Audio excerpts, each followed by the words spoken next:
Hello everyone. I'm very glad that you listened to my story. Please give me a follow and like the video if you enjoyed it. Feel free to comment and provide feedback so I can improve the sound quality. Yes. We invite you to listen to part 4 of the series. Chapter 135 The Honorable Son-in-Law of the Yin Gu Clan. May I ask where the wine tavern resides? Even scholars point to where the Supreme Beauty Pavilion presides. 1. A poetic line saying that even gentlemen and scholars would visit the Supreme Beauty Pavilion, a high-class brothel. I tried to make it rhyme. At this time, the twilight basked in the glow of the setting sun painted the clouds red over the distant city walls, giving one last trace of warmth before nightfall. The evening breeze blew into the faces of bypassers. Feng Feiyan and the 4 bandits were right outside of the Supreme Beauty Pavilion at this time.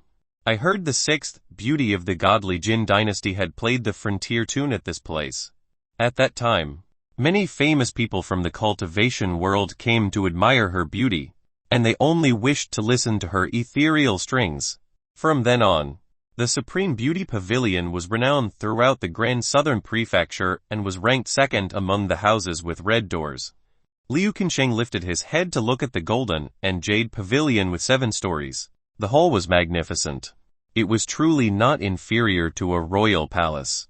Is this really just a brothel? There was an even higher display of extravagance and prideful grandeur than the city lord's mansion.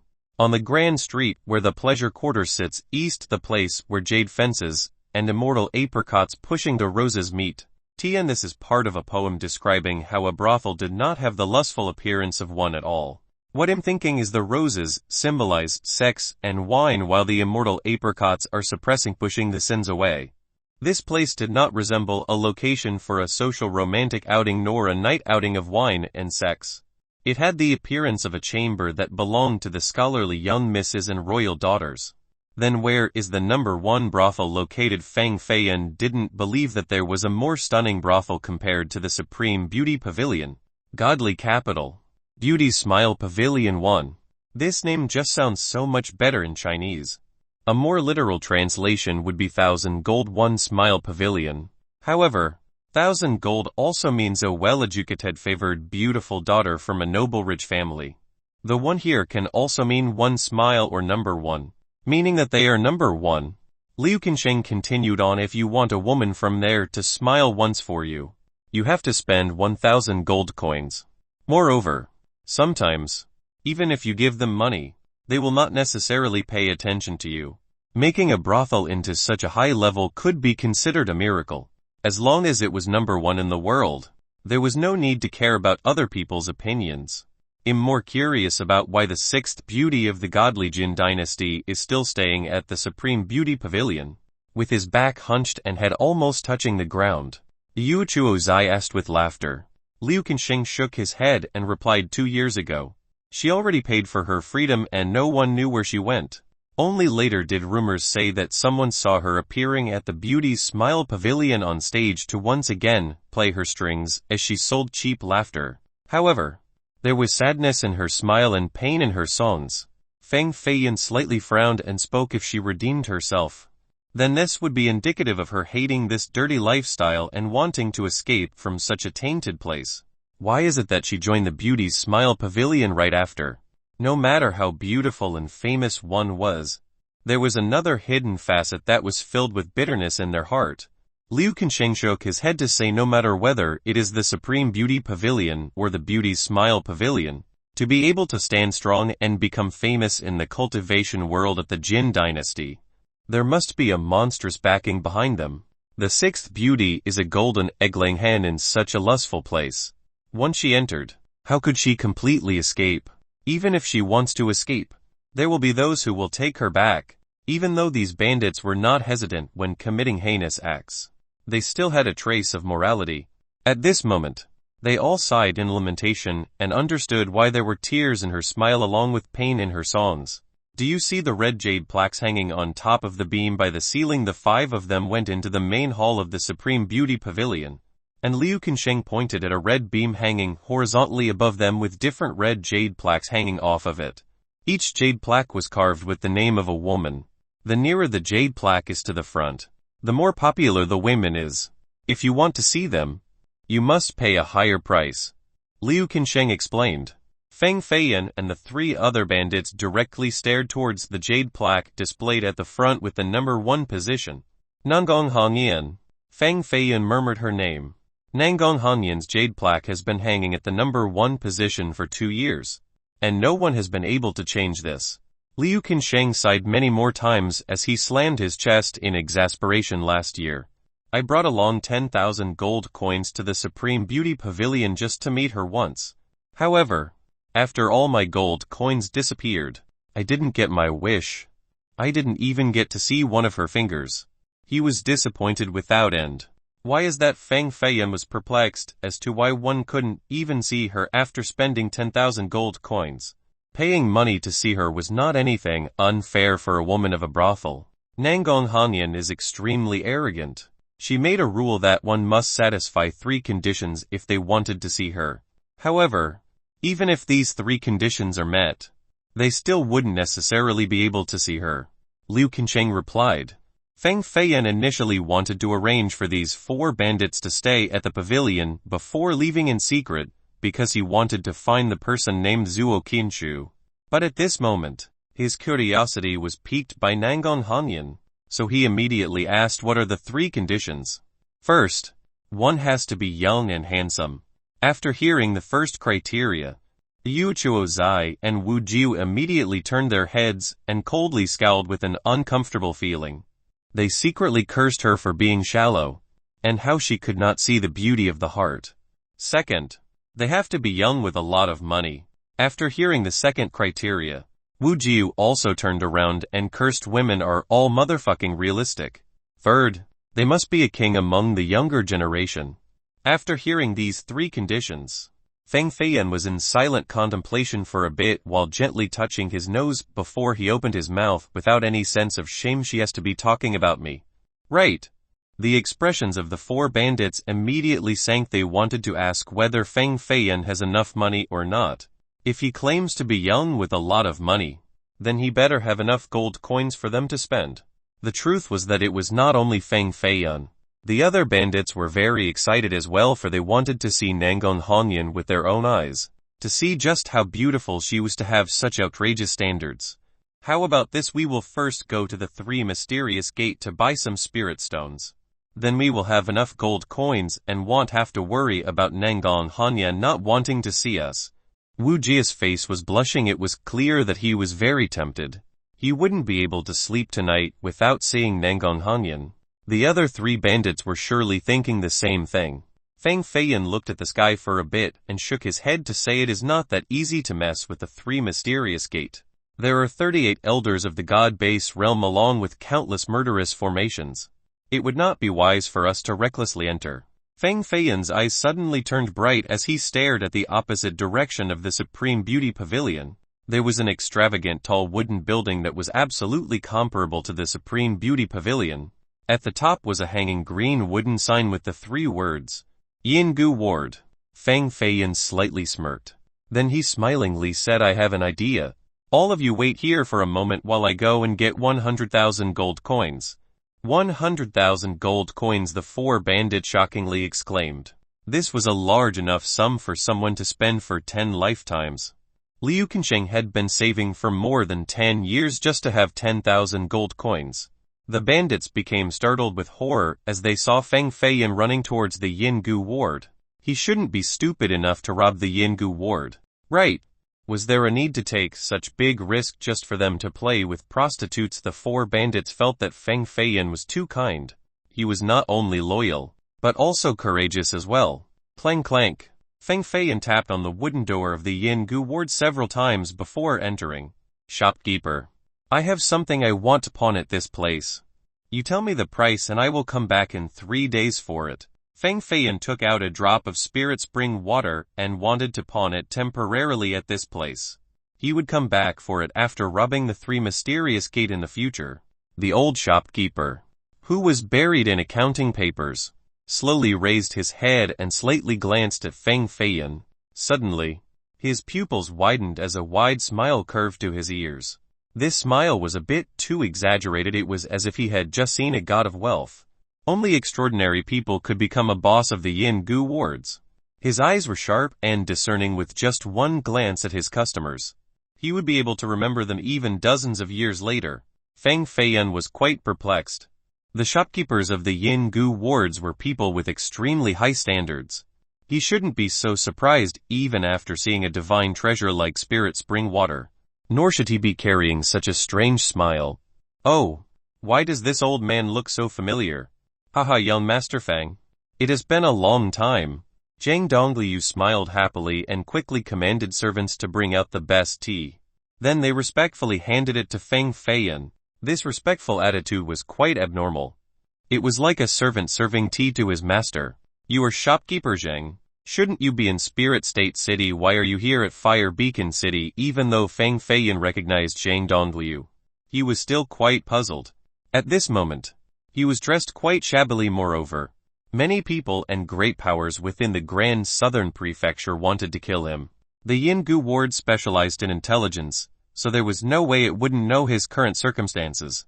Why was it that even after recognizing his identity, Zhang Dongliu was still so respectful towards him? This greatly alarmed Feng Feiyan because the Yin Gu wards was a business that placed interest above all else. If Zhang Dongliu sold his location, then the people who wanted to kill him would madly rush to this place. There were too many people in this world with the mouth of a Buddha while having knives hidden in their stomach. Haha, because of the fourth young miss recommendation, I was able to leave a small place like Spirit State City. Did the fourth young miss not tell you about this matter? Honorable son-in-law Zhang Dongliu answered back with a question.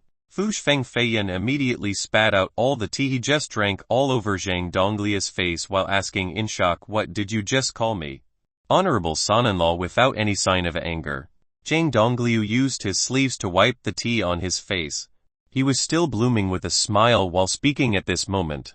All the branches of the Yin Gu ward know about the story between young Master Feng and the fourth young miss. Even young Master Donfeng has accepted this matter. If anyone could find news of honorable son-in-law, then they will have a chance to go to the main Yin Gu ward to work. My karma must be exploding. I can't believe him actually meeting honorable son-in-law in an endless sea of people. If the fourth young miss knows about this matter, I'm sure she will be extremely happy. Feng Feiyan was frozen on the spot while contemplating out of his mind. This damned Donfeng Jingyu is really petty. Even though she said that all grievances are erased, she is still searching for information about me. Don't think I don't recognize your schemes. If you truly know my location, then you will send who knows how many experts to kill me. Feng Feiyan naturally would not tell Zhang Dongliu about their grudges. Haha, so that's how it is. That's how it is. Feng Feiyan laughed in a slightly unnatural manner before speaking. Shopkeeper Zhang, how much do you think this drop of spirit spring water is worth? How about I leave it here for now to trade for some gold coins? Honorable son-in-law is in need of money. At the moment Zhang Dongliu's eyes slightly shifted as if he had just understood something. Yes, Feng Feiyan naturally wouldn't tell him that he was going to a brothel. Honorable son-in-law, in the future, you will be the half-master of the Yin Gu clan. How could servants like us take your items? Don't worry about money. Leave such a small matter to this old man. Zhang Dongliu knew the status of Donfeng Jingyu more than anyone else at the Yin Gu clan. Sucking up to Feng Feiyan couldn't be a mistake. Soon, two servants carried a huge steel chest out from inside. Zhang Dongliu opened the chest as a dazzling golden brilliance suddenly erupted from within, painting the entire room into a shade of gold. There is paper money and gold in this chest. The total amount is 28 million gold coins. Honorable son-in-law, is this enough? If not, I will find people to get more. Zhang Dongliu with a happy expression bowed down respectfully with endless pandering. Feng Feiyan stared at the glittering golden color from the chest filled with paper money and gold. After spending a long time in a daze, he finally took a deep breath. Motherfucker. The Yin Gu clan is truly the richest clan in the world. Only one ward of theirs was enough to come up with so much gold like this. There might be more than 10,000 Yin Gu wards across the godly Jin dynasty. How much gold do they actually have? Even if they completely emptied the treasury of a large immortal gate, there wouldn't necessarily be 28 million gold coins. This should be enough. Feng Feiyan swallowed his saliva while replying. He did not add this next sentence. I'm only going to a brothel. Chapter 136 Supreme Beauty Pavilion. Feng Feiyan's outfit was full of holes, with dirt all over his face along with disheveled hair that was covered with a few leaves here and there. Who knows how many days it has been since the last time he took a bath. He wasn't even wearing a pair of shoes. It was as if he was a beggar. However, he was carrying a huge iron chest on his back. Just the chest alone was hundreds of pounds, while the money and gold inside were worth 28 million gold coins. He was bringing this iron chest to the brothel. At this time, the sky was darkening. The decorating street lamps along with festive commotions appeared outside of the Supreme Beauty Pavilion as the crowd was weaving in and out. No matter whether one was a genius of an immortal gate or a rich merchant, everyone had a joyous expression. This was the paradise for men since they were seeking the flowers to discuss the beautiful moon. Naturally, they would be smiling. The four bandits, standing in front of the pavilion, were quite bored from the wait. Wu Jiu saw Feng Feiyan approaching from afar, so he suddenly became ecstatic and yelled out loud, "Danyu, you are finally back. How many gold coins did you get?" Feng Feiyan came from the busy street up ahead and directly threw the heavy iron chest forward. Wu Jiu used both of his hands to firmly catch it and felt its weight and heard the clattering sounds of gold coins emanating from inside. "Haha, this weight must be at least 30,000 gold coins." Wu Jiu burst out in laughter. He didn't know that there was not only gold coins inside the chest, but also paper money. Liu Qinsheng, Wang Meng, and Liu Chuozai were all looking at Feng Feiyan with admiration. Being able to get 30,000 gold coins in less than an hour, he was truly a god among men. One has to keep in mind that Liu Qinsheng has been a bandit for more than 10 years, and his total savings was only 10,000 gold coins. Feng Danyu only went for a quick round trip and immediately obtained 30,000 gold coins. This was the gap between a great man versus ordinary ones. Third boss was so right. It was definitely not bad to hang out with Danyu.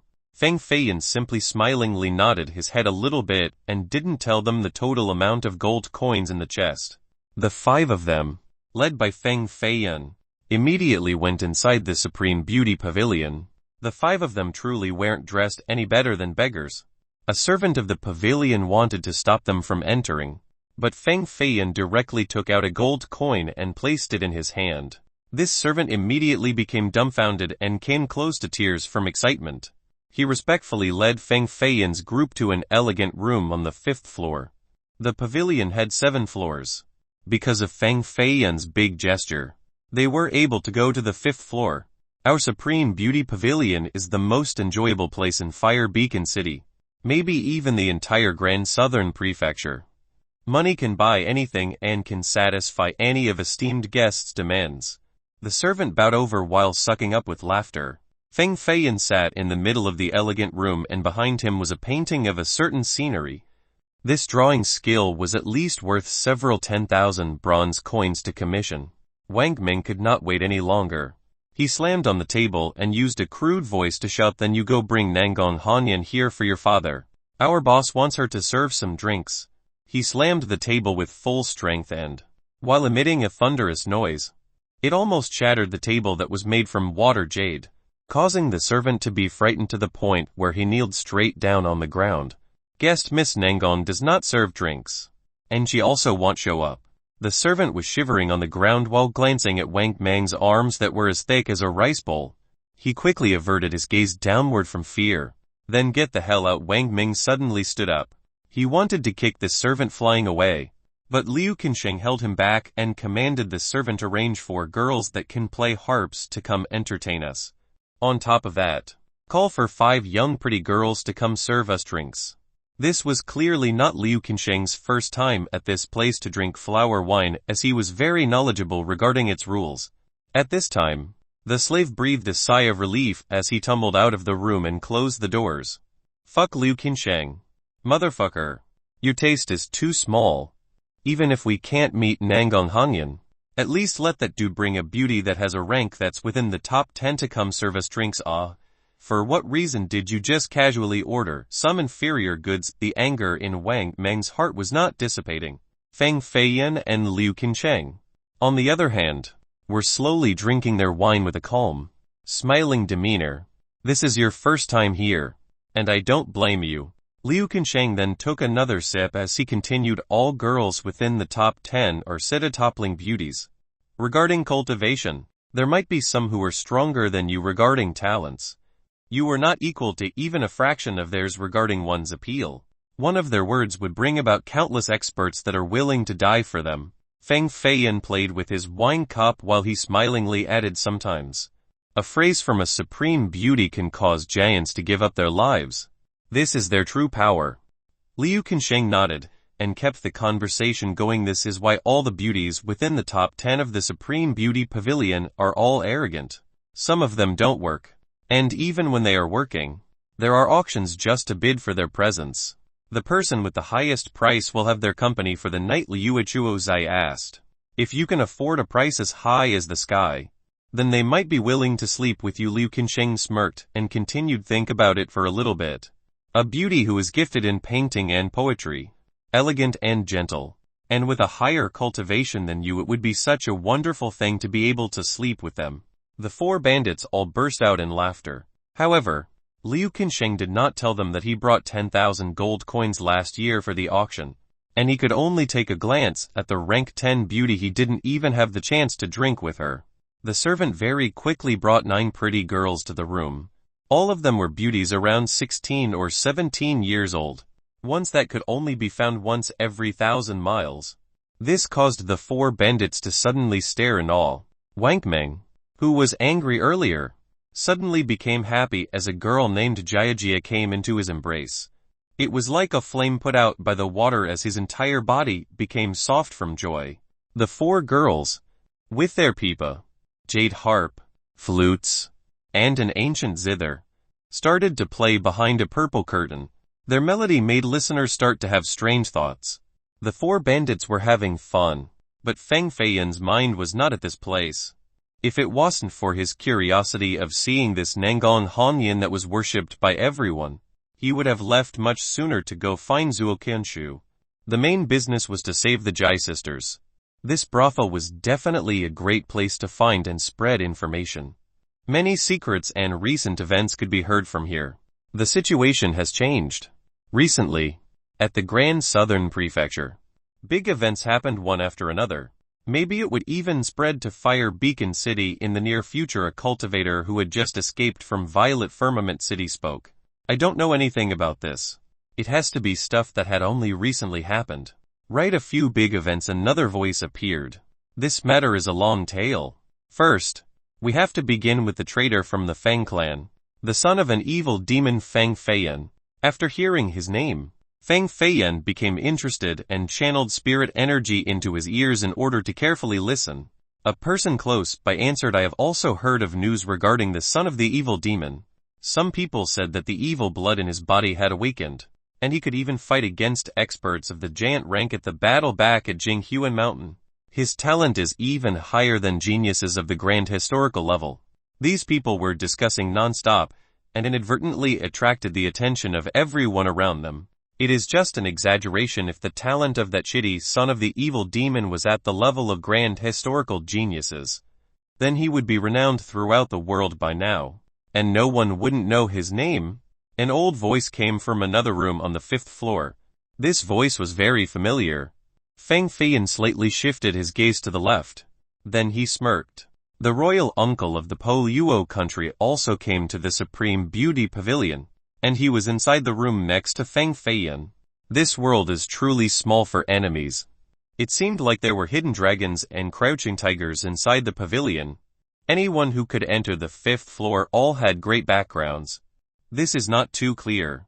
In the end, people who escaped Jinghuan Mountain alive were too few. The living ones all kept their mouths shut regarding what happened that day. It was as if they were afraid of something. A cultivator dressed in white replied, What a joke! The Po Luo country's royal uncle let out a mocking laughter.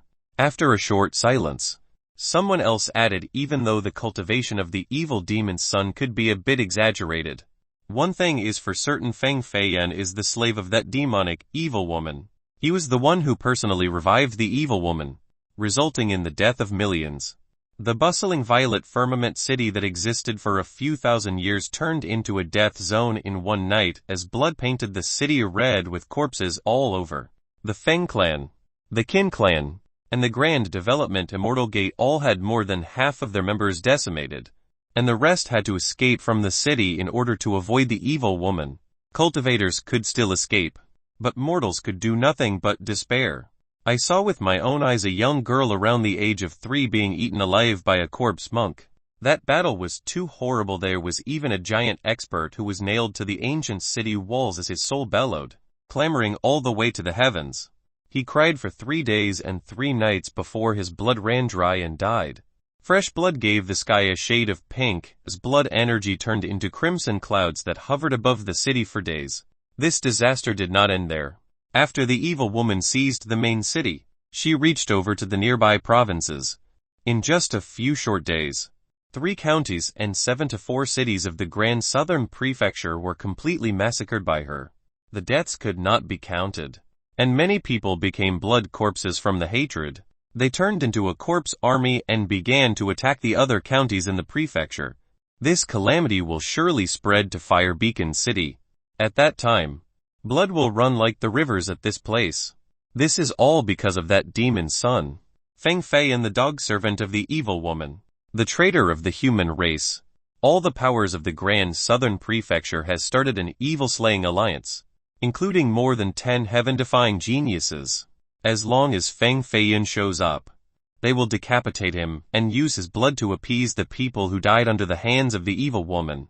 The cultivator dressed in white was full of grievances and was outraged, and this passion was spread to the other listeners as all of them started to curse Feng Feiyan.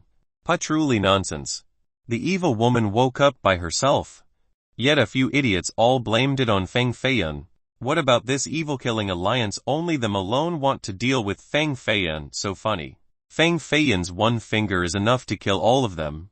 A voice that sounds like a man but also like a woman came from one of the rooms. This person intended to hide their identity, so there was a change of voice. However, this person's age was surely not high. Chapter 137 Jade Cicada Yuchan. Are you kidding me? This matter was spread all over the Grand Southern Prefecture. So how could it be false? The cultivator dressed in white burst out in laughter.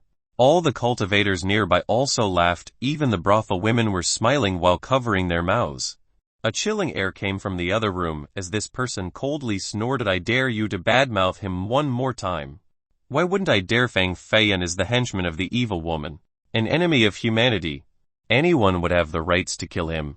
If he appears in front of me, I will stomp him flat on the ground. Haha. The laughing cultivator dressed in white suddenly grabbed his neck.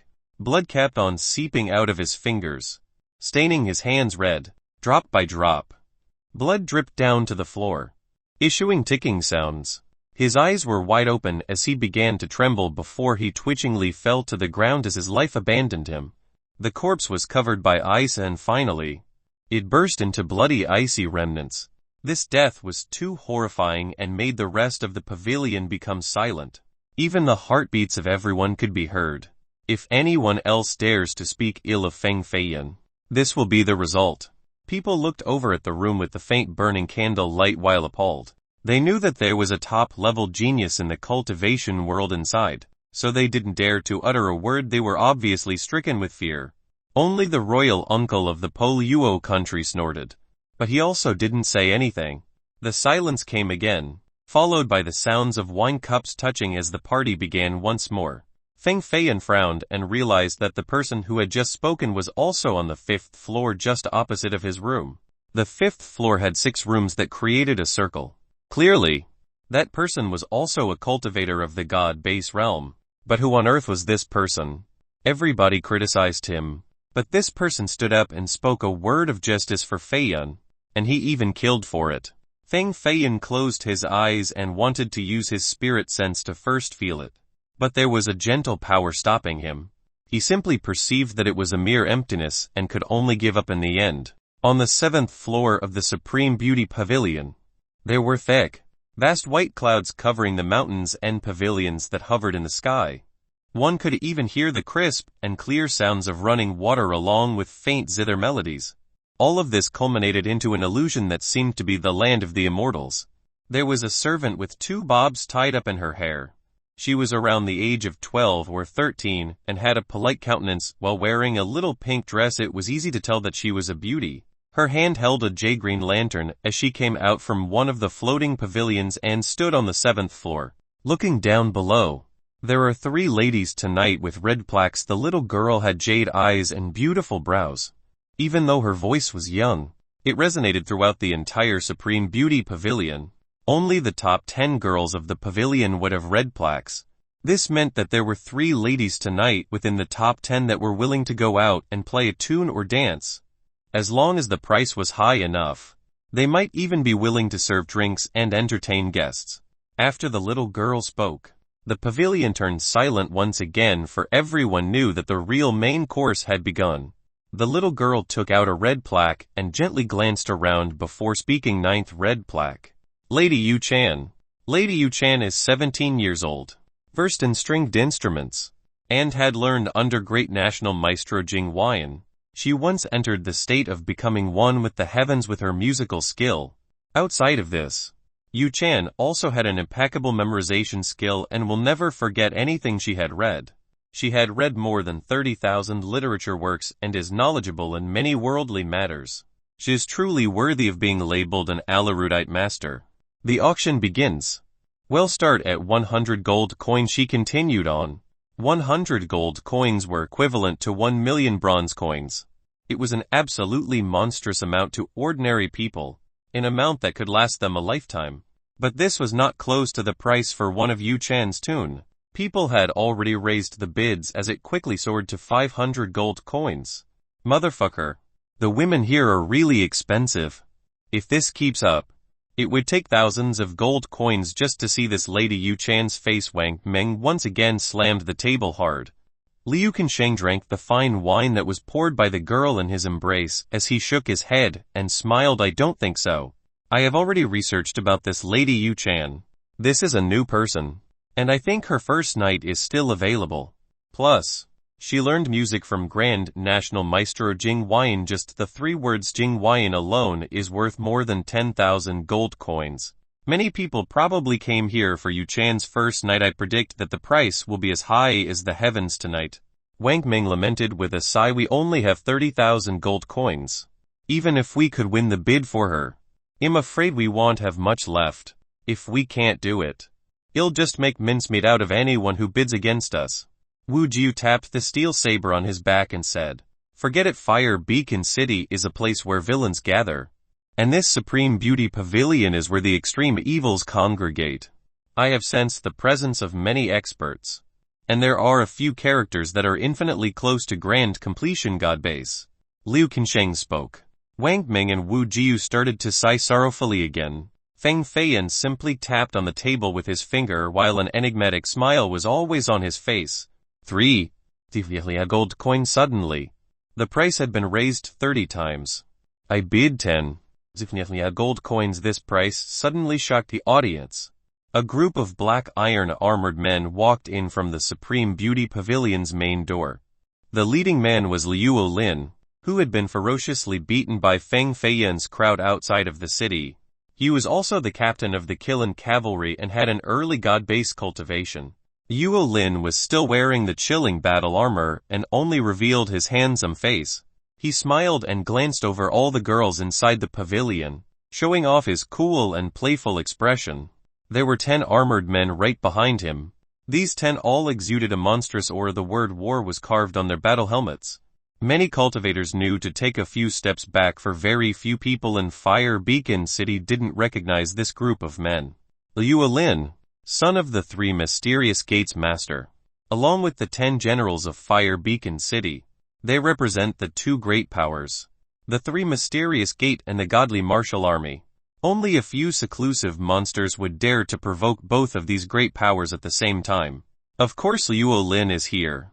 The 3 mysterious gate is famous for being ludicrously rich. Who here could actually beat him? Even if people want to bid, they have to think about whether they can offend the 3 mysterious gate and the godly martial army or not. It seems like young Master Liu will be in a one-man show tonight. We can only watch as all the red plaque girls go into his embrace. Or maybe even his bed. While a few cultivators were lamenting and shaking their heads, a discordant voice appeared. 10. 1 gold coins. This voice came from a room on the 5th floor. Yuelin frowned. He then looked at the 5th floor. Even though he was annoyed at this person who dared to mess with his bid, he didn't place them in his eyes. He brought the 10 generals along while going up the stairs made from mahogany. There was already a servant leading the way. 11. Gold coins. As Yuelin was walking up the stairs, he confidently bid 11. 1 gold coins. The lazy and languid voice from that same room came again. Everyone could tell that this person was causing trouble on purpose for Yuelin, otherwise he wouldn't increase the price by just 1 gold coin each time. Who would be so bold as to provoke the only son of the 3 mysterious gates master? The person bidding was not Feng Feiyan. It came from the room of the Po Yuo royal uncle. However, it was not the royal uncle, but a young man. Of course it was him. He will always be in places where there are beauties. After hearing the lazy voice, Feng Feiyan immediately knew who the person in that room was. He couldn't help but smile while slowly tasting his wine. 15. Gold coins. Yuelin's voice became a bit cold as a trace of anger was born. 15. 1 gold coins. The lazy voice was still the same, just like a person who was weak from being drowned in too much sex and alcohol. However, Feng Feiyan knew that this person was absolutely not a weakling. How could one of the grand historical geniuses, a prince of the Poluo country, a person considered as the world's most attractive man, young, noble, flawless, be a weakling? It seems like Yuelin is stepping on a nail this time. Yuechuozai burst out in laughter. Liu Qinsheng was more serious. He shook his head and added, this place is inside Fire Beacon City. It's not outside of the city. Plus, this time, Yuelin brought the 10 generals of the godly martial army, not the trash of the Kilin cavalry. The 10 generals are all experienced experts who survived countless deadly battles, no matter whether it is their cultivation, will, or battle prowess. It is not something that ordinary cultivators could compare to. This is why the villains in Fire Beacon City are afraid of them. That's right. If it was outside the city, we can beat the little brat Yuelin at any time, and then run away. However, inside Fire Beacon City, even a grand completion god base cultivator would have a hard time escaping. Danyu, what do you think about this matter? Liu Qinsheng asked. There was a pondering smile on Feng Feiyan's face. He replied, just wait and watch the show when necessary. We will interfere. It will be very interesting at that time. On the 7th floor of the pavilion, several supreme beauties gathered in one place and looked through a water mirror to see what was going on below. Some were happy and some were annoyed. The man who dares to bid against a useless young master like Yuelin is a real man. Yu Chan's beautiful eyes carried a deep and charming intent as she smiled elegantly like a white apricot filled with ethereal grace. All the girls were beauties capable of toppling citadels. They continuously nodded their heads to show their accordance. Chapter 138 Battle at the Brothel 1. The 3 Mysterious Gate was a large immortal gate with more than 10,000 followers. The number of experts was as numerous as the clouds. It was under the Jai clan's banner and was on equal footing with the city lord of Fire Beacon City. Yuelin naturally would not place anyone in his sight within Fire Beacon City. 20. Gold coins. Yuelin made it to the 5th floor as his heavy black armor banged on the wooden balcony, lifting up a layer of gray dust. 20.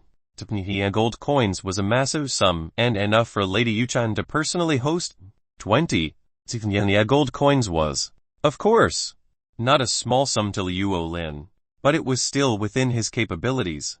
The 3 Mysterious Gates' fortune came from its mines, and the price of 1 true mysterious spirit stone was equivalent to hundreds of thousands of gold coins.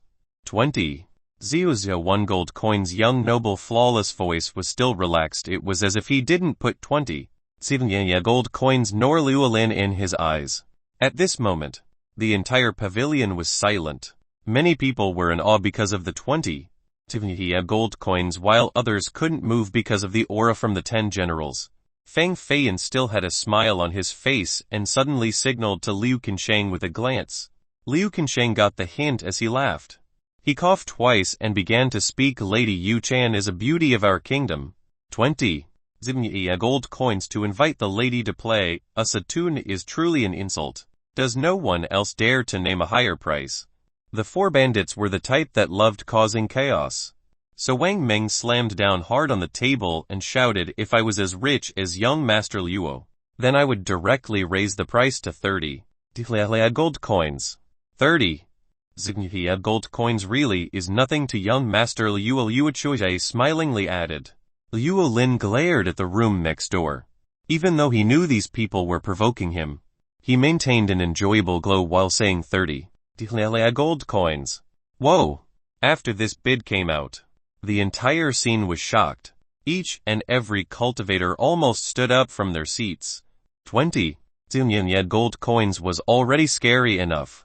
But now, it jumped all the way up to 30 gold coins. If it was any other day, then this price was enough to invite 2 red plaque ladies. This is just burning money away.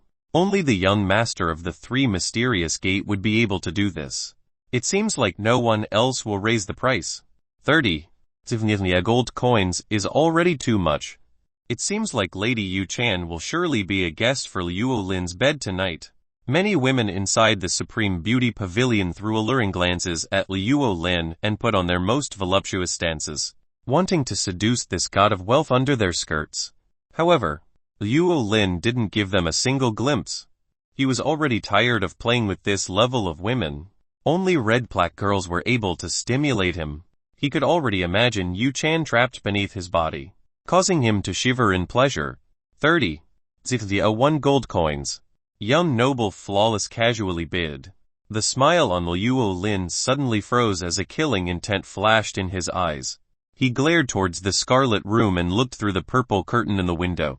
He could faintly see a young man smiling contemptuously at him. Truly not knowing life from death, one of the 10 generals rushed out, and each step took him 9 meters far to directly arrive at this room. This general was in full body armor. The stench of blood after many years of bloodshed could not be washed away. Instead, the smell was filled with the accumulated grievances of the dead. Blood energy along with an aura of grievances rotated around his body, transforming into a terrifying image of a dead warrior. Oh, with this translucent dead warrior image roared as the general pierced through the room with an energy hand as he invaded. Bam! The door to the room suddenly closed. No one could clearly see who was inside, nor was any sound coming from it. The 10 generals were all peak god base characters and had survived countless battles. As they were baptized with the blood of war, any of them was able to fight against 3 peak god base cultivators. No one dared to stop these powerful characters from killing. There must be blood everywhere inside this room. Bam! A black figure was thrown out from the room and smashed the railings on the 5th floor. Then it fell all the way down to the ground on the 1st floor. The thick iron armor caused many cracks on the ground. This was actually a general.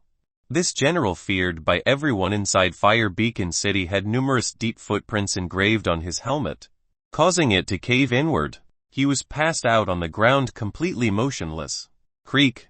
The Poluo country's royal uncle came out from the elegant room and stood on the 5th floor's balcony while smiling at the group of Luo Lin from afar. Anyone else who dares to take one step in this room will not just be simply kicked on the head like him.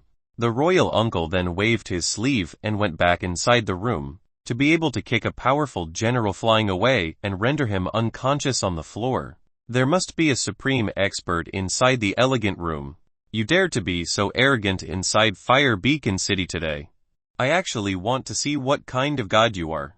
Yu Lin became even more cold and wanted to bring the 9 generals to break in at the same time. Many cultivators held their breaths and looked up at the 5th floor in anticipation for the eventual great battle.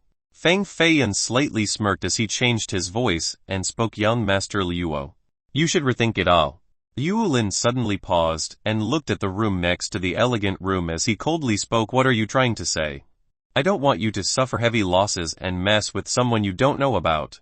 Feng Feiyan naturally didn't want to save Yu Lin, but he didn't want him to die at this place. To young noble flawless Yu Lin, this rich young master, still had some use to Feng Feiyan. Haha, not only Liu Lin, but all 9 generals burst out in laughter. At Fire Beacon City, is there still someone I don't dare to mess with? Liu Lin arched his chest with his nose up high in the air. He was filled with arrogance. Feng Feiyan then slowly explained, I'm afraid young noble flawless will not be happy with your words. The moment the 3 words young noble flawless came out, all the laughter disappeared and was replaced by gasps. The person in the elegant room is the legendary young noble flawless.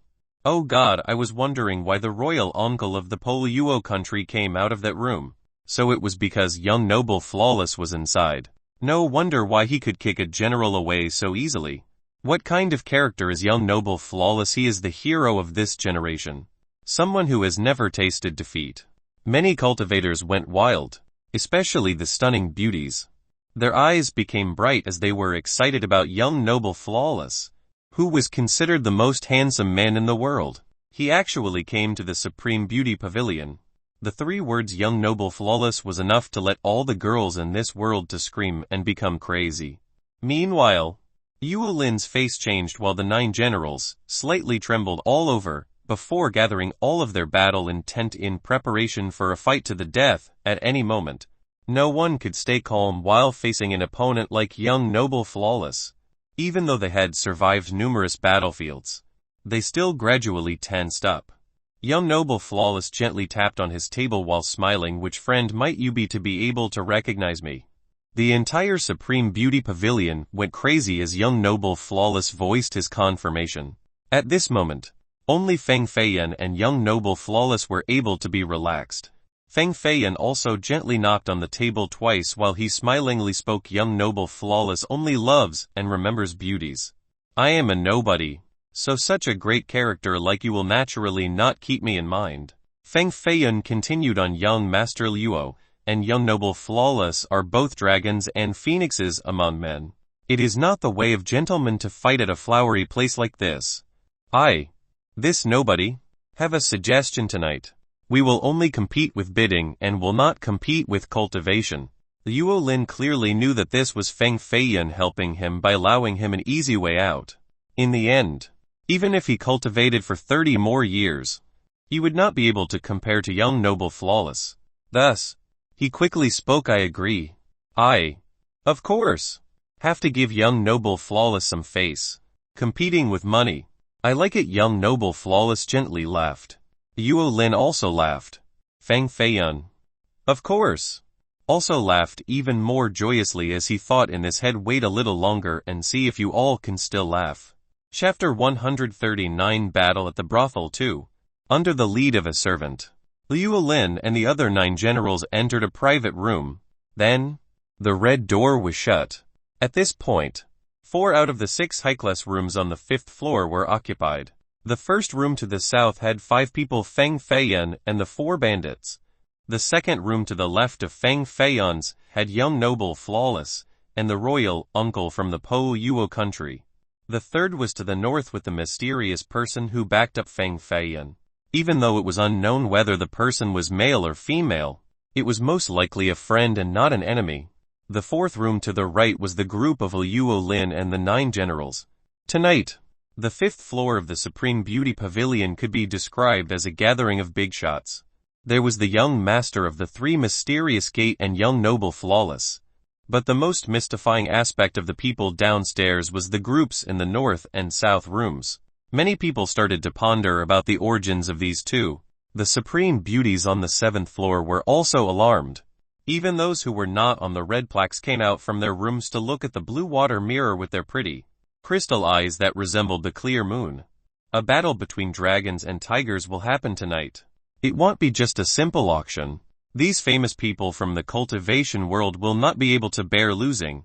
A woman dressed in a red brocade robe gently leaned on the jade balcony above with her mysterious charming eyes that were capable of stealing the souls of men.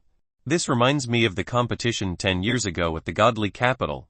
At that moment, all the kings of the younger generation gathered at the Beauty's Smile Pavilion, descendants of the 4 great clans, princes of the godly Jin dynasty, the young leader of the Dao Gate, the young lord of the Divine Spirit Temple, the descendant of the Sen Liu Temple, the young corpse master of the Southern Prefecture, the witchcraft genius of the ancient Jiang race at that moment. It was truly a battle between dragons and tigers. All of them were young leaders of all the great powers. They fought ruthlessly just to support the goddesses in their hearts. It was the real burning of money at that time. Millions of gold coals were spent along with all types of spirit treasures and spirit weapons just for the smiles of the beauties. I still haven't forgotten the impressive scene of all the young kings competing. A woman with the appearance of a heavenly goddess spoke carefully. Even though the scene today at the Supreme Beauty Pavilion was not as majestic as the competition at the capital 10 years ago, there were many famous young characters here today. At the moment, only young noble Flawless and Luo Lin showed themselves. There were many heaven-defying geniuses who came from Violet Firmament City and were present at the pavilion. They were situated on the 6th floor and had been keeping quiet this whole time. Of course there will be a storm tonight. Young people were always passionate and free with their passionate romance. To be able to win a woman was tantamount to winning face. None of them would be willing to admit defeat. A great battle will also most likely take place. And it won't stay at a simple auction. The so-called rules will be easily broken. Young noble Flawless is the Poluo country's prince. And he is also recognized as the future heir to the throne. He is extremely wealthy and very few could match him. Luo Lin competing with him will without a doubt end in his defeat. Yu Chan was holding a scroll with her slender fingers while her other hand had a bronze brush as she gently outlined a drawing above the scroll in a calm and elegant demeanor. Rumor has it that the Poluo country has an extremely fierce person. 400 years ago, he arrived at the godly Jin dynasty and challenged everyone. He even defeated more than 30 experts of the giant level. His fierce name was extremely renowned with an unstoppable momentum. Later on, he was defeated by a mysterious grand character. So he went back into seclusion at the Poluo country and never stepped inside the godly Jin dynasty again. I heard that young noble Flawless was the only disciple of this extremely fierce person. I had also heard about this man's legend. Even the 4 great clans are dreary of this person. With such a powerful backing, young noble Flawless is absolutely the best choice. Han Yen, what do you think? Yu Chan turned back and looked at the white mist. The mist was like red cotton threads, with the appearance of an aquatic weeping willow on a sunny spring day. A supreme figure sat on the balcony above, observing the moon in the sky. She faintly sighed. Young noble Flawless is not a simple character. I'm afraid that before you could charm him, you would have already been enchanted by him. If I want to give myself to someone, then it has to be someone who truly has a great background, great talents, and great intelligence. Only such a person would be able to help me complete that matter. And that person will be worthy of me giving myself to him for my entire life. Even though young noble Flawless backing is great, but 400 years has passed. That fierce person might have already become part of the heaven and earth again. Is at the very least. He is still considered one of the candidates in my mind. Nangong Hongyan's beautiful voice resembled an oriole singing. However, there was a hidden bitterness within. Her enemy was truly too powerful and had a mighty organization at their back. Only by selecting the best man and borrowing his power would she be able to defeat her enemy.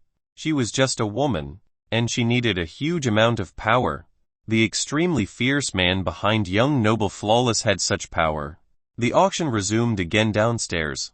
Even though Luo Lin was aware of young noble Flawless' identity, he refused to concede. In the end, there were too many cultivators inside the pavilion.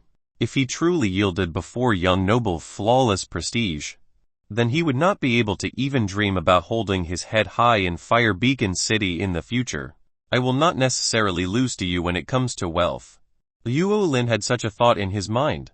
He bit his teeth as he named a price as high as the sky. 40 gold coins.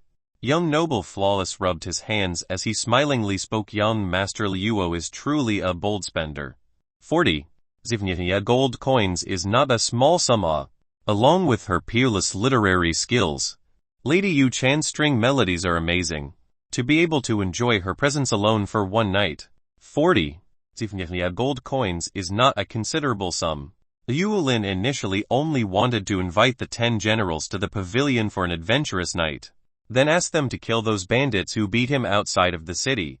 But who would have thought that there were so many great characters gathering tonight? 40 Zivnia gold coins was already a monstrous sum. Liu Lin would not be able to afford a higher price for much longer, so at this moment, he could only pray that young noble Flawless would not raise the price.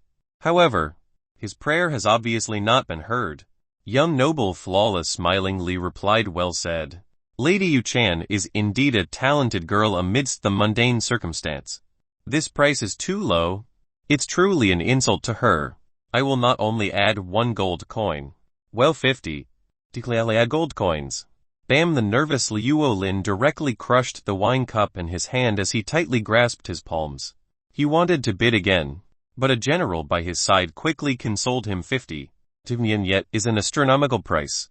There is no need to spend so much just for a woman. Just give Yu Chan to him. Aren't there 3 red plaque girls tonight? We will just have to wait for the other 2 later. 50 Zivnia gold coins were still within Liu Lin's acceptable range. But it was not worth it for a 9th-ranked lady. Some people started to shout his name. Liu Lin immediately gave a sigh and spoke in order to save some face. "I think so as well." Liu Lin no longer bid.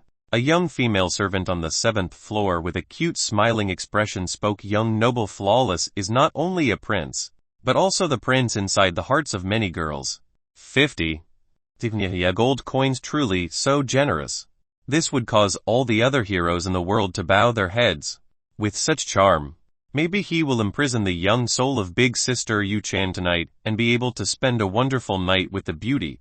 Young noble Flawless only slightly smiled. The harmony of his smile was even more alluring than the smiles of women. On the 7th floor, Yu Chan threw down her bronze pen as her supremely crafted features revealed an intelligent smile. She stood up and said, "Hanyan, I will go test him for you, to see if this young noble Flawless is worthy of your selection or not." "Thank you." Yu Chan Nangong Hanyan was the #1 beauty of the Supreme Beauty Pavilion, but she was not arrogant. These women directly used their names to address the others. Yu Chan put on a white dress as her cotton strands trailed along the ground. Her sleeves gently shook back and forth as she was leaving. But at this time, inside one of the private rooms, a voice suddenly appeared. "I bid 100 gold coins." The moment this voice came out, not only did the cultivators inside the pavilion almost fall out of their chairs from astonishment, but even young noble Flawless was a bit stunned and almost stood up. Meanwhile, Yu Chan also abruptly stopped her steps. All the pretty women on the 7th floor were surprised, and they all gazed towards the water mirror. "Who was causing trouble?" a pretty woman asked. Everyone looked at the room next to young noble Flawless. 100 gold coins were truly shocking. It had to be another king of the younger generation. Right. Chapter 140 Battle at the Brothel 3. The 100 coins bid, naturally, was shouted out by Feng Feiyan. It did not only intimidate the cultivators outside, but also the 4 bandits in the room. "Dan Yu, where do we have 100 gold coins?" Liu Qinsheng quietly whispered. "One cannot casually call out prices at the Supreme Beauty Pavilion. There is a great power behind it. It is not wise to cause trouble at this place." Wang Meng actually offered a word of advice, a truly rare scene. They all knew that Feng Feiyan only had 30 gold coins and could not take out 100 gold coins. Feng Feiyan confidently motioned his hand to tell the 4 bandits to calm down.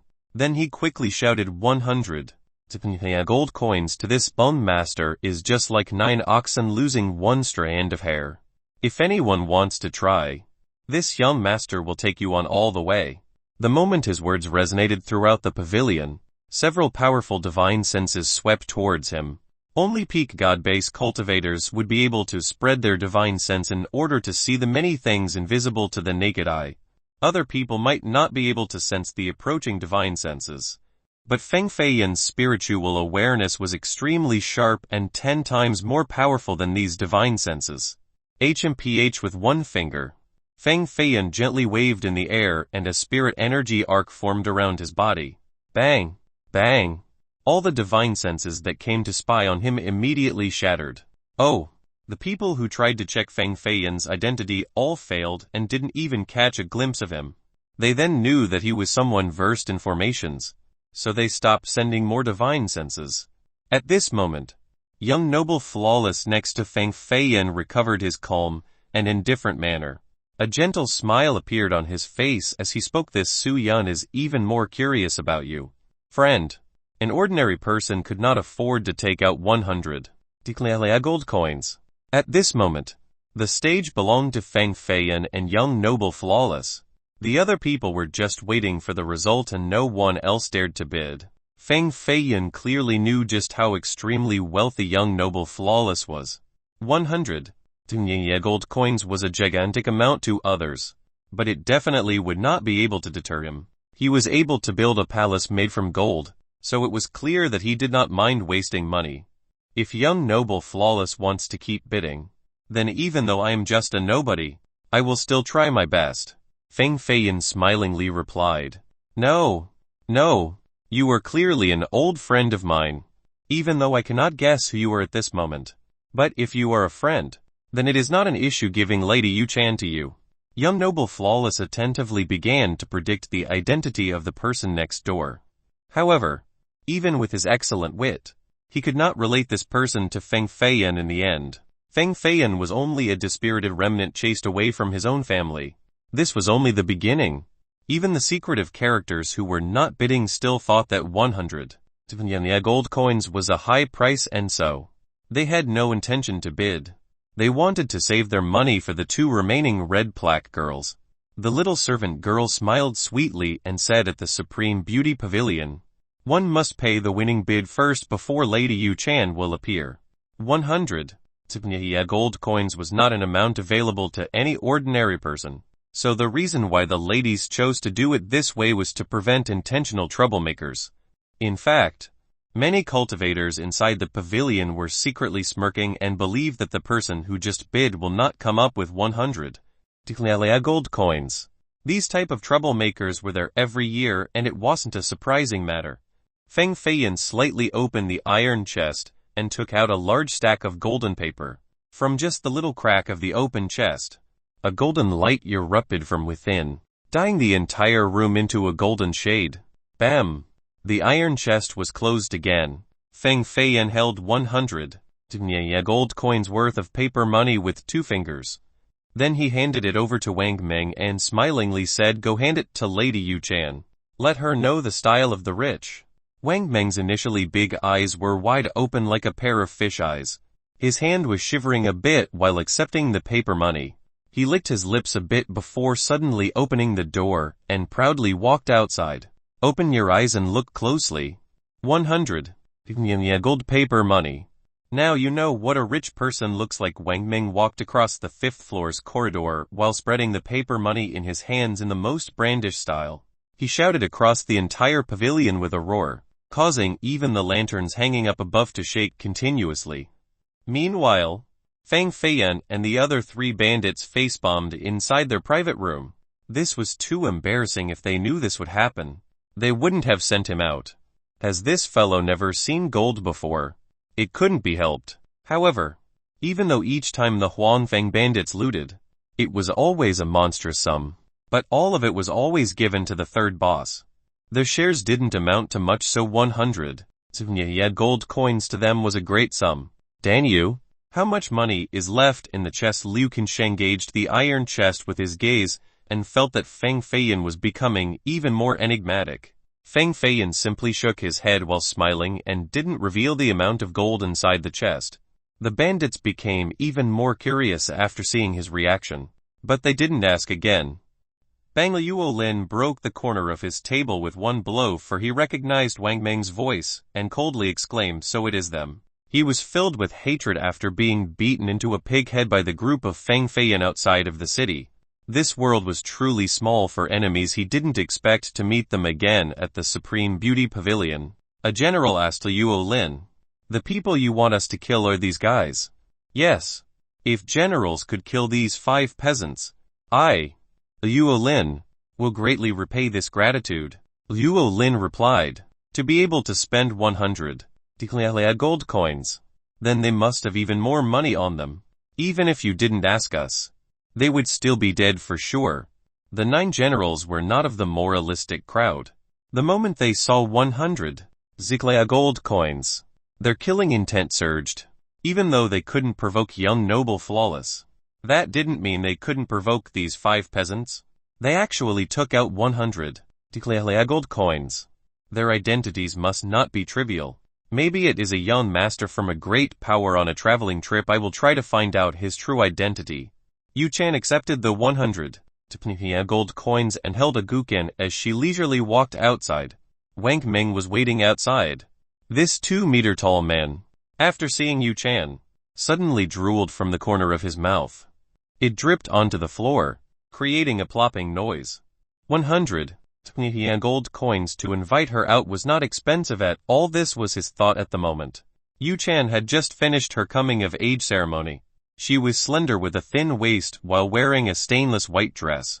Her milk-white skin appeared to be extremely soft and alluring to the touch. She carried a 7-string guqin and came out from the faint mist like a goddess descending down from the heavens to be lost among the mundane earth.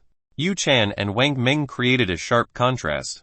Just like the Beauty and the Beast, her smile and speech were very natural, and it caused Wang Ming to have a nosebleed. She then spoke soft words. Big brother, do you need a handkerchief? No need. No need. Wang Ming directly used his sleeve to wipe the blood off his nose. He arched his chest and said, please come with me. Lady Yu Chan, our big brother has been eagerly waiting for you for a long time now. Yu Chan followed behind Wang Ming and became even more cute and petite. She smiled and asked, your big brother likes to listen to the guqin. He doesn't like music and can't play it either. He just wants to sleep with Lady Yu Chan. It is best if Lady Yu Chan takes the initiative. His body has a little problem, of course you understand. Haha, Wang Ming said in a low voice. Because Feng Feiyan didn't take Jai Kangyu on the spot last time. There was a rumor that spread across the Huangfeng Ridge stating that Feng Feiyan's body was sickly and he couldn't perform that one thing. Foosh! Having heard this, Feng Feiyan's face almost met the table. Motherfucker! This bastard, he cannot keep his mouth shut. A black frown started to form on Yu Chan's forehead. But she was still smiling as charmingly as before. Your big brother must be a young handsome talent. Being gifted in both martial arts and literature. He must have a great background. Right. Of course. Our big brother is surely young and talented. And also handsome and gifted. He's as good-looking as a banished immortal. The best among the Huangfeng Ridge's top 10 youths, Wang Ming smilingly answered. I actually thought I could have a discussion with him regarding music and literature. Yu Chan was extremely disappointed. From seeing this slovenly brute, one could see that their big brother must not be much better. He was most likely a shirtless brute with a dark and barbaric face. Plus, this big guy had also said that their big brother was a man without love for literature or arts. He simply only wanted to sleep with her. Oh heavens, why did I have to meet such a person? Yu Chan really did not want to meet the person inside. If she didn't already collect the 100 gold coins, then she most likely would have walked away at this very moment.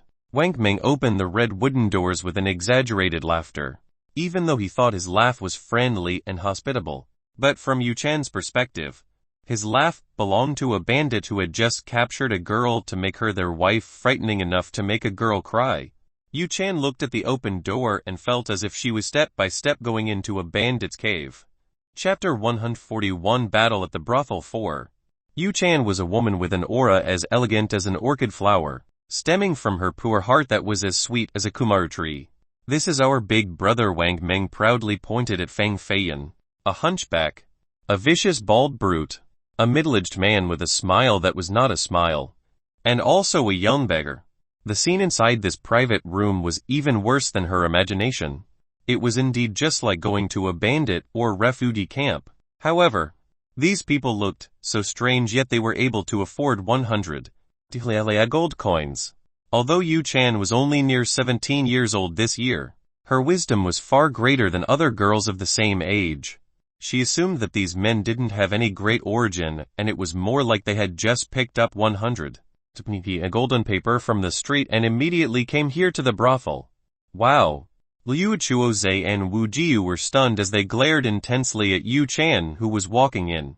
Their noses also started bleeding and the blood constantly dripped to the ground, staining the floor red. Seeing such a scene, Yu Chan gently bit her lips and wished that she could turn around and instantly leave, for she didn't want to stay at this disgusting place a second longer. She was really disappointed. He'll just play a tune to make them happy then immediately leave. Even though she had such thoughts in her mind, her face still maintained an auspicious fairy-like smile as her hair gently swayed. She slightly bowed down towards Feng Feiyan and softly spoke, "Yu Chan greets young masters and am happy to play a tune for entertainment."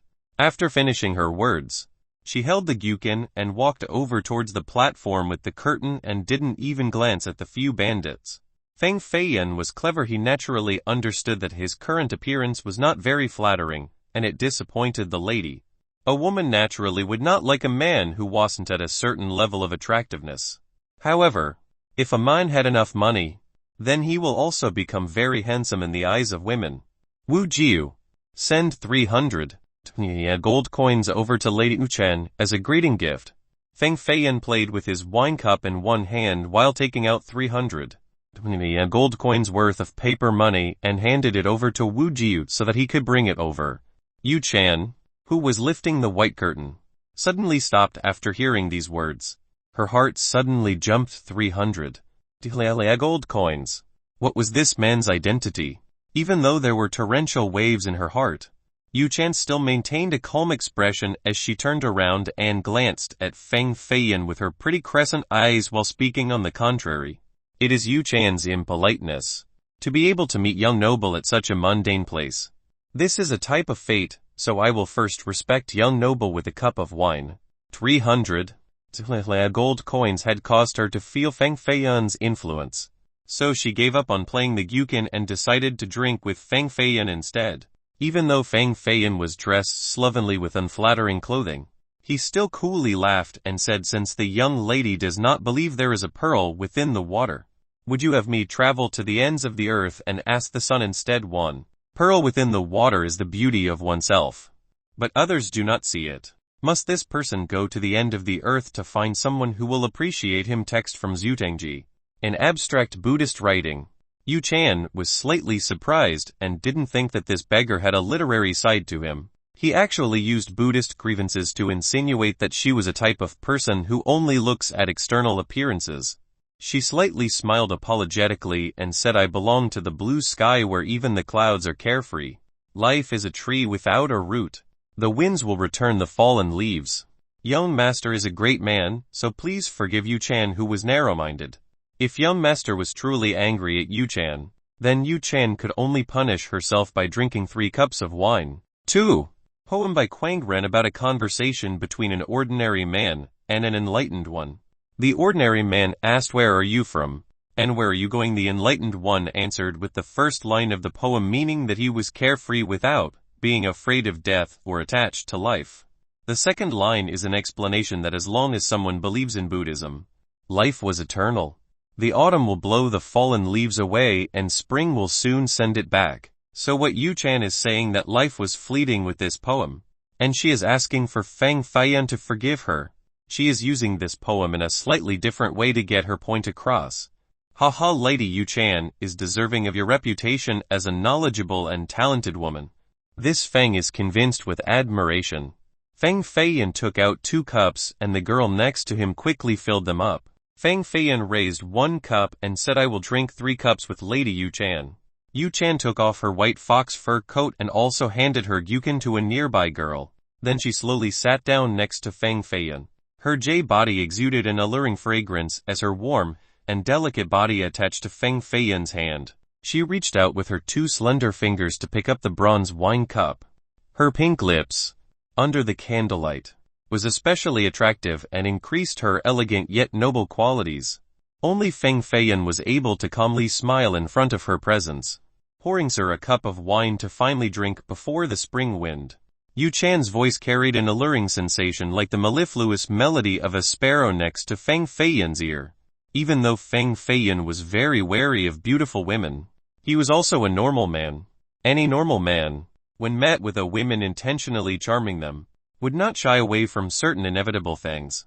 Moreover, Yu Chan was not only a beautiful woman, but also a talented woman. A beauty was hard to find. But one that was pretty and talented was even more rare. Men loved this type of rare existence. Coming across money just to spend it on wine without worry. Haha. Feng Feiyan suddenly reached across and pulled Yu Chan in by the waist into his embrace.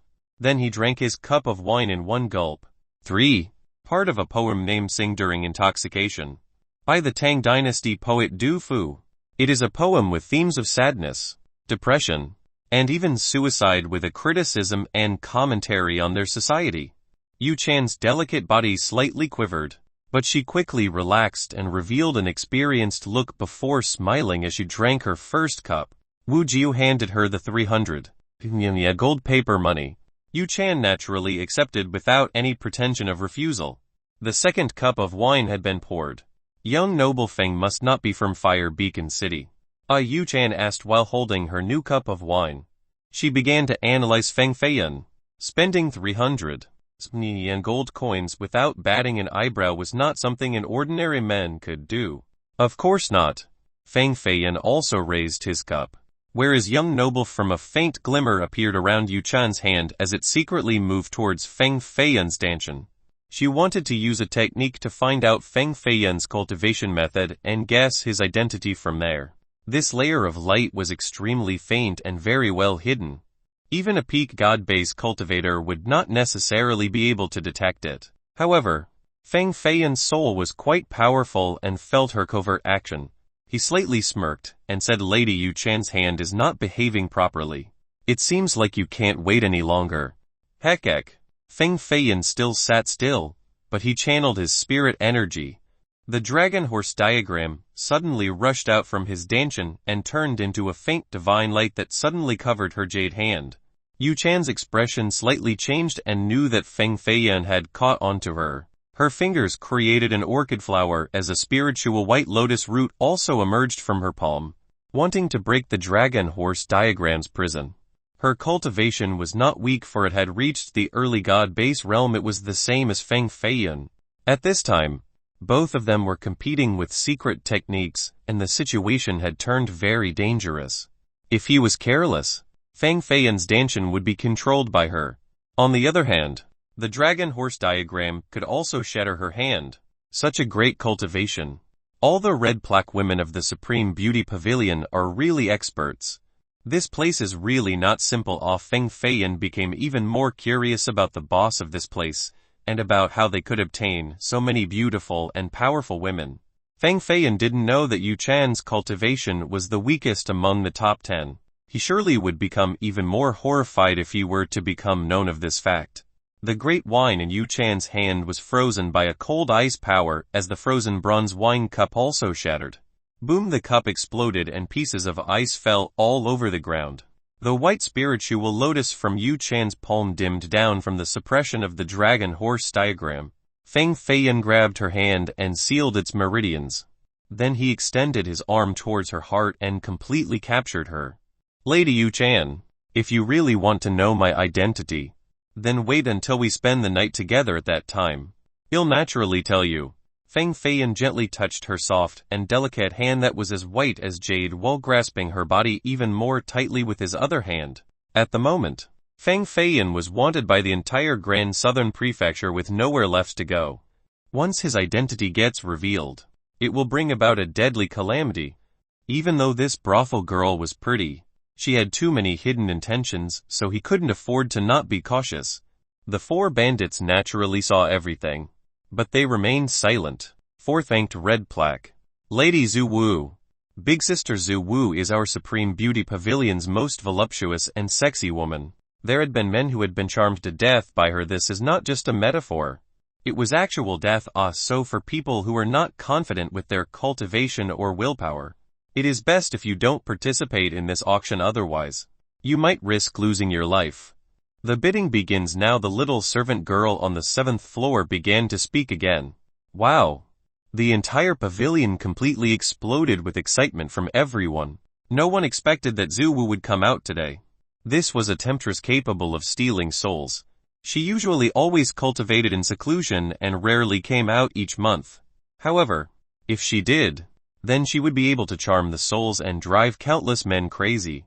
Rumor has it that Zhu Yu's cultivation is frighteningly high and had reached Grand Achievement God base. This temptress had cultivated in seclusion for more than half a year and had never hung her red plaque. Some people guessed that she had reached the first level of the Heaven's Mandate realm. Since she came out today, could it be that she had reached the first level of Heaven's Mandate? If that's the case, she will be able to live for 500 years with eternal youth. Liu Qinsheng was very aware of all the red plaque girls from the Supreme Beauty Pavilion. Grand Achievement God base was very frightening, but first level Heaven's Mandate was even more terrorizing. They could be called immortal characters after all. They were able to live for 500 years. It was an unimaginably high cultivation. If Zhu Wu truly reached first level Heaven's Mandate, then she could compete with Nangang Hanyan for her position at the Supreme Beauty Pavilion. Chapter 142 Battle at the Brothel 5. Heaven's Mandate was a mysterious and amazing realm. Only 1 out of 10 Grand Achievement God base cultivators could reach this realm. God base was an extremely important realm to cultivators, and it needed a huge amount of spirit energy to create the most firm and solid cultivation foundation. It was divided into early, intermediate, and peak stages. Each of these minor levels had a great gap between them, and there was a discrepancy of 3 to 5 times the battle power. In other words, intermediate God base cultivators could easily annihilate early God base cultivators. There was a great difference in the power of God base cultivators, and they could easily kill each other. Of course, this was without taking into consideration the heaven-defying geniuses who were able to surpass a level to fight or even kill a cultivator 2 levels higher. However, these geniuses were too rare. There would only be 1 in 10,000 or even 1 in 100,000.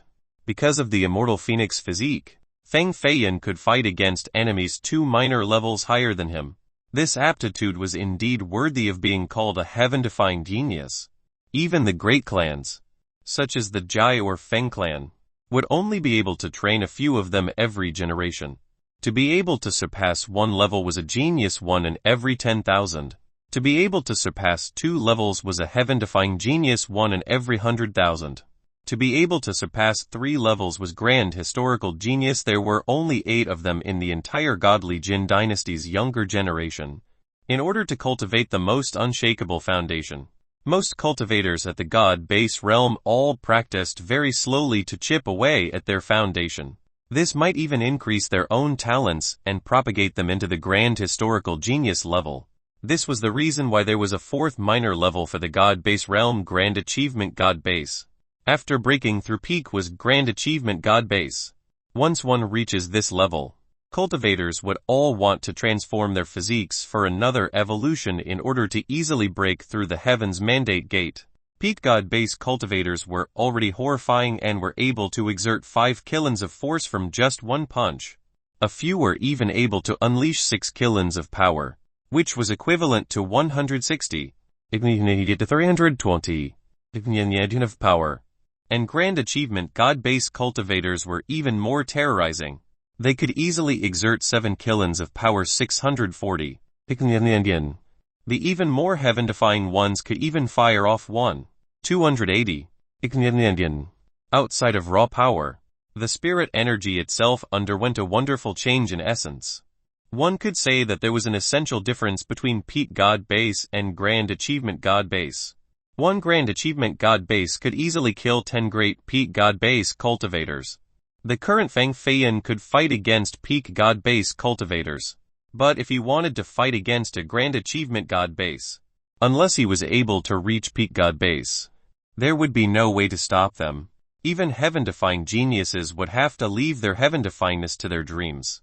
The Supreme Beauty Pavilion's 4th rank, temptress Zhu Wu, has already been at Grand Achievement God base for a long time. After training for half a year in seclusion, she has most likely been able to reach the profound first level Heaven's Mandate. Yet such a woman was still a performer and was even selling herself. Such a thought was quite ridiculous. I am a fan of temptress. The prettier one is, the more I like them. Feng Feiyan hugged the elegant Yu Chan in one hand and opened the door of his private room with the other. He directly walked outside and stood next to the balcony with one hand on the rosewood railing as he laughingly declared with a loud voice, that resonated throughout the entire pavilion. As a young man, if he didn't indulge in pleasure now, then when would be the time? A great man should not be hiding in fear. If people wanted to compete, then he will shake the earth with a fight. With one hand holding a supreme beauty and the other hand holding a paper fan that he took from Liu Qinsheng, he gazed down below with a majestic and commanding presence. Countless eyes projected over at his direction the moment he walked out of the room.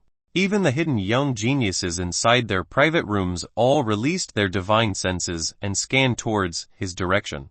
Many people were curious about his identity, so when he walked out of the room, it attracted the attention from all the experts in the pavilion.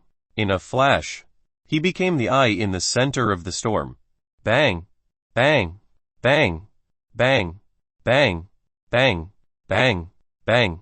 Bang!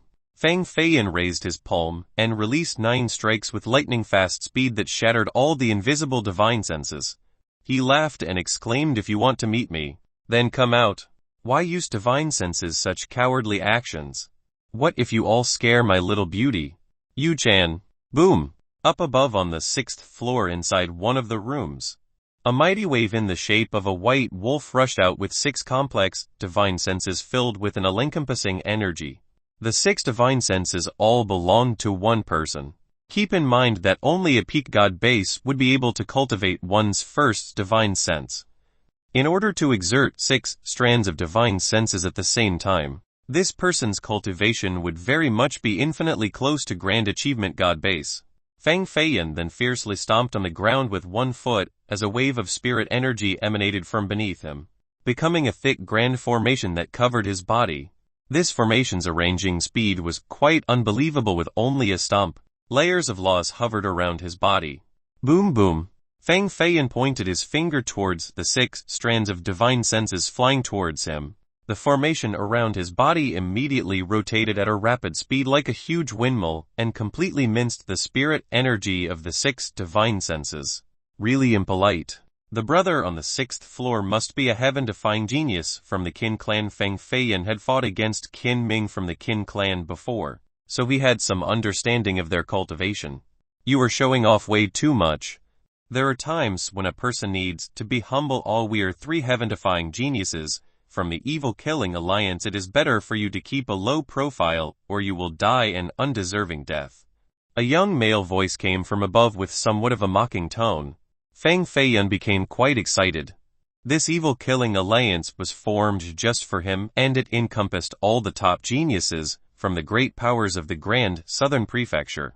There were 10 of them in total, and all of them were heaven-defying geniuses. He didn't expect for 3 of them to be here at the Supreme Beauty Pavilion.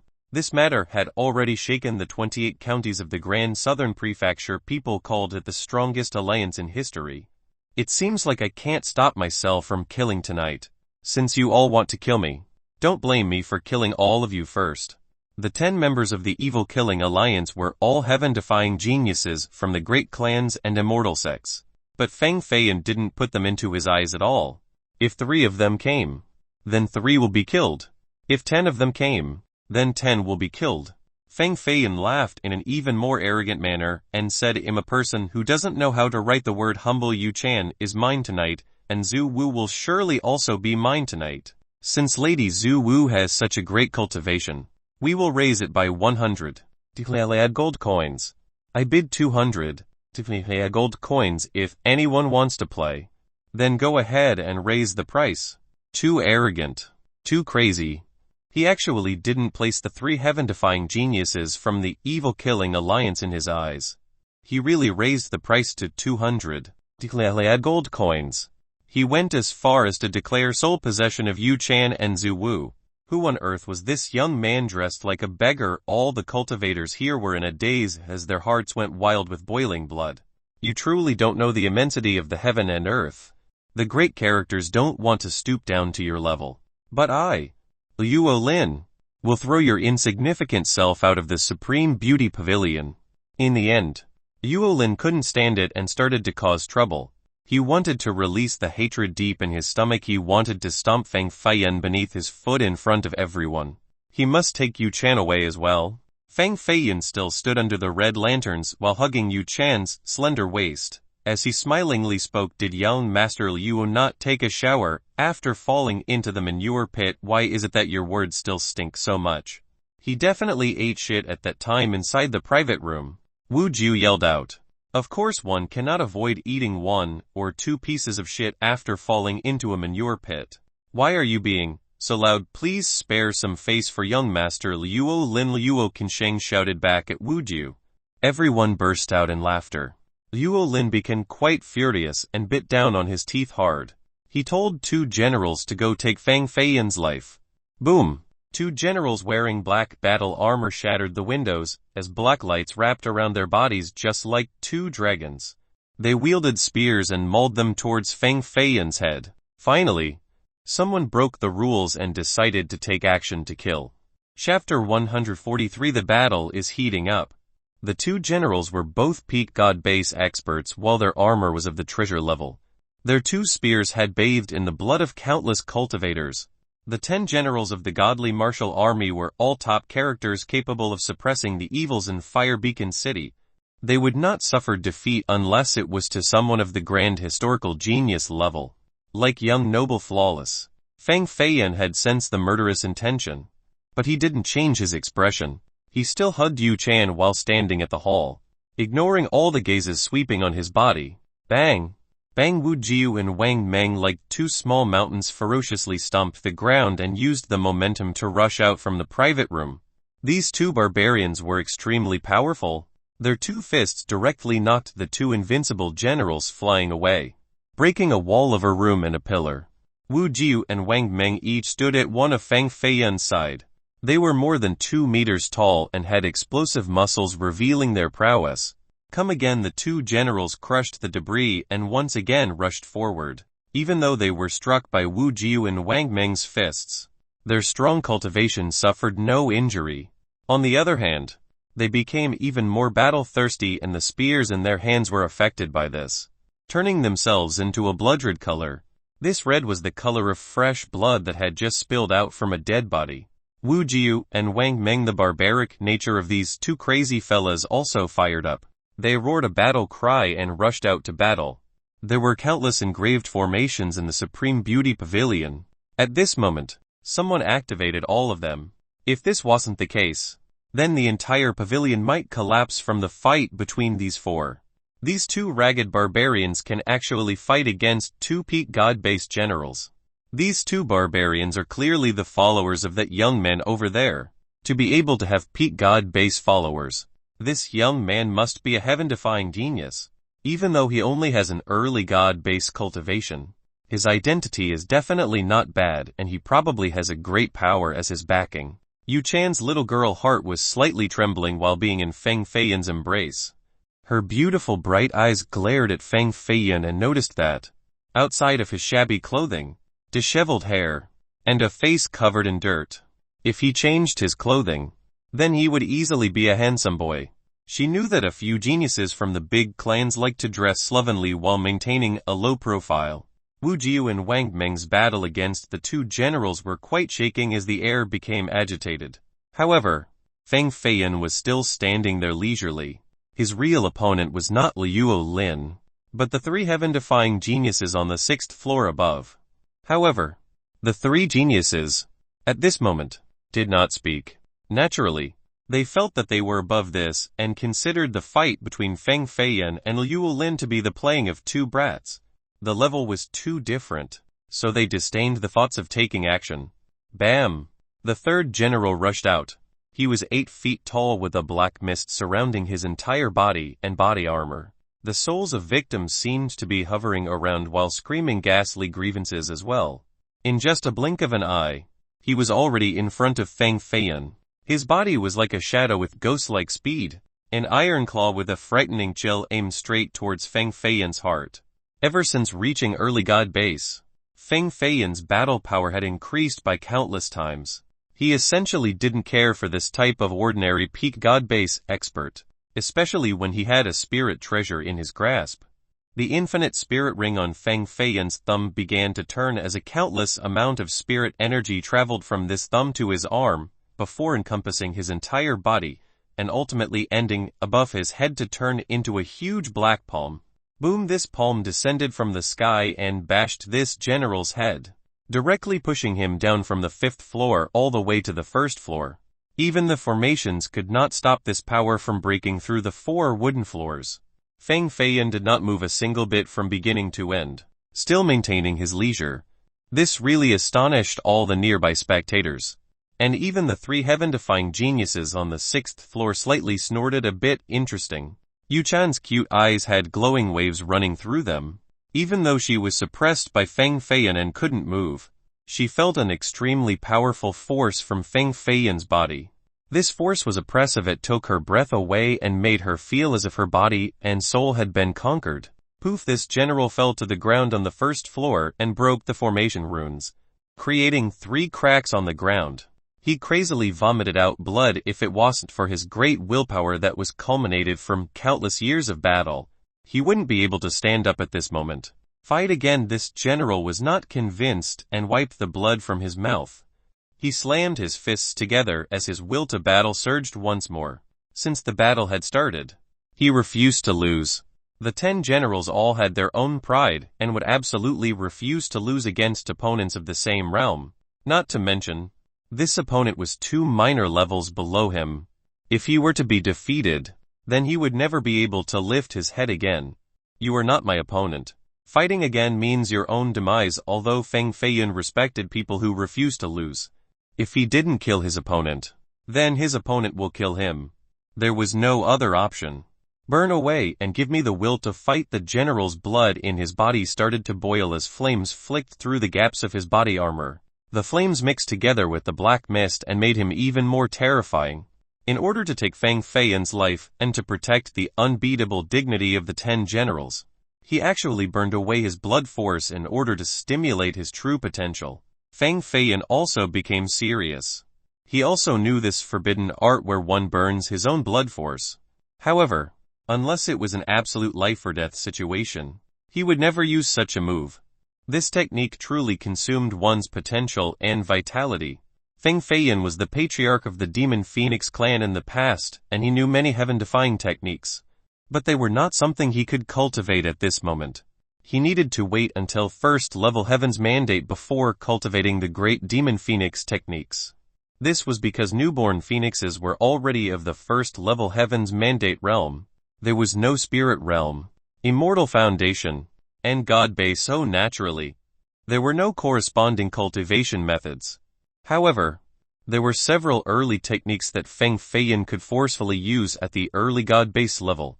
Unfortunately, they were truly harmful to oneself in exchange for great power. This general burning his blood could be considered a type of forbidden technique, but this was not even considered trash compared to the Demon Phoenix clan's forbidden technique. If you want to burn your blood, then I will freeze your blood. The infinite spirit ring and the dragon horse diagram in Feng Feiyan's Danshan harmonized together and turned at the same time in resonance. An icy mist flew out from Feng Feiyan's Danshan. Boom! Countless amounts of freezing energy condensed into a dragon horse diagram. With a roar from the beast, the diagram immediately suppressed the general down to the ground again. Even before he could make a move, boom! The diagram formed from the cold energy wrapped his armor and turned into an iceberg, completely freezing his body. The entire pavilion was flooded by this cold energy. It was as if winter had arrived, and it sent shivers to everyone. So it is you. It seems like I will not only be watching beauties tonight, but also some entertainment. With a flashing divine brilliance in his eyes that gradually disappeared, young noble Flawless managed to detect the dragon horse diagram appearing in just an instant and was able to guess Feng Feiyan's identity. He was a bit surprised after finding out. Then he began to laugh. After the battle at Jinghuan Mountain, Feng Feiyan was already renowned in the world after battling several giants. His battle prowess and aura frightened everyone at that time. Young noble Flawless was also present at that point, and he remained unable to forget that battle. Chapter 144 Frightening Zhu Wu. Feng Feiyan slightly peeked from the corner of his eye. He knew that young noble Flawless cultivation was amazing and would immediately detect him once he revealed even the slightest clue, so he was not surprised by it. However, Young Noble Flawless did not reveal Fei Yun's identity. He clearly didn't want to be a vile character. With his identity and status, he didn't need to be a big mouth, so he acted like an expert and a man instead. Young Noble Flawless was indeed perfect. Rumble, Wu Jia's skeletal structure exuded a silver brilliance as if it was made from diamond. He cracked the armor of one of the generals in 3 different places. However, the 2 people still fought all the way from the 5th floor to the 3rd floor. Even though Wu Jiu had the advantage, he couldn't defeat this general in a short period of time. Meanwhile, Wang Meng was fighting another general and became more vigorous as time went on. He only used pure strength as the main force. Each of his fists were like 2 divine steel plates slamming against each other, causing painfully deafening blows. The entire pavilion was no longer peaceful as an air of battle raged in the atmosphere due to the continuous fighting commotions. Many cultivators quickly fled out of fear for being hurt by the waves of impacts. With a reddened face, it looked like Liu Lin had smoke coming out of him due to anger. His party of 10 generals. 1 was wasted by Young Noble Flawless in just a second. 1 was frozen by Feng Feiyun, and the other 2 were continuously pushed back by the 2 barbarians. These were the 10 generals who were renowned in Fire Beacon City. The glory of the 10 generals has been completely lost tonight. We have always bullied people and had never been bullied before. If we 10 generals don't reverse this battle, then where will our face go? Bam! The private room's door with a metallic luster was knocked away and flew towards Feng Feiyun from above. Even though it was just a door, the force it contained was more than 10,000 jin. Feng Feiyun slightly smirked and simply tweaked his body and waved his hand. A light shot out from the inside of his sleeve and shattered the flying door into broken pieces of wood all over the place. 6 monstrous auras crazily surged and cloaked the sky in clouds with darkness, while carrying terrifying screams. Without any warning, the 6 remaining generals all left their room and stood in 6 different positions. 1 stood at the end of the corridor while another trod on a wooden balcony. 1 was hanging upside down on the ceiling rafter while another landed on the cornice of the 6th floor above. The 6 generals completely surrounded Feng Feiyun in the middle and blocked his escape. Each of them pressured towards Feng Feiyun with great battle thirst. The aura of the 6 peak god base experts combined together and created a resonance like the suppression of 6 mountains. Even people who were not within the circle of war felt as if 1,000 jin was placed above their heads as they begin to lose their breath. One could only imagine how terrifying the force Feng Feiyun was under while standing in the middle. Even a heaven-defying early god-based genius would still die from the suppression. Although Feng Feiyun was still smiling like before, he was not having an easy time. The Dragon Horse River diagram flew out and floated above his head. It covered his body, along with Yu Chan, like an invisible barrier, halting the pressure from the 6 peak god base experts. Feng Feiyun's body was powerful with a fortified blood flow with spirited lights thus. He was not afraid of the pressure from the 6 generals. However, while in his embrace, Yu Chan was unable to withstand such an amazing force. Even though she didn't make a sound, she was deathly pale as her soft body slightly trembled. Even though she had an early god-based cultivation, her true power was not only 10 times below Feng Feiyun. If you want to die so badly, I'll send you to Kingdom Come. Feng Feiyun's countenance revealed a ruthless look. He took out a jade box from his chest and opened it. A weeping black aura immediately rushed out with an indescribable corroding force. This box contained corpse poison. Feng Feiyun secretly gathered it after helping Dongfeng Jingyu with her wounds inside the mortal life cavern that day. It came from ancient corpse monks and could even nearly poison a master like Dongfeng Jingyu to death. This was absolutely a top-class poison in this world. Feng Feiyun initially wanted to use it against a grand achievement god-base expert, but because of the threatening pressure from the 6 generals, he had no choice but to use this corpse poison box on them. Bam! Feng Feiyun struck the jade box and the corpse poison immediately splashed out, turning into a purple haze. It broke through the 6 generals' aura and directly sprinkled upon their bodies. Some corpse poison splashed outside and fell into the pavilion filled with formations. They corroded the formations and turned them into smoke. Even the corridors were burned into corpse flames. This was the terribleness of corpse poison from corpses that underwent their second corpse transformation. On the 7th floor, a red shadow flew circles inside the Supreme Beauty Pavilion. Her speed was fast to the point of being devilish. Even Feng Feiyun could only see a faint shadow. He only knew that it was a woman. He was not even able to discern the material of her clothing. As for the other cultivators, they didn't even see her flying past them. They only felt a light breeze drifting by. Amazing young noble, flawless eyes flashed as he smilingly praised. Thank you. The red shadow once again disappeared into the clouds on the 7th floor and answered with a charming and erotic smile. The corpse flames inside the pavilion were extinguished by her in just a flash.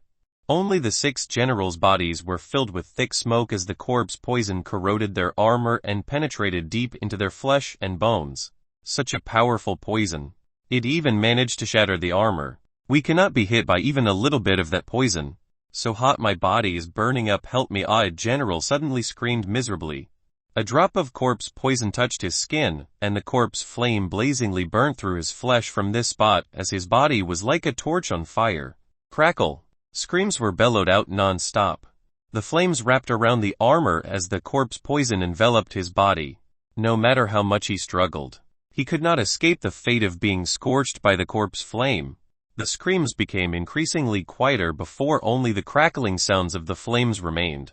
One peak god base cultivator was burnt into gray ashes, and the armor of the treasure level was also incinerated, leaving only small pieces falling to the ground along with tiny flame sparkles. The flames did not dissipate and were still burning like before. Wu Jiu and Wang Meng both stopped their battle. All the other cultivators were in dismay and stared at Feng Feiyun with dread, as if he was a devil. He was truly even more frightening than poisonous snakes and fierce beasts. People could not accept the fact that a peak god-based general was turned into black ashes in just a blink of an eye. And it was all because of the poorly dressed young man. Everyone instinctively took 2 steps back. Boom! Boom! Boom! Boom! Boom! The other 5 generals were relatively luckier. Before the corpse poison could penetrate their armor, they used spirit energy to shatter the armor and managed to escape. However, their bodies were drenched in a cold sweat. They felt like they were infinitely near death just a moment ago, as life and death was separated by a thread. At this time, they were still fearful and their gazes towards Feng Feiyun had changed. They each slightly took a fearful step back. You all still want to fight? Feng Feiyun smiled and scanned over them. Of course, all 5 generals had great mental strength, even though the scene from earlier really did scare them. But if they accepted defeat in front of an early god-based boy, then where will their face in the future be? They were not afraid of anyone of the same realm, not to mention a cultivator 2 minor levels lower than them. The 5 generals stood at a distance, and all condensed a spiritual light in their hands, turning into huge black lights that eventually took the shape of many Kilin shadows. Each of them unleashed 5 Kilins, which is equal to a power of 160. The Kilins from the 5 of them combined into 25 Kilins of power equal to 800. The 25 gigantic Kilin shadows were just like a grand army that headed towards Feng Feiyun in its entirety with a suppressive force. A man was extremely small in front of a Kilin, not to mention 25 of them. This was the true power of the 5 generals. Many people began to run for their lives, for they felt that the formations of the pavilion will be annihilated by the force of the Kilins, and the pavilion itself was on the verge of collapse. Feng Feiyun was like a lone leaf under the baptism of a torrential storm that could be torn apart at any moment. However, he still carried an indifferent look while showing no fear. You're truly not giving me any face. What if my little god of wealth gets hurt? Which one of you will bear the responsibility? A lazy, seductive voice appeared in a coquettish manner. No one was able to see her shadow. However, a beauty in a red dress appeared in front of Feng Feiyun. Her shoulders were bare as her sweet body fragrance exuded among her black hair that floated straight down like a waterfall. Her skin was as white as jade, while even the slightest of actions was extremely seductive. Her jade and sculpted hand slowly reached out. This hand truly reached the limit of softness. This gentle outstretch of her palm immediately shattered the shadows of the 25 Kilins. Even the 5 generals were like kites cut from their strings as they all flew outside at the same time. knocking into the walls and creating 5 big holes when they landed on the street outside of the pavilion. Just a soft palm was enough to defeat all 5 peak god-based generals. It was as easy as beating 5 dummies. Chapter 145 Temptress. The red dress was just as thin as a pair of cicadas' wings. One could faintly see the jade-like skin underneath and the indistinct purple coat covering her plump and towering bosom. She wore a delicate fragrance. A fragrance like the scent of the cereus flowers blooming at night. This scent was capable of drowning others with thoughts of desire. Zhu Wu exposed half of her white jade shoulders.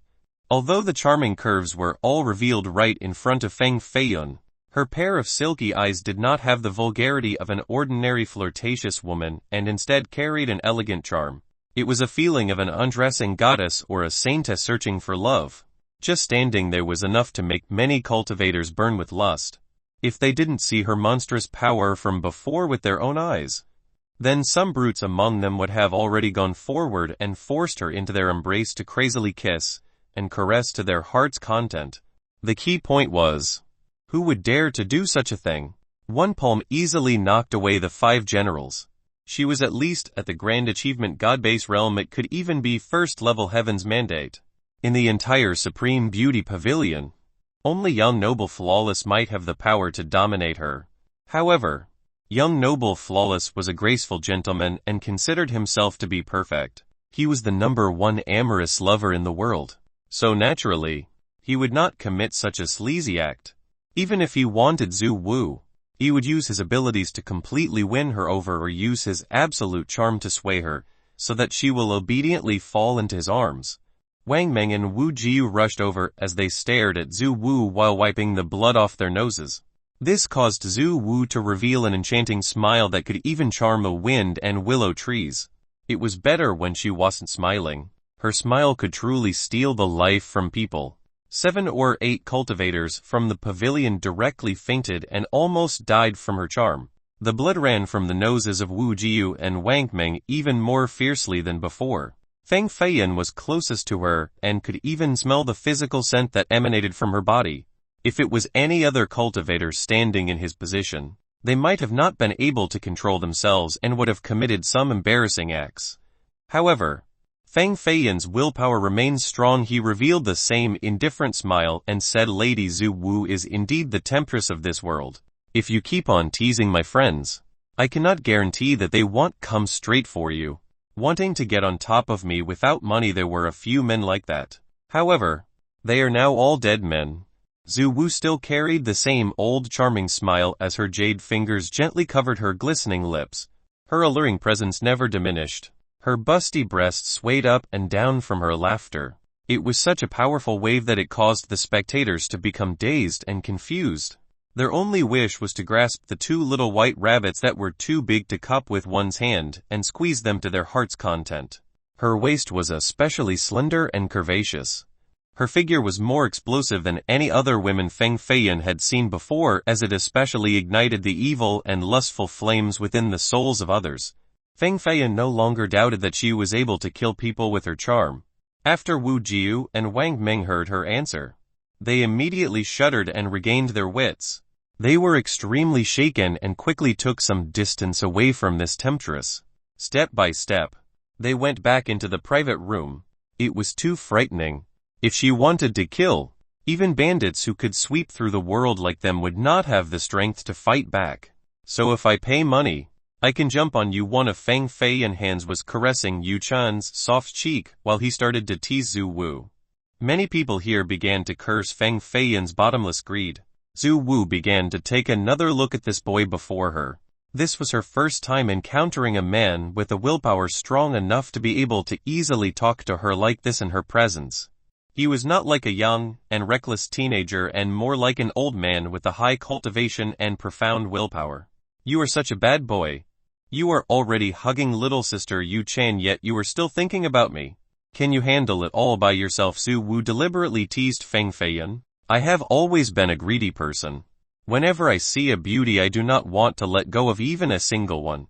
Young noble Flawless, are we a bit similar in this regard? Feng Feiyun asked, with a smile on his face as he gently touched a violet gold bracelet on his wrist. He answered with ease, when a man sees a beauty, They should be a bit greedy.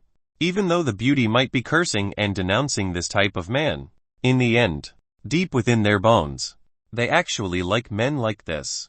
Such wisdom, young noble flawless is truly an experienced senior when it comes to winning over flowers. If a man is not bad enough and not greedy enough, a woman will not like them. Feng Feiyan smilingly agreed. You are also an elite at winning over flowers. Young noble flawless thought about the supreme beauty of Dongfeng Jingyu, so he spoke these words. However, he changed his course of direction right after. Unfortunately, right when I had just arrived at the Supreme Beauty Pavilion, I met one of your acquaintances. If you are too greedy tonight, she will not be pleased. The consequence will be very grave, so you should really rethink it. All men should be greedy, but they also should have the capability to be greedy. The most taboo thing is to die in the hands of your own woman. Many men like us who are greedy for women will end up with such an outcome. Haha. Young noble flawless inadvertently poked Feng Feiyan's pain. Feng Feiyan became a bit silent as his eyes swept past each of the private rooms. Who on earth was this acquaintance? Could it be the grandma? Dongfeng Jingyu? No. That's not right. If she came to Fire Beacon City, then Zhang Dongliu would have told me already. Then who was it? Feng Feiyan wouldn't have guessed that Nalan Zujian and Monk Diu Ru were hiding in the Supreme Beauty Pavilion. However, Nalan Zujian did not recognize Feng Feiyan at this moment since she did not come out from her room, and Feng Feiyan had changed his voice. Otherwise, with Nalan Zujian's character, she would have already exploded after seeing Feng Feiyan hugging Yu Chan and flirting with Zhu Wu. At that point, Feng Feiyan would not be laughing so easily like this. Thank you for letting me know. And I will remember these words well. However, no matter who is in the pavilion right now, they will not be able to stop my will to seek the flowers and steal their hearts. A man in such a romantic place should have some courage, otherwise, the beauties would become disappointed. Right. Lady Zhu Wu. Feng Feiyan reached out his hand, wanting to touch Zhu Wu's chin, but it only touched the air. Zhu Wu was already standing 3 feet away before anyone knew it and smiled. Don't go randomly touching without handing any money over, lest I start to kill. Feng Feiyan withdrew his hand and suddenly turned around to say, I have named the price of 200 gold coins. Does no one else want to bid? If not, then Lady Zhu Wu will belong to me tonight. Correct. The entire pavilion turned silent. Luo Lin was already extremely frightened as he sat inside his private room, so how could he dare to raise the price? Meanwhile, young noble flawless naturally came for Nangang Hanyan. Before knowing Feng Feiyan's true strength, he did not want to compete against him. In the end, the battle at Jinghuan Mountain still left a mark on him. As for the others, they were intimidated by Zhu Wu's powerful cultivation. A woman with such a powerful cultivation, while being so flirtatious, they did not have the slightest bit of confidence of being able to control her. At the moment, only the 3 heaven-defying geniuses on the 6th floor were capable of bidding against Feng Feiyan. However, they did not open their mouths so clearly. They also had no intention of raising the price. No one said anything for a long time. Haha, it seems like you and little sister Yu Chan have to serve me tonight. Feng Feiyan reached out with his other hand around Zhu Yu's waist. She did not escape this time. On the contrary, she took the initiative to glue herself all over Feng Feiyan's body.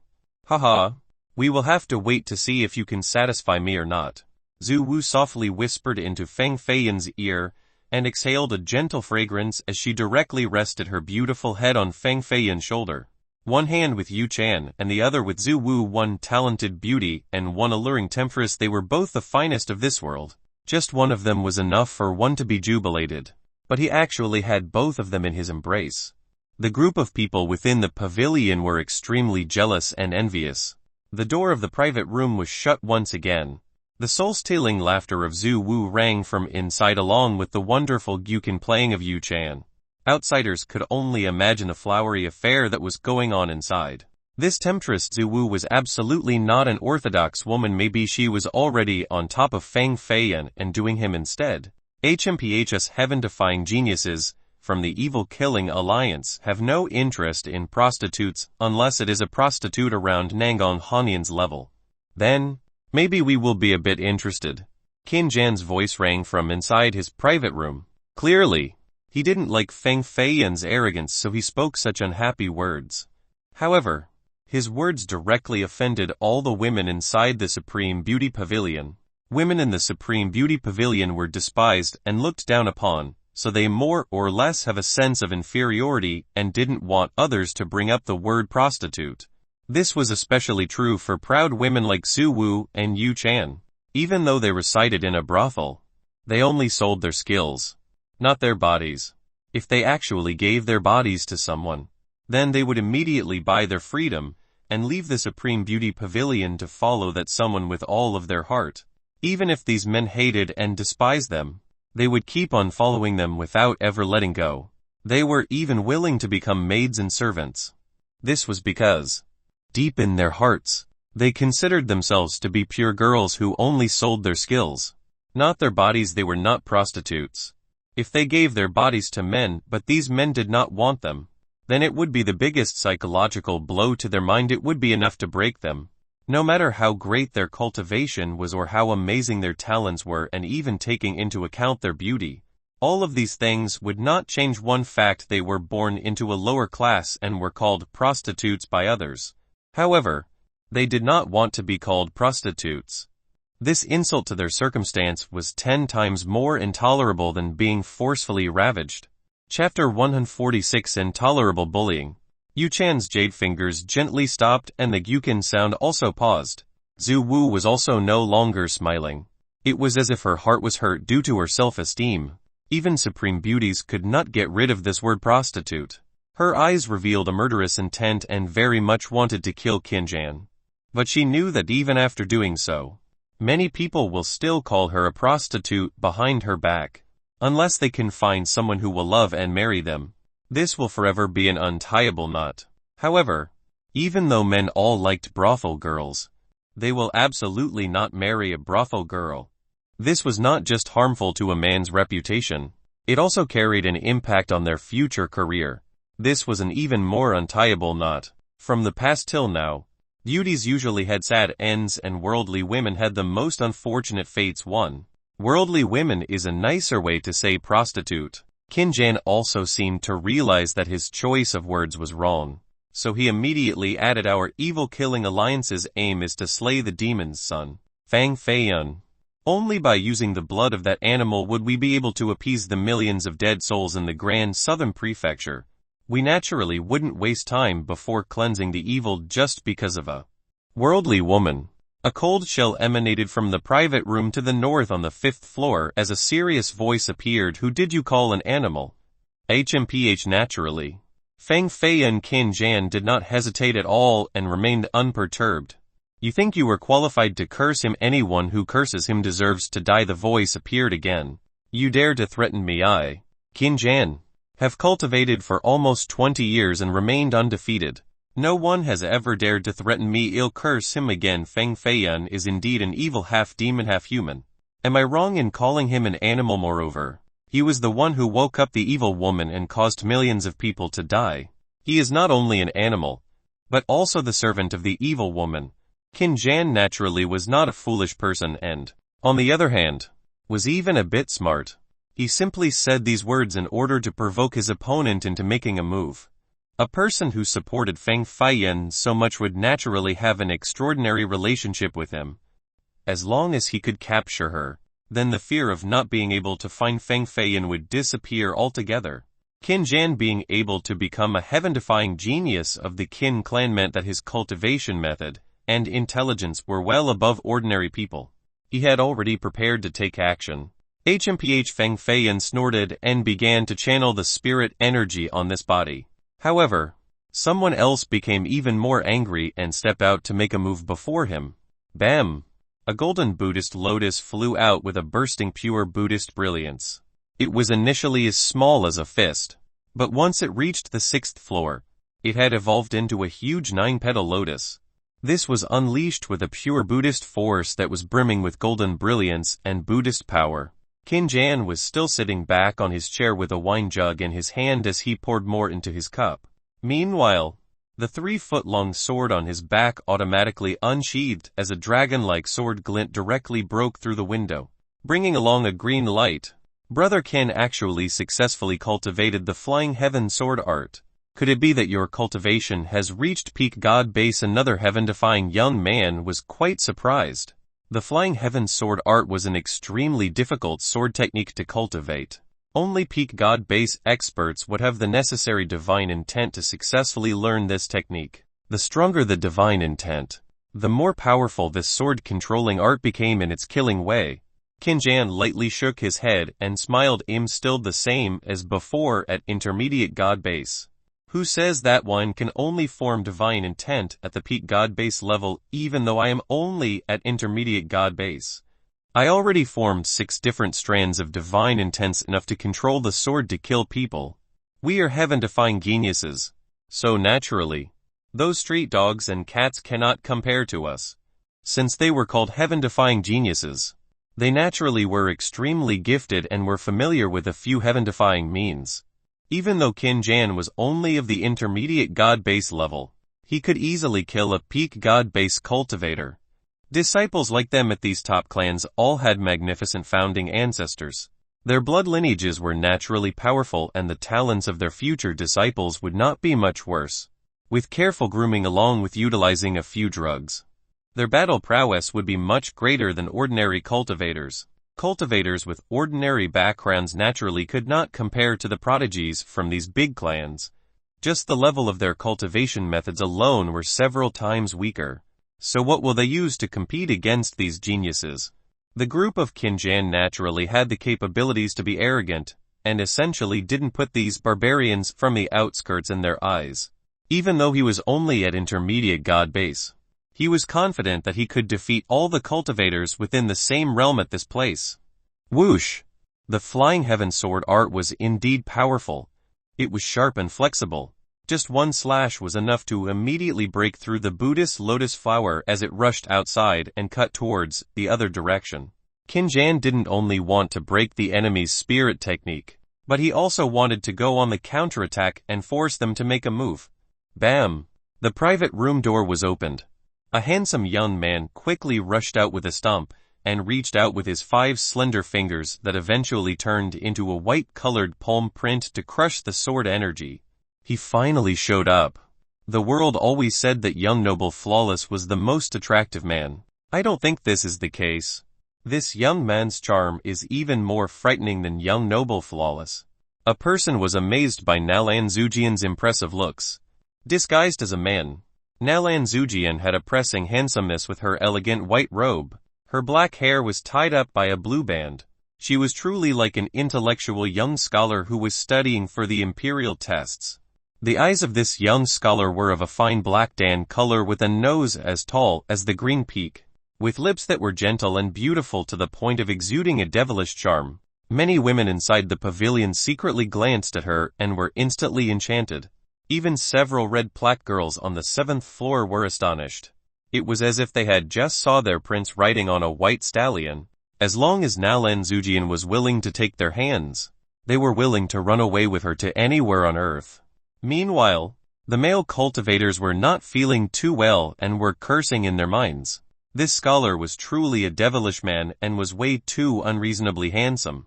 Even though Feng Feiyun is a jerk, these words are reserved for me. If other people dare to curse him, I will definitely take their life. Nalan Zujian held a paper fan in her hand and stared at the private room above with a chilling gaze. I'm really scared now, ah ha ha. So it turns out to be a pretty boy wanting to protect the animal that everyone wants to kill. It seems like your relationship is not normal. Don't tell me you guys have that kind of love. Kinjan basically didn't put Nalan Zujian's threat in his eyes and retorted without any fear. The other 2 heaven-defying geniuses also smiled with an implicit understanding and said, so it turns out that Feng Feiyun likes men. If this news comes out, the reputation of the demon's son will become even more renowned. You all want to die. Nalan Zujian almost cried from anger. They actually dared to tarnish Feng Feiyun like this and threw all the crimes onto him without actually knowing the facts. All of them were truly deserving of death. 2 pupils flashed from within her pair of beautiful eyes as the spirit energy condensed in them. It shot out a light as thick as a finger and turned into a fragmenting moon spirit sword. Phew! Qin Jian was still drinking wine in his room. He used his divine intents to control the flying sword with impeccable expertise and ease as it slashed the fragmenting moon spirit sword created by the dual pupils. Myriad swords becoming one. The flying heavenly sword art in the air turned into 108 lights like meteors flying through the sky or a myriad of arrows flying out. Myriad swords becoming one was a supreme sword technique of the Qin clan. At its perfection, one sword could turn it into 384 swords. Qin Jian naturally could not cultivate this art to its extremity, but these 108 spirit sword energies were already very frightening. Numerous sword energies exploded around Nalan Zujian's body. There were 3 sword energies that cut through her arm sleeve, creating 3 bloody marks as drops of blood dripped down. Haha, pretty boy. Even though your cultivation is also intermediate god base, you are absolutely not my match. I am unbeatable within the same realm. With just your meager cultivation, you still want to stand up for that animal, Feng Feiyun. Sooner or later, you will die at the hands of our evil killing alliance. Qin Jian heroically added, however, your talents are indeed good. If you kneel to the ground and bow down to us 3, then I can consider letting you go. We have to destroy his face as well. I feel very uncomfortable looking at his ladyboy face. Another heaven-defying genius joined in. Nalan Zujian had never experienced such a level of oppression. She bit down on her teeth and covered her gushing wound with her small hand. She slightly glanced towards her private room only to find monk Jiu Ru still in meditation while his eyes were closed. It was obvious that he had no intention of helping her. Brother Qin's cultivation is really amazing. You don't even need to use your body, just your single flying sword art is enough to defeat all experts of the same realm in this world. If you meet that animal Feng Feiyun, you will surely be able to slay him with one sword. Another heaven-defying genius insulted Feng Feiyun on purpose, wanting to make Nalan Zujian even more angry. Sure enough, Nalan Zujian became enraged once again as she clenched her fingers tightly and coldly said, you all are going too far. We are truly bullying you. What will you do with just your level of cultivation even if you train for 3 more years? You still wouldn't be my match. Qin Jian channeled his heavenly flying sword art, and one sword went straight towards Nalan Zujian. It left behind a faint wound on her neck. If she didn't react fast enough just now, she would have been killed due to a severed head. After Nalan Zujian came out from her private room, Feng Feiyun had always been holding his wine cup in silence without any movement. A complex emotion appeared in his eyes before he fiercely emptied his cup in one gulp. Chapter 147. The way she is. To be able to escape twice from my myriad swords becoming one, you can be considered a heaven-defying genius. However, you have too little battle experience and your anger has blinded you, resulting in too many openings. Even though your cultivation is equal to mine, I can kill you in 10 moves. Qin Jian slightly frowned. If it was an ordinary genius, then he could kill them with just one sword.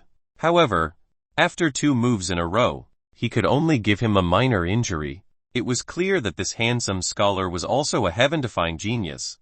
You are too arrogant. Nalan Zujian rarely fought against cultivators of the same realm, so her battle tactics were indeed lacking compared to a battle-hardened Qin Jian. The Buddhist jade bead rose from her palm and emitted a faint green brilliance.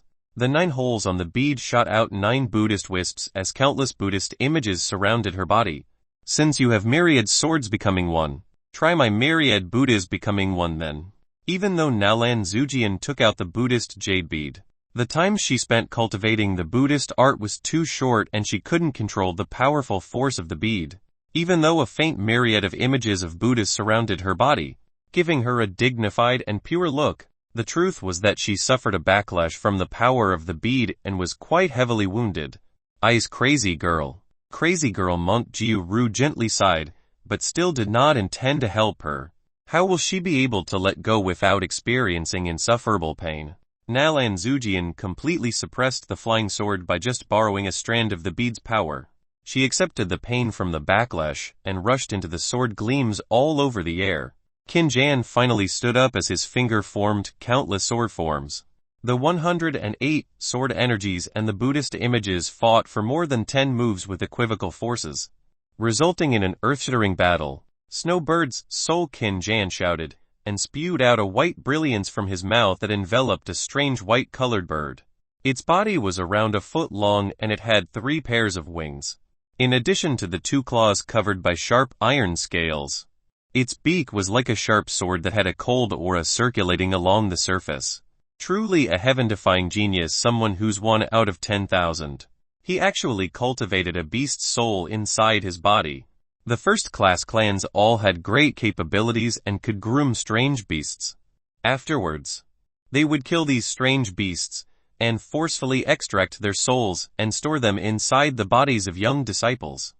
Those who were able to master the strange beasts' souls and refine them inside their bodies were all experts with extraordinary aptitude and willpower. This snowbird was initially only a 400-year-old strange beast, but it was subdued and refined into his body when he was 15. As Qin Jan's cultivation increased, the snowbird's power also increased, and it is now comparable to a 500-year-old strange beast. Of course, this only included ordinary 500-year-old strange beasts, and not a few ancient beast races or heaven-defying ones. Still, the power of a 500-year-old strange beast was quite terrifying. One claw tore through 18 Buddhist images as it rushed into the battle and personally unleashed its might, creating fiery sparks from its scaled claws. Rumble, countless battling shadows soared in the sky with fiery flashes and bird drillings as Buddhist lights were broken one after another. Boom! The battle ended as the snow bird went back inside Qin Jan's body with a victorious attitude. Qin Jan also withdrew his flying sword and smilingly spoke, forcing me to use my myriad swords, becoming one along with the strange beast's soul. Even though you lost, your cultivation is not bad at all. I intend to let you go, but the condition is that you have to tell me Feng Feiyun's whereabouts. Qin Jan looked down from above in the both hands behind his back pose, just like a king of the younger generation, disdaining all existences. He was someone who didn't put anyone else in his eyes. The winner must have a winner's attitude. Winners become kings and losers become bandits. This was the way of life. At this very second, Nalan Zujian was no longer as confident and at ease as before. There were at least 10 different wounds on her body. The snowbird tore off a piece of flesh from her back as a lot of blood gushed out from the wound, staining her white robe red. She half knelt on the ground as she was drenched in sweat while constantly panting. Her frail body seemed as if it would fall down at any second. Poof! The backlash from the Buddhist JB shook her entire body, causing her to spew out a mouthful of blood. Many women could not bear to see this any longer as they secretly lamented. But no one came to help her up because Qin Jan's cultivation was too great and no one dared to offend him. You still want make a move? Young noble flawless stared at a jade mirror to look at his extraordinarily handsome face. He had a strange smile on his face as if he was murmuring to himself. The Po Yuo royal uncle was quite confused at such a sight. Feng Feiyun and young noble flawless were separated by only one wall, so he knew that young noble flawless was speaking to him. Young noble flawless smilingly continued, I can understand your feelings right now. You want to take action, but you are afraid to let her know of your appearance at a brothel mingling with other women. Haha, if you beg me, I am willing to personally help you save her. Such a good girl like this. Even if you don't feel bad, I am starting to. However, I'm afraid that after I save her, she will fall in love with me and would never want to leave. Young noble flawless was still fairly confident regarding his charm. Feng Feiyun was in a rather precarious situation. He was not only afraid of Nalan Zujian causing more trouble like this, but he also did not want to reveal his identity even more. That will only result in an endless amount of pursuit. But did he have any other choice? How could he not feel pain right now? It makes sense though. You already have a talented 4th young miss with great wealth. Your future's already so bright ahead. Why would you feel bad for another girl? It seems like only I can to do it in your stead then. Young noble flawless was still smiling like before. Feng Feiyun's expression sank. In the end, he still had to open his mouth. If your hand reaches too far, I will sooner or later chop it off. I'm so scared. Young noble flawless laughed. Feng Feiyun no longer changed his voice with these words and started using his own voice. Finished speaking, he immediately stood up and opened the private room door. He glanced at Qin Jan and said, since you proclaim yourself to be invincible within the same realm, do you dare to fight against someone who is one level lower than you? Like me. Many people felt that this boy that was dressed like a beggar liked to show off too much and was even a bit nosy. It was as if he wanted to offend everyone tonight. Qin Jan, who stood high up above, also glanced at Feng Feiyan. He smilingly replied, I watched you fight against those trash generals from earlier. You can truly be considered a heaven-defying genius. But you are only an early god base.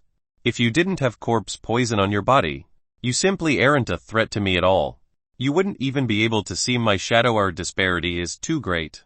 If Qin Jan knew that even Beimingtang, who had a peak god base cultivation, was abused by Feng Feiyan, he wouldn't be so cocky like this at the moment. Don't tell me all the prodigies of your evil killing alliance are all frogs under the well like this, Feng Feiyan smilingly retorted. Qin Jan turned cold and said, boy, you better hold your tongue. Even if you have 10 lives, it still won't be enough if you offend 10 heaven-defying geniuses of our alliance. The evil killing alliance was called the strongest alliance of the younger generation of the Grand Southern Prefecture. Since Qin Jan was able to become part of it, he naturally felt flattered and proud. So he wanted to maintain its prestige. Is that so? I actually need to offend the evil killing alliance. Do you know who I am or not? A second before, Feng Feiyan had prepared himself to reveal his identity, so he was not afraid to face the consequences.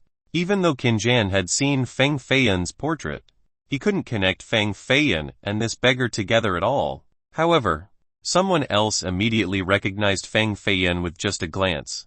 Feng Feiyan, you bastard, you were actually playing around with girls in a brothel the moment I don't have my sight on you. You immediately crawl into a woman's bed.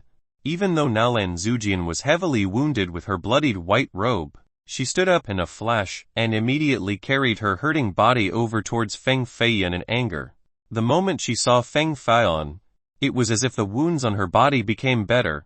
So it turns out that the boy who bought both of the red plaque ladies of the pavilion was this damn bastard, Feng Feiyan.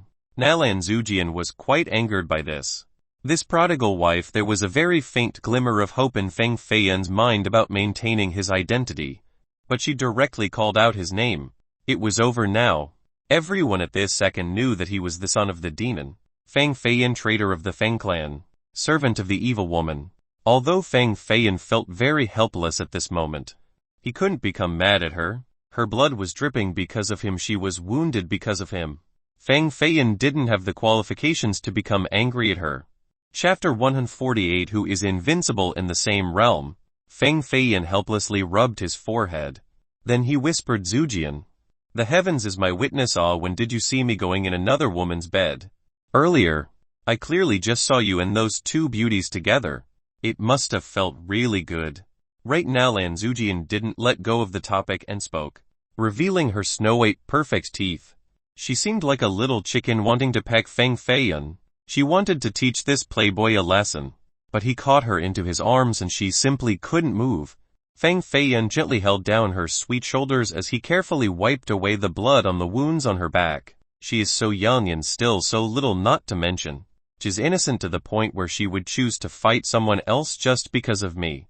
It really is too foolish. Nalan Zujian stubbornly wiggled a couple of times before stopping. Then she slightly spoke while whimpering. Everyone said that you jumped down the yellow well and was buried along with the mortal life temple to become a corpse without a soul. But I didn't believe it. You bastard. You like to play dead the most. How could an ancient well bury you?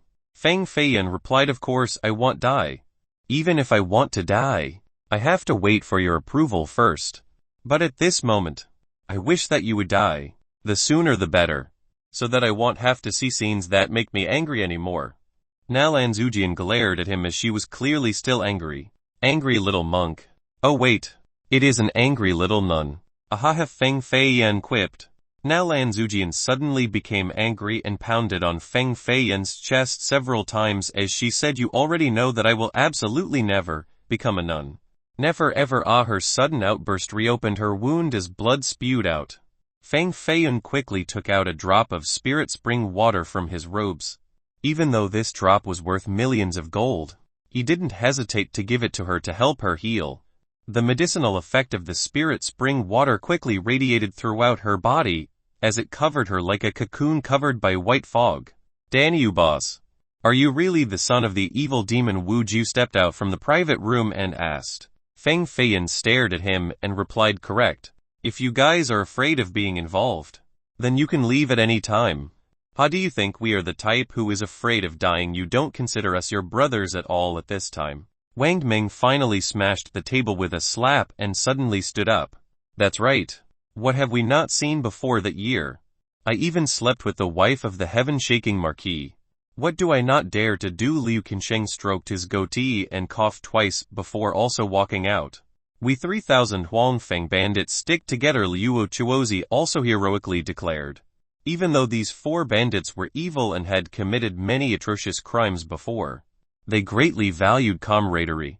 Even though Feng Feiyan was under attack by cultivators from the entire Grand Southern Prefecture, they would still dare to fight against all of these immortal gates and clans. "This is my problem and it has nothing to do with you guys. Help me take good care of Zujian. Leave my matters to myself. Even if I'm beaten to death, you guys still shouldn't interfere otherwise. I won't consider all of you to be my brothers anymore." There were more than 100 small sects within the Grand Southern Prefecture and more than 10 great powers. There were also plenty of those who had great cultivations. So who would dare to offend all the cultivators of one prefecture? Feng Feiyan didn't want them to take action, because he didn't want them to become trapped in this storm. Otherwise, their lives would be lost all for naught. "So you are Feng Feiyan." "Boo!" A loud bang came from the 6th floor above. The room door was shattered by a wave as the 3 heaven-defying geniuses appeared. They sat around a 4-cornered table while eating and drinking with music. They seemed to be very calm and indifferent. They were all top experts of the younger generation. With all 3 of them here, they were quite confident with dealing with Feng Feiyan, who only had an early god-based cultivation. Like I said, rumors shouldn't be completely trusted. How could someone like him oppose predecessors of the giant level? He's only an early god base. It will be easy for me to deal with him. A heaven-defying genius held a wine jar made from white porcelain and poured it directly into his mouth, issuing gulping sounds. This rumor is simply false. Today, in front of everyone, I want to defeat the son of the evil demon and then take his head to appease the souls of the dead. Qin Jan glanced at Feng Feiyan down below while revealing a contemptuous smirk. Feng Feiyan gently soared upward onto the cornice tiles of the 6th floor dozens of feet above. He smilingly spoke as he was basking in the wind. "Since you are so powerful, I really want to fight you for a round or two." Qin Jan's mighty power was apparent. Even though everyone was shocked at Feng Feiyan's true identity, he only had an early god-based cultivation. The son of the evil demon is the servant of the evil woman. If he is here at Fire Beacon City, does that mean that the evil woman also came to Fire Beacon City? The moment these words came out, everyone started shivering with fear, including the 3 heaven-defying geniuses, although everyone believed that any of the 3 could defeat Feng Feiyan. If the evil woman came to Fire Beacon City, then everyone will die without a doubt. Qin Jan's mind was stout. He quickly dismissed the fear towards the evil woman as his finger gently assumed the sword technique. Then, the flying sword on his back immediately rushed out. It was the flying heaven sword art again. Feng Feiyan just stood there as the cold wind blew by, causing his hair to flutter chaotically. The moment Qin Jan's sword left its sheath, he suddenly rushed out as his figure turned into a shadow. He was just like a ghost flying above the rooftop of the Supreme Beauty Pavilion. The flying sword's shadow in the air issued whistling sounds and constantly battled against the faint shadow. Sometimes it appeared in the west and sometimes it soared all the way to the east. There were sword energies flying all over the pavilion. A few flame sparks combined with the sword energies resulted in a very blinding spectacle. Even though Qin Jan was still sitting calmly in his chair, he started to feel tense. His 5 fingers rapidly formed different sword forms just to barely keep up with Feng Feiyan's transforming movement. How could one's speed be so fast? Qin Jan felt that his sword technique variations were gradually slowing down as they were unable to keep up with Feng Feiyan's movement, resulting in sweat drops forming on his forehead. He suddenly shot out 5 flashes from his hand into the flying sword. Myriad swords becoming one. 108 sword energies suddenly took shape and rushed out like rain. Break it! Feng Feiyan pointed his finger forward and sketched a large circle in the air. Then, he struck this circle with his palm. It did not destroy the sword energies, but rather, the 6 strands of divine intent that were controlling them. Boom! The 108 airborne energy swords all disappeared and turned into 108 remnants of lingering smoke and dust. At this time, Qin Jan could no longer idly sit, so he suddenly stood up. But at this time, a shadow soared forward and ended up right next to him. It unleashed a ferocious palm towards his shoulder. It was Feng Feiyan. Qin Jan's eyelids shrank as his heart jumped. He didn't have time to think, so he immediately stomped on the wooden floor. Thus his body lowered before Feng Feiyan's palm could reach his shoulder. Feng Feiyan's palm strike failed, so he immediately unleashed a second one. This one directly carried the force of 5 kilons right towards Qin Jan's head from above. One move after another. Feng Feiyan essentially didn't want to give him a chance to breathe. Snowbird's soul. Qin Jan opened his mouth and spewed out a blinding white light. A strange bird's soul rushed out and swung its claw, tearing the 5 kilons apart. The snow bird was a strange beast soul with 500 years of cultivation. Thus its battle power was quite terrifying, especially its sharp beak, truly strong and unbreakable. Mao Wugui, I'll leave it to you. Feng Feiyan pulled out a white turtle the size of 3 palms from his chest. Its shell was like rusty steel and its head was as big as a fist. What was even more disproportionate were its 4 legs. They had grown a bit too much. If it wasn't for the turtle shell, people would actually think that it was a little white duck. A trifling matter. Leave it to me. Before Mao Wugui could finish his words, he was already knocked outside by the snowbird's soul. He was flipped upside down next to a wall and couldn't get up even after a long struggle. A frustrated black line appeared on Feng Feiyan's forehead as he shook his head in disappointment. Suddenly, a fierce sword energy flew up from below. This sword slashed out a sword shadow around 10 meters long and was as wide as a door. This gigantic sword was seemingly capable of cutting open the sky. Such a monstrous sword energy could truly split apart a peak god-based cultivator. Boom! The infinite spirit ring flew up from Feng Feiyan's hand and became suspended in midair as it condensed all of its spirit energy into a gigantic palm. Countless ancient symbols gathered above the palm as a huge and terrifying spirit word from the palm descended down from the sky, smashing away all the sword energies occupying the area. Bam! The gigantic palm seal in the sky not only annihilated the sword energies everywhere, but it even forced Qin Jan back to the ground as both of his legs were drilled into the ground. His half-step spirit treasure flying sword also had a crack, while his surroundings were filled with disintegrated gravel. To be beaten by an early god base like this, if he hadn't been able to slash open a crack at the very last second, creating an opening to find a path towards survival, he most likely would have died from that spirit palm seal just now. Feng Feiyan stood on the 5th floor's hallway and condescendingly glanced at him before saying, "This is your invincibility within the same realm." Chapter 149. Heavenly King of the City, Tiger of the Earth. The Supreme Beauty Pavilion has been established for several hundred years, and there were more than 1,000 defensive formation arrays. It even had a few forbidden arrays that could guarantee its survival for 1,000 years. However, after a few battles, there were still several holes on the 7th floor's balcony with more than 100 of the formation arrays shattered. Many cultivators escaped from the pavilion and knew that there will be a bloodbath tonight. There will absolutely be a heaven-defying genius laying in his own blood tonight. Boom! Qin Jan pulled his legs out from underground. His pair of shoes had turned into ashes as his pants were also destroyed. With blood beads continuously dripping down, countless wounds covered his eyes. A heaven-defying genius was beaten to such a state. This was the first time this had ever happened to Qin Jan throughout his battle history. I will show you what is considered invincible in the same realm. Qin Jan threw away his treasure sword that had shattered in his hand. It embedded itself into the ground and issued gentle sword vibrations. It was damaged so badly that it became a useless sword. Crank crack. The sword suddenly broke into 9 sections and became pieces of scrap metal on the ground. Qin Jan personally buried the sword as if he was performing a pre-war ritual. The battle intent on his body surged even more ferociously. It was as if he became a rising sun that covered the entire pavilion. Feng Feiyan's eyes narrowed as he felt a great energy from the earth furiously rolling into Qin Jan's body. Heavenly King of the City, Tiger of the Earth.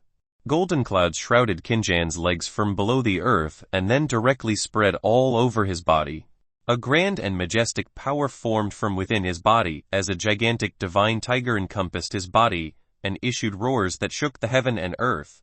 This divine tiger was like the sole shadow of Qin Jan, with golden eyes as big as a bowl. Black runes that turned into a majestic word king could be found on its forehead. 7 or 8 formations of the Supreme Beauty Pavilion were immediately shattered by the tiger's roar, while the other formations became bleak, without any brightness. Rumor has it that the Qin clan had 2 great forbidden grounds, the Heavenly King's Obelisk and the Myriad Sword Mountain. They contained the 2 most supreme cultivation techniques of the Qin clan, the Heavenly King and Myriad Swords, becoming one manuals. These were the 2 secrets manuals of the Qin clan. Future disciples who were able to cultivate one of the 2 techniques would be able to sweep through the world.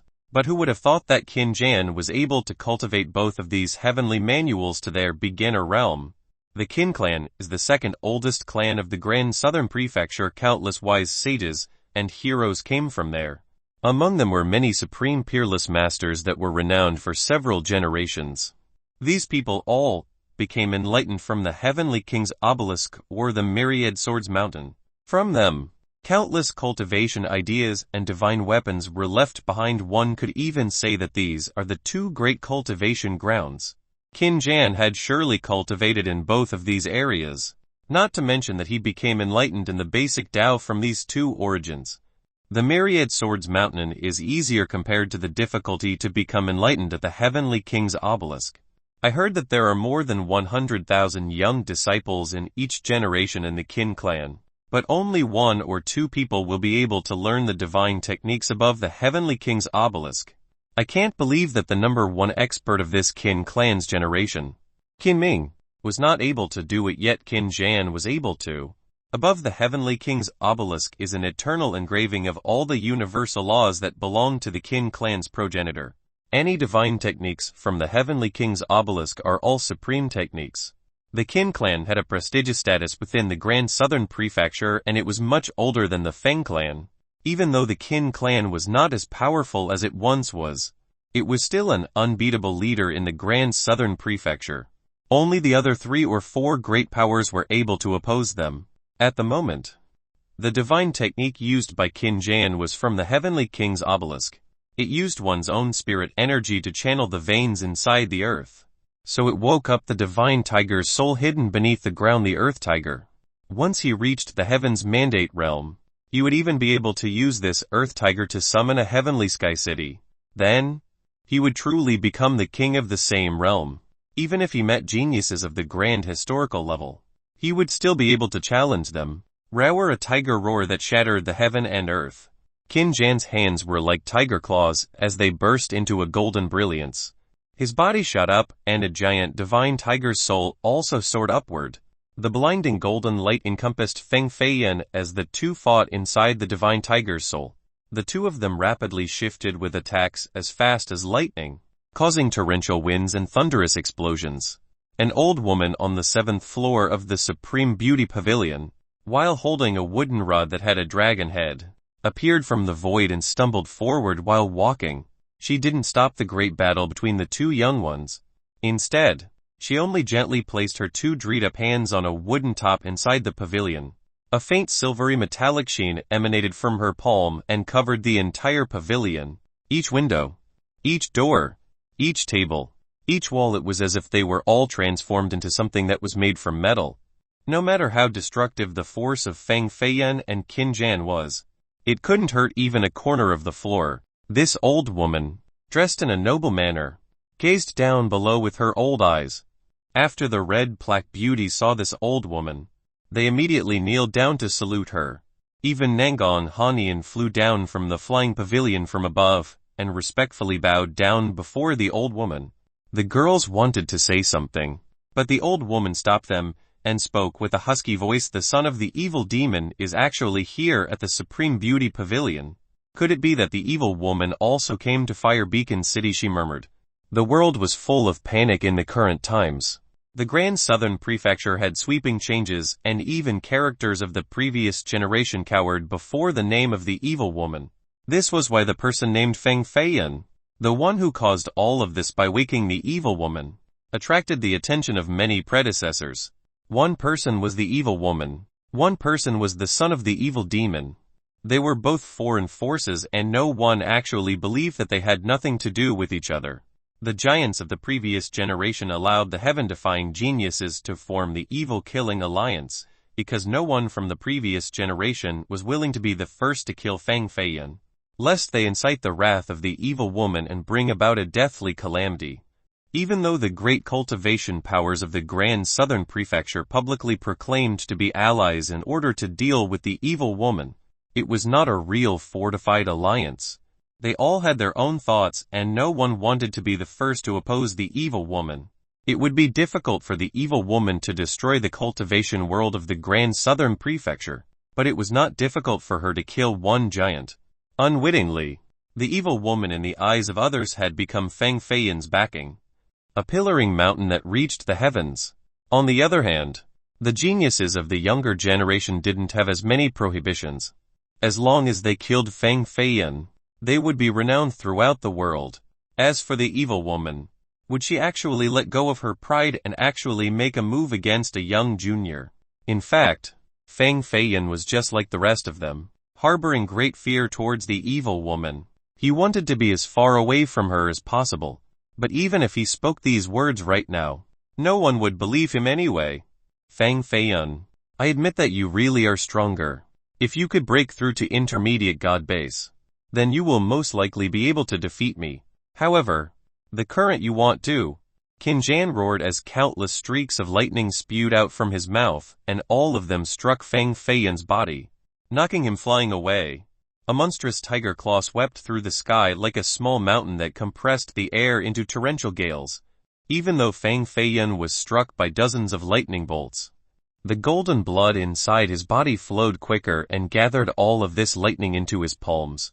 With countless lightning sparkles in his palms, he recklessly exchanged blows with the monstrous tiger claw. Boom! It was blocked. Before the gigantic earth tiger, Feng Feiyan's body may seem small, but it was able to compete evenly against the tiger claw. More than 10 lightning bolts shot out from Feng Feiyan's palm, forcing Qin Jan and the earth tiger back. Feng Feiyan also flew up from the ground and stopped around 10 feet away.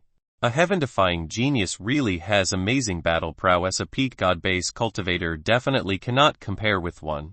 With the Earth Tiger technique, Qin Jan can easily massacre any of the 10 generals of Fire Beacon City, but he still isn't able to kill the evil demon son. I feel that Feng Feiyan's aptitude is a strand stronger than heaven-defying geniuses. If Qin Jan only had an early god base cultivation, then surely he would be torn into pieces at this very second. Young Noble Flawless still sat at ease inside his private room. He smilingly said, "How much longer do you guys want to fight? For I am still waiting to talk to Lady Hanyan. If you keep on fighting, the sun will soon rise." Feng Feiyan glanced towards his direction and smilingly replied, "Brother Su should drink another cup. He'll end this battle soon. The only thing ending is me ending you." Qin Jan stomped on the ground with the earth tiger next to him and unleashed a fist along with the tiger claw. A gigantic tiger claw that carried a golden light from the sky came smashing down. Feng Feiyan stood at the grand entrance of the Supreme Beauty Pavilion. He gently stepped on the ground with his right foot. A momentum from the earth rushed out and it encompassed his entire body, borrowing the earth momentum to destroy the earth tiger. The formed earth tiger was the soul of the earth, and the momentum borrowed by Feng Feiyan was the energy of the earth. One person forged the soul while the other assembled the momentum. "Break for me." Feng Feiyan slowly raised his palm that was filled with a golden light. The pitch-black infinite spirit ring on his thumb quickly rotated and created a majestic tornado. Boom! Before anyone knew it, the Dragon Horse River diagram appeared above the golden palm. Its entire body was covered with mysterious patterns and, with a neighing sound, it crashed into the earth tiger. How could the earth soul that was turned into an earth tiger by Qin Jan be a match for the dragon horse? It was quickly defeated. Feng Feiyan's palm channeled the momentum of the earth and mercilessly slammed down towards Qin Jan's head.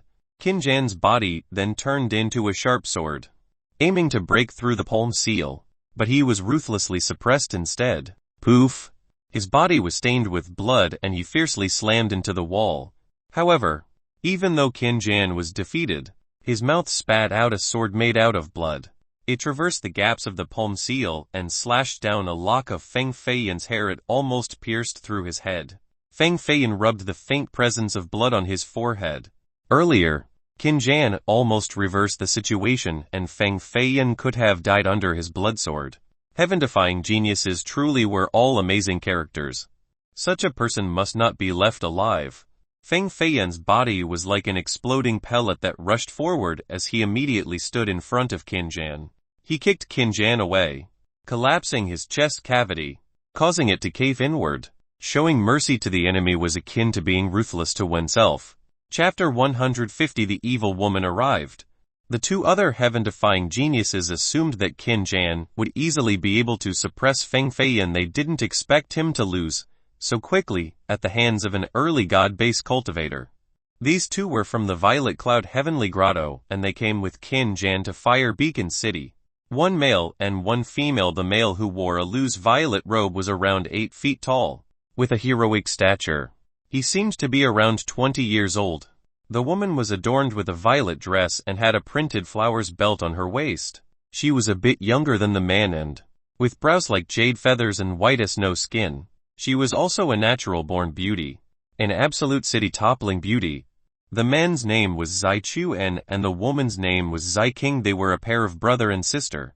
These two were the most talented prodigies of the Violet Cloud Grotto, and they flew down together from the 6th floor at the same time while standing on 2 violet clouds, just like 2 immortals descending from the heavens. Zai Chuan held a cloud sail with flowing lights, exuding surging divine waves. 1. Like a battle banner sail, Zai King summoned a divine whip that was akin to an extremely poisonous serpent. It shuttled in the air, causing jarring noises. 2. A whip with multiple small sections, like Ivy's weapon in Soul Calibur. No one will be able to save him. Feng Feiyan exerted more force in his foot and trampled through Qin Jan's chest cavity as his ribcage was shattered and inner organs were desecrated. So much blood spewed out of his body that it painted Feng Feiyan's right foot red. He actually stomped Qin Jan to death. The son of the evil demon was really ruthless. This was a heaven-defying genius. If he didn't die, then he would have become a giant in the future. A great clan like the Qin clan would only have a few heaven-defying geniuses like this every generation, so they were absolutely treasures that warranted heavy protection. However, someone like this actually died in the hands of Feng Feiyan and turned into a bloodied corpse on the ground. Boom! Feng Feiyan directly attacked with the infinite spirit ring, and the black ornamented ring turned as big as a fist. A crimson dragon shadow moved on the ring as it unleashed a frightening power. The activated power of the spirit treasure encompassed the entire pavilion. It tore a gap in the cloud sail in Zai Chuan's hand. Then waves of spirit energy broke a section of Zai King's whip. These two heaven-defying geniuses were knocked flying away at the same time, slamming into a wall. Fortunately for them, a body protecting Kai managed to offset this force. Otherwise, they would have been gravely wounded. The power of a spirit treasure. Zai Chuan gently touched the cloud sail as his expression became extremely serious. When Feng Feiyan fought against Qin Jan earlier, even though he used the power of the spirit treasure, he was still hiding it. But right now was different.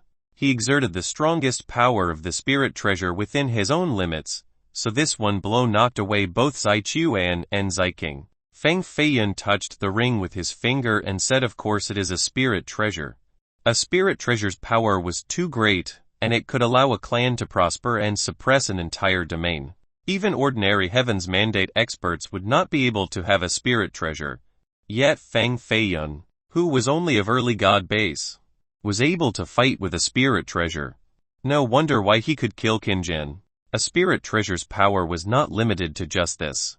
So it seemed as if Feng Feiyan had never used his full strength from start to finish. At this time, All of Fire Beacon City was enveloped with a cold darkness. Different layers of divine clouds condensed together in the sky as a light fell down as if it was signaling the coming of a god. Whoosh! The beam of light quickly disappeared, but the black layers of cloud became thicker in the sky. No one knew when, but an old man wearing a golden robe stood right outside of the Supreme Beauty Pavilion. He came out from the beam of light with lightning running across his body. Between his wrinkled eyes was a murderous intent as he gently stepped inside the pavilion. Just one step late after all, this old man came before Qin Jan's body and stared at his shattered chest with blood still flowing outward. His murderous intent became even thicker, and this coldness caused all the cultivators present inside the pavilion to shiver. This old man was very powerful and had reached first-level Heaven's Mandate. He had lived for 260 years, and he was the Tao protector of Qin Jan. In fact, heaven-defying geniuses from the great powers all had their own Tao protectors from the previous generation. When they traveled, their Tao protector would also secretly follow. As long as it was not an absolute life or death situation, their Tao protector would not appear. If Qin Jan didn't meet Feng Feiyun, then no one in the entire Fire Beacon City would dare to kill him. So this Tao protector was not worried for his life. However, once he sensed that Qin Jan's vitality rapidly weakened, it was already too late when he arrived. You son of the evil demon, do you really think you can hold the rest of the world in disdain just because you have the evil woman as your backing? A faint air emanated from the Tao protector's body and directly pressed the two violet cloud heaven-defying geniuses and Feng Feiyun back. Cultivators at the Heaven's Mandate realm were all people with great abilities and 500 years of lifespan.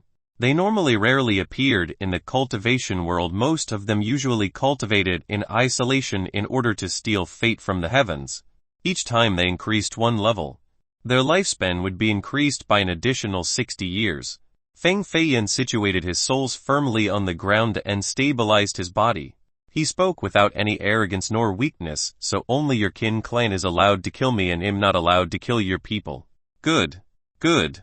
Good for a junior. This old man is the Tao protector of Qin Jan. Since Qin Jan has died, you will have to be buried with him. The gray hair on this Tao protector's head fluttered even when there was no wind blowing. A red brilliance began to form in the middle of his brows like a peerless heavenly eye. A sharp sword gleam condensed. It was powerful enough to cause others to palpitate. Its mere preparation stage was enough for Feng Feiyun to feel the threat of death. A first-level Heaven's Mandate cultivator compared to a God-base cultivator had a gap like the heaven and earth. If a God-base cultivator was only an extremely powerful person among mortals, then a first-level Heaven's Mandate was an immortal in the eyes of ordinary people. Feng Feiyun felt like his body was stuck in quicksand in front of this Tao protector. He couldn't even move a single finger. It was as if the enemy could take his life by pressing one finger. Suddenly, this suppressive force went away and Feng Feiyun felt light again. He only saw this old Tao protector's face filled with fear. He carried Qin Jan's body from the ground and immediately broke the window to escape into the darkness. Boom! But right when he had just broken through the window, he was slapped back inside and slammed onto the roof beam. His old body seemed sluggish as he spat out a mouthful of blood. A first-level Heaven's Mandate was heavily wounded by just one slap. With blood overflowing from the corner of his mouth and with eyes filled with fear, this Tao protector looked at the darkness outside of the window and spoke while shivering. Respectable evil woman, I didn't mean to offend Feng Feiyun. I was just joking earlier. Feng Feiyun also felt a monstrous aura coming from the outside. He looked towards this ominous window and only saw that the black clouds outside were descending even more. The gusts outside caused the trees to rustle as if countless ghosts were dancing amidst the falling leaves. All the cultivators that reached the God-base realm at this time felt an abnormal presence suppressing down on them. People with a higher cultivation felt such an apprehension even more clearly. No wonder why a first-level Heaven's Mandate Tao protector suddenly ran away. It turned out that he felt this abnormal aura and knew that Xiao Yuelan had arrived. He wanted to escape, but he was one step too late. Click-clack. Faint footsteps rang from the outside.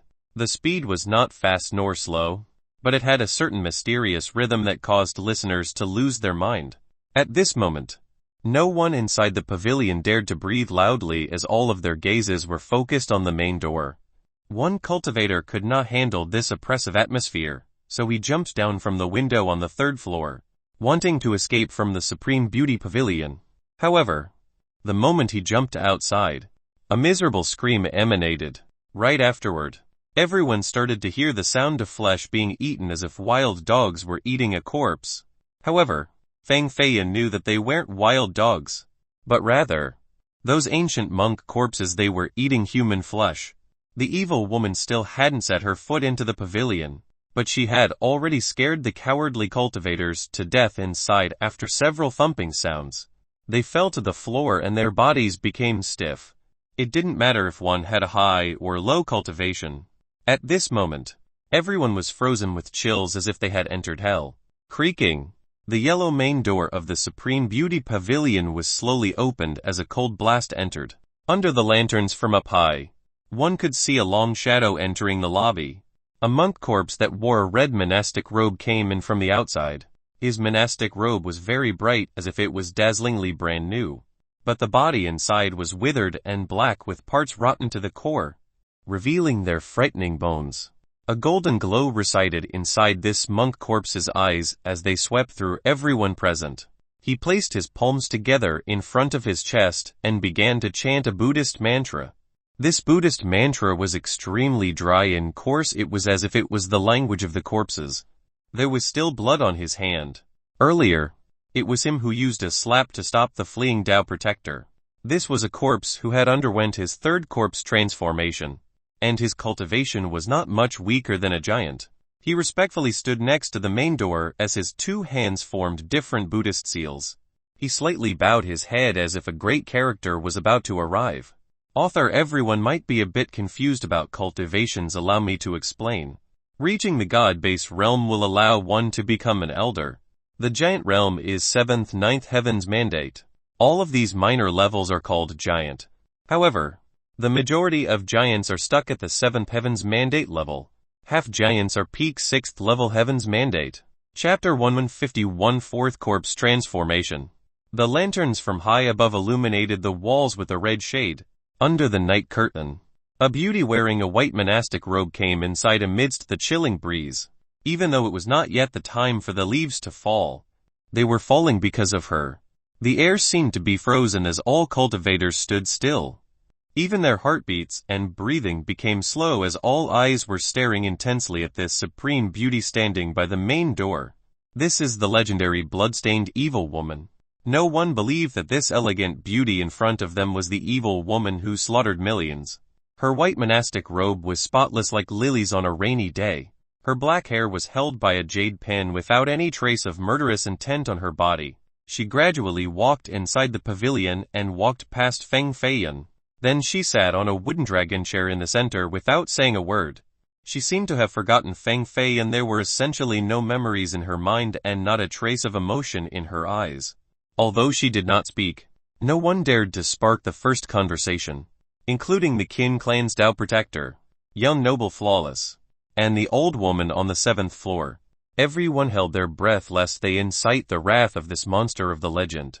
After Zhao Yuelan's arrival, what used to be the rowdiest place in Fire Beacon City suddenly became a very quiet place where one could even hear the cries of street vendors right outside.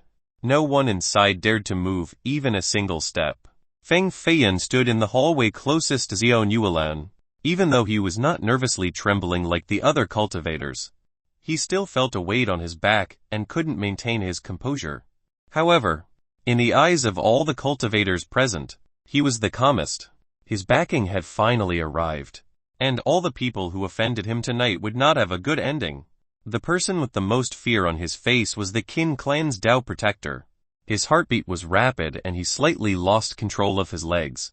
In the end, he started speaking with a trembling voice. Honorable evil woman, earlier was just a misunderstanding. My Qin clan does not intend to offend you. 1. Evil woman doesn't sound as bad as a title in Chinese. Although it is a bit funny that he is calling her evil woman when he is trying to suck up. Zhao Yuelan dismissively glanced at him once. Then she recalled her gaze and said, hand the items over. Everyone was puzzled by her sentence. What items she was looking for something. Under the confusion, she suddenly reached out her hand, and a slender shadow palm suddenly gripped Nalan Zujian's neck in the private room. However, at this time, Monk Jiru also made a move and unleashed a golden palm seal onto Xiao Yuelan's sleeve. Bam! Even though Monk Jiru and Xiao Yuelan took action almost simultaneously, Monk Jiru was half a step too late and Nalan Zujian had been captured by her. Nalan Zujian used the Buddhist jade bead earlier to fight Qin Jian, so its aura leaked out, which was why Xiao Yuelan came to this place searching for it. Thump thump thump, the sound of the Buddhist staff appeared. Monk Jiru broke the doors of the private room and rushed out while wielding the invincible Buddhist staff. His body and the staff were all covered with a golden brilliance as he brazenly attacked Xiao Yuelan. This Monk Jiru was extremely powerful and not much weaker than Xiao Yuelan with his frightening cultivation. In just a blink, he unleashed more than 200 moves and finally took Nalan Zujian back from Xiao Yuelan. However, he paid a price as a drop of blood inched out from his thick arm, for it was cut by Xiao Yuelan's finger. Even though the wound disappeared in an instant without leaving even a scar, it was clear that he lost to Xiao Yuelan earlier. Nevertheless, he managed to take Nalan Zujian back, so this exchange could be considered a tie. Xiao Yuelan still calmly sat on her chair like before with an emotionless gaze as she glared towards Monk Jiru and Nalan Zujian's direction. She opened her red lips and said, "Hand over the Buddhist jade bead to me."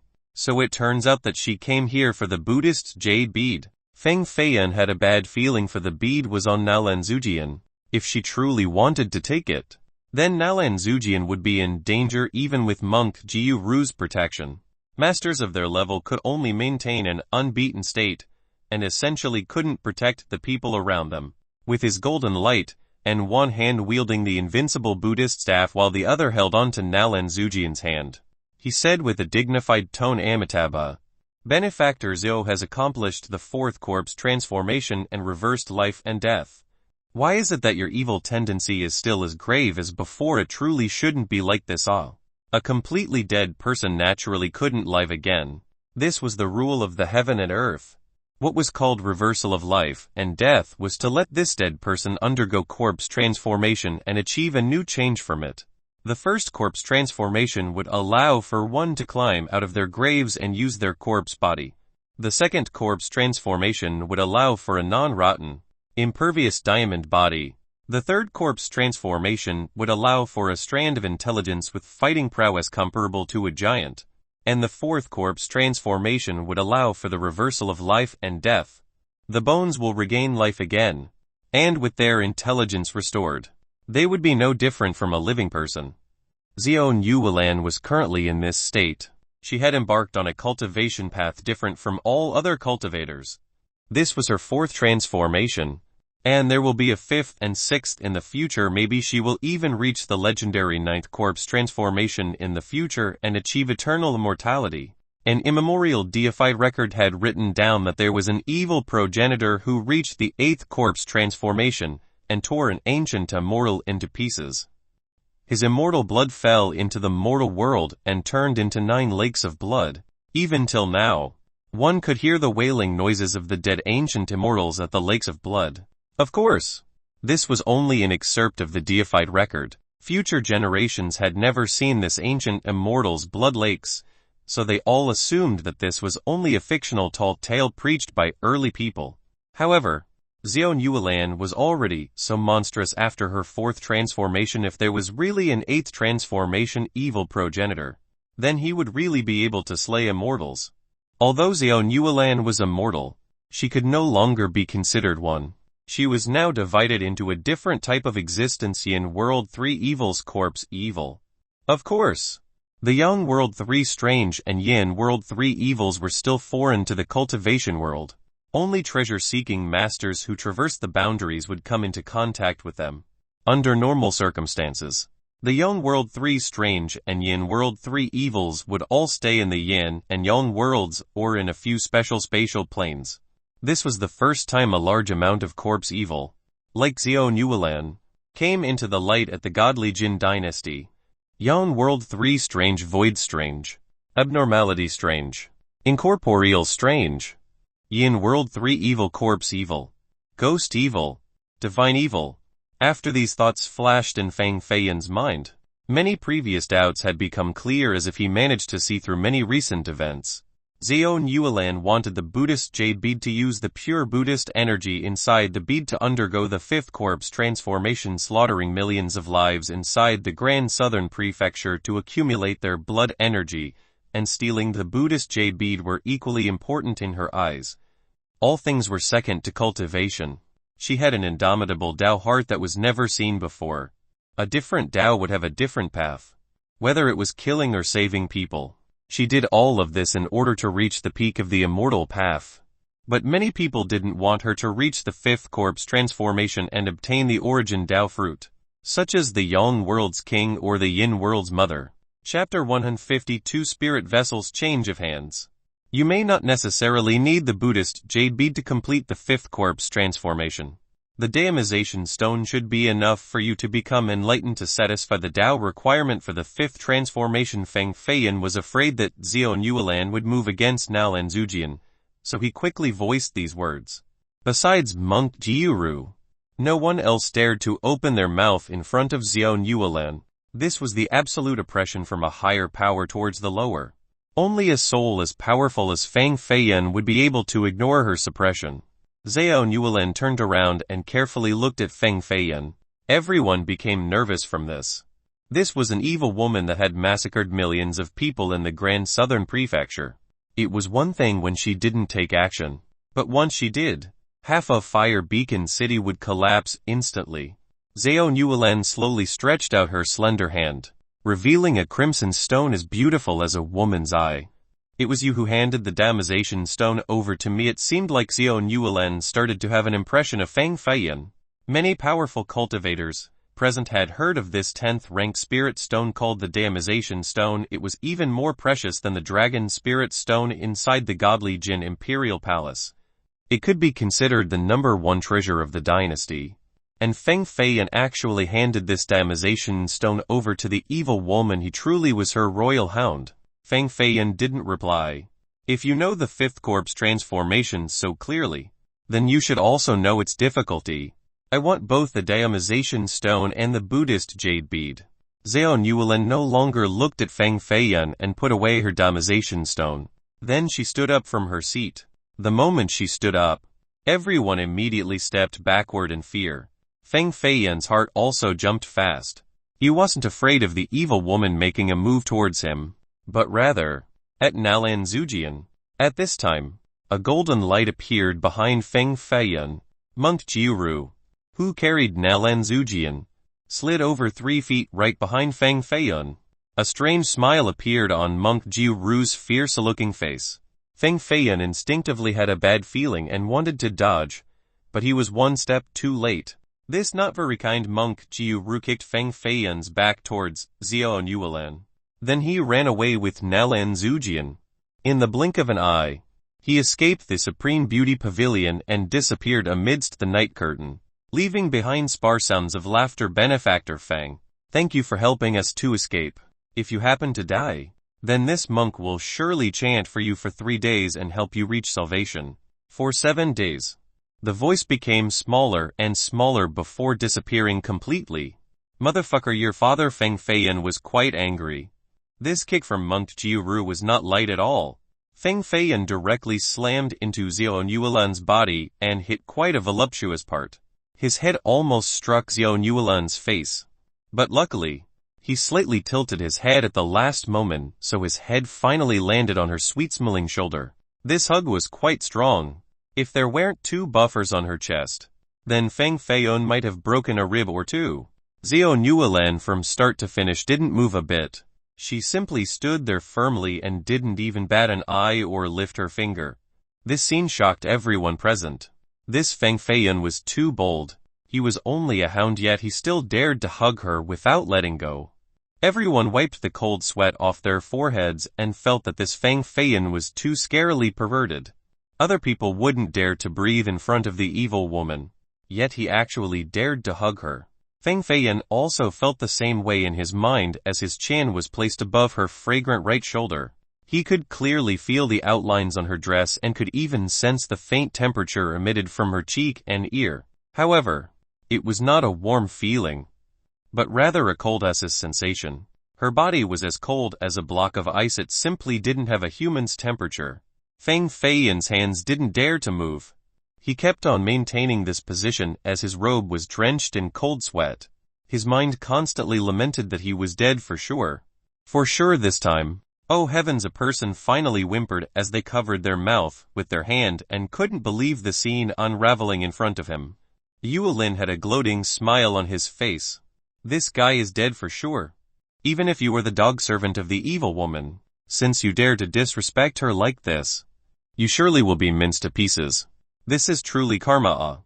The dog servant of the evil woman dying by her hands. This was something pleasing to everyone else. Damn you.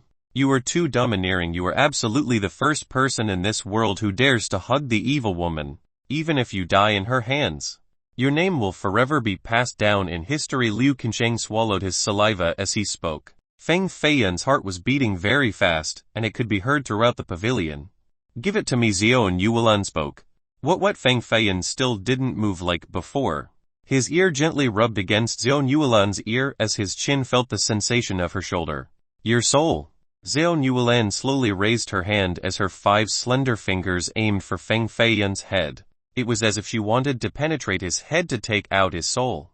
She felt that Feng Feiyan's phoenix soul was a bit too powerful, and his soul power was even stronger than hers. If she could obtain this phoenix soul, then not only would her chances for success at the 5th corpse transformation increase, but it could even help her 6th transformation. But in the eyes of others, her hand was gently stroking Feng Feiyan's head as if it was the intimate action between 2 lovers lost in love. Wow, this action shocked many people. Could it be that Feng Feiyan was not the servant or slave of the evil woman, but rather her lover? Only, Feng Feiyan couldn't say anything at this moment to dispel this misunderstanding. He couldn't move his body, and could only watch as Xiao Yuelan's hand was slowly placed above his head. His scalp became numb as all the muscles in his entire body were tense. It was this horrible hand again that almost crushed his neck the first time. The second time, it wanted to reach inside his head. This was akin to completely destroying him. Boom! A storm suddenly rose up inside Feng Feiyan's danshan. The azure bronze spirit vessel burst with an azure light that was as dazzling as the stars. It rushed out from his danshan through his chest, then his neck, and all the way to the spirit platform inside his brain. The spirit vessel used Feng Feiyan's body as the medium, his flesh and blood as the pathways, and his spirit energy as the driving force to soar straight up. Right at this moment, Xiao Yuelan's jade hand was placed above Feng Feiyan's head. This spirit vessel suddenly dashed straight into her palm's position. Feng Feiyan and Xiao Yuelan's bodies slightly shook. This extremely pale light flashed in Xiao Yuelan's palm. The 18 divine and ancient sails above the azure bronze spirit vessel quaked as it rushed into the palm of her hand. Boom! The spirit vessel inside Feng Feiyan's body penetrated into Xiao Yuelan's body, and it suppressed her danshan. Her body and spirit energy were halted for a short moment. At this split second, Feng Feiyan grasped the chance and escaped from her evil hands. He shifted his body and immediately escaped from the Supreme Beauty Pavilion and into the darkness of the night. Run! Run! Run! The farther the better. Feng Feiyan's entire body was sweaty, and he couldn't care less about the spirit vessel entering Xiao Yuelan's body nor the disappearance of the dragon horse river diagram from his body. Meanwhile, the 6 ancient diagrams on the infinite spirit ring were flashing with brilliance. These 6 diagrams had the same origin as the dragon horse river diagram. They formed into an ancient formation that was constantly rotating above the ring. After a brief pause, the evil woman regained her freedom and felt a change in her danshan. The spirit vessel inside her body congregated a new divine light inside her danshan. Even though her cultivation became 3 parts stronger than before, there was a faint sensation of a chain making her feel uneasy. Was this a blessing or a curse? Was it an immortal's luck? Or was it doom? Was this a supreme saint treasure or was it prepared for someone else? She gently clenched her fists as her starry eyes looked above at the mist-filled night sky. She then disappeared from the Supreme Beauty Pavilion in the next second. The night was no longer serene like before. Chapter 153 Corpse Palace.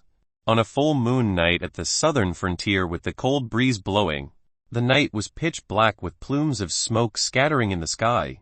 Whoosh! Feng Feiyan was like a ghost as he soared through 37 big streets and more than 100 alleys before suddenly landing on a majestic city wall. He breathed out a few cold breaths of air and carefully turned around. After confirming that Xiao Yuelan did not chase after him, he finally became relieved. That situation earlier was way too dangerous as he almost died at her hands. This was the second time he managed to barely escape with his life from her grasp. Why did the spirit vessel suddenly rush into her body? What the hell is going on? Feng Feiyan knew the value of the spirit vessel more than anyone else. At the very least, it was a saint treasure. Even the diamization stone was not comparable to the spirit vessel. Moreover, the spirit vessel had something to do with his big reincarnation secret. So he must take it back from Xiao Yuelan. The infinite spirit ring on Feng Feiyan's thumb had calmed down. The 6 ancient diagrams once again turned into the 6 ancient engravings above the ring surface and maintained their flat and unimposing appearances. Something is not right. Feng Feiyan slightly channeled spirit energy into his fist, and a massive green corpse fire suddenly appeared. He unleashed it on the ancient wall, resulting in it being burned by the flames and emitting crackling sounds. In just a second, there was a 2-meter-high hole with 1 meter of depth. This was the Wall of Fire Beacon City. It was engraved with countless formations. Even the first Dark Origin flame would not be able to inflict such great damage. What is going on with this corpse fire? Feng Feiyan was shocked. He didn't care about anything else, as he soared over the wall to leave Fire Beacon City. He then sat in the meditative pose on the ground with both hands placed on his dantian. He withdrew his focus into his body as he became lost inside his dantian. The dantian was divided into the upper dantian, middle palace, and lower dantian. Before reaching the Heaven's Mandate realm, cultivators all trained their upper dantian. Only by breaking through the death gate of the Heaven's Mandate realm would cultivators be able to break through the Dantian Sea to open the Violet Mansion inside the Middle Palace. The upper Dantian was also called the Dantian Sea. It was vast and endless. The spirit vessel originally floated above the Dantian Sea while the Dragon Horse River diagram was floating above the boat. However, once the spirit vessel disappeared, the diagram disappeared along with it.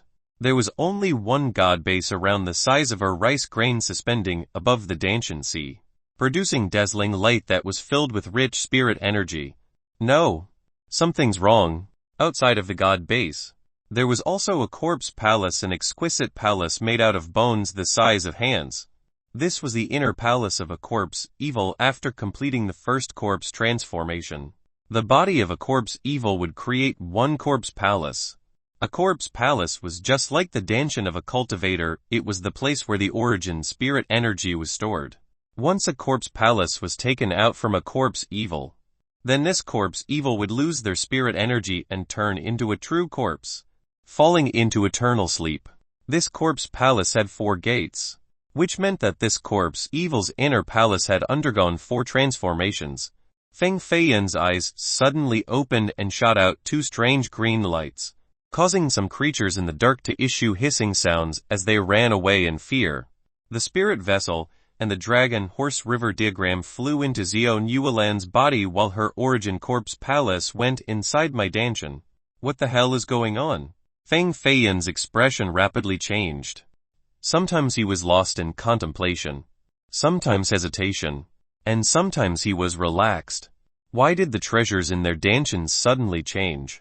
Feng Feiyan made the effort to recall what happened, but the only answer he was certain of was that it was not something deliberately done by Xiao Yuelan because the corpse palace was her origin. Only when it was inside her body would she be able to complete the 5th transformation to reach a higher plateau on the immortal road. Could all of this be the doing of that azure bronze spirit vessel? This spirit vessel was truly strange. Ever since Feng Feiyan met it back at the Yellow Spring Road, strange events happened one after another. An immemorial divine boat that was even bigger than a mountain actually went inside his dantian. What was inside the boat? Where did it come from? Why was it flying on the Yellow Spring Road? Everything was a mystery. Xiao Nuolan wanted to get back her origin corpse palace, and Feng Feiyan also wanted to get back his spirit vessel. Such a monstrous power, Feng Feiyan could feel the evil corpse energy hidden inside the palace, especially its corpse flame. Earlier, Feng Feiyan only channeled a strand of its power, yet it could burn a huge hole in the wall. If he mustered all of his strength, then he would be able to burn this 100-feet-high wall into ashes. This is a flame created by a corpse evil after its fourth transformation. It must be much stronger than the second dark underworld flame. A green flame appeared on Feng Feiyan's finger. It caused the atmosphere to burn into a distortion, creating strange sounds as the leaves nearby were also scorched. XSH, XSH, a very subtle sound rang from one of the bushes. Feng Feiyan became serious as he directly shot out the corpse flame in his hand into that bush. Immediately, there was a scream like the sound of a pig being butchered. Motherfucker. What is this flame? Why is it so terrifying? It is burning me to death. A white little turtle ran out and kept on miserably screaming. The corpse flame had ignited its tail into a burnt black color while emanating some strange smell. Mao Wuwei, Feng Feiyan murmured. Mao Wuwei was a spirit beast that had cultivated for several thousand years. Its defensive power could be considered number one in this world. After it combined with Feng Feiyan, his defense immediately became the best below the giant level. But at this moment, its tail was completely burnt by a strand of corpse flame. From this, one could easily tell the terrifyingness of the corpse flame. A few meters of earth on the ground was burnt into a black color and became harder than even iron. Boy! What flame was that earlier? Why is it so scary? Could it be the second dark underworld flame from the depths of the earth? Mao Wuwei buried his tail in the mud and finally no longer felt the pain. Feng Feiyan didn't want others to know that Xiao Nuolan's corpse palace was now inside his danshan. Otherwise, all the masters wanting to deal with Xiao Nuolan would all come running after him. As long as they could kill him and steal his corpse palace, then Xiao Nuolan would never be able to reach the fifth corpse transformation. After all, this was an outcome that many people didn't want to see. He should not only not expose the corpse palace, but also never use the corpse flame, lest some wisdom masters figure it out.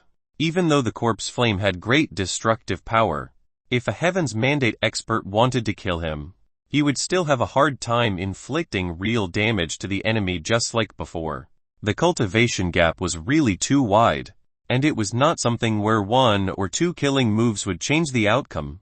The other person's speed could completely surpass the time it took for him to strike with the corpse flame. So unless it was an absolute last resort, he must never use the corpse flame. How did you know I was here? Feng Feiyan cautiously answered with a question instead. If Mao Wuwei could find his location, then Xiao Nuolan could find it as well. If he were to meet Xiao Nuolan again, then he would die without a doubt. We fatefully combined our bodies once, so I am very familiar with your presence. It was not difficult to find you. Mao Wuwei said. Your sister is the one who fatefully combines bodies together with you. Cough cough. Mao Wuwei also realized that his words were misleading, so he coughed out 2 fragrant turtle spits on the ground before speaking. Brett, what is your relationship with Xiao Nuolan? At the moment, everyone felt that Feng Feiyan had a special relationship with Xiao Nuolan. She wants to kill me. Not only does she want my soul, but she for sure wants my life even more right now, Feng Feiyan solemnly answered. Mao Wuwei naturally did not believe him. If you don't want to say it, then I won't force you. However, I will still warn you. It is better to stay away from her, otherwise you will offend many frightening characters. Her cultivation is powerful, so she naturally isn't afraid of these characters. But you will die even before knowing what killed you. Mao Wuwei's smallest bean's eyes revealed a serious look. His head couldn't help but shrink back into the turtle shell after thinking about those frightening characters. Mao Wuwei didn't need to warn him. Feng Feiyan naturally also wanted to stay as far away as possible from Xiao Nuolan. Right. Where is that one? Snowbird's soul. Feng Feiyan clearly saw Mao Wuwei being knocked away by the snowbird's soul. So how did this turtle escape to this place? I ate it, Mao Wuwei said in a serious manner. You ate it? Feng Feiyan was a bit skeptical. In the end, it was a 500-year-old strange beast and not just any regular bird. "I'll change to your surname if I am lying," Mao Wuwei angrily exclaimed. "Yikes, it is better if you don't use my surname." Feng Feiyan rubbed his nose and said. If Mao Wuwei had the same surname as him, then he would be called a Wind Turtle One. This joke is probably better in Chinese. Feng Wind. Feng Feiyan looked at the stars in the sky. It was almost daytime. His identity as the son of the evil demon had been exposed, so the dozens of heaven-defying geniuses from the Evil Killing Alliance will absolutely receive the news. They would all come running towards Fire Beacon City. Qin Zhan was one of the weakest members of the alliance. The truly powerful ones might already be on the way. Kill the evil demon's son to become famous in the world. At the moment, Xiao Yuelan was most likely searching for him as well in order to regain her origin corpse palace. This was really being under siege with murderous intents from all directions. Chapter 154 Zuo Qianshu. Although Fire Beacon City was located at the border where war raged on all year round, it was also situated in the middle of 3 different nations with hidden dragons and villains. Thus, it was always busy and lively. There were always cultivators with different styles of clothing and looks coming into the city. The morning bell consecutively rang 9 times, as the gates in all 4 directions opened to welcome in a new day. The rooms and buildings along the streets filled with mist were all closed. Their owners were still cultivating, aspiring to reach a higher realm. The morning was the best time to cultivate during the day. Without leaving his room, Feng Feiyan stayed in an ordinary inn while hiding in Fire Beacon City for the last 3 days. 3 days had passed, and Fire Beacon City was still calm. Xiao Yuelan did not come find him. This tranquility was a bit too strange. Even though Feng Feiyan was very wary of Xiao Yuelan, he couldn't hide in this place forever. Only 6 days remained. He must find Zuo Qianshu. Otherwise, even if he could wait longer, the Jai sisters couldn't. There have been too many unbelievable changes at the Grand Southern Prefecture. The evil woman really is terrifying, and her corpse army is truly strong. They not only captured Violet Firmament City in 10 days, but they also took over 4 big counties: the 100 Ridge County, the Yellow Mud County, the Sky County, and the 3 River County. All of them had turned into death zones with corpses and rivers of blood everywhere. It was better to be dead. Those who are alive and still living in the city full of corpses are truly in hell. Even the Fang clan, the Qin clan, the Grand Development Gate, the Violet Cloud Grotto, these top powers were all defeated and lost more than half of their elder-level experts. I'm afraid only the godly martial army of the dynasty will be able to fight against the evil woman. Otherwise, in less than a year's time, the entire Grand Southern Prefecture will turn into a death zone. Feng Feiyan passed by a corner and found several cultivators who had escaped from the Sky County.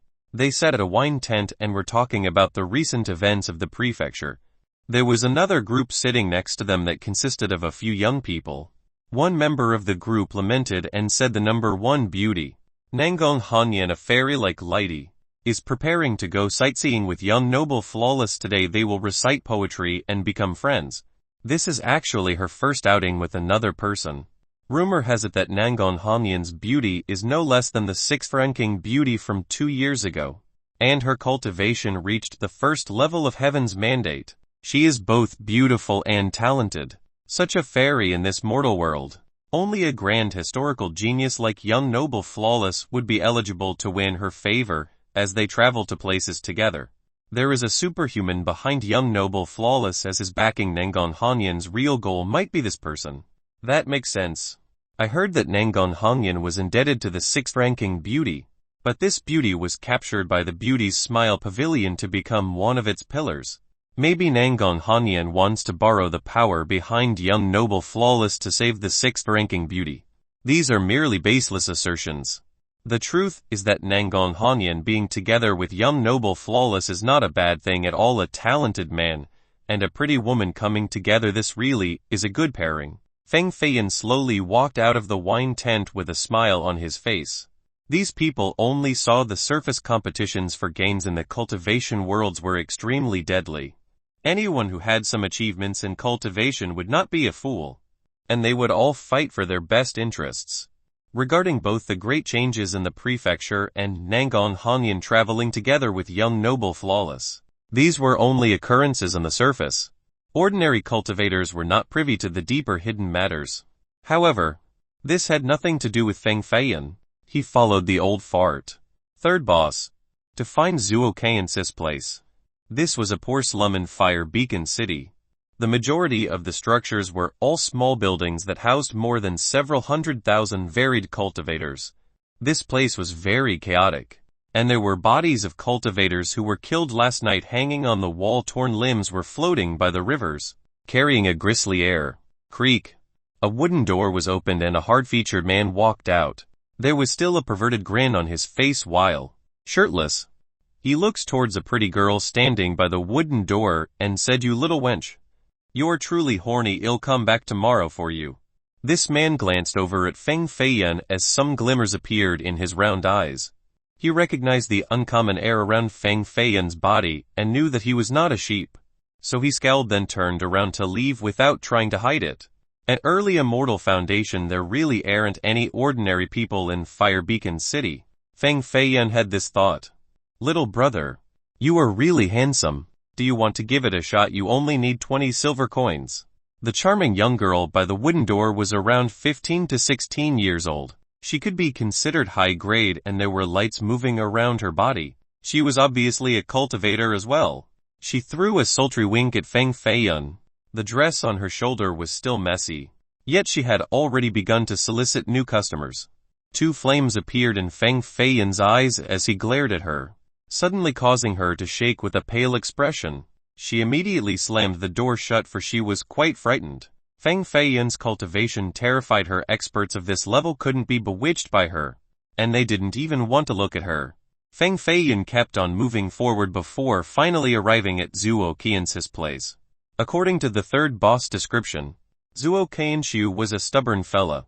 In this world, there was no lock that he couldn't open and no formation that he couldn't break.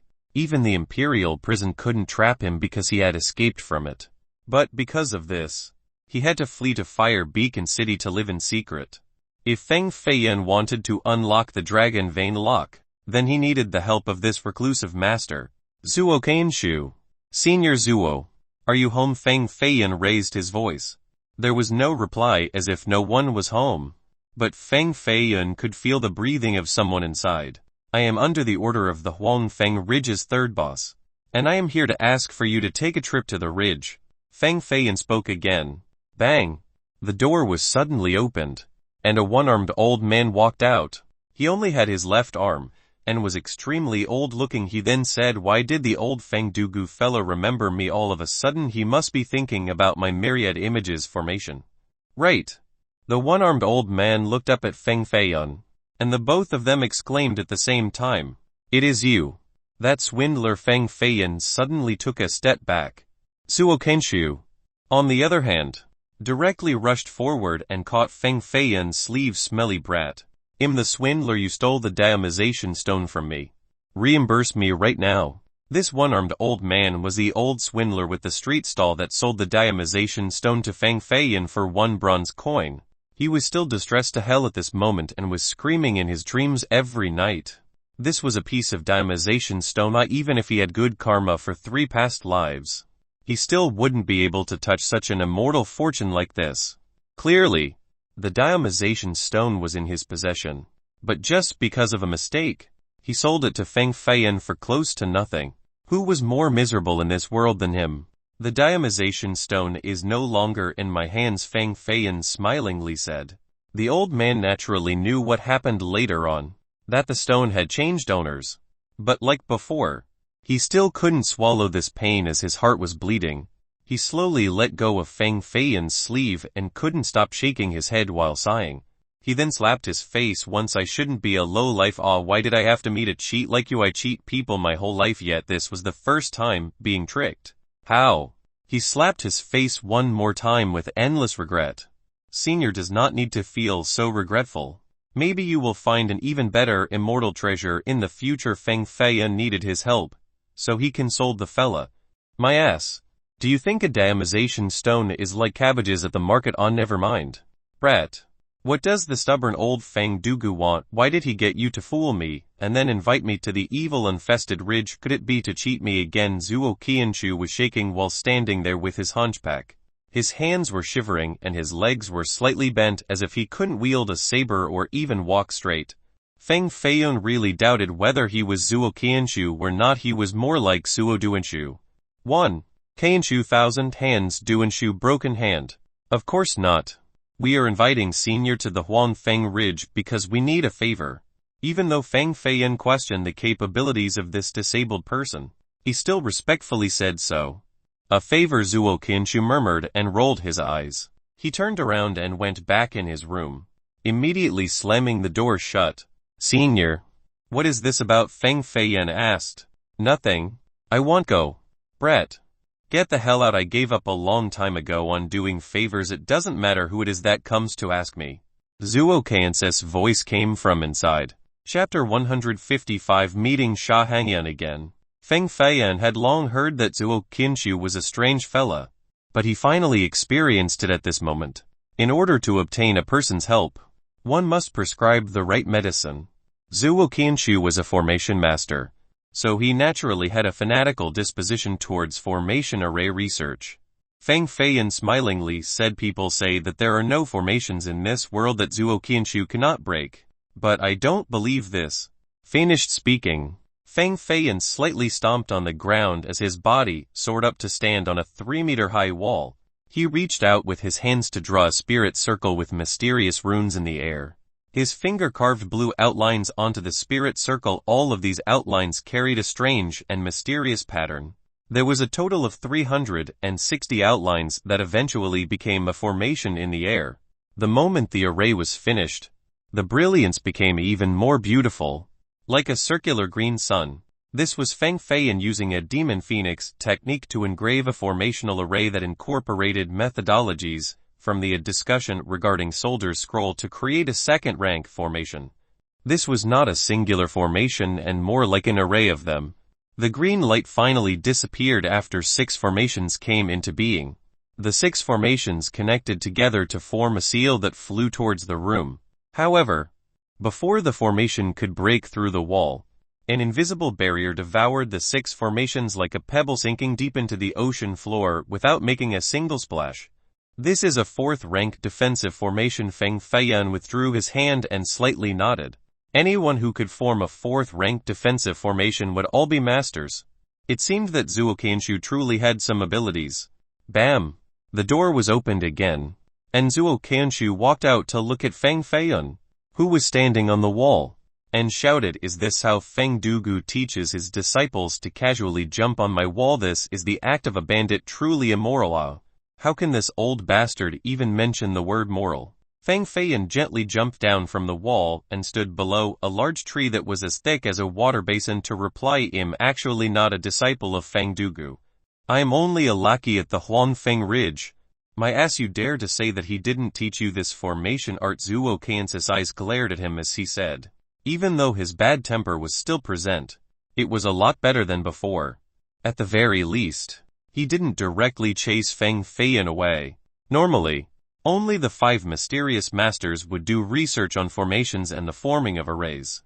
For example, a Dan master would use a formation to concoct a flame or to condense a pill into its form within a formation. A blacksmith master would engrave formations within their spirit weapons and treasure weapons.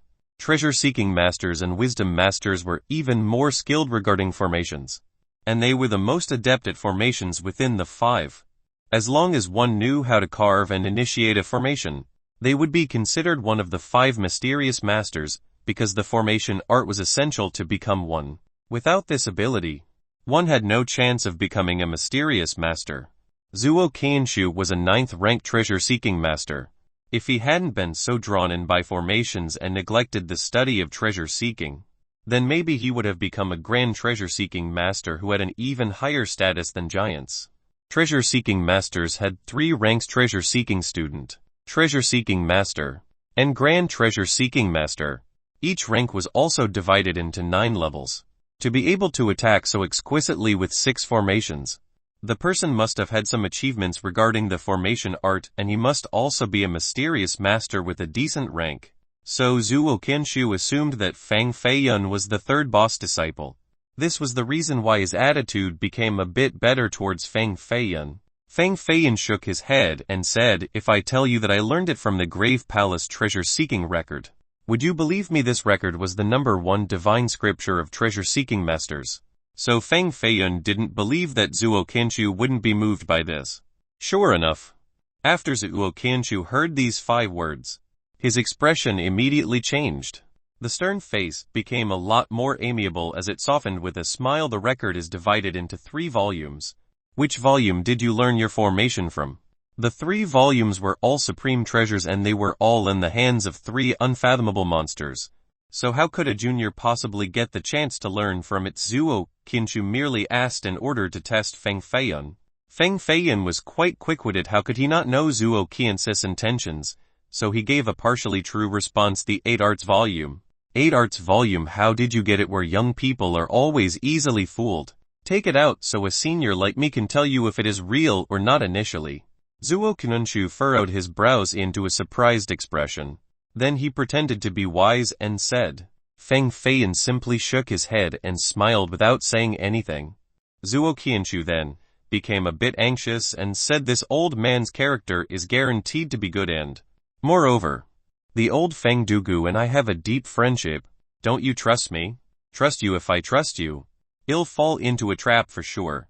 Feng Feiyun then said, "As long as senior is willing to visit the Huangfeng Ridge, this junior naturally will let you take a look at the 8 arts volume."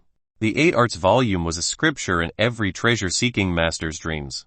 Zhuo Qianshu was already a 9th rank master, so if he was able to look at the volume, it was very likely for him to reach the grand treasure-seeking master rank.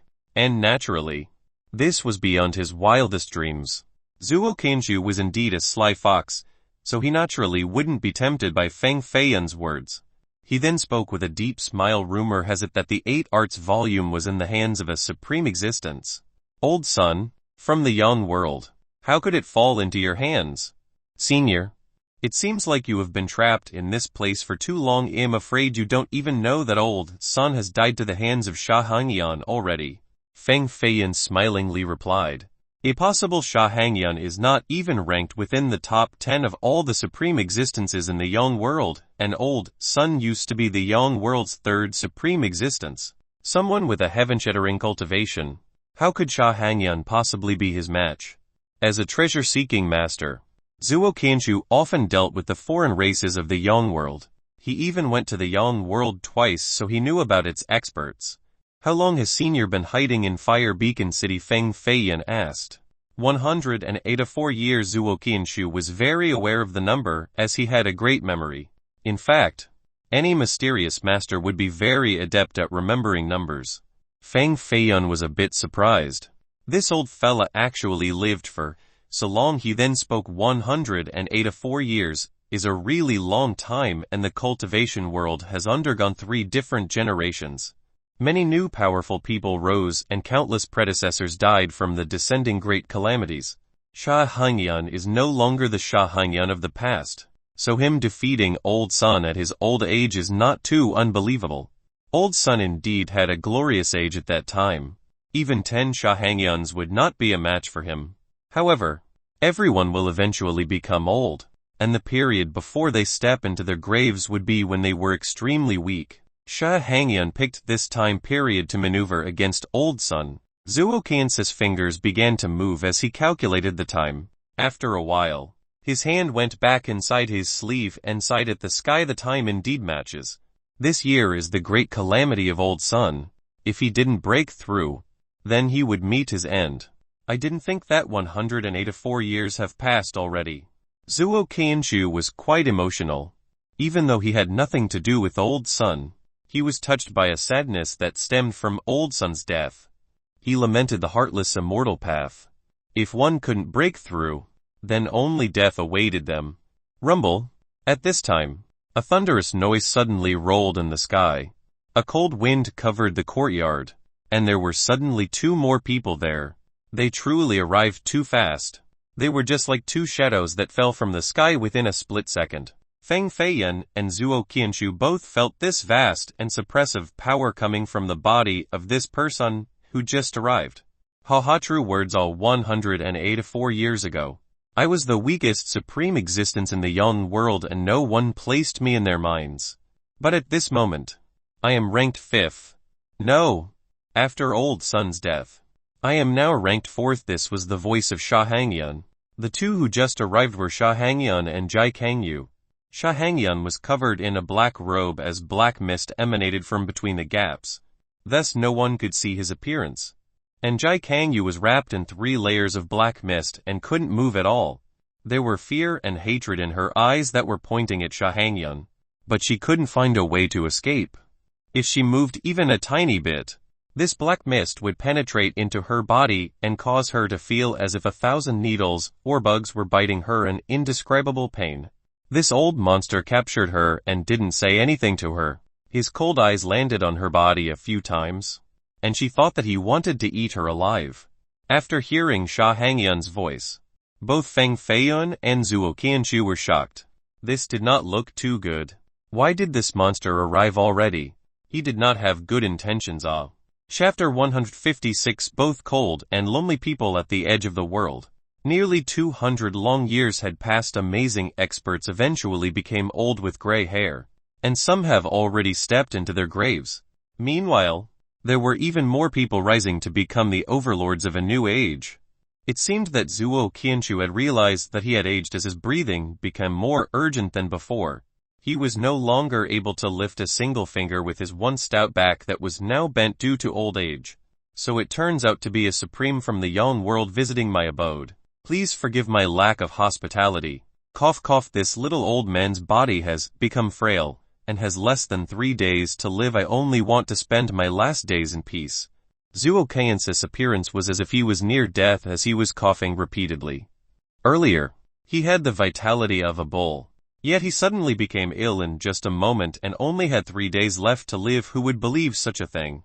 This old guy was truly a swindler.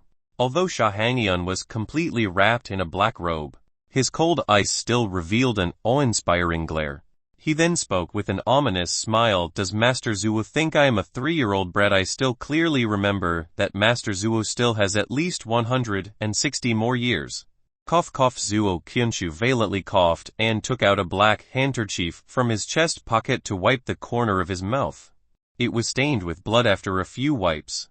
He then struggled to breathe as he said this old man initially was going to live for 100 more years. But as a treasure-seeking master, all of us have to enter a few forbidden places and meet some immemorial ancient texts. We find out things that should not be known, so our lifespan will decrease or be met with a few ominous things. Even a grand treasure-seeking master would not be able to escape this misfortune. Not to mention this old man who has not reached such a level yet. Treasure-seeking masters truly saw some things that ordinary cultivators couldn't.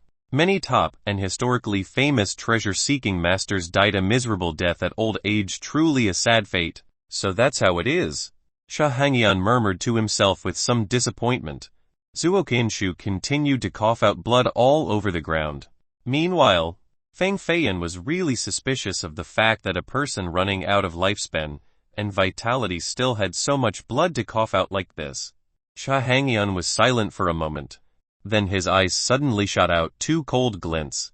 He fiercely swung his sleeve as a black mist flew out from within and turned into an extremely terrifying claw that was covered in scales. The darkness caused spectators to become quite frightened. Boom!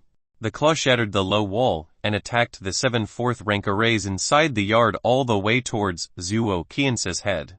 The seemingly dying Zuo Qianchu suddenly burst out a white star with his left hand and deflected Sha Hangyun's claw. His back suddenly became straight with glowing eyes that were filled with spirit.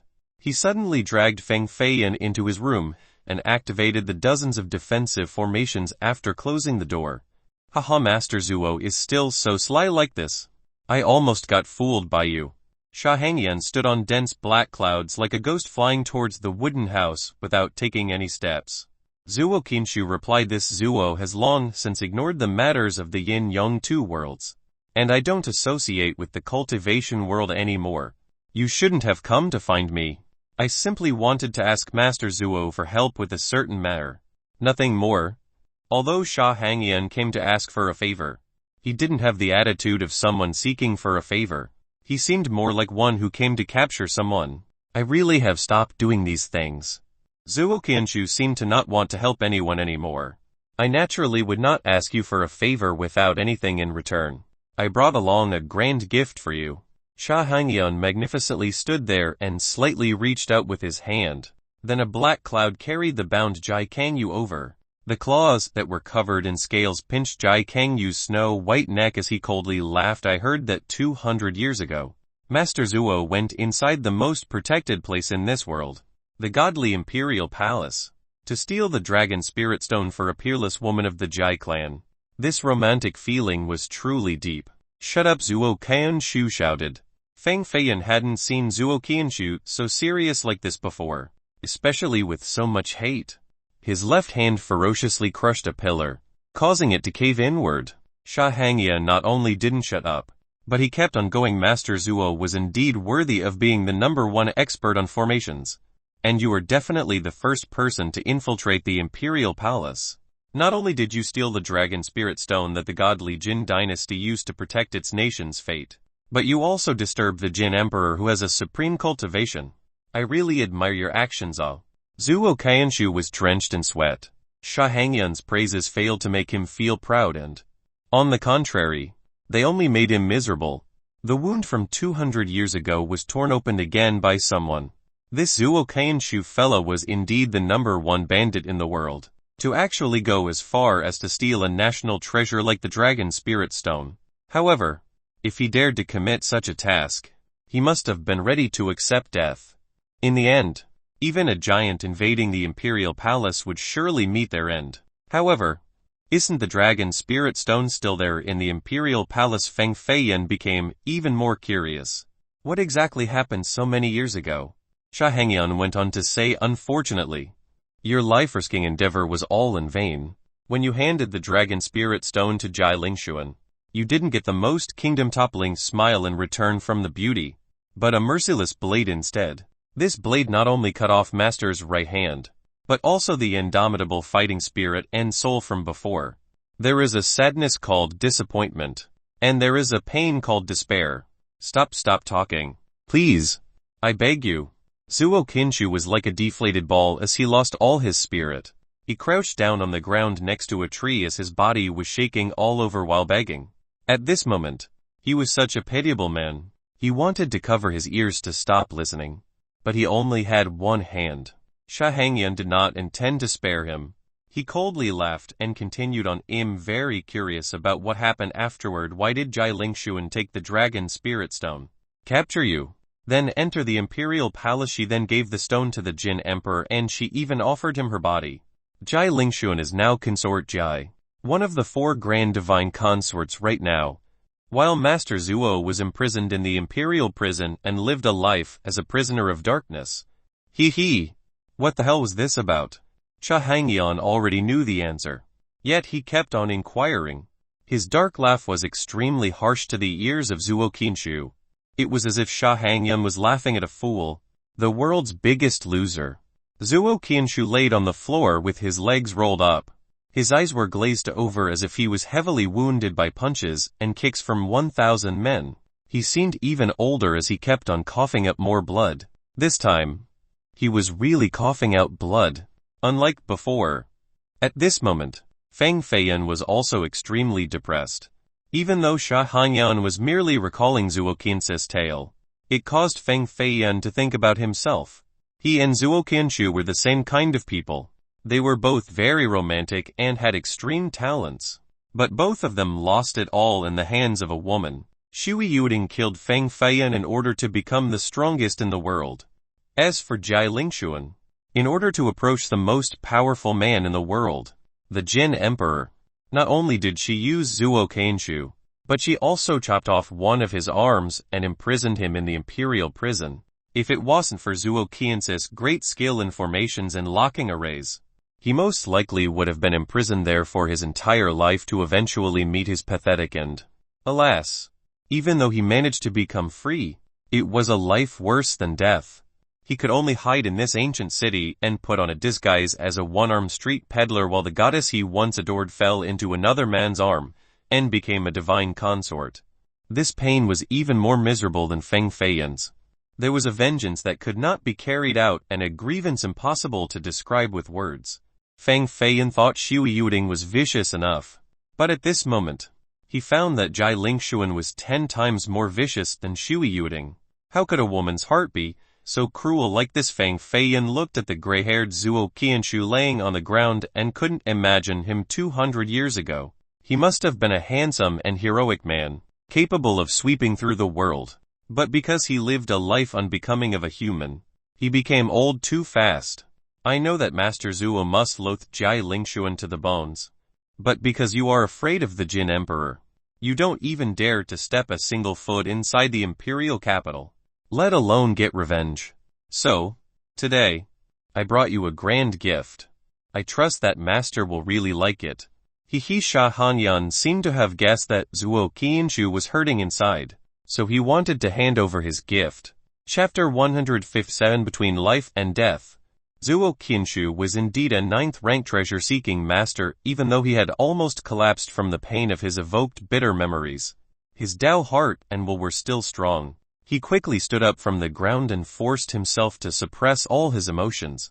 The sun recently rose and all of Fire Beacon City was basked in the warm sunlight. However, Zuo Qianshu's place was covered with a black mist and a depressing atmosphere. Sha Hangyan carried Jai Kangyu over, revealing a cruel glint under his eyes as he smiled. This girl is a death spirit child of the Jai clan, and she is actually from Jai Lingxuan's first branch. She has a similar appearance as well. Master Zuo has the utmost hatred against the Jai clan, so I'm sure you won't refuse this gift. Right. Sha Hangyan believed that no man would be able to refuse such a gift. Although Jai Kangyu's stunning appearance still looked calm, she couldn't hide the fear in her eyes. Sha Hangyan captured her just to hand her over to an old man. Plus this old man and her aunt had such a past. This was over for her. Her heart sank to the bottom. It seemed that she will not only be unable to maintain her chastity, but she might have to forfeit her life as well. Zuo Qianshu thought for a moment. Then he shook his head and said, "This is my issue with Jai Lingxuan, so it has nothing to do with other people. Plus, this matter happened so long ago that I have completely let go of it. Supreme should just take your gift and leave. I will not help anyone with any favors anymore." The heaviness in Jai Kangyu's heart was lifted, but the hand gripping her neck tightened and almost broke her neck. Master Zuo truly disappointed me. If this is the case, then this Sha Hangyan can only make you go to the Jai clan myself. He'll be offending you. Sha Hangyan coldly stared at Jai Kangyu. An evil aura seeped into her pretty eyes, causing her to faint. Then it threw her outside. Her delicate body slammed into a tree, causing a loud bang to resound before she finally fell onto the ground. Jai Kangyu was definitely a supreme beauty with similarities to divine consort Jai Lingxuan. But Sha Hangyan didn't care for the fairer sex and discarded her like trash. This was an abnormality. Boom! The black mist on Sha Hangyan's body began to move. A huge claw with black scales reached outward. It was like a small mountain and it immediately shattered 7 or 8 formations. The ground trembled ferociously. Feng Feiyan felt a monstrous energy coming from underground. He could resist this force only by channeling all of his spirit energy in his body. Brett. Sha Hangyan's cultivation has reached the Nirvana realm. I am not necessarily his match. Wait a bit and escape when you find an opening. If you can run to the Huangfeng Ridge, then tell the old Feng Dugu to quickly come and save me. Zuo Qianshu assumed that Feng Feiyan was the third boss disciple, so he didn't want to involve him lest he dies at the hands of Sha Hangyan. Although Zuo Qianshu was a treasure-seeking master with techniques capable of suppressing the Yang World 3 strange, Sha Hangyan's cultivation was several levels higher than him. Even if he used a heaven-defying formation with an abnormality-suppressing art, it was still difficult to be Sha Hangyan's opponent. He finally activated his most powerful formation technique. His left hand rapidly formed arrays in the air. Although he only had one arm, there were images of more than 1,000 hands in the air, and they quickly carved out a 5th-rank teleportation formation. Then, he shot it to Feng Feiyan's head. The forming speed and rank of this formation was countless times better than Feng Feiyan's. Not to mention that although this spatial formation could only traverse a short distance, There were no more than 3 people in the entire Jin dynasty that were capable of carving such an array. XSHH spatial fluctuations started to form and a brilliant white light appeared. 1 second later, Feng Feiyan appeared outside of the wooden house 10 meters behind Sha Hangyan. Even though Sha Hangyan was trying to break the formation, he still felt the spatial change right behind him, so he unleashed a black mist as fast as lightning towards Feng Feiyan's chest. Although this was just a casual blow, it was equal to an attack from a giant extremely powerful and unstoppable. Feng Feiyan first joined together with Mao Wuwei once more.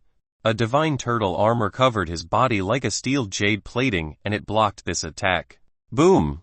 A hole with a 10-meter radius was formed on the ground. Inside the dark space, soil was eroding by the dense black mist.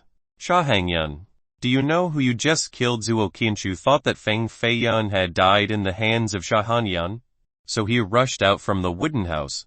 He drew a divine cloud compass with a 10-meter diameter that resembled a giant mirror to stop the attacks that were approaching Feng Feiyan.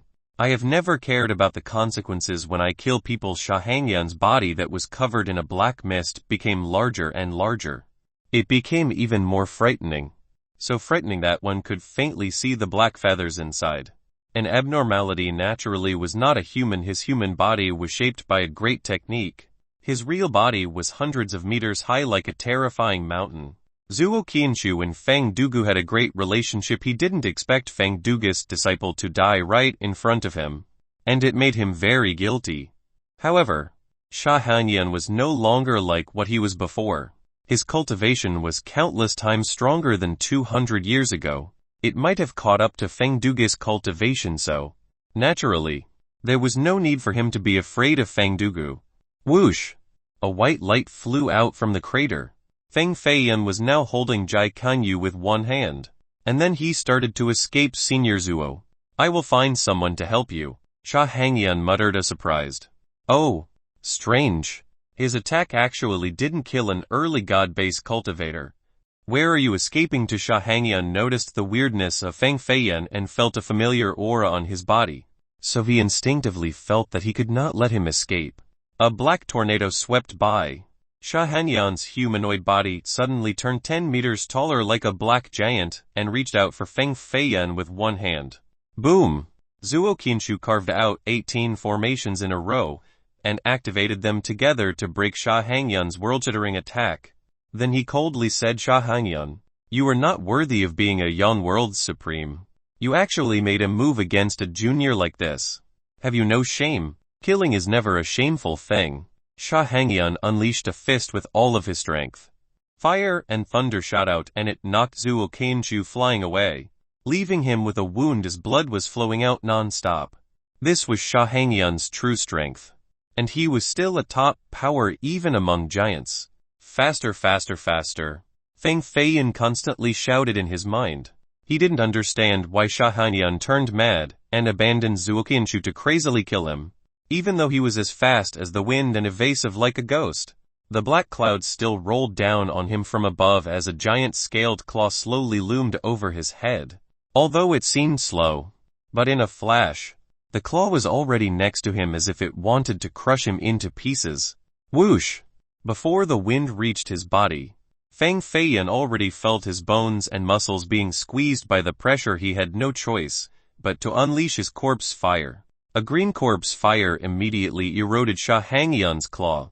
Second dark hell flame. Sha Hangyan's claw was wounded, so he quickly pulled back and let out a scream. Feng Feiyan's body was soaked in sweat and he didn't have time to think. He rapidly ran forward. If only he could escape Fire Beacon City. Then even Sha Hangyan would have a difficult time killing him. Boom! After escaping for 3 extra seconds, the black clouds began to follow him once more. Right when he felt desperation, he suddenly saw a stunning figure in a blue pavilion right in front of him. She seemed to be waiting just for Feng Feiyan. Although her back was turned, her aura was completely focused on him and she said, hand the corpse palace over. Now! Xiao Yuelan had a peach flower in her hand. The flower still had some dew with spirit energy circulating on it. She seemed to be enjoying the flowers. But she had already entrapped Feng Feiyan's escape path. Feng Feiyan quickly stopped and cursed his unlucky day. He actually encountered two ferocious people, one even more dangerous than the other. Could today really be his fateful end? Chapter 158. Sha Hangyun became quite injured. The billowing evil cloud with its black mist still swept forwards with a momentum that wanted to destroy the heaven and earth. Sha Hangyun's body became increasingly larger, like a demonic god slamming into more than 10 buildings. Countless cultivators were killed by him, for no one could stop his approach. Up ahead, Xiao Yuelan happily stood there like a green willow tree next to a peach forest. Her picturesque black hair fluttered in the wind. She opened her pretty eyes to look at the black clouds in the sky without a trace of emotion. The two corpse monks wearing crimson monastery robes were sitting in a meditative pose on a gazebo in the distance. Buddhist and corpse lights were mixing among their bodies, and they were sometimes issuing dry, loud laughter, like the divine sound of a Buddha or the ominous whispering of hell. Although Feng Feiyun was quite a schemer, he had no way out and had to say, "Big sister, we can talk later, I am very busy today." "Well then, goodbye for now." Phew! Xiao Yuelan, with a peach flower in her hand, turned into a beautiful white brilliance and suddenly appeared before Feng Feiyun to block his path. Only 3 steps away. This was a woman who has lived once again after dying 1,800 years ago. This was a cruel person who underwent her 4th corpse transformation. Her eyes were like black crystals with some reflections, but the indifference and coldness were even more dominating. It was as if all existences in this world were only stones and dead wood, and there was no need for her to have any feelings for them. Feng Feiyun could only pause again. He could feel the chill coming from her body that seemingly wanted to freeze him. Feng Feiyun always became frightened when he saw her. It was as if she was his natural bane. Boom! Sha Hangyun caught up with his billowing evil clouds. He then roared, "Brat, I want to see where you will run off to now." A murderous air developed in the sky and blotted out the sun. Then, a tremendous force came quelling down. Whoosh! This force could destroy a mountain of black iron, but an invisible energy emanated from Xiao Yuelan, shattered it like a heavenly moon capable of destroying all evil. Oh! Sha Hangyun withdrew his momentum and turned into a person dressed in a black robe, completely hidden. Even though he had heard of Xiao Yuelan's famous name, he had not seen her before and couldn't recognize her at this moment. But as an expert, he felt that this supreme beauty before him was not ordinary. However, he couldn't tell what was extraordinary about her. At this moment, the 2 corpse monks inside the gazebo, speaking in Buddhist tongue, turned around and issued a raucous laughter. Xiao Yuelan had both hands behind her slender figure and arrogantly stared at Sha Hangyun. Her pretty eyes filled with an immortal starry light caused Sha Hangyun to shiver, and he couldn't help but retreat 4 meters back. His feet slid on the ground, causing a XSHHH sound. So powerful Sha Hangyun's heart jumped he had to slam on the ground before steadying himself. Feng Feiyun's eyes turned and became aware of this delicate situation. A scheme popped up in his mind. He quickly ran behind Xiao Yuelan and arched his chest before shouting at Sha Hangyun with his head held high, "This is my boss. You should know better and leave. Otherwise, today, you will not come out alive." Xiao Yuelan, on the other hand, simply stood there majestically without moving, just like a goddess. Sha Hangyun carefully judged Xiao Yuelan. Then he scowled with contempt. Sha Hangyun became famous for hundreds of years. How could I be scared by a little girl? What a joke. Bam! Sha Hangyun stomped on the ground with 1 foot as a rolling murderous black cloud rushed forward with wild roars of ghosts. A fissure formed. At first, it was only the width of a finger, but it started to spread wide into the size of a palm. Then 1 meter it became wider and wider, as if it wanted to split this fire beacon city into halves. He was indeed a top expert. Even among giants, Feng Feiyun shivered and secretly appreciated his luck in escaping from Sha Hangyun's grasp earlier. Xiao Yuelan still remained immobile as her starry eyes gazed at Sha Hangyun. Poof! The murderous black cloud above the ground immediately burst into nothingness. Sha Hangyun's chest shattered as his body directly flew away and smashed into a bell. He constantly vomited blood and fell on the ground without being able to stand up for a long time. Rumble! It was as if his body was struck by a divine mountain, and it was almost torn into pieces. His flesh was mangled as blood stained the long street. The stench of blood was so dense that it caused people to become nauseous. Ever since his debut to the cultivation world, Sha Hangyun had never lost so badly like this. To be so heavily wounded by just a glare. This was absolutely a power beyond giants. His eyes were filled with panic because he was quite frightened. This power caused him to not even have the will to struggle. Evil woman Zuo Qianshu was chasing right after them, and saw Xiao Yuelan from afar. He then fell directly to the ground to carve a teleport formation to flee. Motherfucker.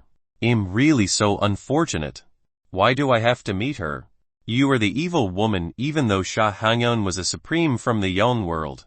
At this moment, he was devoid of a supreme's aura and only wanted to get as far away from the evil woman as possible. His first glance was a mistake. He thought that she was only a 17 or 18-year-old girl. If he knew she was the evil woman, then Sha Hangyun would have fled a long time ago. Escaping again, Xiao Yuelan crushed the flower in her hand into pollen. She didn't look at Sha Hangyun and turned around to chase Feng Feiyun, who was fleeing for his life. While Xiao Yuelan was fighting against Sha Hangyun, Feng Feiyun used the chance to escape. Brat. Over here, Zuo Qianshu caught Feng Feiyun's shoulder and dragged him back. A formation appeared above their heads and hid their presence. After an hour, they secretly fled from Fire Beacon City from an empty gate. After leaving the city, they never stopped running and kept on going for dozens of miles. At this moment, it was noon. The sun was at its high point like a scorching furnace. In the forest, several 3-meter-long giant birds were alarmed and flapped their wings up to the sky. Finally made it. Zuo Qian's wounds had healed. An expert of his level would have an extremely powerful body. As long as it wasn't a mortal wound, it would quickly and automatically heal. Feng Feiyun also felt relieved after surviving from a calamity. No matter whether it was Sha Hangyun or Xiao Yuelan, his current self could not compete with them. Don't people say that cultivators of the heavens mandate realm and above rarely appear in the cultivation world? Why is it that I've been meeting so many super giants like this? Feng Feiyun was at a loss for words. Zuo Qianshu seriously said normally, giants would not appear in the cultivation world for dozens of years. But today, the Grand Southern Prefecture has changed completely and even cultivators of the previous generations were alarmed. In the next few years or even the next dozens of years, there will be a time of unrest. However, young people like you will rarely be exposed to the battles of the previous generation. Normally, predecessor experts will not make a move against you, for they would look down upon such an act unless your luck is really rotten. Feng Feiyun replied, it seems like my bad luck has reached the highest level. Zuo Qianshu glanced at Jai Kangyu in Feng Feiyun's embrace. With her long hair flowing to the ground, this beauty was indeed radiant. Her features were like a goddess, and she really did look like Jai Lingshuan of that year. However, it was only a passing glance. Do you also know her? Zuo Qian's lips were hesitating, but he finally still asked. Feng Feiyun stared at Jai Kangyu's shiny lips as if he was recalling that scene when he forcefully kissed her sweet tongue intertwining with his truly charming and seductive. Fine. If you don't want to say it, then don't. However, it is better not to mess with women from the Jai clan. Zuo Qianshu looks towards Fire Beacon City and the scattered clouds. Then he furrowed his brows. We will go to the Huangfeng Ridge now. Right. The Grave Palace treasure-seeking record. Is it really in your possession? Well, of course. Feng Feiyun initially had another task to take care of in Fire Beacon City. But not to mention Sha Hangyun. Xiao Yuelan was also in the city. Going back to the city at this moment was indeed suicidal. So it was better to go to the ridge to save the Jai sisters. As long as they woke up, all the puzzles could be solved. Zuo Qianshu also had the same thought as Feng Feiyun. He wanted to know why Sha Hangyun was searching for him. He wanted to not worry about it. But because of how the situation had escalated, it was now out of the question. Chapter 159. I am a villain. The southern frontier's wind was blowing. The steep winding road in the mountain coiled around the dangerous cliff. If a person slipped down this path, then they would absolutely die a horrific death without leaving behind a discernible corpse. Monk Jiu-Ru stood on an old road and blocked the small path with both hands clasped in front of his chest like a venerable high monk as he spoke. Dear benefactors, Drop down your blades to become Buddhas. Leave behind the stolen spirit stones and gold. What this monk is absolutely not a greedy monk. I will not touch these spirit stones and gold coins. I will give them back to their rightful owners. Motherfucker. Your father is telling the truth. I am not trying to steal them, monk Jiu-Ru shouted, and immediately shattered the clothing on his body, causing them to fly around chaotically like a broken butterfly. Shit. This monk is too barbaric. He is absolutely an evil monk of the contemporary times, daring to play with us Wangfeng bandits. This bald donkey is really blinded by money and is looking at the wrong people. Brothers, let's play with him. The four bandits, Wu Jiu, Wang Meng, Liu Qinsheng, and Liu Chuozi had accomplished a big business in the last several days. They not only captured the young master of the Three Mysterious Gate, but they also robbed their spirit stone treasury. It was a struggle for them to escape the experts of the Three Mysterious Gate all the way to the bottom of the Huangfang Ridge. But they didn't expect to meet this wicked monk, with traces of his visit to the brothel. This monk was even more rugged and burly than them, not to mention his white tiger tattoo. His face was fierce, as if he was afraid that other people wouldn't figure out that he was a wicked man. Brothers, don't listen to this baldy's nonsense. I only want to know where Feng Feiyan is. Nalan Zujian spoke at this time. The aggressive bandits suddenly became a lot more law-abiding as the anger on their faces disappeared. Wu Jiu revealed a silly smile and said, we also don't know where he ran off to. The group of Liu Qinsheng also nodded their heads, because they were also looking for Feng Feiyan. Don't worry, Boss Feng got the protection of Boss Evil Woman. No one would dare to touch him. Why did you hit my head? Did I say something wrong? Wang Ming turned around and shouted at Liu Qinsheng. Liu Qinsheng didn't care for his shouting and looked at the sky with his arms crossed in front of his chest.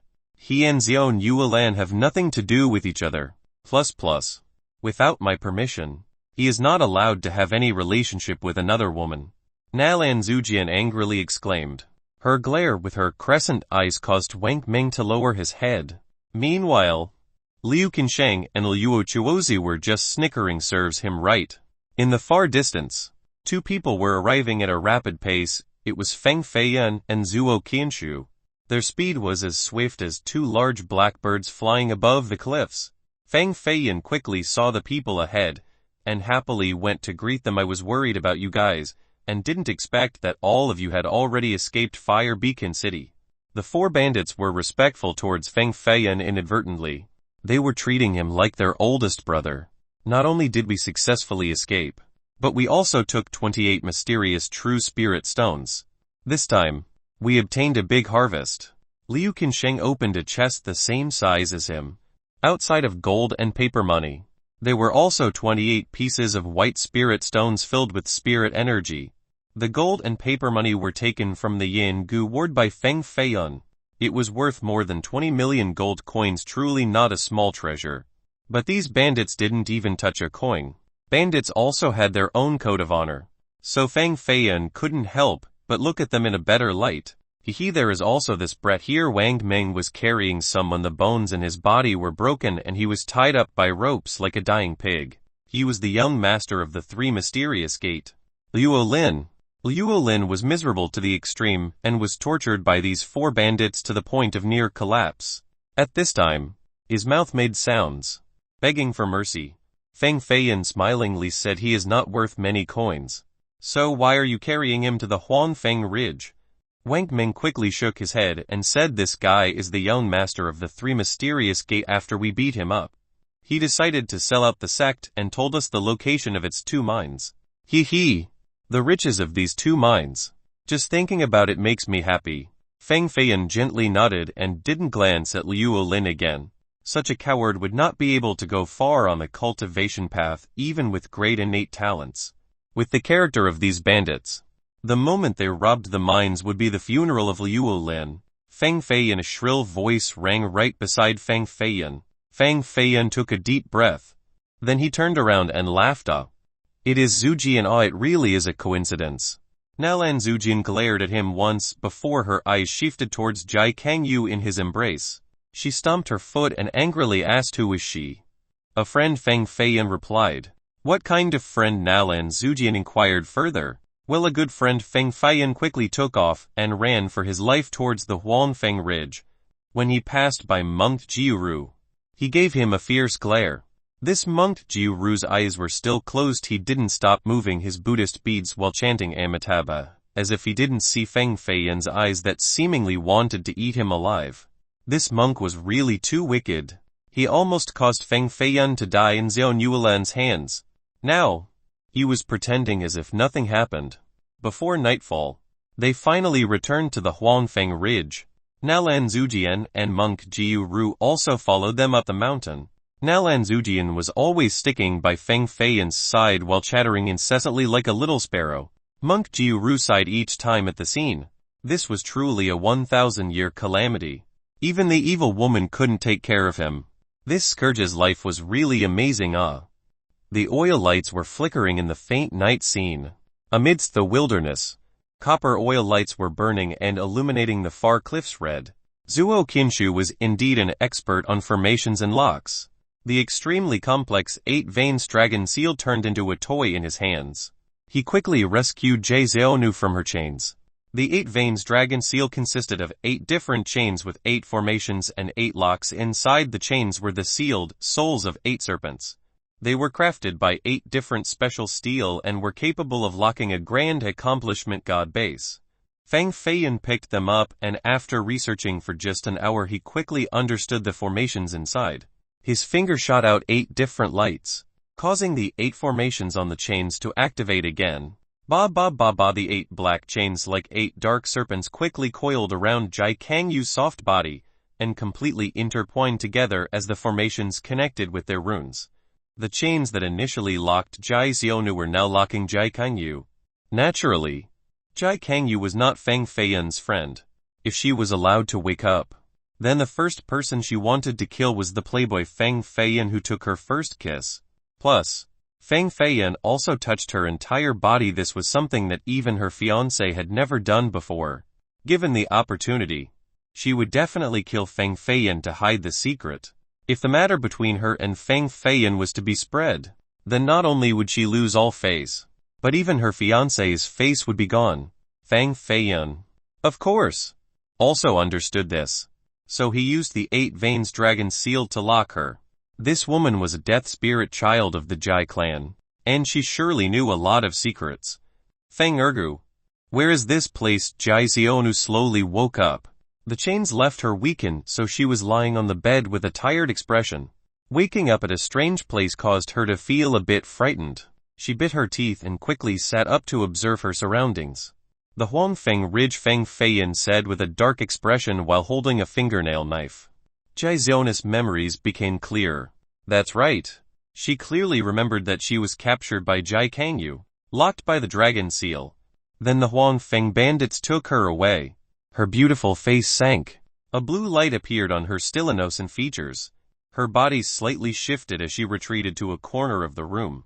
Then she put on a defensive posture before speaking. You are really a bandit of the Huangfeng Ridge. You are completely correct. Feng Feiyan slightly looked up and looked at her in a sinister glare. I really am a villain. Only a foolish woman like your sister would think that I was a pitiable beggar. KK. Her saving me was really just leading the wolf into her house. Feng Feiyan's laugh was quite wicked. He really bore a striking resemblance of a great villain. You were not allowed to call my sister a foolish woman. Jai Xiaonu's eyes turned into a complete blue with a faint brilliance. Her long hair also turned blue with moving glimmers while her skin put on a shade of clear blue as if it was crafted from blue jade. Her fingers extended by 1 meter as if they were 5 swords crawling forward. Bam! Feng Feiyan's eyes narrowed and easily blocked her coldness's hand. After looking at her mysterious blue body, he understood that she really wasn't a human. In her body flowed a blue blood with an ancient aura, dense and strange. Feng Feiyan then placed his knife on top of her neck, intentionally wanting to scare her. His eyes turned cold as he interrogated, what are you and your sister? Why is it that so many people want to capture you too? Chapter 160 Young Soul Holy Embryo. Feng Feiyan revealed a nefarious smirk like a classless brute who would even bully both the elderly and children. He was sinister and cruel enough. A piece of scum that would be looked down upon even by a little girl. His one hand held Jai Zion's light blue cultist's hand, and the other wielded a knife that was pressed firmly on her white neck. With a very evil smile on his face, it was as if he was about to say, "Little girl, take your clothes off." "Villain, from the first time I saw you, I already knew that you were a scoundrel. I'm really regretting not crushing your dog head with one stump back then." A blue light shot out from Jai Zion's eyes. A blue glimmer shined on her face as if it was sculpted from blue jade. Her other hand slightly turned. 5 sharp and cold fingers swept towards Feng Feiyan's cheek. Foolish girl. Feng Feiyan also grabbed her other hand. His knife gently tapped on her face as he threatened, "If you don't obey me nicely, do you think I wouldn't take off all of your clothes just like your sister? Haha. Pervert. What did you do to my sister?" Jai Zionu was immobilized by Feng Feiyan, so she could only let out a sobbing cry. "Who did we ever offend? Why do all of you want to chase us until the very end? We only want a peaceful life. Why must you all make it so difficult?" The blue brilliance on her body gradually receded as she reverted back to her normal human form with 2 lines of tears falling down her face. Quite a pitiable look. "Grandpa's son, the only person who was willing to help us is already dead. Everyone in this world is wicked. What did you do to my sister? What did you do to my sister?" Feng Feiyan's biggest fear was a girl crying in front of him. A sense of pity rose in his heart, so his grip slightly loosened. Then he said, "The truth is," Feng Feiyan said in a serious manner, "the truth is, I am already your brother-in-law." Jai Zionu became startled and emotionally exclaimed, "Impossible! If you have already become my brother-in-law, then how come you don't have half of the young soul holy embryo?" Feng Feiyan's eyes slightly narrow, and he quickly asked, "Becoming your brother-in-law will give me half of the holy embryo. Then where is the other half?" When one refines their soul to the origin and removes all the yin inside, one would achieve a pure yang soul. This was called the yang soul. In Taoism, what was referred to as the holy embryo was a type of violet palace gold core. By using the body to condense the 3 factors spirit, energy, and soul to the utmost completion, this was the holy embryo. The violet palace existed in the middle danshan. Only Heaven's Mandate cultivators would be able to form a Heaven's Mandate gold core in their middle danshan, and the holy embryo was the most mythical existence among the Heaven's Mandate gold cores. Rumor has it that only holy saints would be able to condense the violet palace into a holy embryo. It could be said that a cultivator wanting to become a supreme holy saint must first refine their violet palace into a holy embryo. A yang soul holy embryo combined the advantages of both the yang soul and holy embryo. If Feng Feiyan could create a yang soul holy embryo, then his talents would immediately surpass the 8 grand historical geniuses with an unstoppable foundation. His cultivation speed would be 10 times, no, 100 times faster than an ordinary person, and he would be without any bottlenecks. So the 2 of them held the yang soul holy embryo. If a giant expert was able to cultivate the yang soul holy embryo, then their strength would jump several times and they would also gain many other great advantages. With the strength of one person, they would still be able to sweep through the entire cultivation world at the Jin dynasty. No wonder why so many experts wanted to catch the 2 of them. Feng Feiyan knew more than anyone else about the difficulty of condensing a holy embryo. Even his former life couldn't successfully condense a holy embryo. If he actually did it, then he would have already become a supreme holy saint. "Where did your sister place half of the holy embryo, and is the other half on you?" Feng Feiyan threateningly asked. Jai Zionu was taken aback. At first, she was slightly confused. Then she suddenly thought of something and immediately blushed. She bit her white snow teeth and coldly glared at Feng Feiyan. "I absolutely will never tell you. Just kill me." The yang soul holy embryo is a mysterious and inexplicable existence. It will only bring about a calamity to you guys. I can help you temporarily keep it, Feng Feiyan sternly spoke. "Ha, pervert. In your dreams." Jai Zionu spat on Feng Feiyan's face while her black eyes were filled with anger. Creak, the door was opened and the 3rd boss came in with his walking stick and bent over back. His pace was stuttering as his old eyes looked at the strange air in this place. Then he slightly scolded Feiyan. "How could you be so violent towards a girl? Feelings need to culminate slowly. You can't rush it.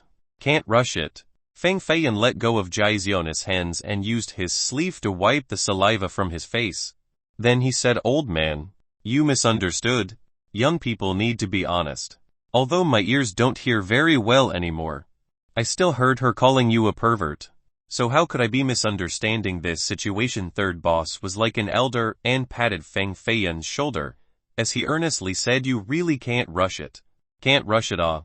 The girl is still so young. A matter like this should wait for another 2 years, ah." Feng Feiyan's eyes almost rolled out completely, and he suddenly found this third boss to be quite something. He didn't want to tangle with him on this matter, so he asked, "How is Xinu over there?" Third boss scratched his head and finally remembered the important business. Then he said, "The jade cold energy has been dispelled by that high monk's karmic flame, so she is no longer frozen and has woken up." Feng Feiyan finally breathed a sigh of relief. It seems that monk Jiu Ru was indeed a Buddhist monk and finally did something good for once. Jai Ziona's eyes brightened and she rushed past Feng Feiyan and third boss to go outside. Feng Feiyan slightly smirked and also followed her. The Jai sisters were finally saved, and Feng Feiyan felt that he had completely repaid his debt to them. However, he was quite excited about the Yang Soul Holy Embryo. It was countless times more valuable than a Damasation stone. The closer one's cultivation was to the top, the more one would yearn to cultivate into a Yang Soul Holy Embryo. If Sha Hangyan or a person from the Jai clan obtains the Holy Embryo, then they might be able to create a paragon expert in a short amount of time with a cultivation no weaker than Xion Yuelan. Feng Feiyan's eyes became serious, and reminded himself, it seems that Xion Yuelan's strength is alarming quite a few people. Thus they want to stop her offense. This requires them to have the power to stop her. So obtaining the Yang Soul Holy Embryo is the fastest method. "Sister, I thought that we would never meet again." The two Jai sisters hugged each other. Jai Zeniswal was a lot stronger than Jai Xionu. Her pretty expression with her almond eyes slightly changed. She only gently bit her lips but didn't cry out. However, tears were welling up in her eyes. "Big sister, Feng Ergu is not a good person. He is a bandit from the Huangfeng Ridge. His villainous deeds are numerous, and he truly is wretched and dirty." Jai Xionu embraced her sister while angrily glaring at Feng Feiyan and declared. Feng Feiyan's earlier expression really disgusted her. Standing next to a candle, Feng Feiyan revealed a slight smile and said, "I'm afraid there is a misunderstanding between us." "There can be no misunderstanding," Jai Xionu retorted. "Xionu, I'm afraid you really misunderstood him this time. I heard the senior say that we were saved because of him. He really did us a favor." Jai Xinu explained. Jai Xionu then pleaded, "Sister, you have been tricked by this villain. He actually wants in the end. He is definitely a bad person. Sister, you must trust me and not let him fool you this time. His deception skills are too formidable. But he cannot fool my eyes. I can recognize his true self with just a glance." Jai Xionu put on a cold face and snappily declared. Everyone present burst out in laughter and felt that this little girl was really funny. Jai Xinu gently shook her head and smiled apologetically towards Feng Feiyan. "Xionu is really frank and a bit insensible. I hope that young Master Feng will not blame her." Feng Feiyan nodded his head and also smiled. "Of course not." Jai Xionu was quite livid with her glaring eyes. It was as if she wanted to stare this liar Feng Feiyan to death. "How come no one believes me? Not even big sister?" Feng Feiyan really was a villain, simply endlessly wicked. The Jai sisters had just woken up and were still weak. Everyone quickly took their leave so that they could rest. Feng Feiyan was the last person to leave. But Jai Zin's sudden and gentle voice came, "Young Master Feng, I have something to give you." "What is it?" Feng Feiyan's heart jumped. Could it be the Yang Soul Holy Embryo? "It is something very important. But this item cannot be given to you for free. You must promise to help us do one thing." Jai Xinu was also very torn at this moment and thought for a long time before saying these words. With her power alone, she wouldn't be able to kill her enemy and could be killed by them instead. Grandpa's son had died, so they could only beseech someone else for help. She couldn't completely trust other people. So only Feng Feiyan was left. At the very least, he saved them before. "Haha, not just one thing. I will agree even if it was 100 things." Feng Feiyan was ecstatic. If he really obtained the Yang Soul Holy Embryo, Then reaching his past cultivation within 100 years would become a certainty. He could even surpass that to become a holy saint. This was fate. Feng Feiyan felt that his bad luck streak was over and his fortune had taken a turn for the better. Give me the Yon Soul Holy Embryo. I am a person who finds joy in helping others. I will help you with anything. Feng Feiyan shut the door tight and sat down on the bed before he smilingly whispered to Jai Xinu. Jai Xinu was first astonished. Then her elegant face blushed red and rebukingly stared at Jai Xinu. Then he whispered, Young Master Feng, I'm afraid you misunderstood. It is not the Yon Soul Holy Embryo. Chapter 161 8 Arts Volume. The clouds and spirit energies in the Green Mountain could breed rare plants after centuries and millenniums. The old mountains hid many treasures. There was an apt phrase to describe these areas: the higher the risk, the greater the treasure. The sun was up high at noon, with a green volume made from bamboo that had an ancient appearance in his hand. Feng Feiyan meditated on a white boulder above a straight cliff. The bamboo itself had been corroded by time with many holes visible. Moreover, each piece of this bamboo record had its own miniature carved formation to resist the corrosive power of time. But after such a long time, the bamboo record still suffered some defects. The 8 Arts volume is indeed profound. Just one art alone is enough for people to research for dozens of years, or even more than 100 years. This ancient bamboo record was the 8 Arts volume. This was given to Feng Feiyan by Jai Xinu. It was a supreme divine record of treasure-seeking masters. Even though it only recorded 8 heaven-defying arts, it was comprehensive. Not to mention all 8. Just successfully cultivating one of them to the extreme was enough for one to become a great sage in a given era. Feng Feiyan had already sat on this boulder for 9 days as he became immersed in comprehending the 8 Arts volume. But he couldn't understand even a strand of fur from it. 50 Grand Change Arts. 49 with special usages. 40 Minor Grand Change Arts. 37 with special usages. Feng Feiyan researched the most simple art, the Grand and Minor Changes art. Grand Change and Minor Change were the first techniques used to record times from early humans. First Heaven, Second Earth, Third Heaven, Fourth Earth, Fifth Heaven, Sixth Earth, Seventh Heaven, Eighth Earth, Ninth Heaven, 10th Earth, 5 numbers of the heavens and 5 numbers of the earth mutually existing together. Later on, a great sage among treasure-seeking masters utilized the transformations within the Grand Change and Minor Change and combined them with the celestial formations in the sky and spirit veins array in the earth to create the Minor Change art. The Minor Change art could not only calculate and find treasures underground, but it also borrowed the power of the 5 elements to gain many unimaginable powers. Later on, another wise master appeared and found that the Minor Change art had some flaws.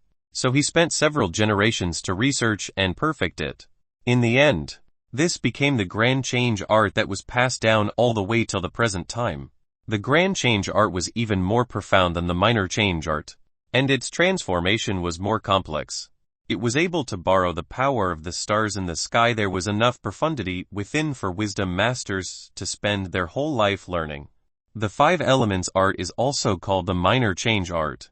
The 5 elements are water, fire, wood, metal, and earth in that particular order. 1, 3, and 5 are the Yon numbers, and they form the number 9 together. 9 is the most extreme Yon number. 2 and 4 are the Yin numbers, and they create 6. 6 is the most extreme Yin number. Yin and Yang then combine to form the number 15. So 15 is the prime number among the Yin-Yang 5 elements number. Feng Feiyan placed down the bamboo slip once more with a serious expression on his face. The Grand Change art was created and improved from the Minor Change art.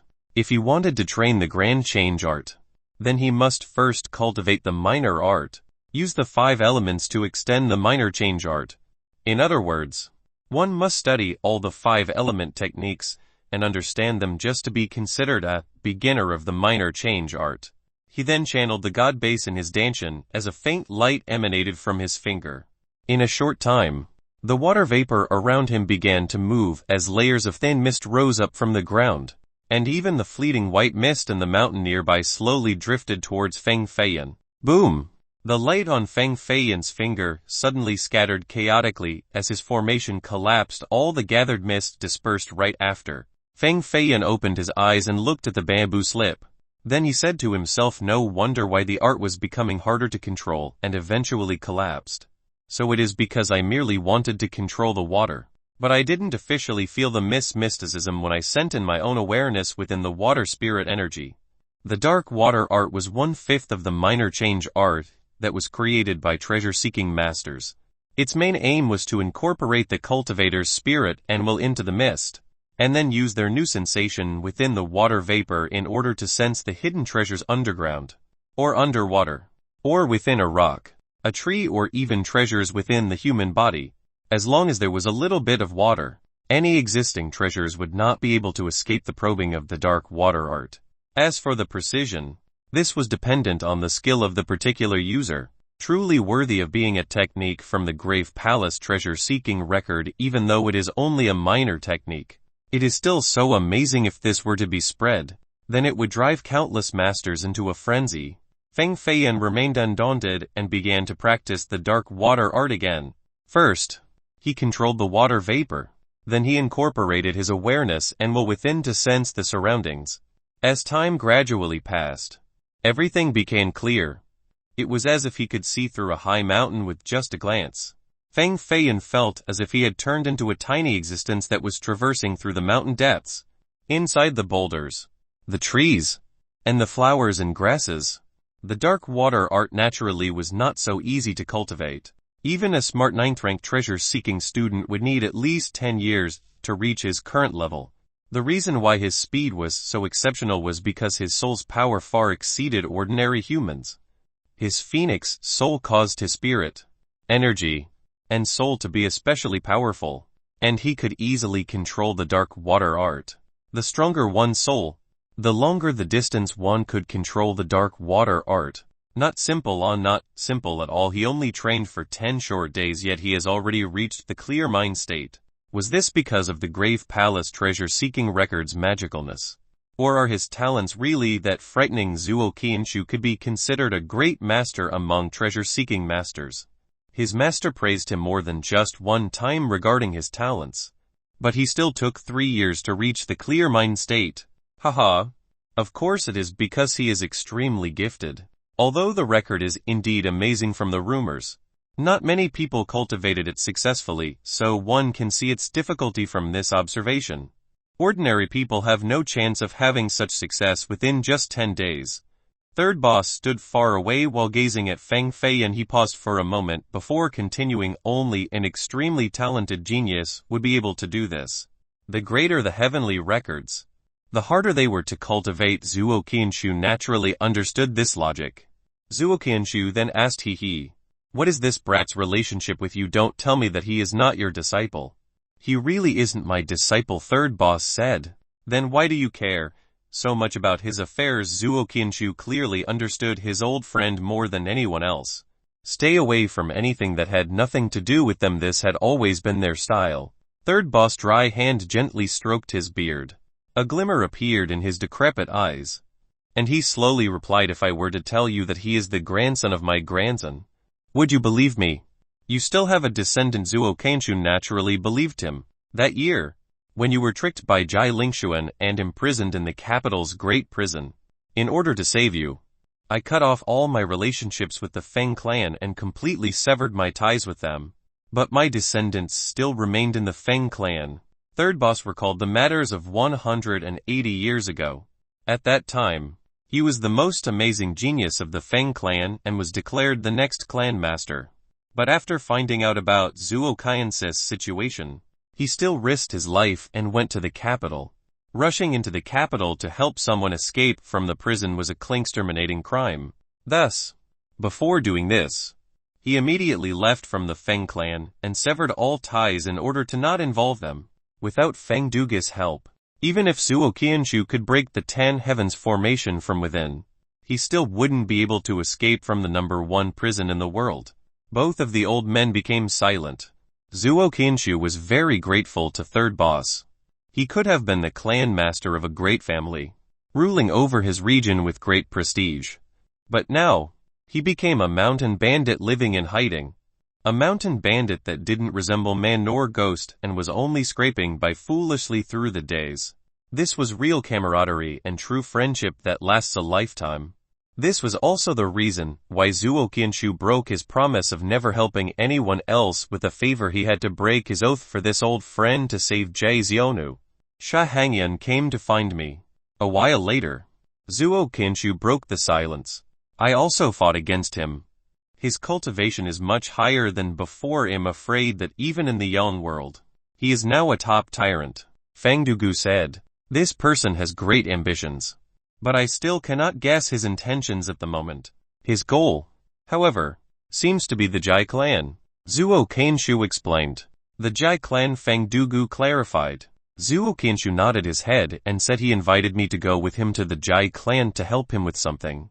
Feng Dugu slightly narrowed his eyes and Zuo Qianshu also suddenly thought of something.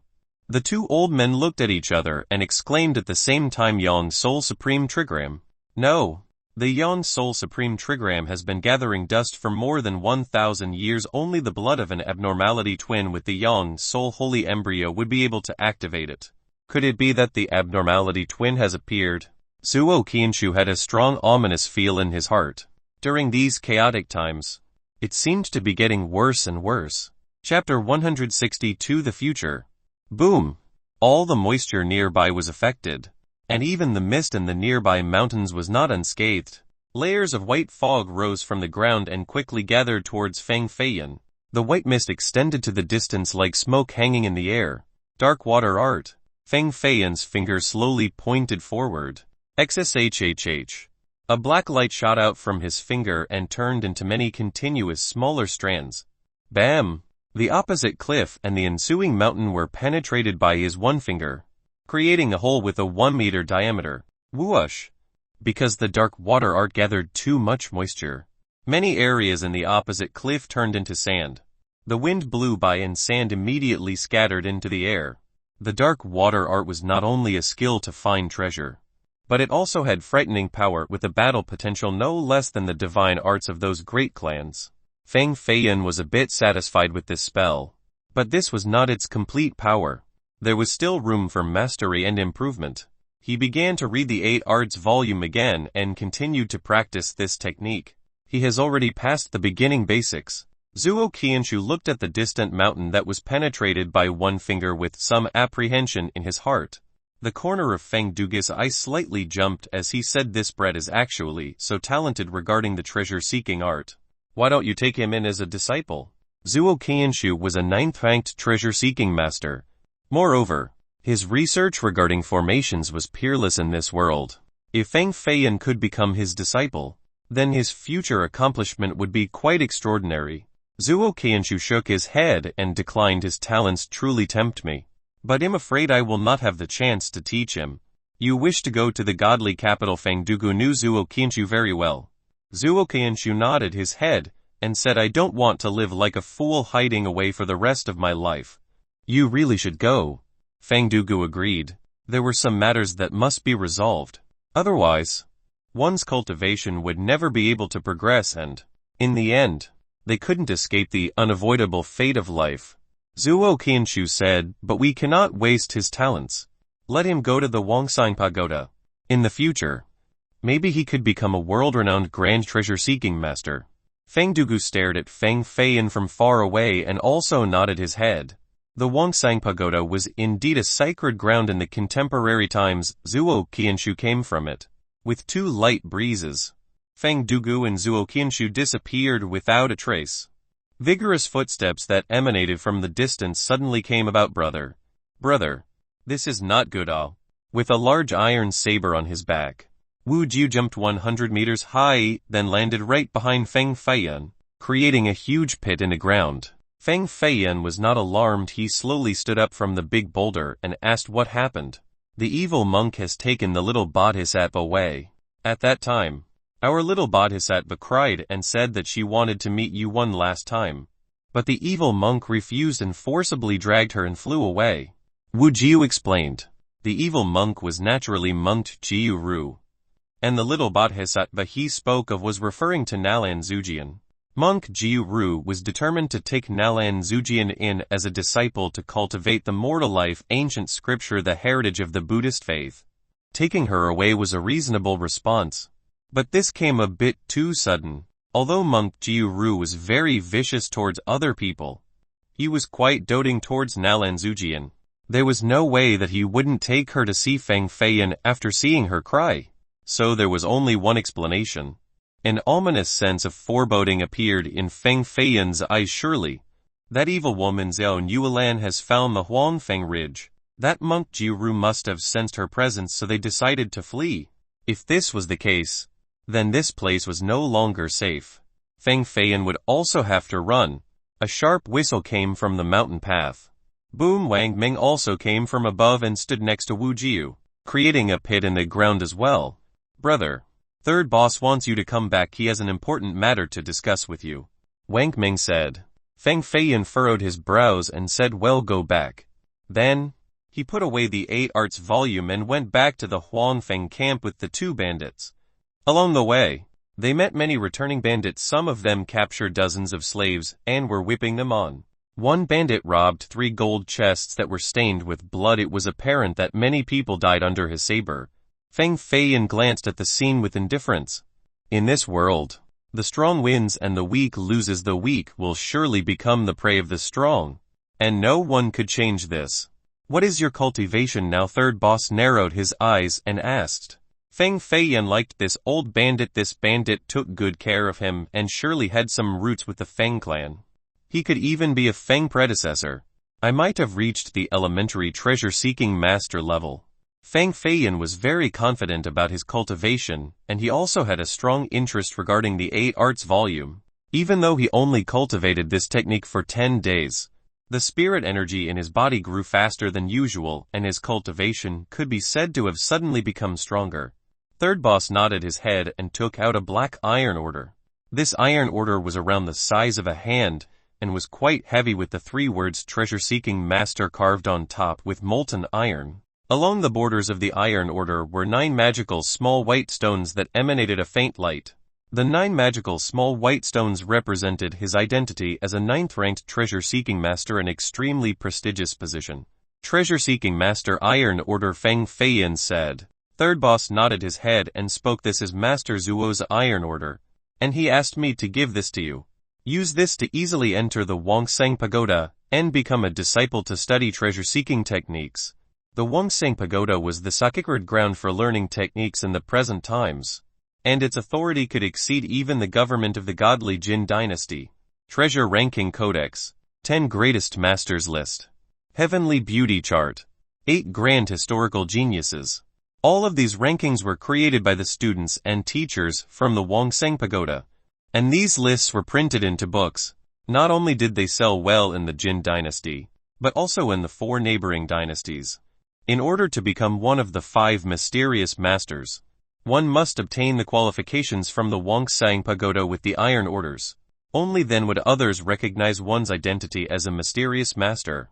This was the pagoda's influence in the cultivation world, and it absolutely exceeded any great cultivation power.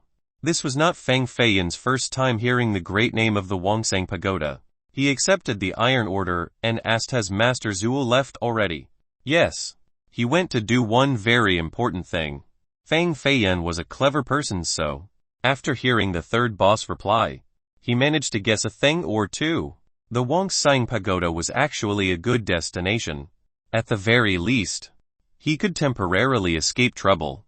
At this moment, Feng Feiyan's cultivation was not too weak, and he could even kill some elders from the previous generation. However, it was also not high because it was much weaker than a few heaven-defying geniuses, and when compared to the grand historical geniuses, he was 10,000 miles behind. Cultivating at the Wongsang Pagoda for several years could allow him to compete with all the geniuses in this world once he came out. Feng Feiyan was only 14 years old at the moment, and he even started to cultivate late. He was a bird without wind supporting his wings instead of being chased by cultivators until he had nowhere left to go. It was better to find a place to hide. The evil woman's appearance and the hidden waves in the Yang world along with the chaos in the Grand Southern Prefecture, all of this will spread to the entire dynasty in a couple of years. Third boss stared at the sky and slowly spoke. I can faintly see the near future where blood stains the earth and corpses cover this world. Not just anyone can be involved in this calamity, only those with a high cultivation would be able to play an important role. Otherwise, they would just become bloodstains on the ground. Feng Feiyan had experienced a lot of things recently, and he also faintly sensed an unusual atmosphere. He then solemnly declared, these next few years will be when my cultivation explodes. The next time I come back, I will compete and obtain total hegemony against all the talents in this world. I will not have to run any longer. That will be an action taken only by other people. Chapter 163 Rich Young Master. Deep on an old path, a bronze carriage was pulled by a giant and it created a large blinding dust patch. Feng Feiyan sat on a white blanket made out of lamb skin while holding a bronze cup to drink a sip of fine wine. With the incense that emitted from the brass tripod, the burning of the finest musk caused the entire carriage to be filled with a sweet scent. Good wine at this moment. In the entire Grand Southern Prefecture. Maybe I am the only one enjoying life so much like this. Feng Feiyan closed his eyes and became intoxicated from the wine. 7 meters long and 4 meters wide. The carriage was very spacious, like an extremely extravagant room. It was covered with a white sheepskin blanket with 2 bronze tables filled with fine wine and a delicious feast. Of course, the most enviable and jealous-inciting things were the 2 beautiful girls sitting in the corners. One appeared to be around 13 to 14 while the other was around 15 to 16. Both were young and pure with their delicate features. They were wearing blue silk robes with their lovely hair tied up into a bun. Their waists were decorated with jewels and jades while adorning precious jade seashells on their necks. The Jai sisters were always wearing shabby clothing before, but now, they were wearing extravagant dresses, turning them into 2 entirely different people. They seemed to be goddesses coming out from a painting. Their styles resembled 2 little female servants from a great family accompanying their young master. In the morning, before leaving the Huangfeng Ridge, Feng Feiyan purposely took a shower and did his hair. He then wore a purple silk robe with an expensive gilded pair of boots. He no longer had the same sloppy appearance like in the past. Before, he resembled a beggar. But now, he was more like a handsome young master from an immortal gate. Jia Xiaonu, who was initially unhappy with Feng Feiyan, also became dazed after seeing his valiant appearance. She couldn't believe her own eyes. This villainous bastard was actually so handsome. Who knew how many pretty girls would be deceived by his appearance from now on? Ha, Feng Feiyan, you better let me go. Otherwise, the Jai experts will mince you into pieces. Jai Kangyu was locked by the 8 veins dragon seal. The 8 iron chains were connected to the bronze carriage and they imprisoned her in the corner. The seal not only trapped her body, but it also closed off her veins so she couldn't utilize her cultivation. She was now no different from an ordinary person. Although she could use the 8 veins dragon seal, she couldn't unlock it. Feng Feiyan slightly smirked and glanced at her. Then, he carried his knife over to her and used the tip to point at her pretty face while saying, tell me, why does your Jai clan want to capture these 2 sisters? Jai Kangyu's tall and delicate body were tightly attached to the bronze wall of the carriage. Her well-endowed chest kept on shaking up and down. Regarding the physique alone, the Jai sisters were truly far below her. Both the front and the back were filled in complete perfection. This was really a stunning woman. HMPH Jai Kangyu scowled with a gaze as cold as ice while her eyes stared straight at Feng Feiyan. She boldly faced him and did not yield. So you won't tell me? Ha, Feng Feiyan scratched his nose and said, I already know. Even if you don't tell me, you want to steal the young soul holy embryo on their bodies. Right. These words were not only meant to test Jai Kangyu, they were also testing the Jai sisters. So he paid attention to the intricate changes in their eyes. The young soul holy embryo was too crucial to Feng Feiyan. Maybe he was the only one who understood its true value. The wealth of the entire godly Jin dynasty combined still couldn't compare to it. However, the Jai sisters wouldn't tell him its location, so he had no strategies left to try. Thus he decided to try and get something out of Jai Kangyu. The moment these words came out, all the girls inside the carriage started to panic. The Jai sisters were startled and had to hold on to their sleeves. One could see that they were quite alarmed. It was as if they were afraid of being assaulted by Feng Feiyan. Jai Kangyu's cold eyes also produced a ripple of emotion. Yet she still shut her mouth tightly. She slightly turned her pretty face away without saying a word. Feng Feiyan looked at her pink jade-like lips and thought about the wonderfulness of her sweet tongue. So he started to laugh out loud. Jai Kangyu noticed his bare gaze staring at her, combined with his perverted laugh that was capable of scaring girls away. Her delicate body shivered and she finally spoke. Feng Feiyan, if you ever lay a hand on even a finger of mine, my fiancé will grind you into dust. Fiancé, your fiancé is really great, right? Has he kissed you before? Feng Feiyan smilingly teased her. Jai Kangyu thought about how her first kiss was robbed by Feng Feiyan and felt guilty for her fiancé. Has he touched your chest before? Feng Feiyan laughed and continued. Jai Kangyu bit her lips. If it wasn't for the seal, she would have already jumped at Feng Feiyan right now. Miss Jai is a great beauty in this world, capable of toppling cities. Unfortunately, your entire body has been touched by me. If you don't tell me the truth, then I don't mind cuckolding your fiancé. Hee hee. Feng Feiyan's knife slightly glazed over Jai Kangyu's face. Bastard. You dare? Jai Kangyu was really afraid. After all, Feng Feiyan was not a virtuous gentleman. He was 3 parts good and 7 parts evil. Some women have a desire to be forcefully loved. Since Miss Jai is so stubborn, don't tell me that you were waiting for me to assault you. Feng Feiyan no longer smiled and became very serious.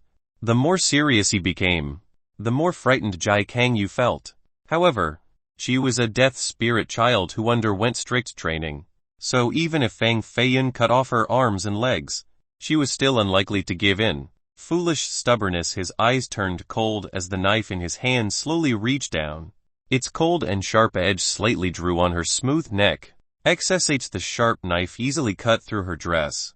Feng Feiyan's hand was quite steady as he slowly controlled the knife. From her neck to her chest, the tear on her dress became larger and larger. Her fragrant and snow-white skin completely dazzled others. XSH. The luxurious silk dress tore apart even more, and even her personal white corset emerged as it was cut apart, revealing a seductive valley below. Between the two peaks was a milky white that caused others' hearts to boil. They would be filled with imagination. Feng Feiyan's hand slightly paused. If the knife reached down any more, then her mysterious top half would completely appear before him. Jai Kangyu was still silent. While gritting her teeth, her hateful eyes gazed at Feng Feiyan. Her terrifying and firm eyes sent a clear message. Even if Feng Feiyan actually raped her, she would still not utter half a word. Miss Jai is indeed a heaven-defying talent of the Jai clan. I am truly impressed by your willpower. I really failed. However, I have changed my mind. Feng Feiyan took back his knife and smiled at her. Then he said, forcing a woman is not as great as stealing her heart. As long as I take your heart, you will naturally tell me everything. Bah! In your dreams. Jai Kangyu coldly scowled. Haha, sooner or later, there will be one day when you will kill your fiancé and then shamelessly follow me. Amidst the lonely curtain of the night, you will secretly cry tears of love because of me. Feng Feiyan laughed and once again drank the fine wine from his cup. Crazy bastard. Not only did Jai Kangyu think this, but the 2 Jai sisters also thought the same. This guy was arrogant beyond cure. Jai Kangyu would rather like a dog before liking him. That's for sure. Oh, the bronze carriage slightly shook before coming to a halt. Wang Meng, who majestically rode a scaled tiger behind the caravan, suddenly said, Boss, we made it to Fire Beacon City. The bronze carriage, the scaled tiger, and the 30 slaves right behind them were the spoils of the Huangfeng bandits. But they have now become Feng Feiyan's property. One naturally couldn't be shabby if they wanted to go to the Wangsang Pagoda to become a student. Otherwise, how could they hold their heads high amidst the disciples of the immortal gates and clans? Feng Feiyan suddenly turned into a wealthy young master with his own caravan, money, slaves, guards, maids, and even a female slave. These were all the mustaves from the children of rich families. Chapter 164. Bhutannia. Feng Feiyan lifted the corner of the carriage's curtain and took a look, with giant black eagles soaring high above. The mountain life city walls were right in front of him.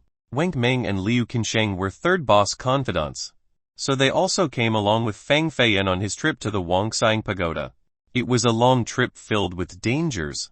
So between these two bandits, one was a bodyguard and the other played the role of a strategist. They were not ordinary people. So third boss had his own reasons for telling the two of them to follow Feng Feiyan. Wang Meng had a stout body and while wearing heavy armor, he stood on top of the boulder-like scaled tiger. He was filled with explosive energy, causing the 30 slaves behind him to feel fear. They didn't dare to act rashly. Liu Qinsheng was also no less impressive. He was riding a kiln while wearing a white scholar robe with a feathered fan in his hand. Sometimes, he would stroke his goatee with a wily grin. As he stared at the majestic city walls, he smilingly said, "We got some trouble." Feng Feiyan's gaze also shifted towards the city wall. "Son of the demon, the evil-killing alliance's Butania is here waiting for you. You cowardly turtle." One could find these large characters written on the ancient hundreds of feet tall walls of Fire Beacon City. They could clearly be seen even while standing 10 miles away. The ink was still fresh, so it was clearly written within the last few days. After Butania got the news that Feng Feiyan appeared at Fire Beacon City, he immediately rushed here on his divine deers, completely exhausting 7 of them before he finally entered the city 5 days ago. However, once he arrived, he didn't even see a trace of Feng Feiyan's shadow, so he came up with this scheme in order to force Feng Feiyan out. Butania sat still in a meditative pose on top of the wall for 5 days straight. There was a black banner filled with light and a dark energy pierced the sky. He trusted that if Feng Feiyan saw the words on the wall, then he would definitely come out to fight him. The wind at the high area not only blew his hair into a messy state, but it also caused his banner to flutter. Rumble, a bronze carriage came quickly from afar, and behind it were 3 wooden vehicles for cargo along with more than 30 slaves that wore iron chains on their hands and ankles. A burly armored man that rode a great scaled tiger was slashing the slaves with his whip, demanding them to quickly step forward. Butania was alarmed and opened his lively eyes. He looked at them with some disdain, for he knew that this was a young disciple on a vacation from some clan. He had seen such a scene too many times already, not to mention 30 slaves. He had even seen someone bring several thousand slaves on a trip to show off their wealth. These type of young masters in these small places could not get into his sight. Haha, what a joke. This is clearly someone boasting without any shame, daring to call Feng Feiyan a cowardly turtle. If he actually appears, I'm afraid he will beat that certain person until he was down on his knees, begging for forgiveness. Below, the bronze carriage stopped as a derisive laughter emanated from inside. Butania gave a cynical laugh and said, "Do you know who you are talking to?" "How could I not know the famed first disciple of the First Heaven Gate?" Butania, the First Heaven Gate can be considered a great sect with 1,000 years of heritage. It is comparable to the Grand Development Gate and the Violet Cloud Grotto. However, its current generation's talents seem to be on the wane. There doesn't seem to be a single notable heaven-defying genius. Truly a shame, Feng Feiyan sarcastically replied. The First Heaven Gate, the Grand Development Gate, and the Violet Cloud Grotto were referred to as the 3 great pillars of the Grand Southern Prefecture's cultivation world. All 3 had been established for more than 1,000 years. And they had a formidable amount of resources and more than 1 million disciples. They were powerful enough to be compared to the top clans within this prefecture. Anyone with the least bit of common sense would not carelessly defame the First Heaven Gate. If they knew that I am the first disciple of the First Heaven Gate yet they still dare to say these overreaching words, then their identities must not be ordinary. It seems like I was mistaken. Who might you be? Why not come out of the bronze carriage to meet me face to face? A divine light condensed in Butania's eyes as his pupils began to move like 2 vortexes. I'm only a nobody. How could I get into the Butania's eyes? Feng Feiyan said. Then I will have to personally make you come out. Butania's eyes shot out 2 explosive lights like 2 black burning comets descending from the sky. Feng Feiyan still sat in the carriage as his finger gave birth to a radiance. The water vapor within a radius of 10 miles was controlled by him. A countless amount of white mist appeared and quickly gathered at his fingertip. Dark water art. With a reach of his finger, a myriad of water vapor condensed into the same place and turned into a flooding technique. Boom! The dark water art was horrifying and directly destroyed the two glints from Bhutanya's heaven-breaking gaze. And its power did not diminish and continued to strike at Bhutanya, who was sitting on top of the wall. Bhutanya's hands were punctured by the dark water art and 4 bleeding wounds appeared. He furiously retreated for more than 9 meters and almost fell off the wall. Although his hands were stained with blood, his battle intent remained undiminished as he coldly said, "You can't be just a nobody. Bhutanya, you are too conceited. The cultivation world is too large, and people more powerful than you are everywhere. It is best for you to be more humble." Feng Feiyan didn't want to linger around with him for too long. He shot out a palm and erased the words on the wall. Then he commanded, "We're leaving." Standing on the scaled tiger, Wang Ming revealed his large front teeth and chuckled at Bhutanya. Then he quickly rode ahead to open the way. They very quickly entered Fire Beacon City. In order to get to the Wongseng Pagoda, one must first go through Fire Beacon City through the south gate all the way to the north gate. Then, they would have to keep north all the way through the entire Grand Southern Prefecture for more than 200 miles. Whoosh! Whoosh!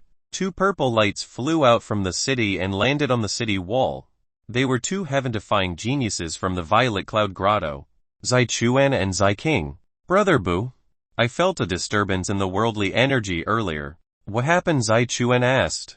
Bhutanya channeled his spirit Kai, wanting to repair the wounds on his hands. But these 4 wounds were invaded by dark water Kai, so the recovery rate was quite slow. He only managed to barely stop the blood from flowing. This spirit art was too strange, and its destructive property was amazing. Bhutanya looked at the caravan that had entered the city and said with a deep glare, "Earlier, I met a mysterious guy whose cultivation is no less than mine. I was caught off guard and became wounded by his one move." Fire Beacon City, truly a place filled with sleeping dragons and hidden tigers. Zai Chuan and Zai King glanced at each other with surprise. Bhutanya was the first disciple of the First Heaven Gate and also a heaven-defying genius. He once entered an evil city alone and fought against everyone, killing all the evildoers in that city. He became famous from just this one feat. Bhutanya was absolutely a great hero in the contemporary times. In the First Heaven Gate, countless junior brothers and junior sisters looked up to him. He was absolutely not useless like how Feng Feiyan ridiculed him earlier. His cultivation was also 1 step higher than Zai Chuan and Zai King. "I have asked around in your stead." 10 days ago, in Fire Beacon City, someone saw Feng Feiyan carrying Miss Jai before disappearing completely. Zai King's bright eyes and white teeth in her purple Dao dress had quite a divine look. Bhutanya clenched his fists and emitted a cold glare from his eyes before saying, "Feng Feiyan again, if he dares to touch even 1 strand of Kangyu's hair, then I will absolutely grind his bones to dust." Bhutanya was Jai Kanyu's fiancé. Bhutanya is indeed formidable. Even though I took him by surprise, I could only leave a minor injury on him. Feng Feiyan sat in the bronze carriage and refined the black mist in his hand. Although he wounded Bhutanya earlier, Bhutanya's heaven-breaking gaze also penetrated his veins. Nevertheless, his golden blood shot out a bright brilliance and quickly dispelled the gaze's power. "If Bhutanya used his great banner, then he could defeat you within 10 moves. Jai Kangyu coldly spoke in the corner of the carriage. "Unfortunately, we have already left Fire Beacon City, and that fool might still be sitting on top of the wall to enjoy the breeze." Haha. Feng Feiyan did not refute her statement. However, this did not mean that he was truly weaker than Bhutanya. If it was real fight, then Feng Feiyan was 70% confident in being able to defeat him. Luckily, Feng Feiyan also didn't know that Bhutanya was Jai Kanyu's fiancé. Otherwise, he would have fought him well before leaving Fire Beacon City. Jai Kangyu's alluring face had a sad and worried appearance.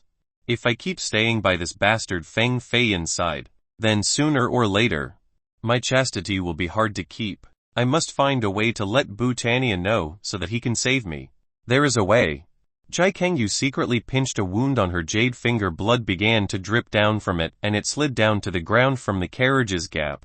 Jai Kangyu was from the Jai clan's main family that had a special and ancient blood. It had a special imprinted marking. Any cultivator could find out which clan the opponents belonged to just by analyzing their blood. Third boss used Feng Feiyan's blood to guess that he was a disciple from the Feng clan. As long as Bhutannia discovered the bloodstain on the ground, then he would be sure to follow after her. Chapter 165 Corpse Evil. The divine deer pulled the bronze carriage onward and headed north, while scattering dust everywhere. There was a wind talisman of the first rank placed on top of the divine deer, allowing it to travel 8,000 miles each day.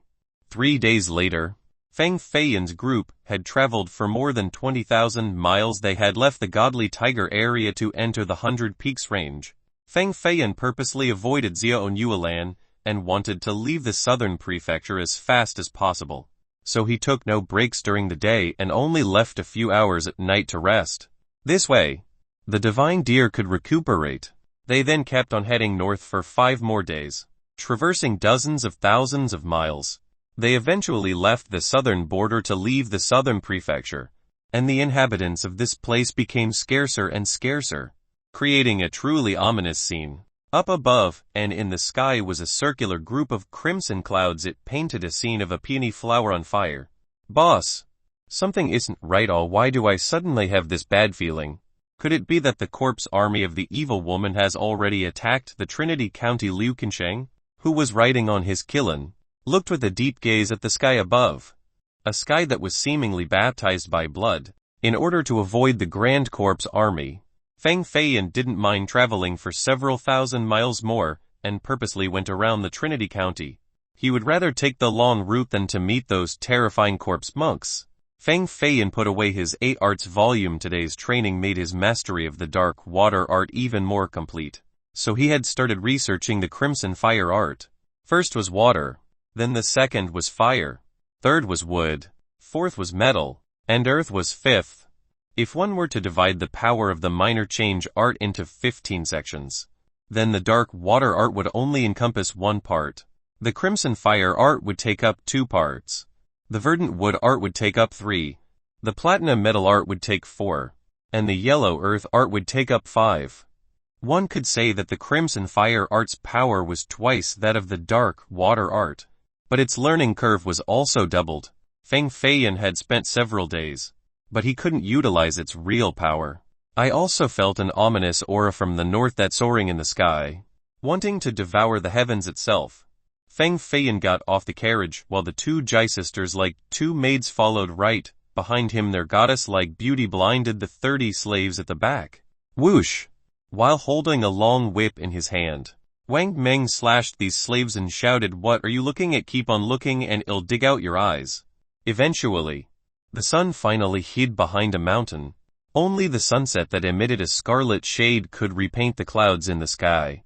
The wicked shrills of the cold wind also added to the eerie atmosphere. "We shall sleep here tonight. Stay alert. I have had a feeling as if someone has been watching us from behind." Feng Feiyan's eye swept towards the deep jungle right behind them as if he was searching for something. These words caused everyone to feel alarmed, and they all turned around to look as well. Could it be that some type of monster was following them? The 30 slaves in their tattered clothing didn't have the endurance of cultivators. Even if their bodies were strengthened with the wind talismans, they suffered from an endless amount of fatigue. So after hearing Feng Feiyan's words, they finally exhaled a sigh of relief. Some of them began to set up their tents while others went to pick up dry wood to prepare for dinner. All of these matters were taken care of by the slaves. I still feel that tonight will not be peaceful. Wang Meng, Liu Qinsheng, the 2 of you need to be careful. I will go and scout ahead. After giving orders to the 2, Feng Feiyan immediately rode the scaled tiger along with the Jai sisters into the sky. In the blink of an eye, he had traveled dozens of miles away. Not too long after, a small town became visible, so the scaled tiger landed right before it. Strange. Why is there not even a single person around here? This small town was enough to house several hundred families, but it was exceptionally quiet at this moment. There wasn't even a single person in sight. There were no living beings nor dead existences, so it was apparent that all of the townsfolk had already left. Examining the traces left behind, They must have left within the last 3 days. Not to mention, it seemed that they were in quite a rush. Many things were left behind. What kind of situation could have warranted their sudden departure like this?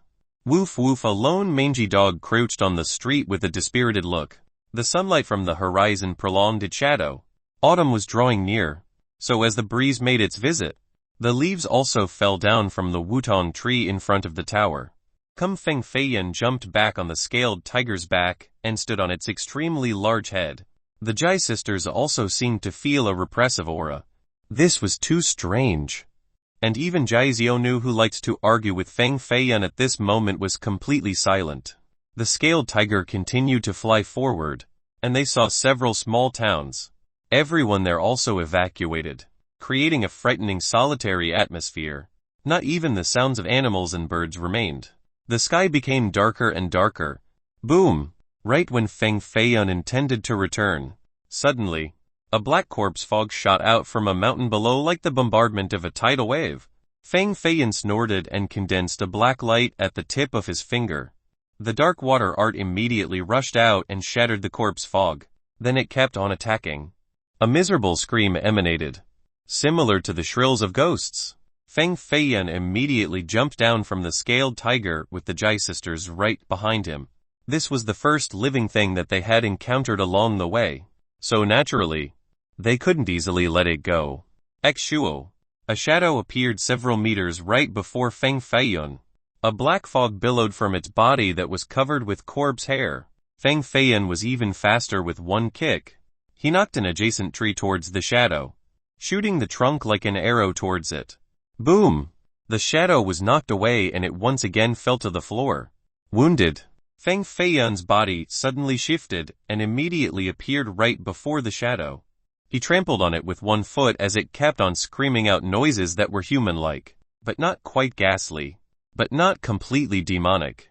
A corpse evil that has undergone the first corpse transformation. A faint crimson flame gathered on Feng Feiyan's fingers as many red layers of red radiance came together. Crimson fire art. Although Feng Feiyan's crimson fire art was only at the basics of the basics, there was no problem using it to destroy the evil energy of a first transformation corpse evil. The corpse evil's black hair was burnt into ashes that scattered onto the ground, revealing its body beneath. After being burned away, more than half of the corpse evil's vitality also withered away. As time passed, it helplessly lay limp on the ground. The skin is intact, and the internal organs also have yet to decay. It seems that this is a new corpse that had only transformed within the last 3 days. It had not devoured enough blood nor essence. No wonder why it is so weak like this. After cultivating the 8 arts volume, Feng Feiyan was quite knowledgeable regarding the Yang world's 3 strange and the Yin world's 3 evils. He assessed suddenly. The corpse evil's eyes shot out 2 beams of light towards the sky and pierced the cloud before exploding like 2 fireworks. These were the pupils of the corpse evil. The corpse evil on the ground also burst into blood and pus. Luckily, Feng Feiyan had quickly retreated. Otherwise, he would have been completely covered in blood right now. Its eyes exploded. This is to inform the surrounding corpses. We need to leave this place fast. Soon, extremely strong corpse evils will gather around here. Maybe even 1,000-year-old corpse evils will show up. Jai Xiaonu and Jai Xinu came right behind Feng Feiyan and spoke. Feng Feiyan gazed at the dim darkness and heard several sharp gusts of wind that was accompanied by the terrorizing shrieks from corpse evils. The leaves started to fall and even the ground trembled. Such powerful corpse energy. Feng Feiyan knew that they couldn't run away, so he took a step forward to protect the Jai sisters right behind him. Chapter 166. Second Transformation. Corpse Evil. Whoosh whoosh whoosh. The howling wind became even more fierce. So fierce that even the ancient trees began to shake. A faint dark mist began to silently approach above the ground. XSTTT. Without any warning, a corpse evil with a pair of crimson eyes that was covered in hair like a gorilla walked out. This was initially a human, but because of the corpse transformation, its hair started growing a lot longer, so it didn't resemble one anymore. With her agile reaction, Jai Xiaonu prepared her bow. A glimmer shot out from the bow, and it turned into a blue serpent flying outward. This iron bow was a weapon of the treasure level, and its arrow was also created by the finest steel. It was shot out after the energy gathered, and it could break through the defense of an early god base. However, this bow couldn't harm this corpse evil even in the slightest. Its long black hair was tougher than even armor, so it was as if it was adorned with a set of black armor. A spark exploded from the friction caused by the arrow hitting the armor-like hair. It was blocked and deflected into flying outside and into a tree. Boom! This maple tree turned into pieces of broken wood on the ground. The corpse evil became enraged and pounced towards Jizionu with eyes as red as blood. Although Jizionu's cultivation was not low, her battle experience was very lacking. Seeing the terrorizing corpse evil soaring towards her, she was at a loss at this moment and could only retreat before almost falling on the ground. Boom! A golden light burned on Feng Feiyan's hand as he punched the corpse evil, causing it to fly 10 meters away. However, its body immediately got up. It was obvious that even Feng Feiyan's fist couldn't hurt it. Feng Feiyan's hand, on the other hand, was in pain as he lamented the corpse's terrifying defensive capabilities. Even though it was only a first transformation corpse evil, its defense could already compare to a peak god base cultivator. Only the secret arts of a treasure-seeking master would be able to suppress these evil monsters. For example, the Crimson Fire art was specifically designed to restrain these corpse evils. Naturally, other treasure-seeking masters would also have different troves of secret skills. Whoosh! Whoosh! Whoosh! In just a moment, 7 more corpse evils rushed out from the forest now. There were 8 of them. 8 pairs of bloody eyes more frightening than wild animals were staring intensely at Feng Feiyan's group of 3. Although Jizionu and Jizinu were abnormalities, they were still girls who weren't as bold as Feng Feiyan. They couldn't help but to use their movement techniques to get close to Feng Feiyan. It seemed that he had become their pillar. 8 first transformation corpse evils. And their auras are not that dense, so they are clearly newborn. Even if someone was killed by a corpse evil, only 1 out of 1,000 would transform into a murderous monster. The other unlucky ones would just turn into regular corpses and eventually rot back to the earth.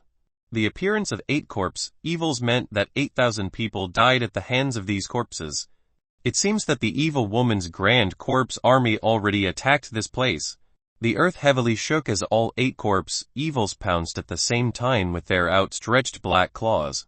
Countless corpse energies intertwined together and filled the entire forest. The energy was dense to the point where even the heavens would lose its color. The moon was swallowed, and one couldn't see their own hand even if it was placed right in front of their eyes. Only the shrill screams of the corpses existed beside one's ears. Feng Feiyan gathered his energy and stretched out one finger. Then he pointed it at the ground. Countless blazing crimson flames erupted from the ground and immediately incinerated half of the mountain. The 8 corpse evils chaotically scurried around like 8 lanterns. They wailed for a long time without stop. The flames burned the corpses and the night also turned red. From afar, it seemed as if the whole mountain was set on fire. Poof! A horrifying light rushed down from another mountain in the distance. It was initially more than 30 miles away, but in a flash, it appeared right behind Feng Feiyan, and with one claw, it scratched a huge wound on Feng Feiyan's back where one could even see his spine. The 9th corpse evil. Feng Feiyan's golden blood began to drip down and it contained a thick corpse aura as a black mist began to form. The corpse poison had permeated into his blood. This was a terrorizing existence that had underwent the 2nd corpse transformation, and its speed actually almost exceeded a grand achievement god base cultivator. So that was why it was able to harm Feng Feiyan like this. Boom! The infinite spirit ring flew out and channeled its spirit energy to strike away the 2nd transformation corpse evil that appeared out of nowhere. Although Feng Feiyan was taken by surprise and suffered a severe injury, his bloodlust was provoked. He recalled the ring and turned around to retaliate. His body turned into a shadow with the ring in his hand, and he continuously unleashed more than 100 moves against the 2nd transformation corpse evil. As fast as lightning, their battle vibrated in the sky as a dark light encompassed one man and one corpse. This corpse evil no longer had hair covering its body, and it had cultivated to the point where it had an impenetrable diamond body. With Feng Feiyan's current mastery of the Crimson Fire art, he essentially could not harm it. The first corpse transformation was easy. 1,000 bodies contaminated by the corpse poison could have one transformed corpse. However, for a corpse evil to undergo the second transformation, the process would be extremely arduous. Even within 10,000 corpse evils, there would not necessarily be one that was able to transform the second time. This not only required a huge amount of blood energy and souls as the foundation, but it also required a few special treasures that were born naturally from the earth. These treasures must have a dea-seeking property as well as be in a special location for earth corpses so that its own heavenly aura was able to assist the process.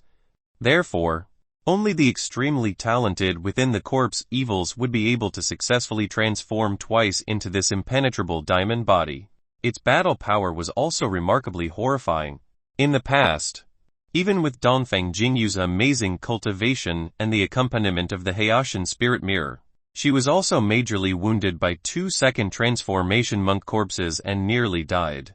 Boom! Feng Feiyan retreated with his pair of fists filled with blood. Some was his own, but some was also blood from the corpse evil. So powerful, such a terrifying power.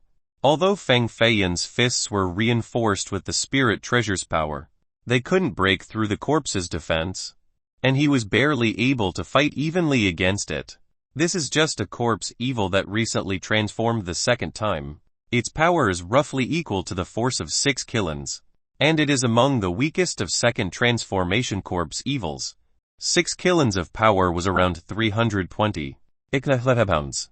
And many peak god-based cultivators were unable to release such a powerful force. Your back is hurt, and you have been invaded by the corpse poison. I will fight in your stead. Jai Xinu looked at the gruesome wound on Feng Feiyan's back and immediately shifted her body forward. Her slender jade hands turned into a blue color transparent like a sapphire. 10 nails as sharp as swords stretched out from her long and slender fingers. Her nails were also of a blue color, shining like crystals while exuding a cold and dark air. There is a man here, so there is no need for a woman to fight. Stand back. Inside Feng Feiyan's body was a corpse palace that belonged to a 4th transformation corpse evil, so he simply didn't care for this little bit of corpse poison because it couldn't harm him at all. Moreover, he cultivated the immortal phoenix physique, so his body's recovery rate was several times greater than an ordinary cultivator. The wound on his back has already been half healed. The second transformation corpse evil spewed out multiple gusts of black air and once again turned into a shadow to strike. Feng Feiyan did not flinch and moved forward instead. The evil woman's corpse palace inside his dantian quickly activated as a green corpse fire shot out from his palm. This corpse fire did not have any heat, and rather, it carried a cold ice-like sensation. Chapter 167 Wongsang Pagoda's Disciples. Whoosh! The second transformation corpse evil felt the extraordinary presence of this corpse fire as if it was the natural repression of a stronger fighter versus an inferior fighter. It immediately turned around to run. It stomped its foot heavily on the ground and then shot up towards the sky like a cannon, landing more than 10 miles away. Then, with another stomp, it disappeared from sight. A 4th transformation corpse fire really has the ability to suppress these corpse evils. Haha, it seems that as long as I do not meet Xiao Yuelan, I would not need to be afraid of any other corpse evils. Feng Feiyan found the benefits of having Xiao Yuelan's corpse palace inside his dantian. Feng Feiyan searched for the 8 skeletal corpse palaces inside the burnt ashes. All of them were as big as a hand with the shape of a palace that had an entrance. These were the essences and primal corpse palaces of the 8 corpses left behind after they were incinerated.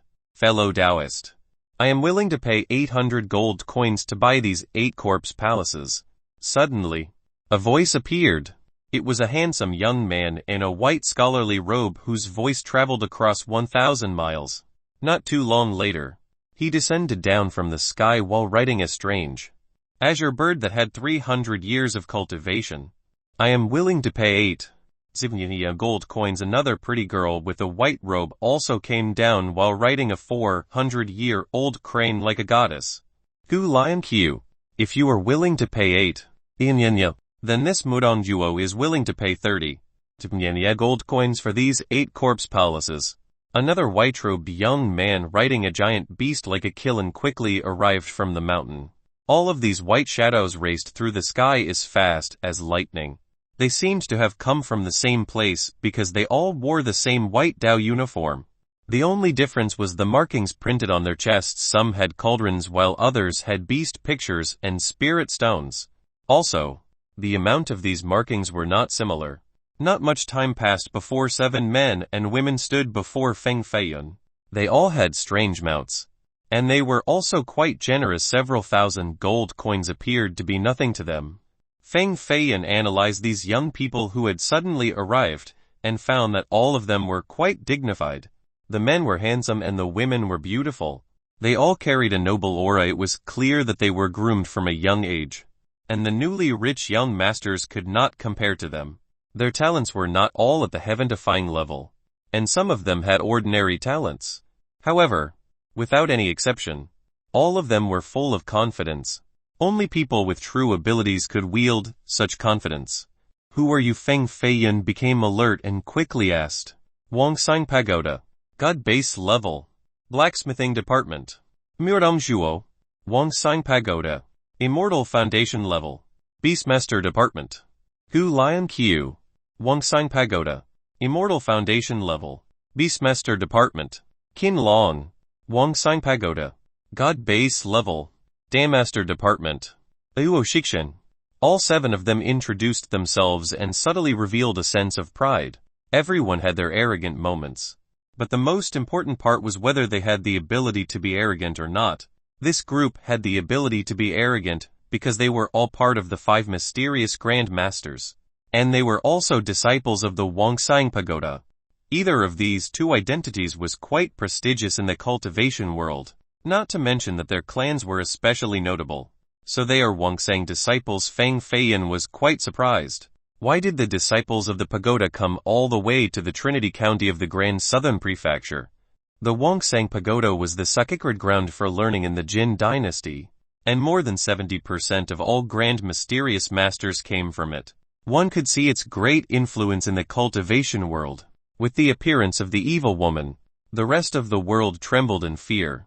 As the sacred ground of mysterious masters, the pagoda naturally could not ignore such a matter.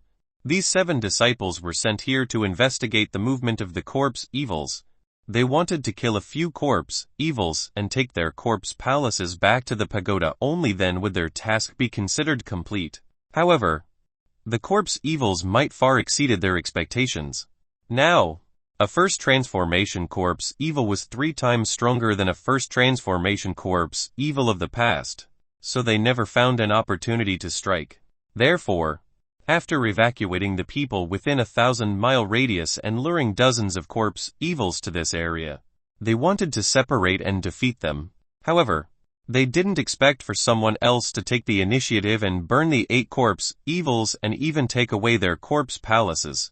Anyone who could send back corpse palaces to the pagoda would contribute a great merit, and the rewards would naturally be rich. Even someone with their identity would be tempted. So they didn't mind spending several 10,000 gold coins to buy it from Feng Feiyun. "Fellow Taoist, just name any price. I must buy these 8 corpse palaces." Luo Shikshen gauged Feng Feiyun and felt that he was a rich young master who was traveling with 2 beautiful maids. Even though he had a decent cultivation, he should be tempted by money. Luo Shikshen firmly believed that everyone had a price, no matter how wealthy they were. "I don't lack money." Feng Feiyun played with the 8 corpse palaces in his hand and answered with a faint smile. The Luo Shikshen didn't expect such a direct refusal, so his face suddenly became dimmed. The other disciples also let out some amusing laughter. Luo Shikshen couldn't restrain the anger that showed on his face. He scowled, then bit his teeth, before he took out a pretty little Dan bottle from his robe, and said, "This is a first-rank top pill bottle personally refined by me, containing spirit rising Dan. 1 pill can increase one's spirit energy to the point where it would be comparable to harshly cultivating for 1 year. One cannot buy these pills with gold. There are 3 pills left in this bottle, which should be more than enough for your 8 corpse palaces." The other 6 were no longer laughing as they stared at Luo Shikshen with surprise. This guy was actually willing to pay such a price for the 8 corpse palaces, truly someone who came from a great background. However, Feng Feiyan didn't care for the spirit rising Dan. He only felt that these people were very arrogant. Since the very start, they didn't even look at him. So he was quite annoyed. Was the Wongsang Pagoda truly so great? Is being a mysterious master really that amazing? Feng Feiyan also didn't care for the 8 corpse palaces. He gazed at this Luo Shixing fella. Then he shook his head and smiled before directly throwing the 8 corpse palaces straight to the ground into the black ashes. Afterwards, he didn't bother to give them a glance as he climbed on top of the scaled tiger's back with the Jai sisters.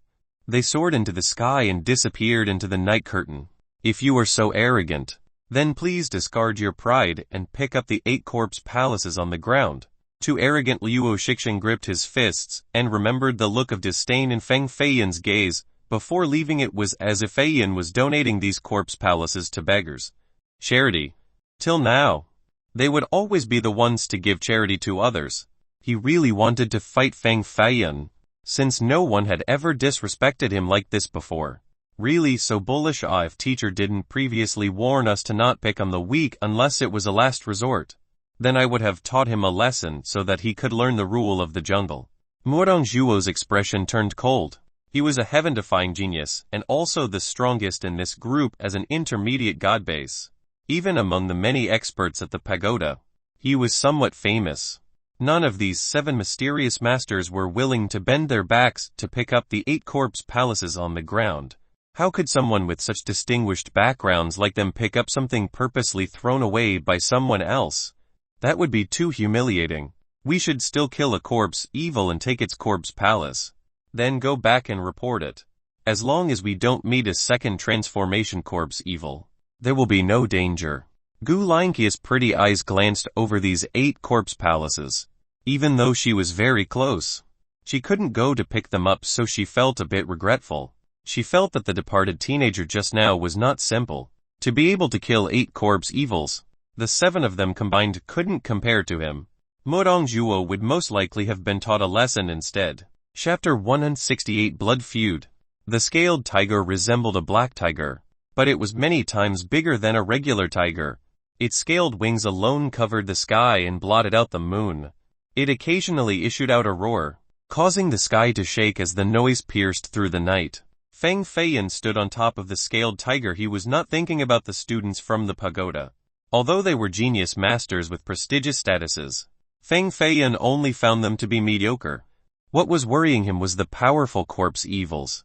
Although he had the evil woman's corpse palace and could suppress the corpse evils to a certain extent, but if he met the giants among the corpse evils that had intelligence like 1,000-year corpses or undying golden corpses, then the evil woman's corpse palace might not be able to suppress them.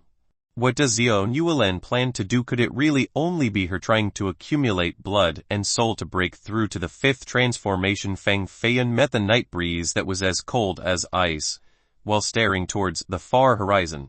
The moonlight had been covered by a bloody mist and dyed the moon in a bloody shade.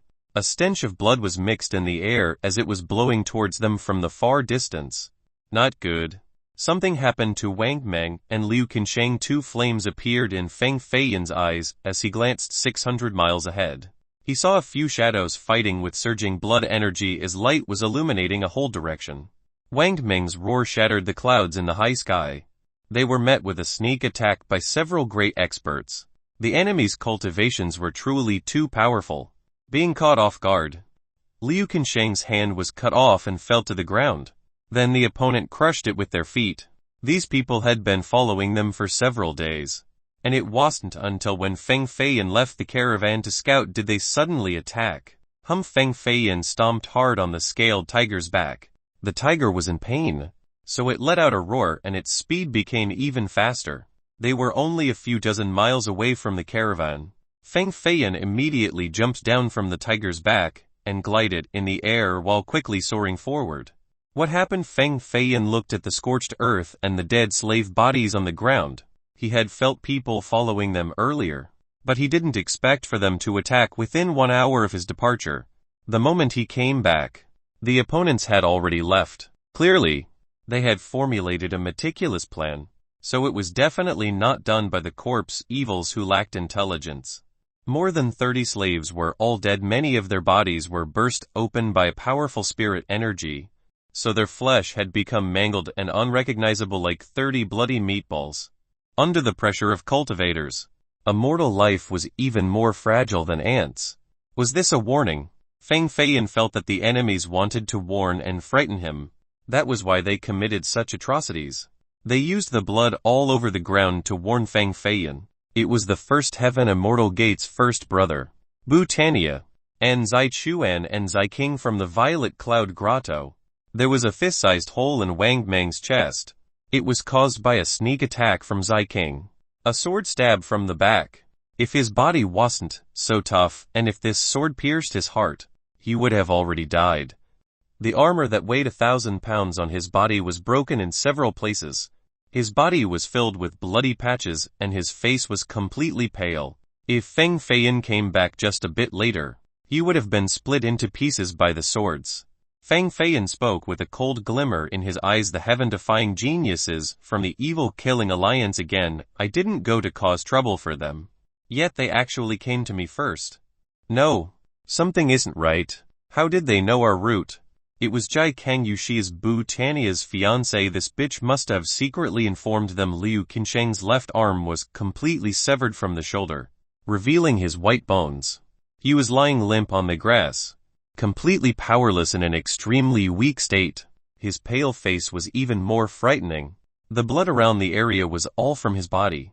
Feng Feiyan approached, wanting to prop him up, but once he got into the grass bush, he found that Liu Qinsheng's legs were broken into 3 sections. His ankles, knees, and thighs appeared to be struck by rods countless times. His bones had become residue and his flesh became bloody mud. Not only was his arm severed, but even his legs were crippled. Who did it? Feng Feiyan gritted his teeth and asked.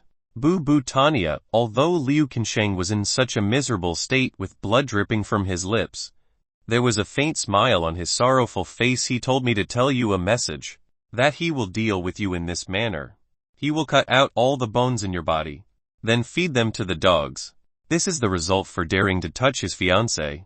But I told him that he will die a pathetic death. So he kicked my chest. This kick cough. Liu Qinsheng spoke, still with a smile. Feng Feiyan noticed that his chest was caved inward with at least 2 broken ribs as blood was flowing out. Feng Feiyan's hand started to shiver a bit. Wang Meng and Liu Qinsheng naturally were not good people, but they were quite loyal and brotherly to him. After seeing Liu Qinsheng's life force leaving his body non-stop, Feng Feiyan felt a great anger. He took out the last top of spirit spring water in order to help prolong his life. No, it won't have any effect. Liu Qinsheng shakily pushed Feng Feiyan's hand away as his eyes became even more muddled. Then, he said, my dantian has been shattered. Even a drop of spirit spring water will not be able to save me. Feng Feiyan placed his hand on Liu Qinsheng's dantian, but blood started to flow the moment he touched it. Butania was way too vicious. Bastard. Feng Feiyan's fingers started to crack and his hair stood on end. This is all because of me. They came for me. Feng Feiyan was silent for a long time. He laid Liu Qinsheng's body flat on the ground so that he could feel a bit better. If you truly feel guilty, then help me with something. Liu Qinsheng spoke. Say it. Feng Feiyan replied. An even greater sadness appeared in Liu Qinsheng's eyes. Although he was a bandit, he had not always been one. It was simply because of a big mistake that he couldn't do anything except escape to Fire Beacon City to avoid his enemy. His mouth began to utter his story. I was a strategist for the heaven-shaking Marquis, a 3rd-rank wisdom master. But I committed a great mistake. Not only Feng Feiyan, but even Wang Meng and the Jai sisters all came around. They knew that Liu Qinsheng's life was at its end, and these were his last words. So they became quite sentimental. I slept with the 8th concubine of the heaven-shaking Marquis and even made her pregnant. Although his face was pale and his body was bloody, there was still a glimmer in his eyes. If it was an ordinary day when he heard such crazy words, then Feng Feiyan would have absolutely laughed and teased him. But he couldn't laugh right now. The heaven-shaking Marquis was one of the 18 heavenly Marquises of the godly Jin dynasty. He had more than 30. Didn't yet troops in his control. Even a few great clans were a bit dreadful of him. This was a character that could shake the earth with one stomp in the godly Jin dynasty's imperial court. And Liu Qinsheng actually slept with his 8th concubine. No wonder he had to run all the way to the southern border. This happened more than 10 years ago. And I have once begged Third Boss to seek for news about the baby. Third Boss was a great friend. And he went out of his way to help me by taking a trip to the godly capital. He found out that the baby that year was not executed. And the 8th concubine also didn't die. How can this be? Feng Feiyan wondered. A character like the heaven-shaking marquis. If someone made him a cuckold, then he should have executed the 8th concubine and the baby. Haha, the marquis' status is very high in the court. So even if he clearly knew of this affair, he didn't dare to publicize it. He could only try his best to cover it up.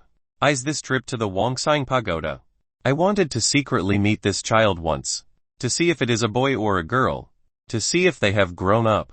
But it seems like I will not have the chance. There was a tinge of red on Liu Qinsheng's face. But having spoken to this point, he suddenly coughed out some blood. He wanted to say something else to Feng Feiyan, but the sound would not come out. Your child is in the Wongsang Pagoda. What is their name? Hey, what are you asking me to do? Feng Feiyan lamented his fate. How could a wife from a marquis household care for a strategist? It seemed that Liu Qinsheng and the 8th concubine had a great tale between them. Unfortunately, he was no longer able to speak. Those right before death usually suffered this heartache. They wanted to speak, but the words would not come out. This was a feeling even worse than death itself. Liu Qinsheng's body stretched straight as his eyes gazed at the moon in the sky. They became more and more blurred. He raised his hand as if to catch something. But in the end, it helplessly fell down to the ground. Silence. Everybody was slowly filled with a bleak sensation. Everyone had a different story. Liu Qinsheng risked his life to enter the Wongsang Pagoda just to secretly see his child once. But the old heavens would not even grant his little wish. The heavens let him die along the way. Even in his death, he didn't know what his child looks like. Heck, he didn't even know if they were a boy or a girl. What kind of unwilling and reluctant feeling was this? I'm going to make mincemeat out of that bastard. Butania Wang Meng's eyes were a bit teary. His brother died with regrets. So he was extremely enraged and emotional. He chased towards the distance. But he only managed to run a few steps before he fell headfirst into the ground. He was seriously injured. Although his body was powerful, he could no longer stand straight. He attempted to stand up several times, but he kept falling down again and again. Chapter 169 Bloodline Marking. On a mountain pass. The wind was blowing a bit hastily, dispersing the stench of blood in the air. A new grave had just been erected without a tombstone nor offerings. Cultivators were not immortals. On the contrary, it was even more melancholic when a cultivator died. They usually lived for several hundred years, and all of their friends and families would already be dead. It was a solitary end to be buried in the sand. There would not even be one person to take care of them before their moment of death. Feng Feiyan personally buried Liu Qinsheng into his grave along with his crushed arm. Buddha said that if a dead person's body remained intact, then they could reincarnate into a human in their next life. Wang Meng was lying on the ground with a complicated expression in his eyes that were as big as brass bells. It was a mix of sadness and hatred. The cultivation of Wang Meng and Liu Qinsheng was not ordinary. Both of them had reached peak god base, and their battle power was no weaker than heaven-defying geniuses like Sai Chuan and Zai King.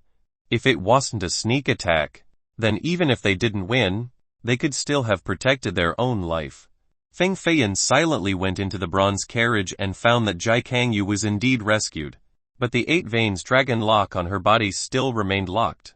It really was her blood. Feng Feiyan noticed a dried blood mark from the corner of the carriage, and realized that Jai Kangyu used her blood to inform the group of Butania, the patriarchs for the great clans in the Grand Southern Prefecture, such as the Jai clan, the Qin clan, and the Feng clan, were all renowned entities. These people had cultivated their bloodlines into an extremely high state, and were able to pass their excellent bloodline down to future generations. There was also an ancient and unique heir in their blood. This was called the bloodline mark. The top clans had more than millions of disciples. So they relied on these bloodline marks to determine whether a disciple was a descendant from the main branch of a clan or not.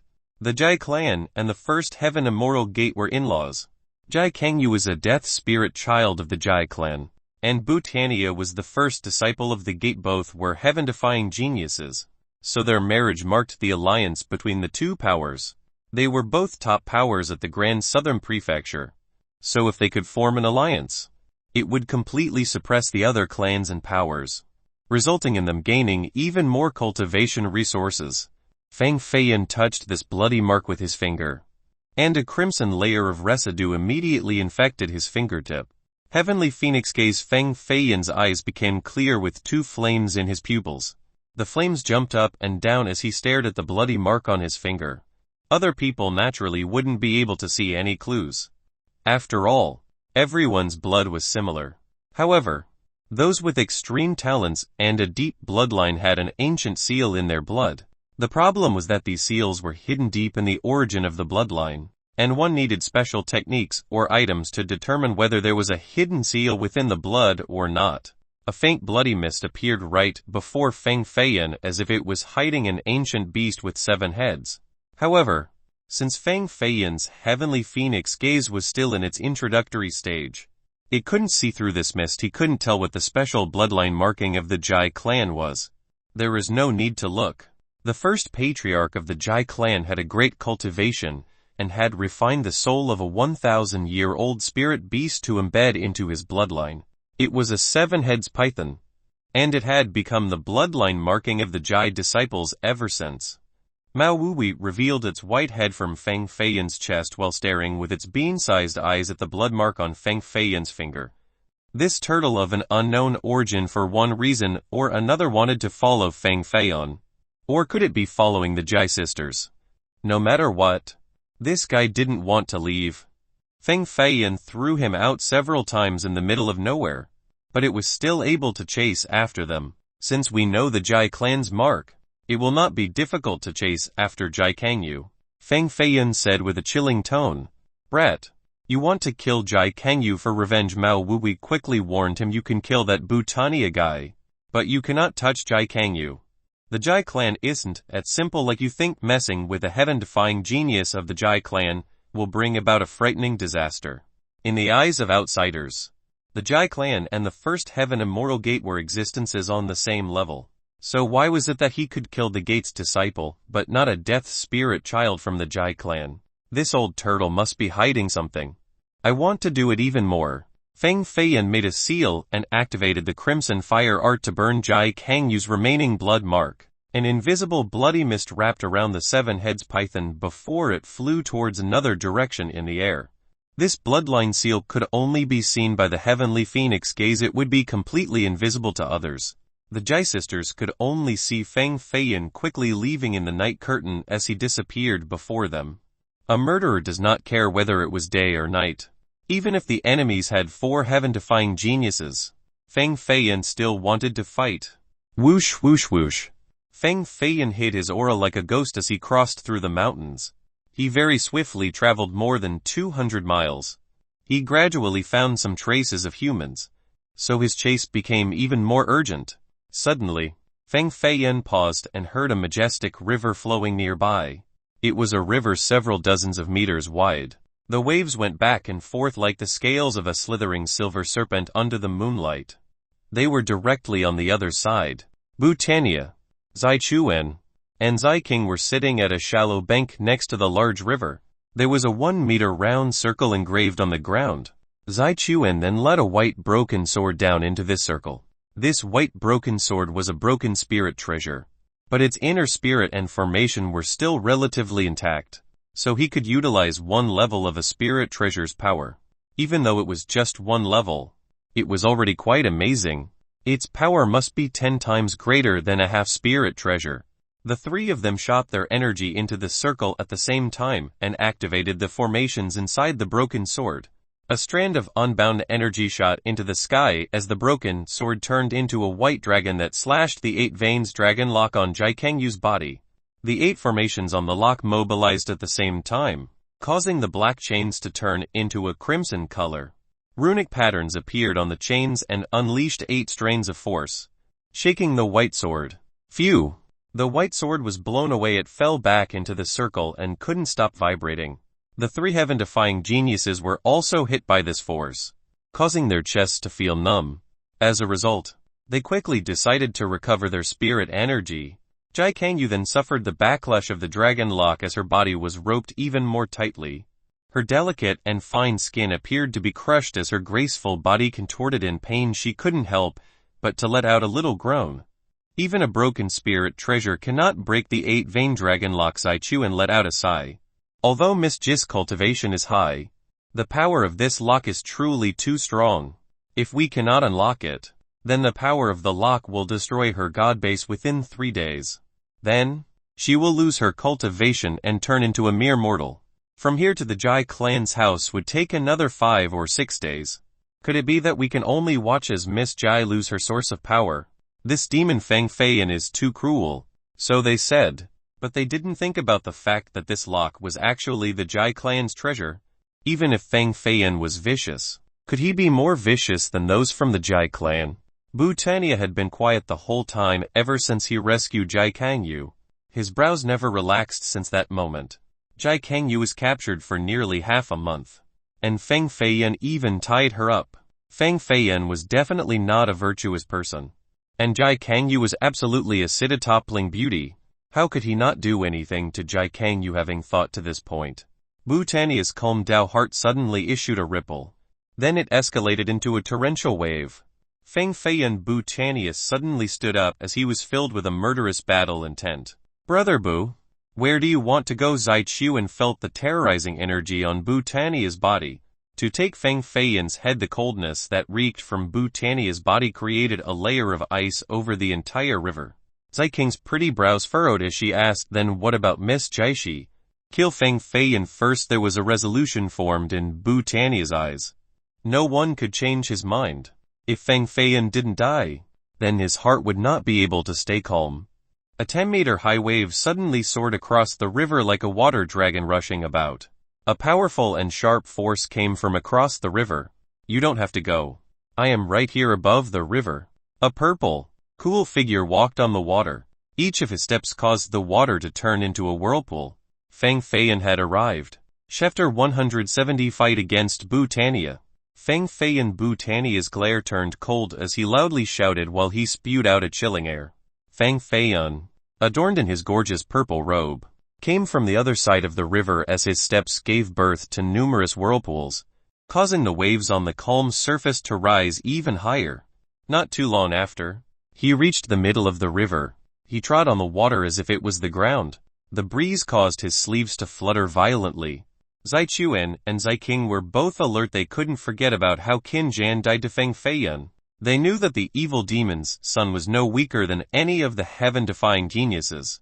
Although they were both part of the heaven-defying group, they had only reached the intermediate god base realm. They were a level weaker than Qin Jan. So naturally, they were apprehensive of Feng Feiyan. Although Feng Feiyan was only an early god base, he had a spirit treasure in his possession and could even kill Qin Jan. Without taking out a spirit treasure, one simply couldn't stop him. Brother Bu, Feng Feiyan has a spirit treasure, and it even killed Qin Jan. Zai Chuan quickly reminded him. Bhutannia's cultivation was also at the intermediate god base. He was at the point where each of his fingers were as tough as immortal ingots. He could be considered to be at the peak level of intermediate god base. And as long as he cultivated a divine intent, then he could immediately step into peak god base. No problem. In order to deal with this demon spawn, I especially brought the Grand Wind Banner from the Heavenly Peak. It is enough to deal with his spirit treasure. Bhutannia came prepared, so he was without any fear. His cultivation was one minor level higher than Feng Feiyan, and with the Grand Wind Banner as his backup, killing Feng Feiyan would be as easy as killing a pig. Feng Feiyan harbored anger in his mind, but this anger was hidden in his heart. He revealed a calm appearance and said, Brother Bu is truly the first disciple of the first heaven immortal gate. Your way of conducting business is indeed straightforward and upright. Others can't help but admire you. That day on Fire Beacon City's wall, I misjudged you. I was also mistaken on that day. Otherwise, you would not be living till this moment. Bhutanea stood at the shallow part of the river and was only a few feet away from the water. However, no matter how fierce the waves were, they could not reach his shoes, for there was an invisible force repelling them. The moment Feng Feiyan appeared, the auras of the two people collided. Feng Feiyan's god base in his dantian that was around the size of a rice grain was immediately stimulated by Bhutanea's aura. So it rapidly rotated and exuded an endless amount of spirit energy. Bhutanea's god base was 10 times larger than Feng Feiyan's, but its spirit energy's purity and awareness were far from being comparable. One was quantity, the other was quality. Both of them were extremely gifted with strong willpower. They had hid all of their psychological weaknesses early on. One stood firmly like an anchor in the middle of the river, while the other was stoutly situated like a mountain by the river bank. Both were without any flaws and extremely powerful. Boom! Although the battle had not yet started, a murderous sensation filled the air between them. The rivers were splashing with droplets of water. As they were mixed together with a murderous energy, it caused these droplets to fly outside. They even pierced through the head of a nightingale more than 1,000 meters away, causing it to fall to the ground. The atmosphere became more and more oppressive. It was as if the air itself was becoming heavier. It didn't allow people to breathe. Bhutanea's cultivation had actually reached such a level. He only needs 1 more month at most to cultivate a divine intent. Then, he will reach peak god base. Zai Chuan was also extremely gifted. He arduously cultivated in a forest that was filled with wild beasts for 10 years in order to understand the Tao. Even 400-year-old wild beasts had died under his sword. He considered himself as one of the younger generations that were capable of competing with all other heroes.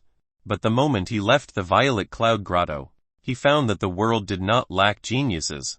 Bhutanea's age was not much different from him, but his cultivation was already 1 step higher. Ziking was a beautiful prodigy. She was wearing her purple dress with a cultivation no weaker than Zai Chuan. She spoke. Why do I feel that Feng Feiyan is no weaker than Bhutanea? Once a person was considered a heaven-defying genius. They were the tyrants within the same cultivation level. Within the same level, heaven-defying geniuses could easily slay other cultivators. However, if both were heaven-defying geniuses of the same level, victory and defeat could be ascertained, but it would be very difficult to kill the opponent. For example, Bhutanea and Zai Chuan were both at the intermediate god base, and one of them was about to reach the peak level while the other had just reached the intermediate level. There was a sizable gap between the two of them. Bhutanea could defeat Zai Chuan, but he was absolutely not able to kill Zai Chuan. Of course, if he had a heaven-defying weapon like a spirit treasure, then it was a different matter altogether. Like Feng Feiyan with his spirit treasure, he was able to kill the intermediate god base Qinjan. One cannot judge the son of the evil demon with common sense. Zai Chuan spoke while holding the short white sword in his hand. This was a broken spirit treasure, and it could utilize 1 layer of its true power.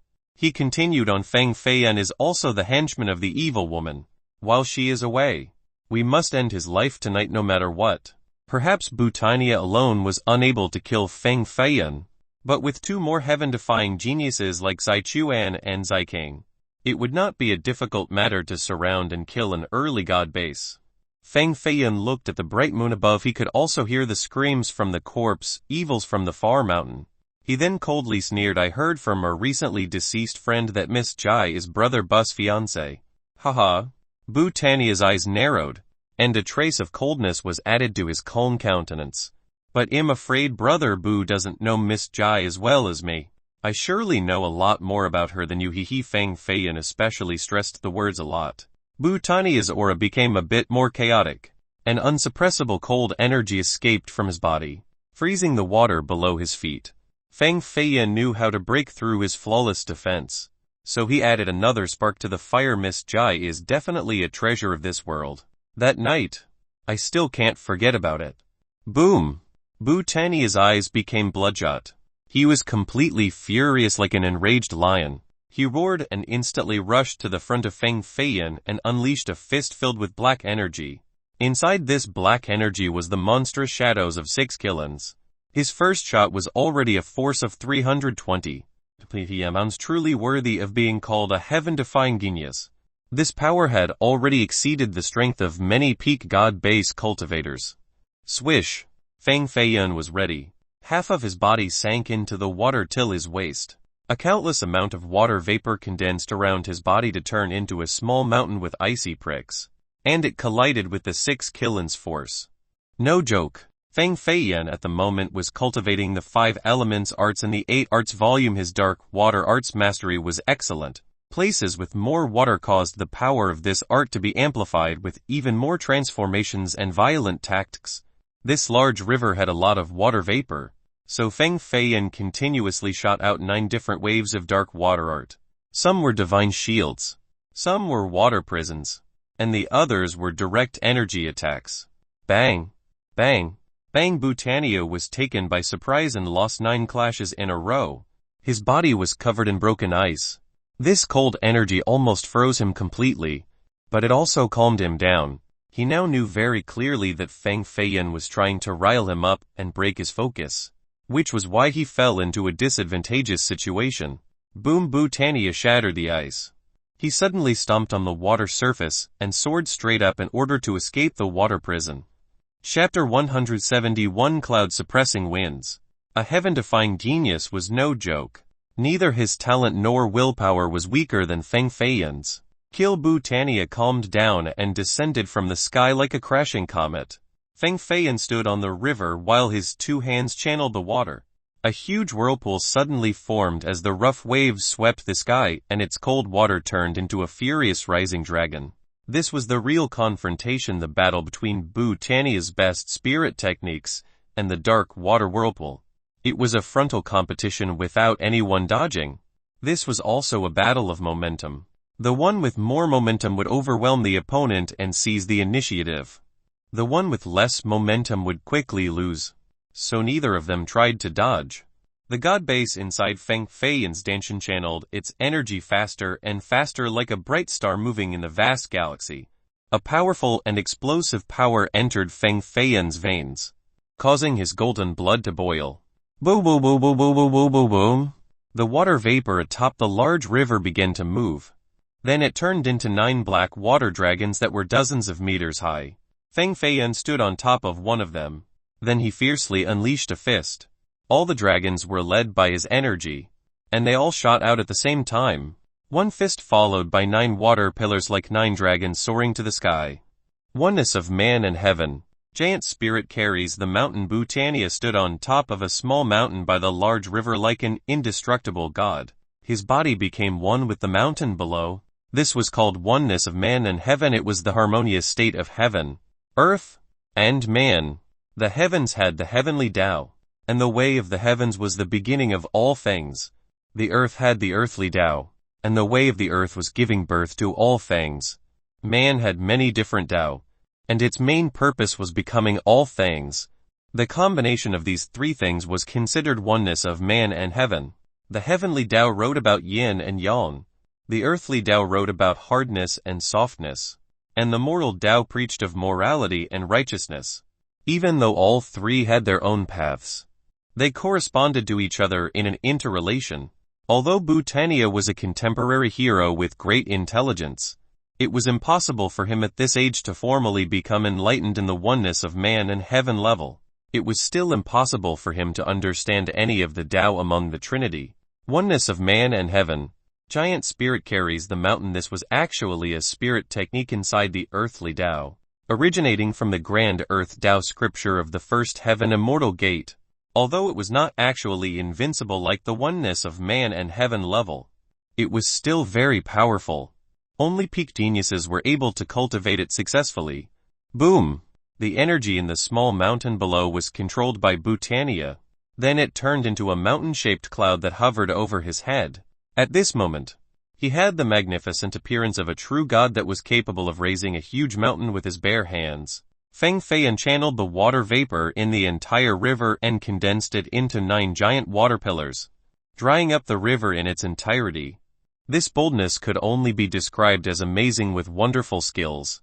Bhutania also used a great technique to form a high mountain made of energy to oppose Feng Feiyun.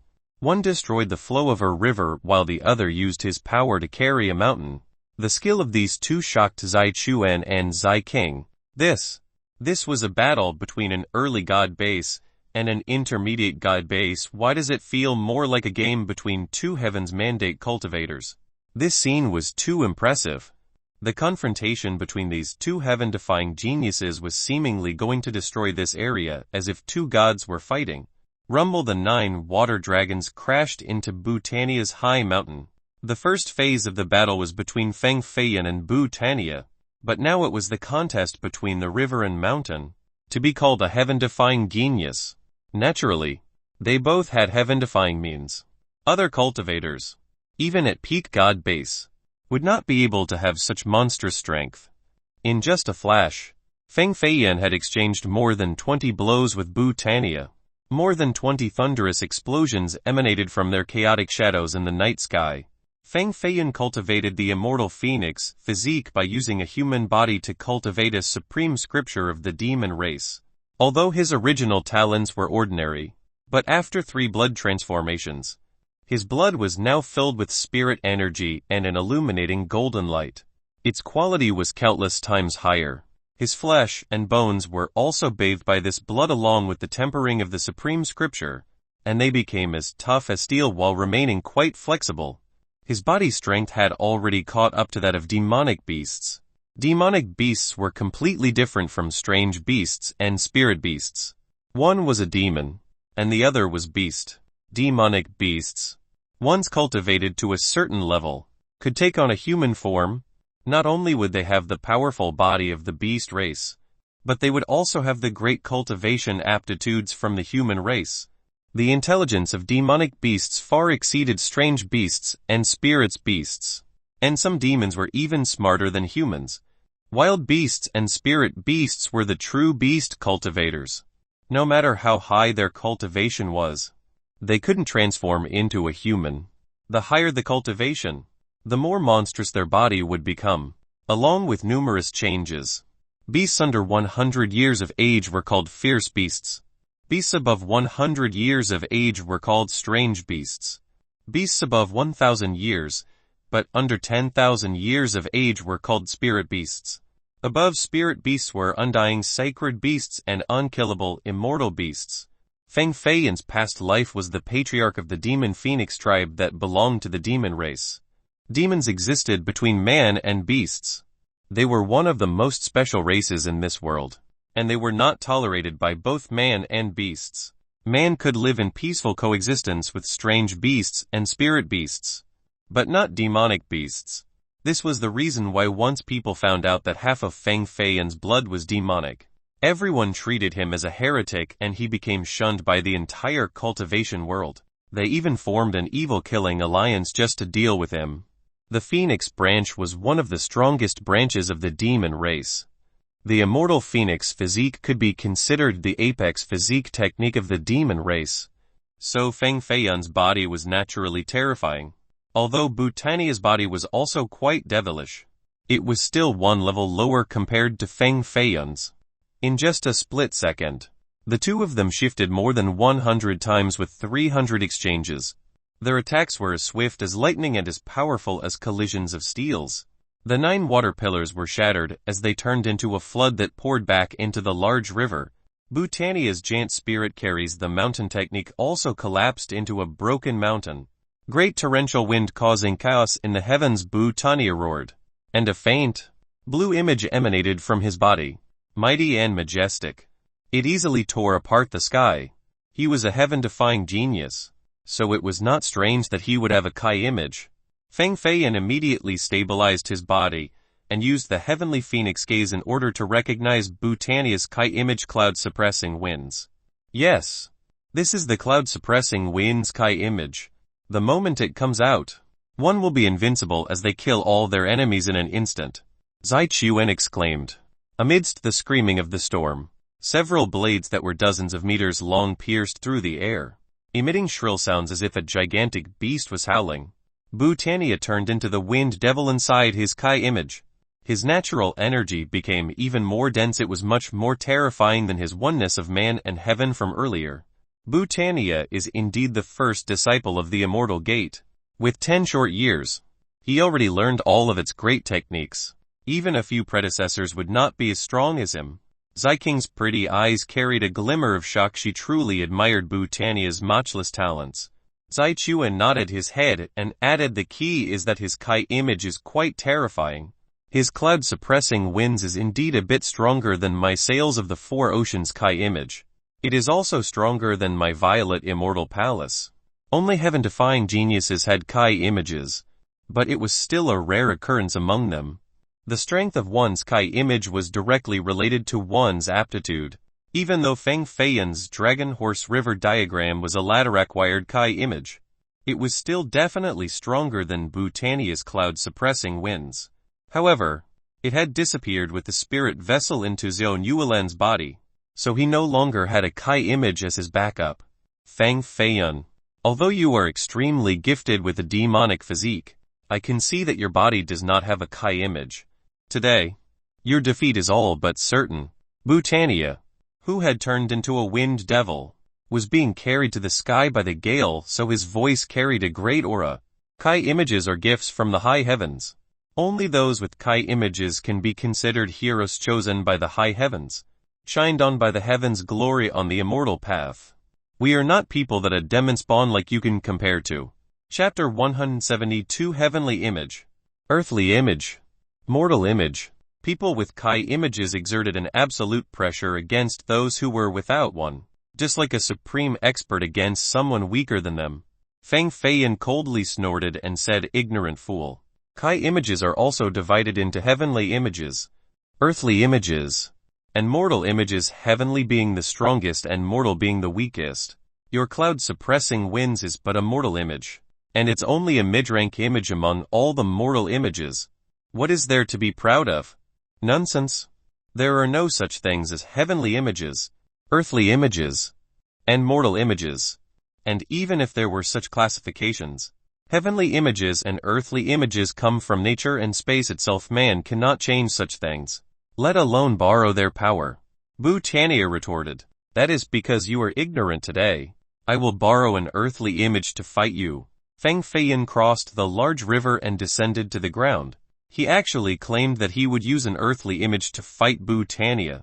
No one believed that he could actually do it, as this was almost like what the legend stated.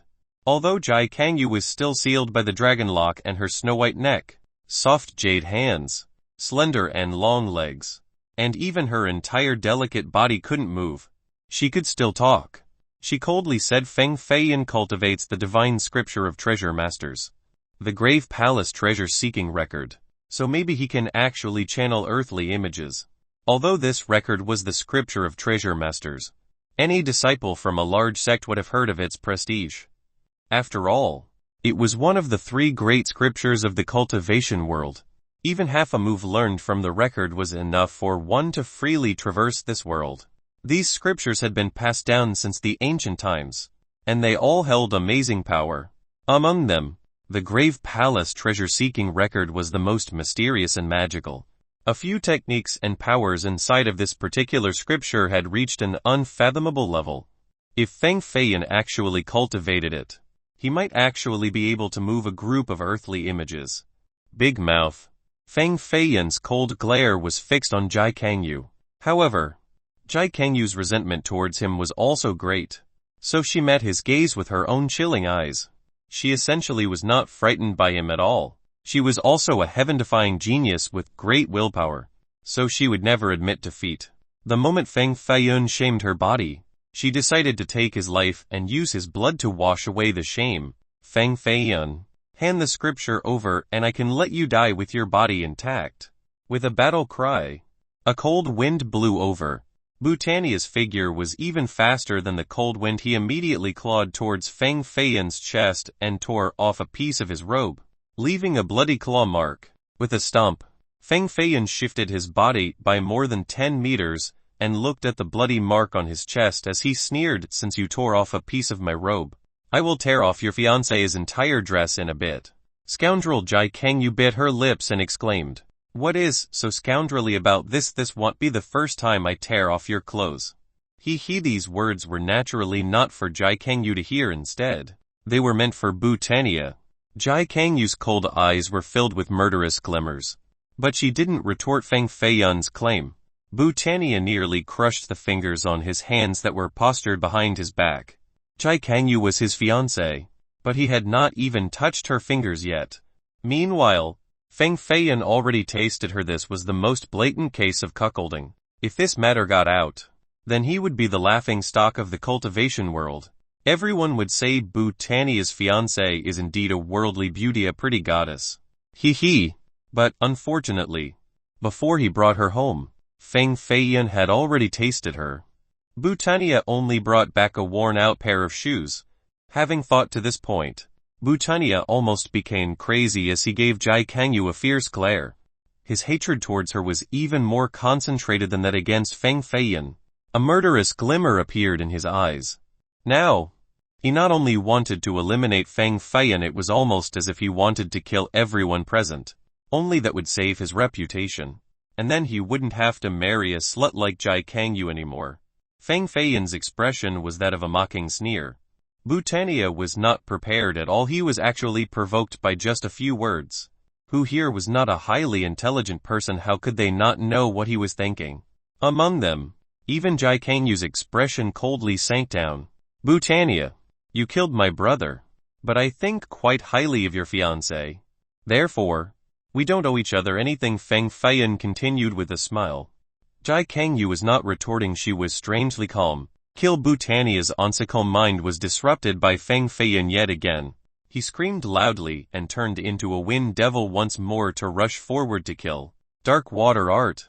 Crimson fire art. Feng Feiyun shot out both arts, one from each of his hands. He shot the dark water art into the ground, and all the water vapor there began to evaporate. Within the radius of several thousand meters, everything turned into sand. After the crimson fire art hit the sand, it burst into flames and soared to the sky. What was once a beautiful scenery has now turned into a fiery domain. This was the combination of the two arts, causing the earthly image to change. But this was only a minor adaptation. If he could cultivate all 5 element arts and use that to perform the minor change art, then he could formally control a part of earthly images. Then, its power would be countless times stronger than right now. He actually channeled an earthly image. Zaichuan did not dare to believe his own eyes. Feng Feiyun stood in the fiery domain, completely encompassed by the flames while fighting against the wind devil. The gale caused the sand to blow everywhere in the sky while the flames also became more violent under this gale. The area of a few thousand meters suddenly became a huge blazing furnace. Bang bang. No one could see how horrifying the battle was inside. They could only see cinders flying chaotically everywhere as sand enveloped the world. A huge explosion occurred that shook even the mountains. Bhutanיה flew out from the fiery domain.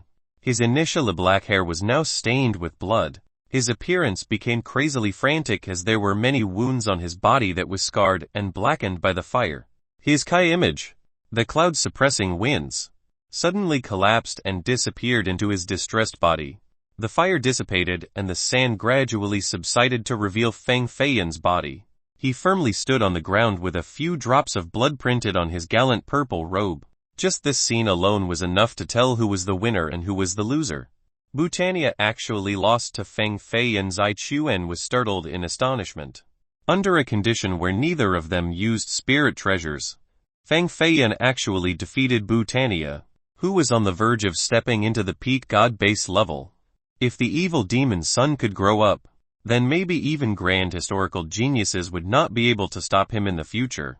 Him here to kill Feng Feiyun not only wanted to beat Bhutanיה, but he wanted to take his life even more in order to honor Liu Qinsheng's soul. Boom! The infinite spirit ring glided up as the 6 ancient pictures came about. With 6 divine formations that carried a supreme spirit treasure's power, they directly smacked into Bhutanיה, blowing him outside and causing him to crash into a cliff. Countless rocks were smashed into pieces, and the rubble started to roll down. This was the power of a spirit treasure after its invocation. It could kill all experts at the same level. A chunk of Bhutanya's flesh was blown right off, revealing his bare white ribcage. Earlier, he used a great spirit technique to stop the murderous power from the spirit treasure. Although he was gravely wounded, he did not die. Grand Wind Banner covered in blood like a corpse crawling out from hell. He used his blood-stained hand to plant a large black flag in the ground. This was also a spirit treasure, the defining jewel of the first heaven immortal gate. It had been passed down for more than 1,000 years. It was always planted on top of the first heaven mountain in order to absorb the power from lightning. This power was then used to refine the flag and strengthen the spirit inside the flag. A great fluttering gale stopped the power of the ring. At this time, the two spirit treasures began their combat. This power was completely beyond the two's current combat capabilities. They crazily fought along the large river, causing the wide river path to be shattered into several sections. The small mountains by the two banks were also cracking as if they were about to collapse. Boom boom boom. The collision of two spirit treasures shook the heaven and earth. A countless amount of energy escaped outside and it covered this entire space. Chapter 173 Cruelest is a woman's heart. Just a little bit of the energy that shot outside could easily take care of an early god base expert. The two spirit treasures were like two colliding suns. The aftermath shook even the air, creating howling winds within a radius of 100 miles. Feng Feiyan's robe fluttered about as bloody lines were forming on his hands as if they were about to crack. The collision between two spirit treasures was enough to injure the cultivators controlling them. Bhutannia was even more miserable. His physical strength was weaker than Feng Feiyan's. Not only did his hands become mangled, but even the wound near his chest started to bleed non-stop. This was a fight to the death. No one was allowed to pull back, or else they would be killed by the spirit treasures. These two are both becoming crazier with their spirit treasures. They are truly two madmen. Although Zai Chuan and Zai King were both heaven-defying geniuses, they both admitted that they did not have such a frightening offensive power. Right now, if we make a move, we would definitely kill Feng Feiyan before he could react. Zai Chuan channeled the power of the remaining layer of the broken spirit treasure formation, letting his broken white sword absorb the strength. The two of them worked together and shot out the broken sword. A white sword light turned into a half-serpent, half-dragon beam that crossed the sky to silently pierce through Feng Feiyan's right chest, tearing out a huge chunk of flesh the size of a palm. Boom! Bhutannia thought that he had lost for sure, but he didn't expect Zai Chuan and Zai King to lend him a hand, giving him an opportunity to counterattack. Your courting death. Feng Feiyan spewed out blood and directly attacked with the infinite spirit ring again to break the white sword. The spirit treasure didn't stop as it explosively attacked Zai Chuan and Zai King, blowing them dozens of feet away. They both vomited blood with one knee on the ground. Feng Feiyan, you have been pierced by a broken spirit treasure. Do you still think you can defeat the three of us? Zai Chuan suddenly stood up, and a purple wave emanated from his body to turn into a violet ocean. This was his Kai image, the sails of the four oceans. Zai King also proudly stepped out as her palms came together. A violet immortal palace rushed out from her body. This was too insane. One person fighting against three heaven-defying geniuses. Feng Feiyan looked at the bloody hole in his chest and thought about how Wang Ming also had the same wound. He must also have been sneak attacked like this by these two. Killing you all. What is difficult about this? Feng Feiyan was truly enraged this time. When Bhutannia summoned the Grand Wind Banner to kill him, a green corpse fire soared from his palm and easily destroyed the spirit treasure's murderous power. The flame that was as cold as ice continued to burn through the banner to directly reach Bhutannia's arm, burning it into ashes in just a split second. If he didn't completely break off his own arm in time, then his entire body would have been rendered into ashes. Feng Feiyan was using the corpse palace's flame of the evil woman, so how could he withstand this force? Without his hand, the banner naturally fell down into the middle of the river. It had lost the spirit energy powering it, so it became gloomy without any brilliance. What is this flame? Why is it so terrifying like this? Bhutannia was extremely remorseful about his arm. He was still shivering inside. The flame from earlier clearly had no temperature, but it was unstoppable, even for a spirit treasure. Zai Chuan and Zai King, who also wanted to maneuver, were shocked by this strike from Feng Feiyan and simply stood there in a daze. Feng Feiyan absolutely did not want to use the corpse fire, because he didn't want to reveal that the evil woman's corpse palace was inside his body, lest some extremely powerful men chase after him. But at this time, he had no other choice. It seemed that he could only kill everyone here to keep it a secret. Swoosh! Swoosh! Zai King and Zai Chuan turned around to run. They felt that Feng Feiyan's body was breeding a power so strong that it was beyond their abilities. If they wanted to survive, running would be the only option. How could Feng Feiyan let them escape? He soared and chased after them while unleashing the infinite spirit ring. A strike landed on Zai King's back and broke her spine. Her soft and slender body immediately fell helplessly on the ground. At this moment, Feng Feiyan could only be cruel without any mercy. Even if the person was the most beautiful girl in this world, if he didn't kill them, then he would be the one to die. Bam! Feng Feiyan stomped on Zai King and crushed her. Then he propelled himself upward with this momentum to fiercely attack Zai Chuan.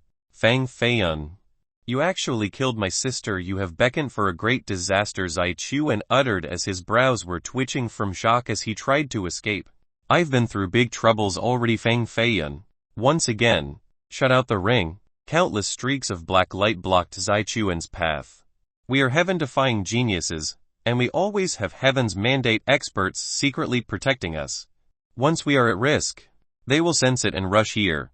You are a dead man. A cold glint appeared in Zai Chuan's eyes. He summoned a sail in order to stop the ring. Swish! The cloud sail was immediately torn apart by the infinite spirit ring. The 6 ancient pictures slammed into his body, creating 6 large bloody holes. Thanks for the reminder. Feng Feiyan, of course, knew that heaven-defying geniuses of the great sects and clans all had experts from the previous generations to protect them, so he had to be quick. Boom! Feng Feiyan furiously unleashed an endless amount of golden light from his palm. Although Zai Chuan was wounded by the spirit treasure, he was still formidable. He was once wounded just like this, fighting against strange beasts. With firm determination, he channeled all of his energy to stop this blow. Go to hell! Feng Feiyan suddenly appeared right behind him and reached out with a finger to pierce his forehead. No, I cannot die. Zai Chuan wanted to reveal a heaven-defying art, but it was too late. The dark water art had already entered his body, turning him into a dried corpse that was without fluids. So what if you are a heaven-defying genius after death? You are nothing more than a handful of sand. Feng Feiyan poked the body. It immediately cracked in the pattern of a spider web before turning into a pile of sand dust, falling down to the ground. After Feng Feiyan left, not too long after, an old man in a gray robe arrived from the sky and looked at the 2 dead heaven-defying geniuses on the ground without even their corpses intact. He issued a sky-shaking roar, causing even the earth to crack. Damn you! You actually killed my Violet Cloud Grotto's heaven-defying geniuses. You will pay in blood. This old and thunderous voice resounded around the mountain for a long time without dissipating. Zai Kangyu was still sitting atop a white stone on the river bank. Her hair was as beautiful as a waterfall and had an allure capable of toppling cities. She had a pair of eyes like black crystals and a tall nose that was delicately crafted. Especially her lips, although they appeared to be cold and emotionless, they still had a pinkish hue, soliciting others to commit crimes. The robes around her chest area were slashed apart by Feng Feiyan with a knife, so her seductive bosom was looming in and out. At this moment, if it wasn't for the 8 arm-thick chains that tied her up, she would look like a mermaid quietly enjoying the moon, elegant and enticing. While Feng Feiyan was chasing after Zai Chuan and Zai King, Bhutannia step by step headed towards Zai Kangyu. He only had 1 arm left, so his heroic air dwindled down by quite a bit. But he still walked straight without any sign of discouragement. You want to kill me? Zai Kangyu felt the murderous intent from Bhutannia. Bhutannia stood there motionlessly in silence. You really should kill me. After all, Feng Feiyan has turned me from a girl to a woman. Zai Kangyu spoke. She was still as cold as ice. Bhutannia finally replied, it is good that you know. We are only tools for the alliance between the First Heaven Immortal Gate and the Zai clan. But if I married you now, I will have a stain that will be laughed at by the world. If I die, then not only will you not have to marry a dirty woman, You can also blame it on Feng Feiyan truly killing two birds with one stone. Although Jai Kangyu couldn't move and knew that she would die in his hands, she was still very calm. However, the coldness in her eyes became more intense. You are very smart. It is no wonder why the Jai clan let you become my fiancé. Bu Chania stepped in front of Jai Kangyu and stared at her perfect goddess-like features. He became even more enraged if she hadn't been ruined by Feng Feiyan. Then this cold, beautiful girl would have become his woman. He didn't hesitate since Feng Feiyan might return soon. He immediately released a palm to her forehead. Jai Kangyu closed her eyes, but there was a slight smirk from the corner of her pretty lips. Poof! She did not die. The one suffering the deathly blow was Bu Chania. Her hand directly pierced through his left chest and crushed his heart. The blood dripped down her smooth and soft arm, dyeing it in a gorgeous crimson shade. I can also blame your death on Feng Feiyan. The 8 iron chains around Jai Kangyu's body became loose and fell onto the ground. She slowly stood up with her hand stained by blood as Bu Chania glared at her with indignant eyes. Bu Chania took 2 steps back and covered his wound with his palm, but blood kept on spilling out. You. What is so surprising? The 8 veins dragon lock was crafted by my own hands. It's only natural that I can unlock it. From start to finish. Killing you had been part of my plan. Want to be my fiancé, ha? You are not qualified. Jai Kangyu said. Bu Chania's sight became dim as he fell to the ground. His heart was filled with unwillingness and frustration. You will never be able to guess our Jai clan's true strength. Those old men who wanted to betroth me to you truly blind. You can't even deal with Feng Feiyan. You're really just a piece of trash. Jai Kangyu continued with a cold tone. The blood from Bu Chania's mouth wouldn't stop spilling out. He was no longer able to speak and could only listen to Jai Kangyu's words. So I was just a fool. Tricked by Feng Feiyan and schemed against by my own fiancé. Am I too stupid? Or are they too clever? I will tell you a secret. The truth is that Feng Feiyan had never slept with me. Why did you have to be so stirred like this? Now you have to die in this manner. Jai Kangyu looked at Bu Chania, who was completely dead, and shook her head in disappointment. One couldn't tell whether Bu Chania died from his heart being crushed or from being enraged by her words. A sound of wind breaking came from afar and a faint shadow drifted by in the sky. Feng Feiyan came back after killing Zai Chuan and Zai King. Once he landed by the river bank, Jai Kangyu was still sitting on the white boulder with 8 chains tied to her body, rendering her immobile. It seemed as if the lock had sealed her for too long and had completely broken her god base. She looked extremely feeble as more than half of her life essence was withering away. It was as if she could die at any moment. Chapter 174 Surreal Sensation. It was late into the night with the moon as bright as a jade. The winding river kept on flowing like a silver snake, issuing soft roars. The grand wind banner that initially pierced the large river was no longer there. And the same could be said with Bu Chania. There was only Jai Kangyu, sitting on the large boulder with her hair resting on her chest like a pure lotus flower blooming next to the riverbank. She was extremely beautiful. She seemed just like a mermaid waiting for her lover by the river, creating a pitiable scene. Other couldn't help but think about a sad love story, whereas the Milky Way, the far ocean of mist, vaguely sways. I'm afraid a mermaid by the riverbank is watching the moon with tears dripping down her face. 1. Quiet Night by the poet Guomoryuo. This was the feeling the current scene with Jai Kangyu incited. She was not a wicked death spirit child, but more like a lamentable mermaid, crying by the river.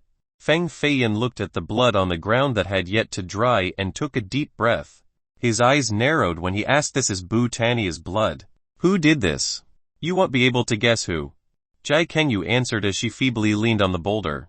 Although Feng Feiyan was witty, he really couldn't guess who it was.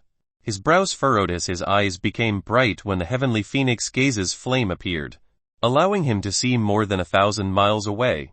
There was no sign of Bu Chania in a 1,000-mile radius. Could it be that Bu Chania's protector had taken him away already? This was what Feng Feiyan speculated. His gaze fell down onto the puddle of blood on the ground once more and wondered what actually transpired at this place. He felt that something was strange, and so he became slightly wary. But he couldn't associate it with Jai Kangyu at all. Just like Bu Chania, He was also a highly intelligent person. Yet Bhutanיה still died in the hands of Jai Kangyu. Sometimes, smart people would be tricked by their own sense of intelligence. Also, men often instinctively looked down on women, so even if they were fooled by women, they remained lost in the dark. You have fallen into my hands again. Feng Feiyan slowly walked towards Jai Kangyu while staring at her chest that was revealed even more by the large breeze that wanted to escape.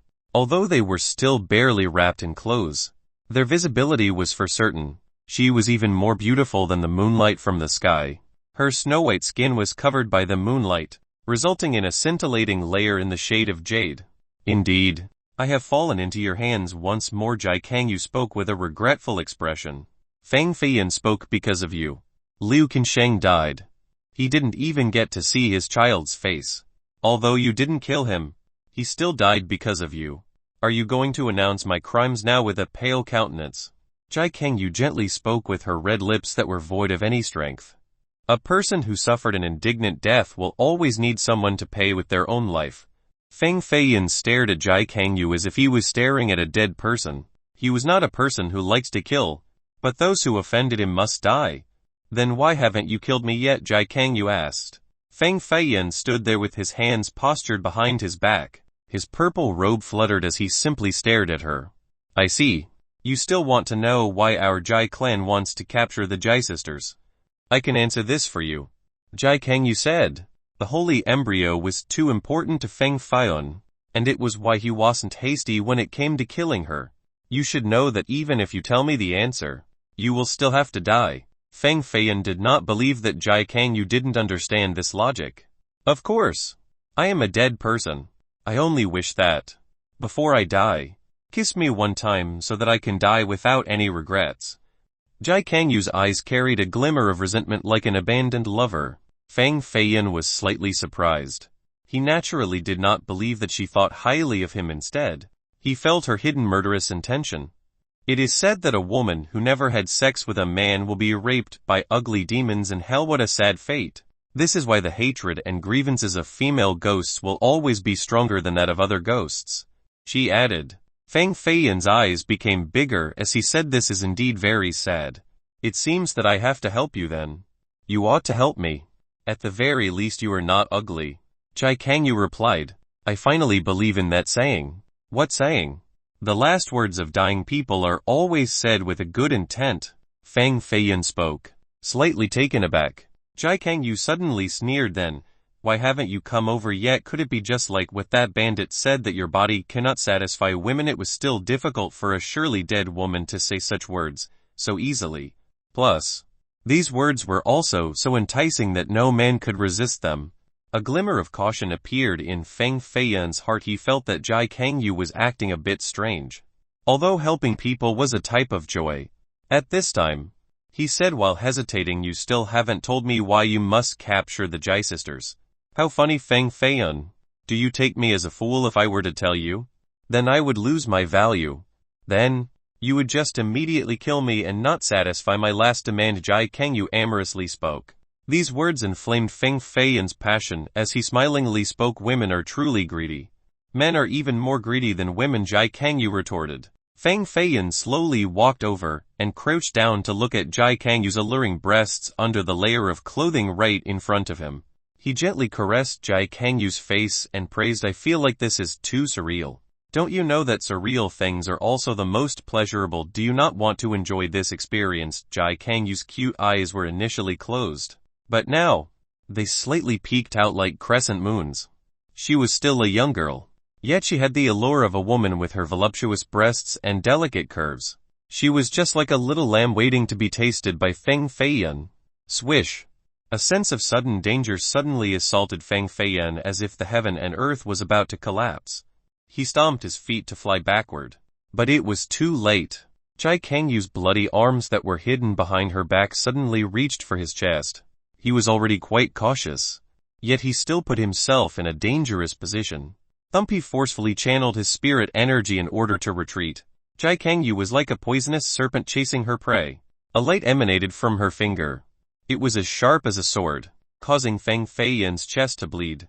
Although the prepared Feng Feiyan retreated very quickly, he still couldn't escape the sword energy from her fingertip. If he was just a bit slower, then her finger would have penetrated him. Splash behind him was the large river, so he fell into the water. He became ecstatic once his feet met the river, since the presence of water was great news. Even in the water, Jai Kanyu was still following him like a shadow. Her chilling eyes were accompanied by a murderous intent. Dark water art. Feng Feiyan controlled the water from the large river to condense into a huge palm in order to repel Jai Kanyu like a tidal wave. He then did not back off, and instead went on to counterattack. He unleashed his infinite spirit ring with its supreme energy to blow her away. Her slim figure slammed into the riverbank like a pear tree's petal falling down in the rain. It seems like a woman's words really cannot be trusted. Feng Feiyan flew to the riverbank and his fingers turned into a claw to grasp Jai Kanyu's white neck. He dragged her along for more than 10 miles before throwing her soft body down from the sky and onto a huge boulder. Although she was clasped by the neck and dangled in the sky once more, her arrogance remained undiminished. She was as beautiful as a demon. Feng Feiyan spoke. You were still too impatient. If you waited until you and I were inseparable in the act, and wait until I was lost in my climax, if you then made your move, I would have surely died. Ha!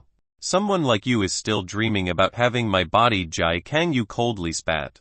Feng Feiyan was silent for a long time while gazing at her, causing her to feel a chilling sense of trepidation. Bam! Feng Feiyan directly threw her to the ground. Then, he grabbed her long hair and dragged her to the large river before hurling her into the water. What are you doing? Jai Kanyu became soaked as water dripped down her jade-like skin. Her wet clothes stuck to her body, revealing her perfect and tempting figure. I wanted to let you have a taste of that surreal sensation. Feng Feiyan suddenly took off his purple robes and joined her in the river.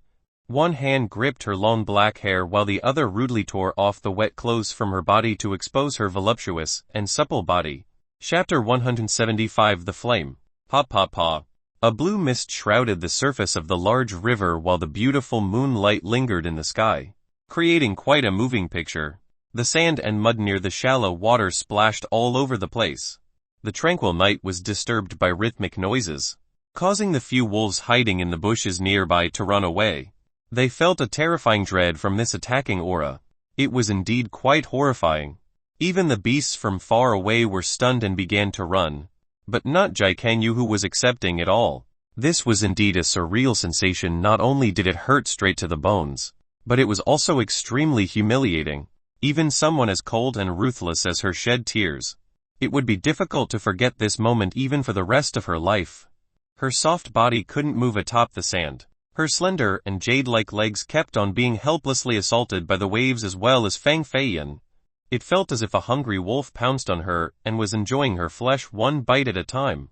In the end, she gave up struggling and lied in the sand and water while being short of breath. Her wet hair was mixed together with the sediment, and some of it even stained her white neck in the areas not gripped by Feng Feiyan's hand. He simply didn't consider her a woman at all. Instead, he only wanted to torture her. Ba ba ba. Feng Feiyan's heart was as heavy as iron. A golden glow covered his skin, revealing his bloodline. He channeled the strength in his entire body for this conquest. If I do not die, then I will slowly slice your body 100. He at times to repay this humiliation and pain. Jai Kanyu's legs were stained by blood as she stared blankly at the bright moon. Her eyes were also filled with strands of blood. It was because Feng Feiyan showed no mercy even to the opposite sex, so her lips were trembling as she tried to speak. This is a world where the strong preys on the weak. Today, I was the victor, so you had to pay the price. And the one being ravaged on the ground is you. If I was the loser, then I would have been the one sleeping on the ground forever, and you wouldn't have given me any opportunities to escape. Feng Feiyan lifted her supremely beautiful face and kissed her like a hungry wolf, causing her already erect breathing to become even more difficult. After a long time, Feng Feiyan seemed to have tasted all of her flavors, so he departed from her lips. No one can guarantee that they will always win, so with a victory, one must fully enjoy the spoils of war. The moment you lose, no one will sympathize with you. This world is very cruel, but humans are even crueler. Feng Feiyan's words pierced straight to the heart. so she was left speechless. Ba ba ba. Only the orderly and beautiful tempo remained for a long time, along with heavy breathing and painful moans. Haha, this wilderness is truly interesting. Not only did I pick up a dead body, but I can also witness such a beautiful scene. A gruff, raspy voice echoed in the night sky, creating quite a contrast. Whoosh! A branch that skewed a dead body was shot out from the darkness and lodged itself into a century-old tree. This bloody body was without a heart. Under the moonlight, this dead body that hung on the tree was especially horrifying. This was Bu Tiany's body. It was initially thrown away in the forest by Jai Kangyu, but someone had picked it up and hung it on this tree. Bu Tiany. Feng Feiyan lifted his head to see Bu Tiany's glaring eyes. It was as if he was staring at him and Jai Kangyu. But he was already dead. His chest had a terrifying hole, and the dried blood had already turned black. Feng Feiyan separated from Jai Kangyu's body and, with a swoop, stood back on the shore with his purple robe adorned. He stared into the far curtain of night in order to find the speaker. He only felt that there was an ominous presence lurking in the darkness, and it could move at extreme speeds. He couldn't even catch the enemy's shadow. The son of the demon is quite bold. He dares to even defile consort Jai Lingshuan's niece. This is really quite amazing. The hoarse voice appeared behind Feng Feiyan. Phew! Feng Feiyan suddenly turned around and saw a huge flame hovering over the large boulder by the riverbank. It was a crimson flame floating in the air. Inside the flame was a strange figure. The opponent's speed was too fast. Feng Feiyan couldn't tell where this person came from. It was as if they were a ghost.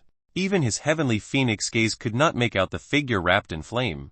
Haha, I'm sure you were not impressed and instead envious of me. Feng Feiyan freely put on his belt and revealed quite a leisure look. Even though he had intense battles along with a long sex session, his vitality did not weaken. In fact, he became even more vigorous. Miss Just Beauty is renowned throughout the Grand Southern Prefecture. Countless prodigies want to see her beauty but cannot do so. So naturally, I am very jealous. The person wrapped in the flames smiled. However, I am not as courageous as you. After all, not everyone dares to offend the Jai clan. Feng Feiyan burst out in laughter and said recently, my courage has been quite great. Swish! While still laughing, Feng Feiyan's body suddenly turned into a gale. The dark water art condensed on his finger and with a single gesture, it pierced the sky like a streak of lightning. A carefully groomed death spirit child lost her virginity to the demon's son. If this news were to be exposed, then the Jai clan would become enraged. Right now, Feng Feiyan was a bird without the support of the wind, so he naturally would not allow such a thing to happen. He must kill them to keep it a secret. This person must not be allowed to leave. Phew! The flame shifted more than 100 meters as if it teleported to escape this move from Feng Feiyan. It then floated by the river's surface like a fiery wisp from hell. Such crazy speed. Feng Feiyan became quite alarmed. Brother Feng, you were too impatient and attacked so soon. The flame jumped up and down with the same rhythm as Feng Feiyan's heartbeat. Such precise control was truly too frightening.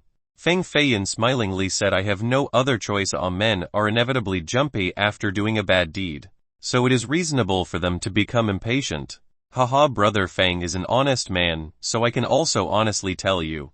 The moment you left Fire Beacon City, I had been following right behind you. Tonight every single event had been witnessed by me. A threat. The opponent's words clearly implied the intention of blackmail. Feng Feiyan's heart sank.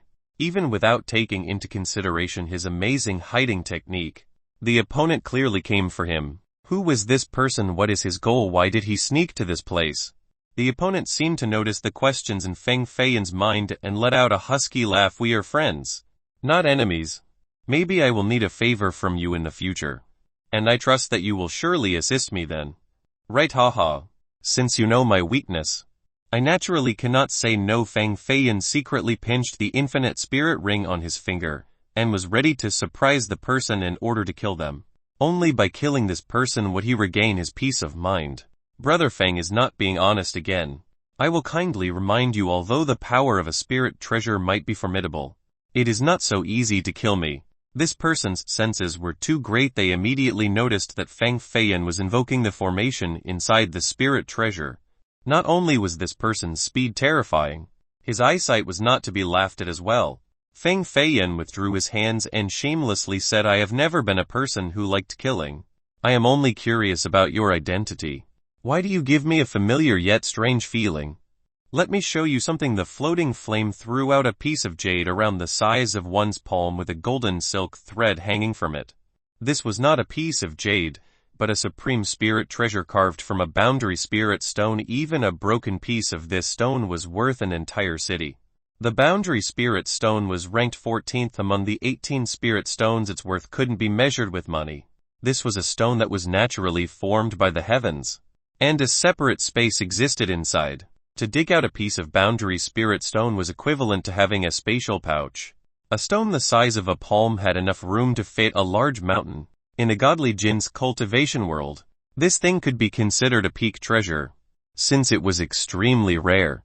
Its value might even be greater than a spirit treasure. "Are you young noble flawless?" Feng Feiyan had seen this piece of meticulously carved stone before on young noble flawless waist. He naturally wouldn't give such a treasure to someone else. So this could only mean that it was young noble flawless inside the flame. "Young noble flawless, haha. Let me show you something else." Another item flew out from the flame. In front of Feng Feiyan was a cultivation scroll. Northern Profound Divine Art. Feng Feiyan was slightly surprised. This was the supreme scripture of the Beiming clan. Only heaven-defying geniuses from the clan were able to learn it. It could even be described as a peak manual in the cultivation world. The Beiming clan was one of the 4 great clans in the Jin dynasty, a monstrous existence. It was impossible for this manual to fall into the hands of someone outside of the clan because this was essential for the clan to stay in power. If this manual was spread, then the Beiming clan's prestige would be lost, and its overlord status would also be shaken. Even young noble flawless, as one of the 8 grand historical geniuses, would not be able to obtain the Northern Profound Divine Art. Then who the hell was this person? "Are you an expert from the Beiming clan?" Feng Feiyan's eyes narrowed. "If I were to tell you that young noble flawless knelt down to beg me to take this boundary spirit stone, and this Northern Profound Divine Manual was personally copied by Beiming Tang only to be reluctantly received after begging me for 3 days, would you believe me?" The voice in the flame was still hoarse like before. It sounded like the noise from scraping stones together, causing others to think of a dried corpse grinding its teeth. Chapter 176. Friend or foe? Feng Feiyan's eyebrows rose as he couldn't help but laugh. "Of course I don't believe you. I have seen young noble flawless before. This person, regarding both talents and mind, is countless of times beyond ordinary people. Even a giant would not be able to force him to bend down. As for Beiming Tang, even though he is not as sophisticated as young noble flawless, he is also very stubborn. I almost killed him before, but I still wasn't able to force him to submit. Young noble flawless would not kneel to anyone, and Beiming Tang also would not hand his clan's scripture to anyone, let alone implore you to take it." The darkness and the river were connected. Adding to this serene scene, a flame was floating above the river like a blood-red lotus. This aura was both spiritual and ethereal. "You ought to believe me. In this world, force is not the only thing that can make men submit." The hoarse voice slowly spoke. Feng Feiyan stared straight ahead and pondered for a moment before answering. "Indeed, force is not the only thing that can force men to submit. There could be something that could shatter their self-esteem and stout back. A hero still cannot defeat a beauty's trial." The person in the flame laughed raucously with a great deal of arrogance. "But you are not a beauty." Feng Feiyan was also a hero who had failed this trial before. Otherwise, he would not have died in the hands of a woman. Hundreds of tender sentiments around a beauty's bed. Even heroes have a weakness for the charms of such a nest. The greatest enemies of men were life and death, himself, and beauties. If a man could defeat any of these 3, then they would have unlimited potential and could even become immortals or saints. However, since the start of time, very few men were able to defeat any of them. "How do you know that I'm not a beauty?" The burning flame became even more crimson, like a sun floating above the water. The raucous laugh sounded like an old man's. Feng Feiyan also laughed and said, "Once I catch you, I would surely be able to find out who you are." Swish. This time, Feng Feiyan utilized his entire movement shifting skill. His body was like an arrow leaving a bow, causing the river's surface to be spread apart into a line, creating an endless amount of white bubbles. Feng Feiyan's speed was beyond the speed of sound. In just a blink of an eye, he traversed several hundred meters. However, the speed of the flame was even faster. With a swift flash, it appeared more than 100 meters behind Feng Feiyan. This speed could only be described as terrifying. Not to mention, its trajectory was filled with twists and turns.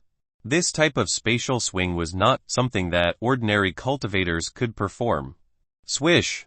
Feng Feiyan stabilized his motion as a light emanated from his feet. Then, he stomped on the water surface. During the heat of the moment, the two had exchanged positions. "Oh, I told you earlier. We are friends, not enemies. Brother Feng, why do you keep on forcing the issue?" the person in the flame lamented with a sigh. Feng Feiyan smiled and said, "In these times, everyone in the world can be considered my enemies. I am without a single true friend. What can you do to make me believe you? I am willing to be Brother Feng's first friend." Feng Feiyan replied, "There must be a reason for wanting to become friends. In the future, I'm going to partake in a grand matter, and I will need your help in order to be successful. If we become friends now, then it would be easier to ask you for assistance later." Correct. A laugh came from the flame. Both the cultivation and scheme of the enemy were extremely amazing.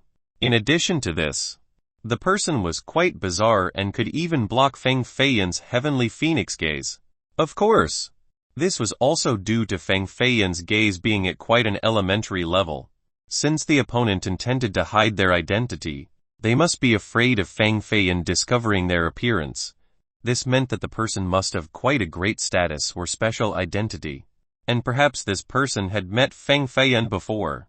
If you want to be friends, then you must at least show some good faith. Right? Feng Feiyan stared at the flame and spoke. Another laugh came from the flame, creating a crackling noise. "You can pick either of the Northern Profound Divine Art or this Boundary Spirit Stone. If you like both, then you can have both. Don't you think this counts as good faith?" Both of these items were supreme treasures in present times.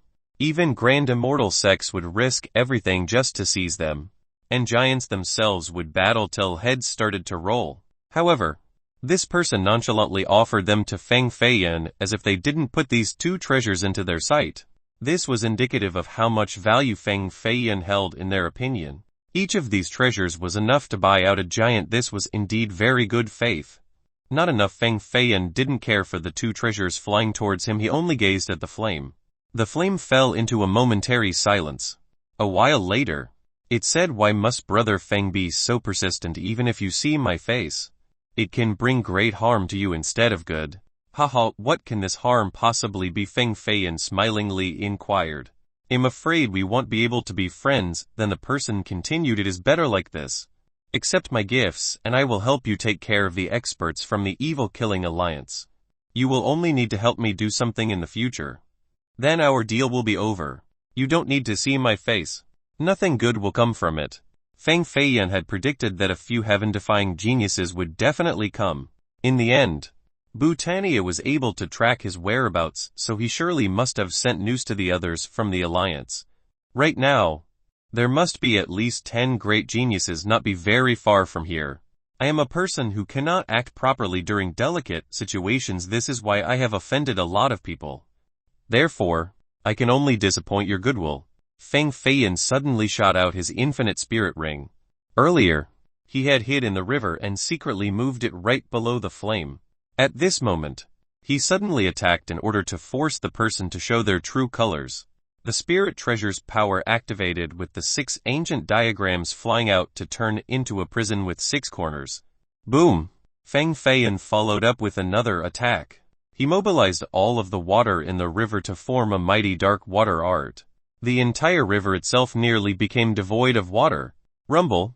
The spirit treasure's grand attack combined with the dark water art and attacked together, causing the heaven and earth to become dark as the ground shook from their amazing battle energy.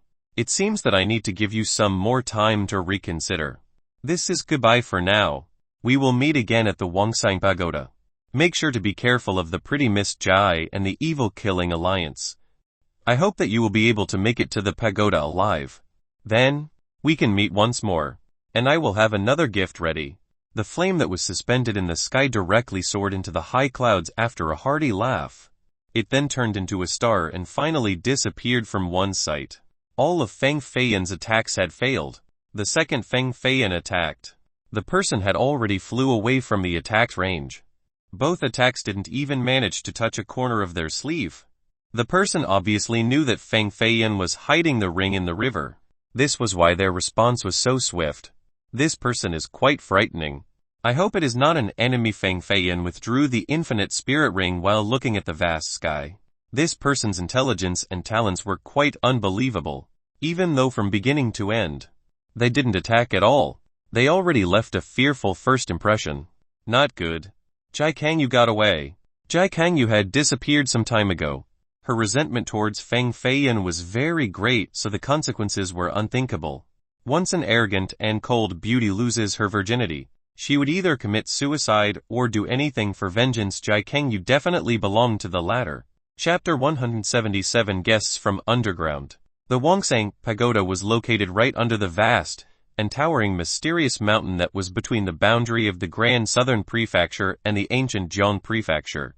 In the eyes of outsiders, the Wongsang Pagoda was the #1 sacred ground for learning.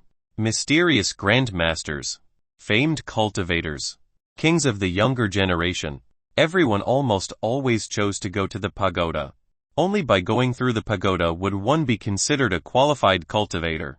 The mysterious mountain stretched for 370 miles, almost spanning across the entire godly Jin dynasty.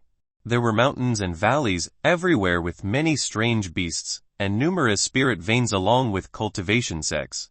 Outside of the Wongsang Pagoda, the famed Dao Gate and Beastmaster Camp were also within the mysterious mountain. No less than 1,000 other small sects congregated around this area. However, amidst the prosperity, one could also find widespread killings. After all, a sacred ground of the cultivation world was a very competitive place. Rumble, a bronze carriage rolled up a large amount of dust as it quickly headed north. Feng Feiyan sat on the bronze carriage and put away his 8 arts volume as his eyes fell onto the 2 other treasures, the Boundary Spirit Stone and the Northern Profound Divine Art. These 2 were top treasures of the cultivation worlds. But they were also items that could bring about death to their owner.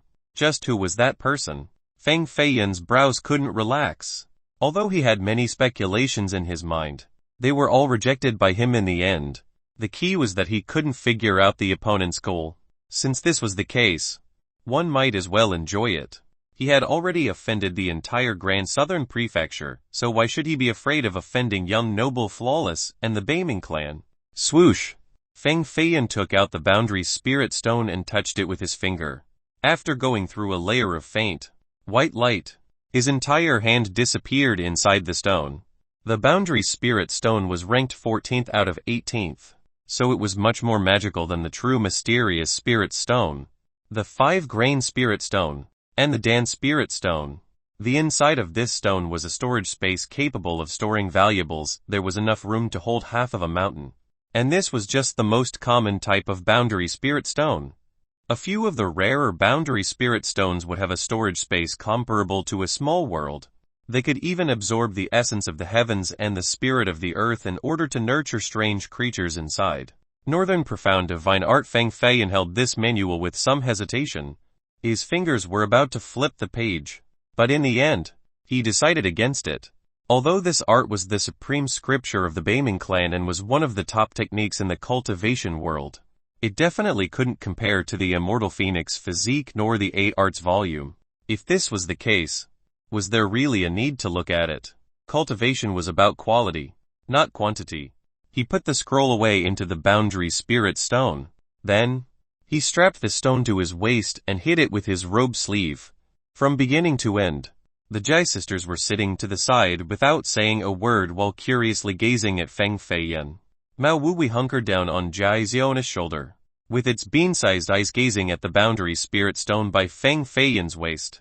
It kept on drooling continuously from his mouth. Just a bit more and it would have leaped to steal it. At this time, Mao Wuwei was very familiar with the sisters since they thought that this was a little turtle brought back by Feng Feiyan from the river. They were delighted and treated it as a pet, so they always had it with them. How are you guys? Feng Feiyun lifted his head and was met by Jai Zion's big, round eyes. Mao Wuwei suddenly sucked in the dripping drool that almost hit Jai Zion's shoulder and immediately turned its head away. Jai Zionu was also very blunt and asked Feng Feiyun, if you killed Bu Tanya, then where is Jai Kangyu? This was a question she wanted to ask 10 days ago, but the words wouldn't come out. When it came to Jai Kangyu, Feng Feiyun's expression became a bit unnatural. He pretended to cough twice and replied she went back home already. Went back home? Jai Zionu did not believe him. Why did she go home? Jai Zinu was also skeptical. Only Mao Wuwei revealed a strange grin on its turtle face. It wanted to speak and reveal the truth to these two innocent girls. But Feng Feiyun was glaring at it, so it had to lower its head. Well, we don't need to talk about this subject. Oh, right. We should talk about the matter of the Yon, Soul Holy Embryo. Feng Feiyun quickly changed the subject, since he couldn't tell them that he had raped Jai Kangyu. Since this was the truth, they would surely run away after being frightened by these words. He only felt regret regarding what happened with Jai Kangyu. This was not his style at all. Due to his lack of control over his temperament, it caused him to commit such an act. Feng Feiyun thought that his will was firm enough.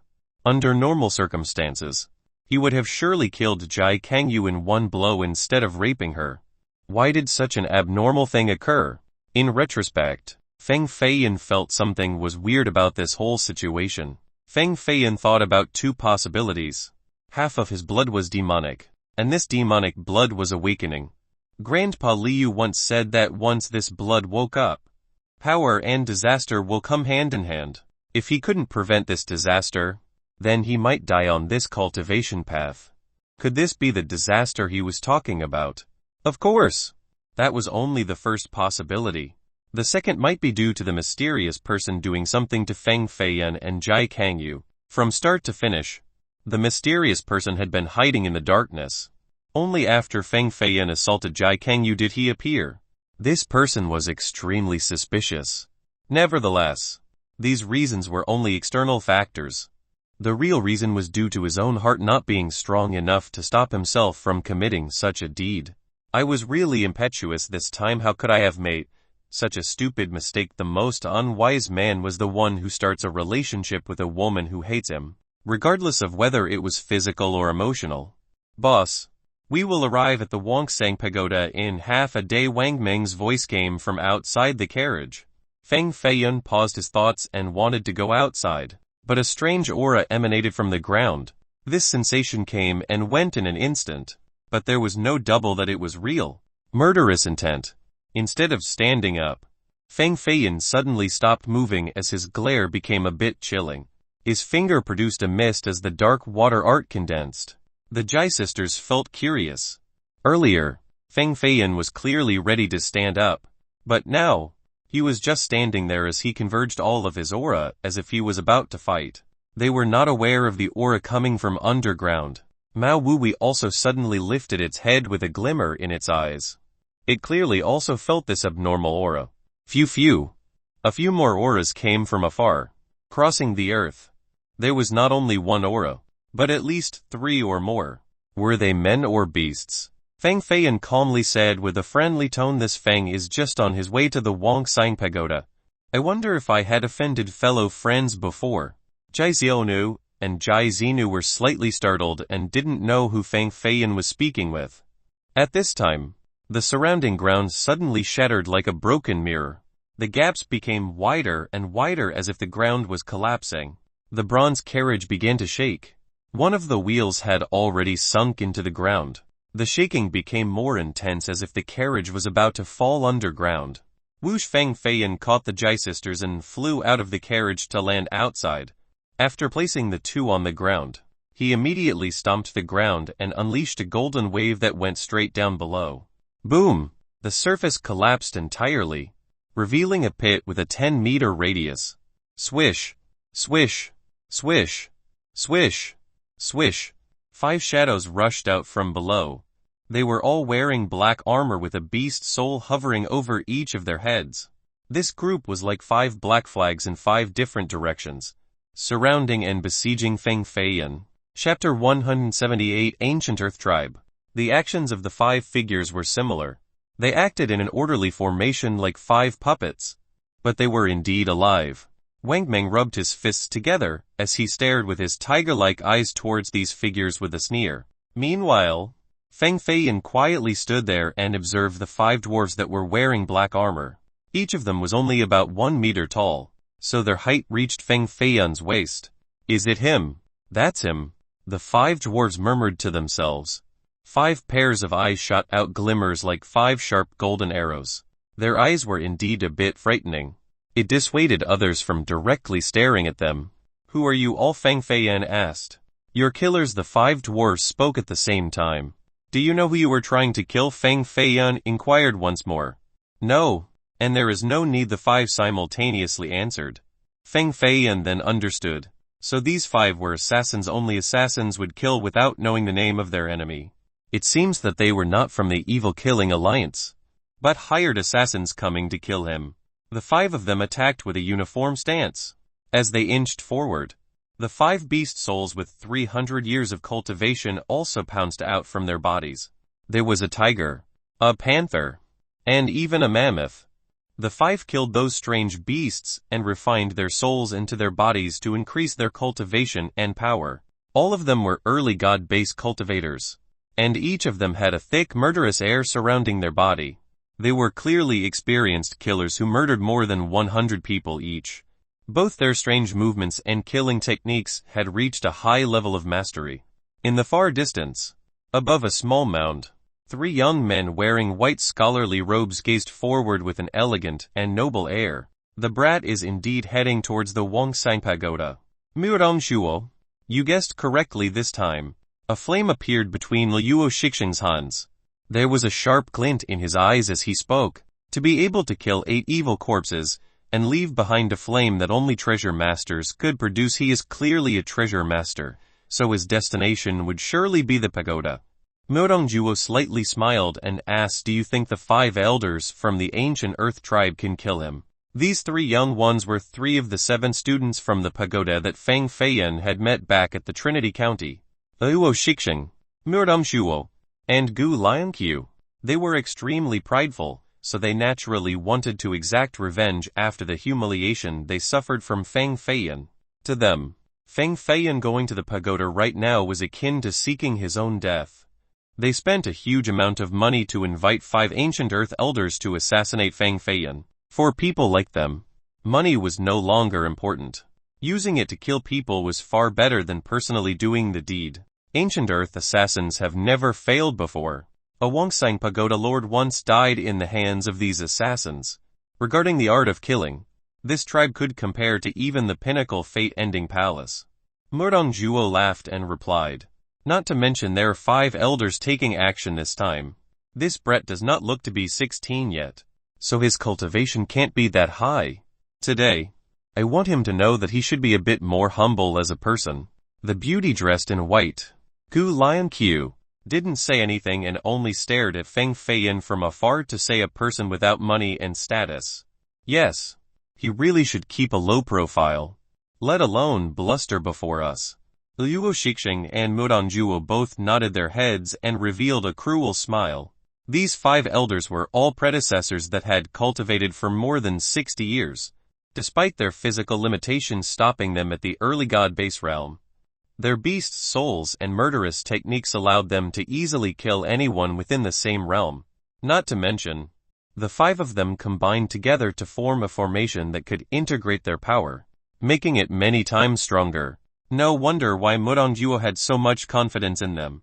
The 5 beast souls became more than 10 meters tall like 5 small mountains. Their beast auras emerged and covered the sky as they pounced forward with a sweeping momentum. Before the mighty beast souls, Feng Feiyan was like a leaf on a vast river. Boom! Feng Feiyan reached out with a finger. Suddenly, a 1 meter thick black beam shot out from it and shattered the 5 beast souls. Then, his figure shifted like a ghost and appeared behind an elder. Once he was in range, he placed his palm on the elder's short shoulder. Crack, his entire shoulder and collarbone fractured. Even his ribs almost collapsed from the force. Bam! Feng Feiyan's eyes were bright and firm after gravely wounding an elder. He immediately stomped down, rendering the body into a puddle of blood. In an extremely short amount of time, Feng Feiyan already killed one person. The 4 remaining elders were slightly taken aback. How could this teen be so powerful? His cultivation was clearly at early god base, but he instilled a primal fear into them as if he was a giant. Who asked you to kill me? Feng Feiyan waved his palm that was still stained with blood in the air. The 4 elders did not answer and immediately attacked at the same time. Each of them had a weapon that flashed black, yellow, and white lights. They brought together more than 10 murderous energies that intertwined together to form a large wave-like brilliance. Bam! Feng Feiyan channeled his crimson fire art and gathered the energy of the flames in the air. Then, he transformed this energy into an inferno to shatter the brilliance that was blotting out the sky. After many days of practice, Feng Feiyan had cultivated the dark water art to grand completion, and his mastery of the crimson fire art was quite amazing as well. His god base inside his danshan doubled in size as a result of this, so his cultivation speed became much faster than before. According to his assessment, if he could reach grand completion with the 3rd art, the verdant wood art, then you would be able to borrow the power of this technique to break through to intermediate god base. After reaching the god base realm, every minor level was extremely difficult to reach. So many peers were trapped in the early level. Many people couldn't break through a single level even after dozens of years. Feng Feiyan finally saw the hope of breaking through this level, and with his speed at learning the minor change 5 elements art, this day was not far away. Swoosh! His speed was as fast as lightning. Feng Feiyan clasped one of the elder's neck as his finger created 2 sharp glints that directly shattered his throat. This elder clutched his neck as blood continuously spewed out before he finally fell to the ground.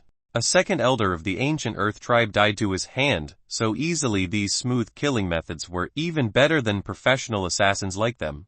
Chapter 179 Pagoda's Hundreds List. This style of murdering is too terrifying. Is this really just a 14 or 15-year-old boy? Go! The remaining 3 elders all felt an indescribable chill. As dread started to fill their hearts, they quickly tried to escape. Their feet began to rotate above the ground. Then their bodies sank straight down. None of you can leave. Feng Feiyan channeled the dark water art to freeze all of the water vapor in the range of 100 meters underground. The muddy ground suddenly became harder than even steel while a layer of thick ice began to form.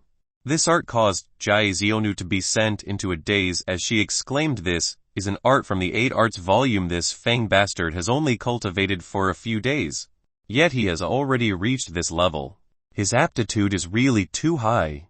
Jai Xionu added. She was the one who gave Feng Feiyan the 8 arts volume. She assumed that even though he had some treasure master techniques, it would take him at least 3 years before he could gain some mastery. However, it hasn't even been a month and he already understood one section from it. His talents greatly delighted her.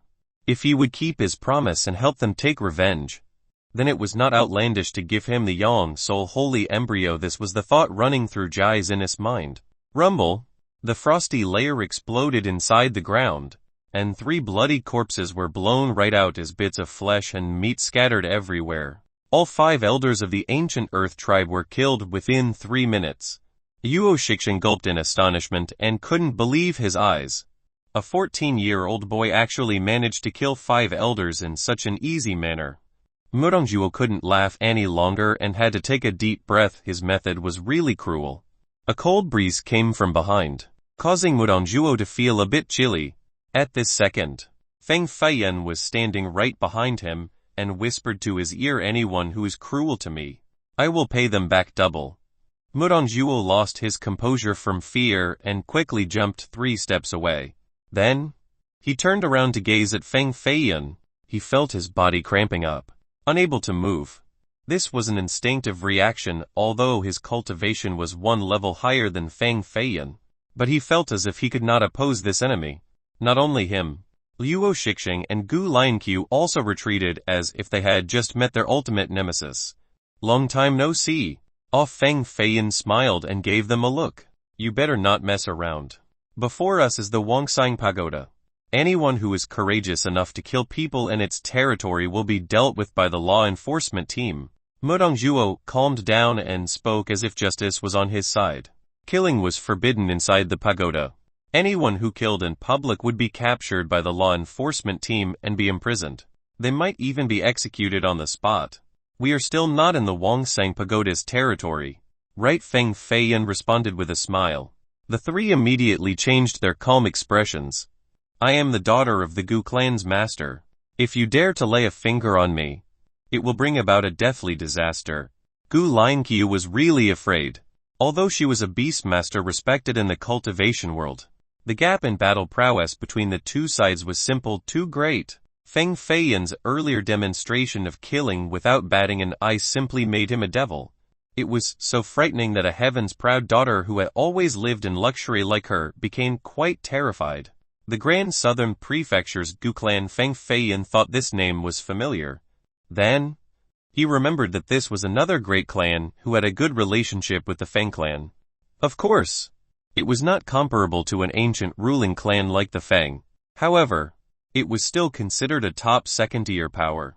Have you not even heard of the Gu clan? Gu Linkyu secretly cursed Feng Feiyan as a peasant without any knowledge. So she added, our Gu clan are great friends with the Feng clan, the ruling clan of the Grand Southern Prefecture. You cannot afford to mess with them. My master is the master of the third-level Dan Pagoda, and his cultivation has reached the Heaven's Mandate realm. If you touch me, then you will not be able to survive at the pagoda. Luo Shixing was a Dan master with great aptitude, so he was quite confident. They began to introduce themselves out of fear that this young man was a demon who loved to kill. He might even end them here and now. Although Mudongjuo was an intermediate god base, he was also a blacksmith master and rarely fought against others. Even till now, he had never personally killed anyone before, so he was frightened by Feng Feiyan's fight from before. He spoke while stuttering a bit. I am the second young master of the heaven-shaking manner. If you touch me, then you will be in big trouble. Haha. Feng Feiyan felt that this was too funny. He had already offended all the top powers of the Grand Southern Prefecture, so how could he be afraid of their threats? Wait. Feng Feiyan's brows perched as he asked with a serious tone, did you say that you were the second young master of the heaven-shaking manner? Yes. The second young master. Mudongjuo was no longer arrogant and affirmingly nodded his head. Then is your father's 8th concubine staying at the Wongsang Pagoda? Feng Feiyan eagerly asked. The three of them stared at Feng Feiyan in amazement with a hint of confusion at the same time. The first thing he asked was about the heaven-shaking Marquis 8th concubine. This brat not only has a heaven-defying cultivation, but also an unbelievable sexual drive. Of course, they could only keep these words in their minds since they didn't dare to say it out loud. Mudongjuo became even more gloomy and patiently said, my 8th mother is already 42. Plus, she is sickly, so her beauty is not what it was before. Not to mention, she already had a kid. And Feng Feiyan became slightly flustered. He only wanted to help Liu Qinsheng find information about his kid. He didn't expect for others to mistake him as an immoral youth with a special fetish. Ahem. I only wanted to know if the 8th concubine's child is at the pagoda or not. Feng Feiyan elaborated. Yes, Mudongjuo said repeatedly. With his last dying breath, Liu Qinsheng didn't ask anything else from Feng Feiyan. He only thought about his child. Since Feng Feiyan was going to the pagoda anyway, he might as well check out Qinsheng's kid to see if he could do anything to help. Feng Feiyan glared at the three, causing them to continuously retreat. Then, he gave a loud laughter while revealing his white teeth before he snorted and left without killing them. It wasn't until Feng Feiyan traveled quite a ways away did the three take in deep breaths. Their white robes were drenched in cold sweat. Just let him act all complacent once we return to the pagoda. I will have many methods to teach him a lesson. Luo Shixing fiercely gazed at Feng Feiyan's back and spoke. He might be strong, but there are as many experts in the pagoda as there are clouds in the sky.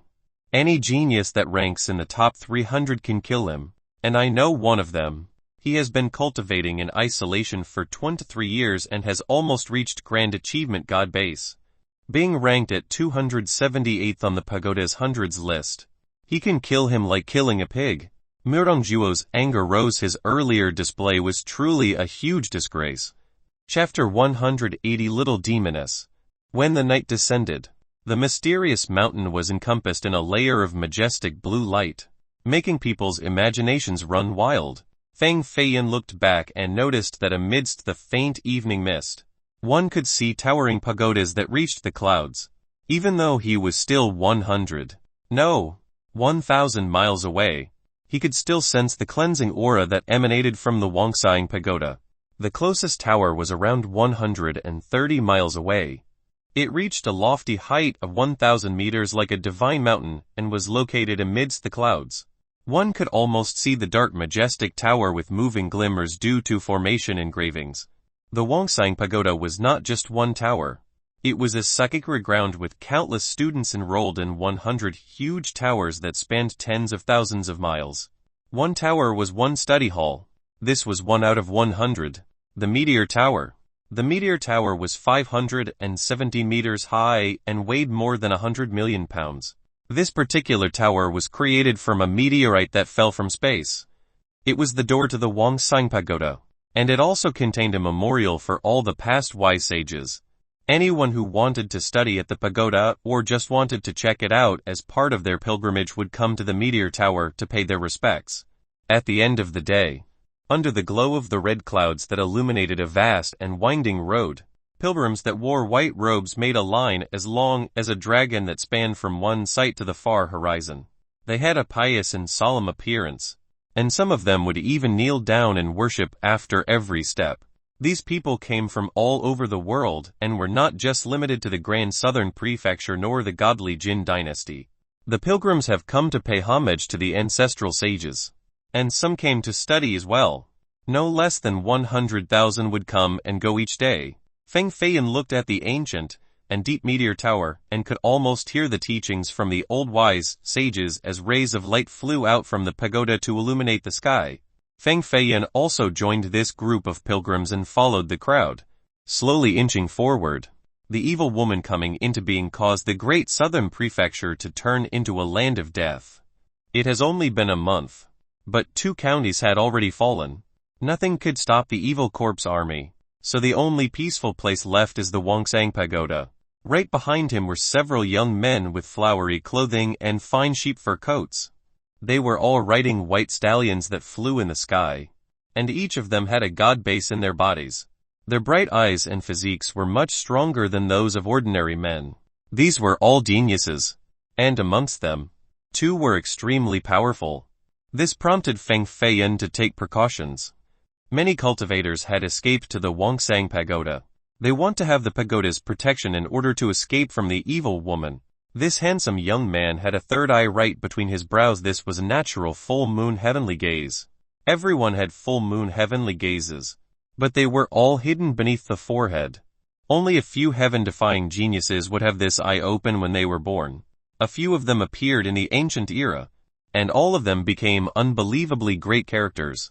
Although Jai Feng's third eye was tightly shut, anyone with some cultivation would feel the heaven-destroying power contained in that eye. Although Feng Feiyan was in front of him, he secretly took note of these young men right behind him and raised his caution. Although they tried to hide their cultivations, they couldn't escape Feng Feiyan's senses. Right. I heard that not too long ago, a great matter happened to your Jai clan, a young man carrying an ancient dragon-shaped sword asked. I heard a giant rushed into your Jai clan's mansion and gravely wounded 3 heavens mandate elders. A young girl wearing a hat with a black veil spoke with an innocent and seemingly gloating voice. This voice belonged to a little girl that was only around the age of 11 or 12. She wore red shoes that were embroidered with a duck, and a little red dress as well as a crimson ornamented jade belt by her waist. She was a bit thin in her red clothing and black hat. Her little hands were carrying a tiny cat that was as white as snow, giving her quite a cute appearance. Although she was the youngest, she walked in front of everyone else. Even Jai Feng and the young man with the dragon sword were extremely cautious of her. Deep in their eyes was a certain dread as they maintained a clear distance. Although Feng Feiyan did not turn around, he also felt the strangeness from this little girl because he did not feel any spirit energy moving on her body. This made it all the more frightening. Jai Feng answered not long before. A giant indeed rushed into the Jai clan. It was Sha Hangyun, a supreme from the Yang world who wanted to steal our Yang soul divine trigram. However, he was wounded by my two ancestors and fled back to the Yang world. Wo Feng Feiyun's heart jumped. Sha Hangyun actually went to the Jai clan. But he became wounded by the Jai clan's ancestors. This news actually surprised Feng Feiyun. The evil woman is the overlord of the evil corpses. If she actually completes the 5th transformation, then even the Yang king and the Yin mother would not be her opponent. She would become the new paragon of the Yin and Yang worlds. The Yang world's inhabitants are in a great panic, so they want to steal the Yang soul divine trigram in order to deal with the evil woman. The young man with the dragon sword spoke. Jai Feng continued on, these are things for the ancestors to worry about, not us. At this moment, our mission is to kill Feng Feiyun before his demonic blood awakens.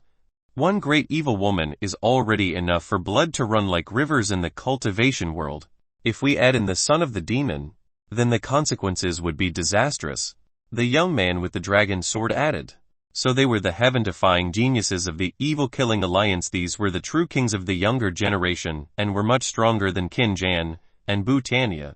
There were 6 of them, and the weakest was still at intermediate god base. Jai Feng and the dragon sword young man actually reached peak god base. They were only a step away from grand achievement god base. Meow the little cat in the hands of the red dress girl let out a cry as its amber eyes stared into Mao Wugui on Jai Ziona's shoulder. It reached out its claw and started scratching in the air. Mao Wugui, who was sitting on Jai Ziona's shoulder, couldn't help but turn its white head around to look at the little white cat and revealed a grin. Meow the white cat let out another cry. Good Lil Whitey. Good Lil Whitey. It is only a little turtle, not a male cat. Stop meowing. The little girl in the red dress rubbed the white cat's head to soothe it. Then she embraced it in her bosom again. A black line appeared on all the heaven-defying geniuses' foreheads after they heard the little girl. The evil-killing alliance is still after me. Feng Feiyun was not more than 10 steps in front of them. The moment he turned around, they would immediately recognize him. These were the prodigies of the great southern prefecture. Even the weakest was comparable to Butania. The little girl dressed in red caused Feng Feiyun to feel that she had the power to oppose heaven's mandate experts. He could not afford to expose his identity at this time. Wang Meng and the Jai sisters were right behind Feng Feiyun, so they could naturally hear the conversation of those geniuses. They were silent and didn't dare to say anything as they carefully trod forward in fear of revealing the truth. I really hope my cousin can awaken his demonic blood. Then, I would be able to have a good fight against him. The little girl dressed in red revealed a laughter as sweet and clear as a bell. This little girl was the #1 expert of the Feng clan's younger generation. The little demoness. At the tender age of 9, she was already unbeatable across the entire prefecture. And in the last 3 years, she had been secretly trained by the Feng ancestor. So her cultivation had reached an incalculable height. 3 heaven-defying geniuses from the Feng clan had died in the hands of Feng Feiyun while others failed miserably. So the Feng ancestor was forced to let the little demoness come out. The little demoness was not yet 12, and Feng Feiyun technically was her cousin before he was expelled from the clan. Jai Feng glanced at this little girl once as his heart heavily sank. The evil air on this little demoness was countless times thicker than that of Feng Feiyun. No one knew whether the Feng ancestor allowing her to come out was a blessing or a curse. Many heaven-defying geniuses here believed that once this little demoness came out, even giants from the Feng clan would not be able to catch her and bring her back home. This was truly a disaster, a calamity even more destructive than Feng Feiyun. Chapter 181 Mysterious Master. Little Demoness notoriety was known to everyone since she reached Grand Achievement God Base at the age of 9. This caused all of the other young prodigies to accept defeat before her. Her troublemaking skill was also renowned. She once crippled the legs of the Grand Southern Prefecture's governor's son. She completely robbed all the spirit stones inside the Grand Development Immortal Gates treasury. And she even stole a priceless 1,000-year-old grass root from the Violet Cloud Grotto. Each event was a terrible disaster. If it was any other Feng disciple, then they would have been severely punished. But little demoness aptitude was just too amazing. She could even be deemed as the one with the greatest heaven-defying talent since the formation of the Feng clan. Under the protection of the Feng ancestor, he simply brought her away without any punishment. In fact, he actually groomed her with all of their clan's capabilities so her cultivation became unfathomable. If Feng Feiyan hadn't been expelled from the Feng clan, then the little demoness and himself would have been the pride of the Feng clan. Their combined efforts would be unstoppable. Meow the white cat lifted its head and curiously stared at Mao Wugui since it found this turtle a bit strange. I predict that Feng Feiyan has already hidden himself in the Wongsang Pagoda. We can only enter it as well. Jai Feng stared at the towering meteor tower with the intent to fight. He had heard that the experts in the pagoda were as numerous as the clouds. So all of the heaven-defying experts in his group were eager to try their luck. By the time they entered the meteor tower to pay respects to the wise sages, it had become dark outside. A few pilgrims chose to leave, but some decided to walk on a path towards the Wongsang market in order to stay the night. Some were geniuses and others were masters from the previous generation. The Wongsang Pagoda was the #1 sacred ground in the world since it had all the cultivation manuals and scrolls. Many cultivators rushed here, but in order to enter, they must pass a stringent test. Only the successful ones would be able to become a member of the pagoda. Feng Feiyan, Wang Meng, and the Jai sisters managed to avoid the other heaven-defying geniuses. They quickly left using another door since they didn't want to confront them at this time. The chilling night breeze caused the leaves on the old trees to rustle.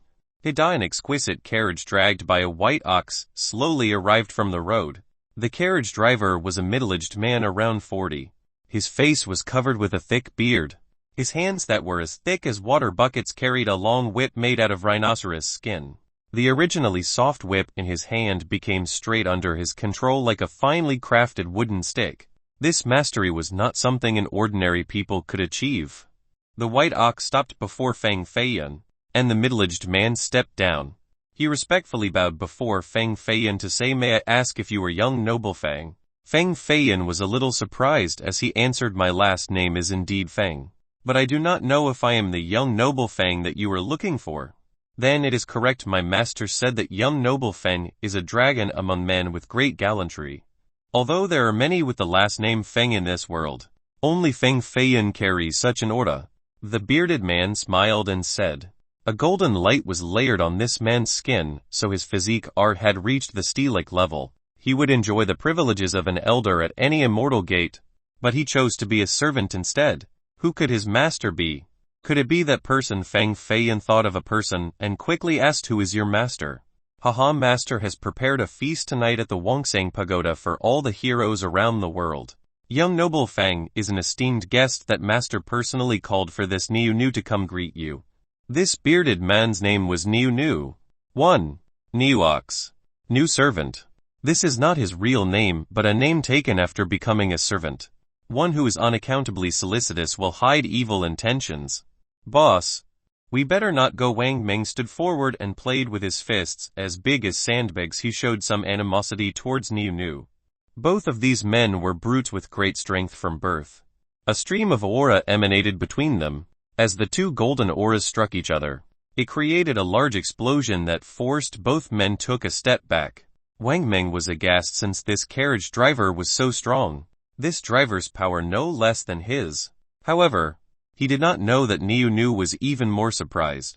Even though he was just a carriage driver, he rarely met a worthy opponent. He originally felt that his master was valuing Feng Feiyan too greatly since they actually order him for a personal reception.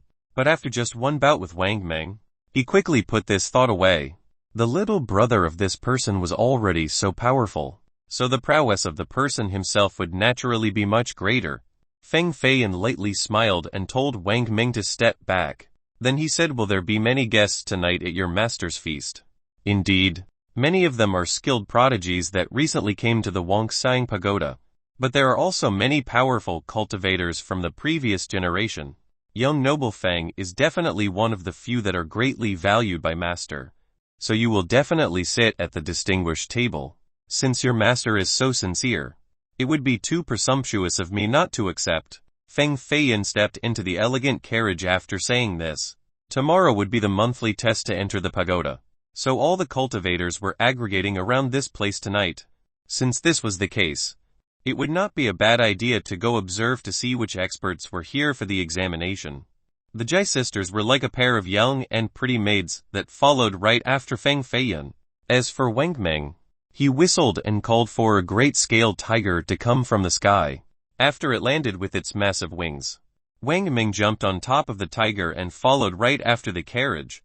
The Wongsang Pagoda was built on the mysterious mountain range and spanned several tens of thousands of miles. There were more than 100 towers. The Wongsang market was the biggest market outside of the pagoda, so any cultivator that wanted to enter would congregate at this place to wait for the assessment day. Because of the pagoda's influential status, even though the Wongsang market was just a city, its prosperity was no less than a huge ancient city with more than 1 million cultivator inhabitants. The carriage traveled for more than 100 miles, and the initially deserted road became a lot more lively with many carriages and bright lights. The Wongsang market did not have city walls since it was just a large congregation. One could see merchants selling medicines, strange beasts, and slaves everywhere. There were even students of the pagoda opening stores in order to obtain more resources to buy weapons and cultivation manuals. Almost everyone here were cultivators. And of course, there were traces of mysterious masters with all kinds of professions. The Wongsang Pagoda meant that it was all-encompassing. The 100 towers had all the professions in the contemporary times. As long as one was a master of an art, they could join the pagoda to become a student of a tower despite their personal cultivation. Across the busy street, the white ox carriage stopped right outside of a mansion. There were 2 tall men standing right outside of the building. Their bodies emitted a red light, and there was a kiln crouched right next to them. Although killins were fierce and referred to as beasts of war, they were like 2 obedient pets before these 2 men. With these kiln warriors guarding the mansion's front gate, the bandits and villains would be frightened from afar so naturally. No one would dare to come and disturb this premises. It was a bit empty in front of the mansion as there weren't any pedestrians. Sir Niu, you finally found young noble Fang. Go in quickly. Many contemporary heroes are here, and they are only waiting for young noble Fang. The banquet will begin right after. The 2 kiln warriors respectfully bowed before Feng Feiyan. Feng Feiyan lifted his head and noticed a golden plaque right above them. It had 2 words written on it like flying dragons and dancing phoenixes: Genius Mansion. Naturally, only geniuses were allowed to enter the Genius Mansion. This master truly thought highly of Feng Feiyan. They actually made the other geniuses wait for him before commencing the banquet. It was apparent that this master considered Feng Feiyan as one of the most distinguished guests. Chapter 182 Genius Mansion. The luxurious mansion had a bright, illuminating pearl fixed on the ceiling like a 9-heaven star. Before even entering, one could tell that all the guests here tonight were extraordinary. There were a few great Kai images soaring in the sky, exuding a majestic atmosphere. Any mysterious master that could observe Kai images would be frightened by the scene of so many heaven-defying geniuses gathered together. Rumble, a white sheep around 2 meters tall, pulled a fancy carriage from afar. The driver was an old man with a god-based cultivation.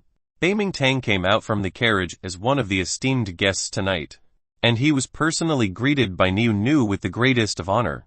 After coming down from his carriage, Beiming Tang noticed Feng Feiyan standing on the white marble steps. He furrowed his brows and slowly walked forward.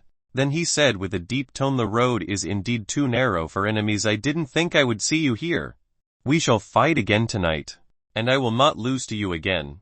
Beiming Tang subconsciously glanced at the black ring on Feng Feiyan's thumb and knew that it was an amazing spirit treasure.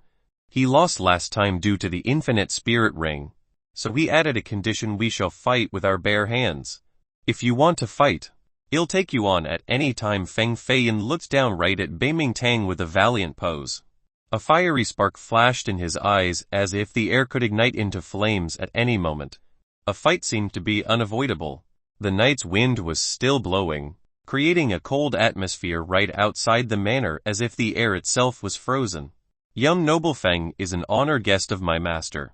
If young noble Beiming Tang wants to fight against young noble Feng tonight, then that is not giving my master any face." Niu spoke. A hint of surprise appeared in Beiming Tang's eyes. He withdrew his pressure and temporarily let go of his feud against Feng Feiyan as he said, Of course. Do not dare to not give your master any face. Beiming Tang was also a bit cautious of Feng Feiyan. He didn't want to fight to the death against him. So he simply glared at him and drifted past Feng Feiyan right through the red gate of the manor. The two Qilin warriors also bowed down to him to show their respect. Feng Feiyan smirked and said, let's go in as well. More than 100 cultivators were already inside the manor. All of them were from famous sects and had great talents. Not to mention that there were also 10 characters from the previous generation with unfathomable cultivations. The crowd was dominated by male cultivators. And the weakest was still at the Immortal Foundation realm. There were more than 20 cultivators at God base, while the 10 older cultivators had reached an imperceptible level. These 10 older cultivators all had their eyes closed as a light appeared by their dantian they were clearly cultivating. A descendant from the Beiming clan, the little cousin of Beiming Beishan, Beiming Tang. So he has also arrived. This is an extraordinary character. Inside the manor was a hall that spanned 30 meters with golden tiles as well as a red carpet. The table was divided into two sides that were filled with young cultivators wearing luxurious clothing. They all acted in a graceful manner and hid their auras. Someone recognized Beiming Tang's identity. He was someone from the 4 great clans. So his status far exceeded an ordinary heaven-defying genius. In addition to that, his cultivation had also reached peak God base. This was the real reason why others were cautious of him. This mysterious master's ability is too great. I wonder what his status is. He invited more than half of the most prominent geniuses that came to the Wongsang Pagoda. Earlier, I saw a terrifying figure with 4 golden dracosapans coiled around his body. They were all strange beasts with 500 years of cultivation. Oh, you were talking about that person. I also saw him earlier. This person descended from the sky and, when he landed, his body was filled with black lightning. Since he was invited to a seat of honor, he must be someone with a great status. There were 10 seats of honor in the hall that was decorated with carvings of dragons and phoenixes. It was as if these seats were the thrones of emperors. They were placed at the highest part of the hall and only the esteemed guests were allowed to sit on them. The others could only sit on the lower futons. But this was still a great honor. In the end, those who were invited were all from noble clans or had great talents. The highest seat in the hall remained empty since the mysterious master had yet to appear. When will the feast begin? We have waited for 3 hours now. A person felt impatient and spoke. I heard that we are waiting for another honored guest. And the feast won't begin until this person is here. An old man answered with his eyes still closed for cultivation. There is still another great character, even more prestigious than those sitting in the honored seats right now. Then this person is too arrogant. Could it be a heaven's mandate cultivator? More and more people became impatient. But right at that moment, a shout came from outside. Young Noble Feng has arrived. Young Noble Feng has finally arrived. So the feast can now begin. An old man standing to the side commanded the servants to bring forward the fine wine while he went outside to greet Feng Feiyan. All eyes fell on Feng Feiyan as he walked in. This person was still young. How could he be subjected to such high treatment? Many people were filled with curiosity. Beiming Tang, who was sitting on a seat of honor, gazed at Feng Feiyan and scowled.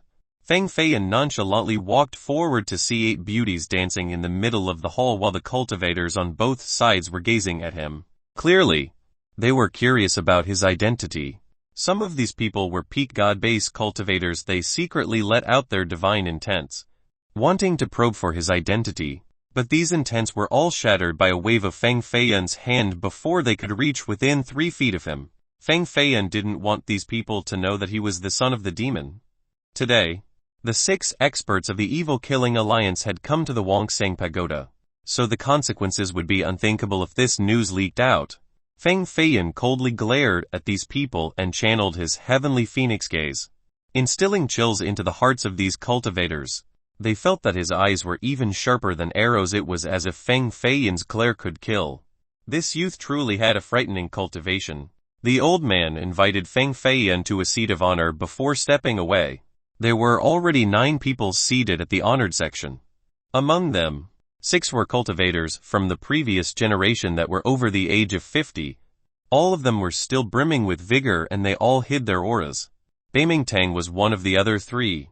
Another was a white-haired man with 4 golden draco serpents coiled around his body.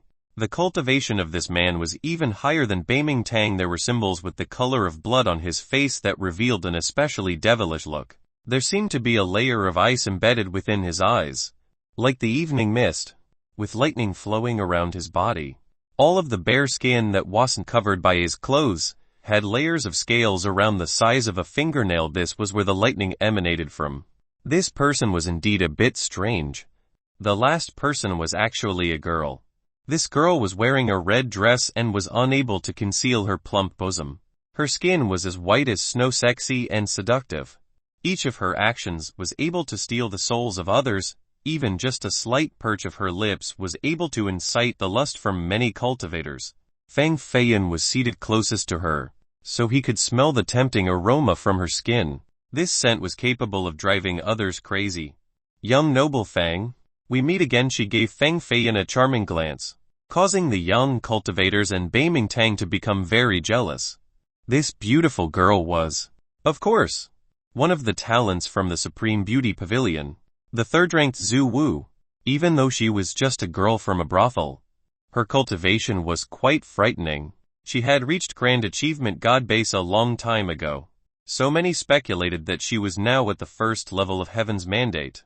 If one would judge her as a mere lady from the brothel, then they would be completely mistaken. Feng Feiyan quipped. Miss Zhu Wu came from the southern border that is more than 100 miles away from the Wongsang Pagoda.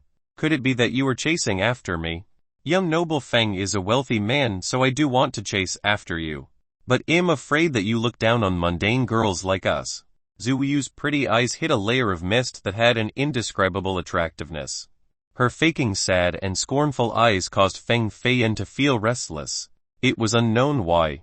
After that night with Jai Kangyu, Feng Feiyan's resistance to women became weaker and weaker, especially against this demoness, Zhu Wu. If she flirted with him once more, Feng Feiyan would surely cave in no matter how firm his willpower was. Could it be that the demonic blood in my body is awakening? And it is changing my mind, weakening my self-control against women. Feng Feiyan felt an invisible danger. If he didn't subdue this danger, then once the blood truly awakened, this lust would erupt and he could turn into a demon of lust. At that point, he would completely lose his way. Chapter 183 Blood Seal Bracelet. Feng Feiyan gently bit the tip of his tongue to remain calm before revealing a natural smile. That day at Fire Beacon City, I had to leave early and didn't have time to enjoy a night with Miss Zhu Wu. It was truly a great loss. It is not too late to make it up tonight. Zhu Wu let out a smile that could bring spring back to the earth. Many male cultivators who were watching began to have nosebleeds. They quickly turned around to wipe it away with their sleeves, otherwise it would become quite embarrassing. However, this was indicative of just how seductive this worldly beauty was. Even a cultivator with a firm willpower could not withstand her. Feng Feiyan dryly laughed and quickly turned around, not daring to look at her while cursing her as a demoness in his mind. If it was before, then Feng Feiyan would naturally not be retreating so much from her teasing. But now, his demonic blood was slowly awakening. He could feel it attacking his willpower bit by bit. This was an extremely frightening matter, and he didn't dare to risk it. More than 100 young and pretty maids that wore silk dresses carried golden trays from outside. They came in a line and placed the finest wines onto the tables of the cultivators. And then they quickly poured each of them a full cup. At this time, the feast had formally begun, but the mysterious master still had yet to show up. The feast has begun, so why has this master not showed up? What does he want inviting all of us here, and then acting all mysterious? Is he just messing with us? A man with a faint pale expression suddenly slammed the table and stood up in anger. Several more people followed suit and stood up as well, revealing an outraged look of wanting to leave. Bamingtang, who was sitting at the honored section, finished drinking a cup and smilingly said, "This young noble Feng knows the master here the most. So I'm afraid young noble Feng will need to give all of us an explanation." Everyone heard his words and felt that it made sense. In the end, this mysterious master showed the utmost respect towards Feng Feiyan. So if Feng Feiyan didn't know, no one else here would. The pale man came out from the group and walked to the middle of the grand hall. Then, he pointed at Feng Feiyan with fury in his eyes. Young noble Feng, you best give us an explanation. Otherwise what? Feng Feiyan sneered. This matter initially had nothing to do with him, but now the spear was pointed at him. This move from Beiming was indeed vicious. Nevertheless, Feng Feiyan was not afraid at all. How could he be frightened by these people? This was simply a joke. Many people were already annoyed at Feng Feiyan, so they all walked forward at this time. 2 of them were early god-based cultivators that belonged to some great clans. There were 9 in total that wanted to make things difficult for Feng Feiyan and chase him out of the seat of honor. Beiming Tang revealed a sinister grin. All of these people were talents with great backgrounds. Once you provoked them, then it was the same as provoking several great powers. Haha, Feng Feiyan, I want to see just how you will take care of this. Boom! Suddenly, in the middle of the hall, a flame appeared and then quickly turned into a sea of crimson fire. A figure shifted inside the sea of fire like a flying flame dragon, and unleashed 9 consecutive palms to directly knock these 9 cultivators away. Poof, poof, poof. These cultivators got blown away in midair, and their bodies immediately exploded into a mist of blood before they reached the ground. Then, the residue was burnt into a green smoke by the sea of fire. 9 powerful geniuses suffered a miserable death in a flash. Even ashes could not be found. Everyone in the hall was startled and became breathless, including Beiming Tang, daring to offend my honored guest. You all are courting death. The sea of fire converged into a fiery figure and flew towards the highest seat of the hall. The mysterious master finally appeared and showed their might to these cultivators, causing those who were unconvinced to give in. Of course, the ones who were unconvinced were only a small part in the crowd. Many people here had seen the mysterious master and had pledged their allegiance. This was why they were here at the feast. It really is him. Feng Feiyan gazed towards the person that was encompassed in flames. Early, he had felt the power of this person, but he never saw them take action. He didn't expect for him to defeat 9 strong cultivators in just one move. Feng Feiyan admitted that he was not able to do it with such ease. The candlelights were flickering in the air. The hall became quiet again. One could only hear the sounds of a pleasant zither behind the white curtain, creating a beautiful atmosphere as if this place was an ancient city, a land of immortals. This was an illusion created by the music, and only someone with extreme finesse of the zither could reach this level. Not more than 10 people were at this level within the godly Jin dynasty. They were all contemporary masters, and one of their tunes could cost countless fortunes. This zither player not only had an elegant playing style, but their cultivation must also be very strong. Feng Feiyan lightly glanced at Zhu Wu, who was sitting by him. At this time, Zhu Wu also turned her delicately crafted face towards him and leisurely smiled to confirm Feng Feiyan's speculation. That's right. The person playing the zither was the 9th beauty of the Supreme Beauty Pavilion, and Feng Feiyan had heard her playing before. Her talents were the one and only of its kind, and her zither was unparalleled in this world. Yu Chan and Zhu Wu both came to the pagoda. Moreover, they both showed up at this hall. This was a strange sign. Those who are here tonight surely know the purpose. Correct. The voice of the mysterious master was deep and coarse, but it clearly reached everyone's ears with an irrefutable force. It sounded like an emperor issuing his decree.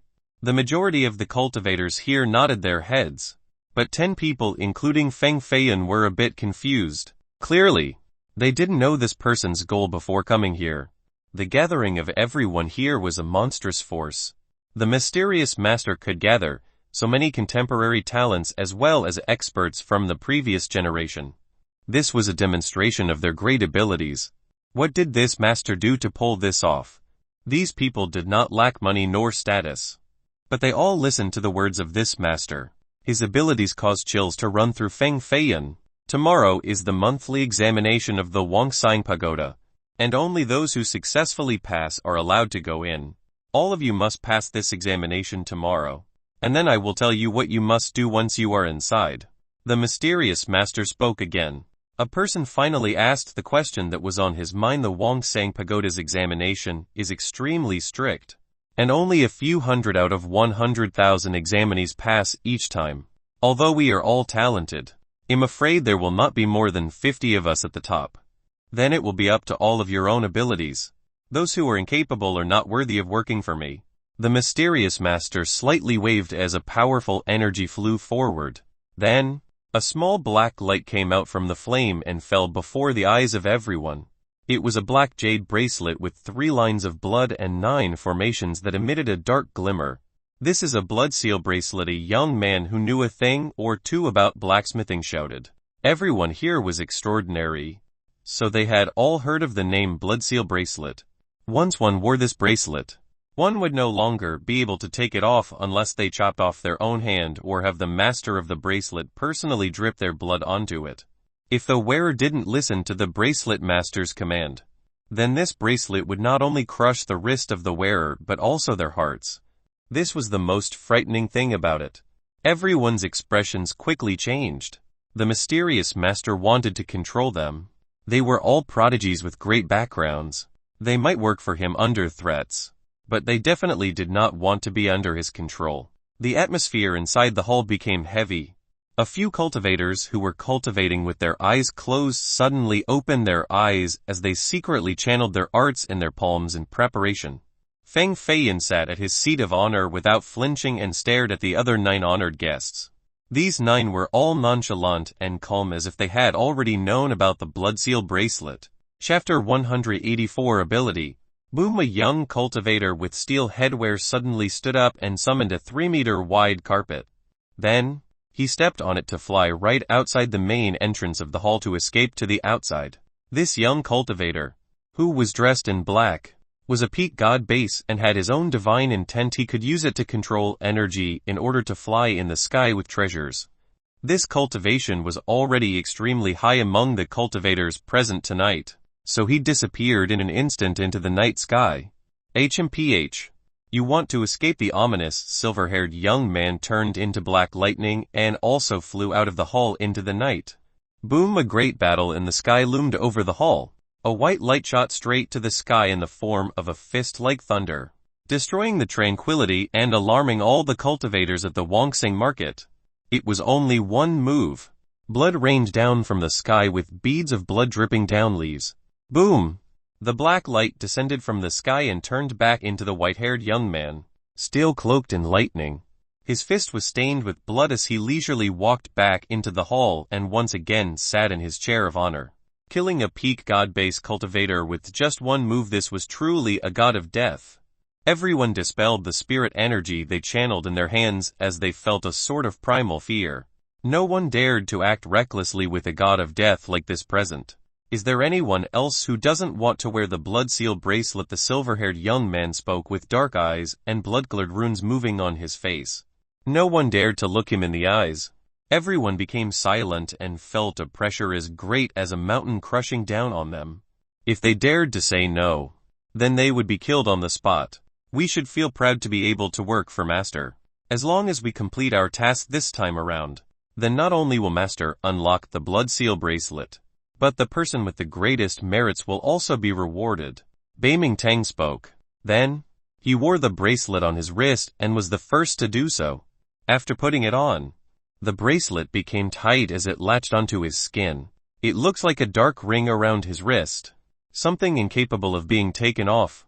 Shortly thereafter, the silver-haired young man and Zhu Wu also put on the blood seal bracelets. The remaining people did not want to do so, but under this current development, they chose to yield and put on the bracelets. Beiming Tang wore a triumphant smile on his face. He was the first to wear the bracelet, so he surely won the master's affection.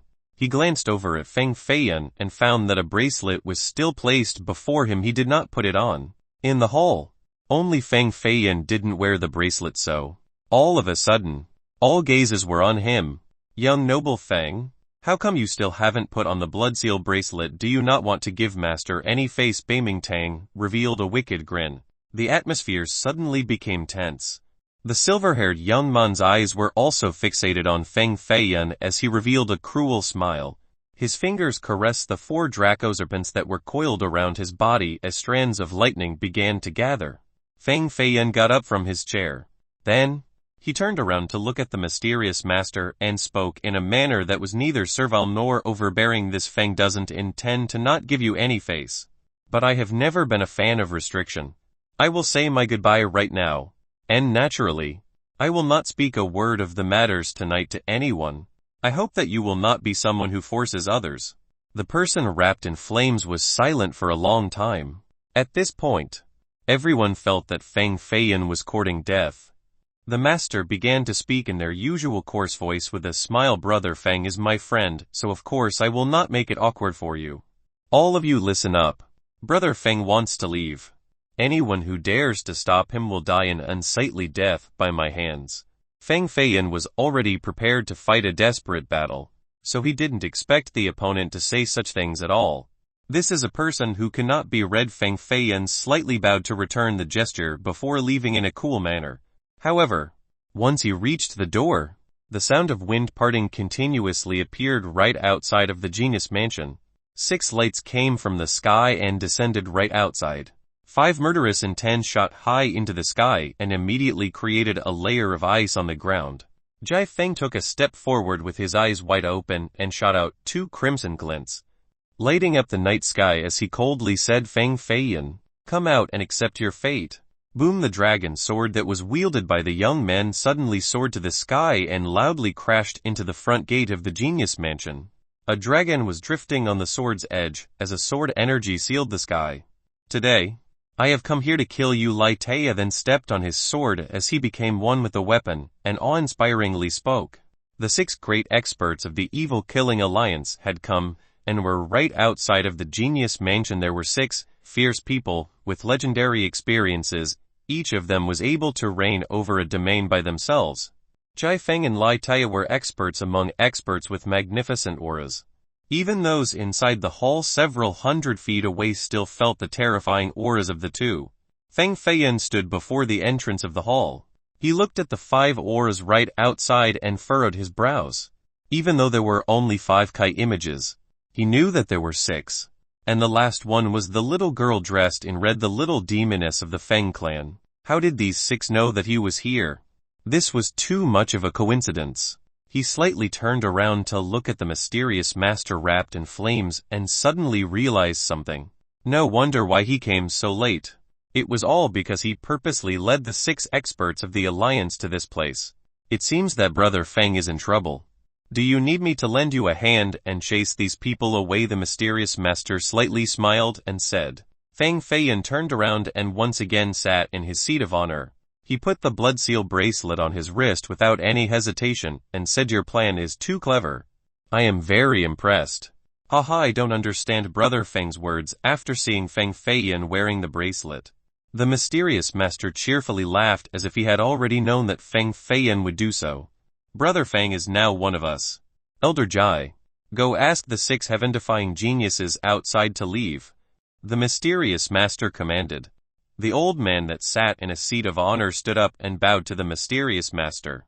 Then he immediately went outside. Jai Feng, what are you all doing here? The old man asked. 8th Grandpa, why are you here? Jai Feng respectfully bowed. This place is a mansion for my quiet cultivation, the old man lightly said. But we have received some news that the son of the demon was inside. Jai Feng continued. You were fooled by the son of the demon. The old man replied. Not long after, the 6 heaven-defying geniuses from the Alliance all left. The old man came back to the hall to sit in his seat of honor and began cultivation again with his eyes closed once more, while all eyes were on his figure with a bent back. This old man was clearly a predecessor from the Jai clan. No wonder why he could sit at a seat of honor. The backgrounds of the other 5 old men must be just as great as this Jai fella. Feng Feiyan felt even more unsettled. Even a famous predecessor from the Jai clan was willing to be controlled, so this mysterious master became even more frightening to him. Tomorrow is the Wongsang Pagoda's examination day, and there will be many heroes. Anyone who becomes a student of the Wongsang Pagoda might have a chance to see my true appearance. The mysterious master gave everyone a toast, but all the cultivators were not in the mood to drink. After 3 rounds of wine, they quickly gave their salutations and left. When Feng Feiyan left the genius mansion, he could not stay calm. According to his spirit sense, The mysterious master was not older than 25. However, with such a powerful cultivation and terrifying scheming abilities that could make even supreme experts from the previous generation happily follow their orders. Could this person be one of the 8 grand historical geniuses? Even one of the 8 grand historical geniuses would not necessarily have such great abilities. Ah! Feng Feiyan touched the blood seal bracelet on his wrist and observed it with a focused gaze. The most crucial thing right now was to remove this bracelet, otherwise someone else would be in complete control of him. Young noble Feng, a charming and sweet voice came from behind him. The person was next to Feng Feiyan's ear in just a second. A seductive aroma suddenly filled Feng Feiyan's nose. Chapter 185 Silk Cloth of Invisibility. A sweet fragrance blew by. A red shadow suddenly appeared as Zhu Wu was now standing before Feng Feiyan. Her whitest no skin and red dress akin to a faint mist were visible as the peaceful moonlight shone down. The wind blew by, lifting the thin red dress on her body, adding to her charm. The geniuses in the mansion had all left and only Zhu Wu was left. She gently smiled at Feng Feiyan with a pair of phoenix-like eyes that were filled with passion. Feng Feiyan crossed both of his arms before his chest and smilingly asked, Miss Zhu Wu is indeed a person who follows their words, and especially followed after me. Do you actually want to make up for that one night at the Supreme Beauty Pavilion? This is not the place to talk. Let us go somewhere else. Zhu Wu's eyes glanced all around and after determining that there was no one, she finally dragged Feng Feiyan and disappeared in the night. Wang Meng, Jai Xiaonu, and Jai Xinu naturally followed them as well. On the 3rd floor of a tower, one could see everyone walking inside the Wongsai market with the torches in their hands. The meteor tower was still visible in the distance. Feng Feiyan and Zhu Wu sat on the 3rd floor with their own bronze wine cups before them, filled with wine. But they were not drinking at this time. Wang Meng and the 2 sisters were waiting at the bottom instead of staying at the top. After Zhu Wu invited Feng Feiyan to this place, she didn't speak a single word.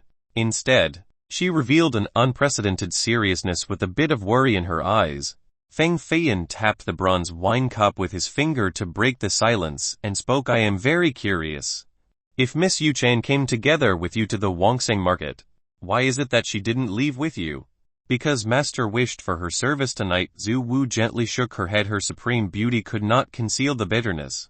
Feng Feiyan's brows furrowed. He became silent for a bit and then drank half of his wine. No one can afford not to listen to Master's commands. Not to mention servicing him. Even if he wants our lives.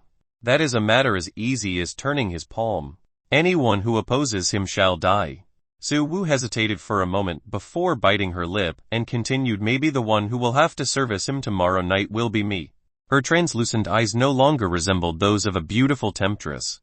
They were more like ones of a pitiful little girl. Even you were not his match with your great cultivation, Feng Feiyan asked. One finger of his is enough to kill me 10 times over. Zhu Wu spoke. Is he young noble flawless? Feng Feiyan inquired again. Young noble flawless had already lost in his hands, Zhu Wu replied. Feng Feiyan became silent again.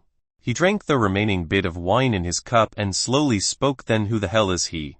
The night was a bit cold as the moon had reached its peak. It was already midnight, and one could hear the loud bell emanating 9 times from 1,000 miles away at the mysterious mountain. This was the midnight spirit bell of the Wongsang Pagoda that automatically rang to announce that a new day had arrived. Zhu Wu shook her head and said, I also don't know who he is. I thought you did in the end. He valued you more than anyone else.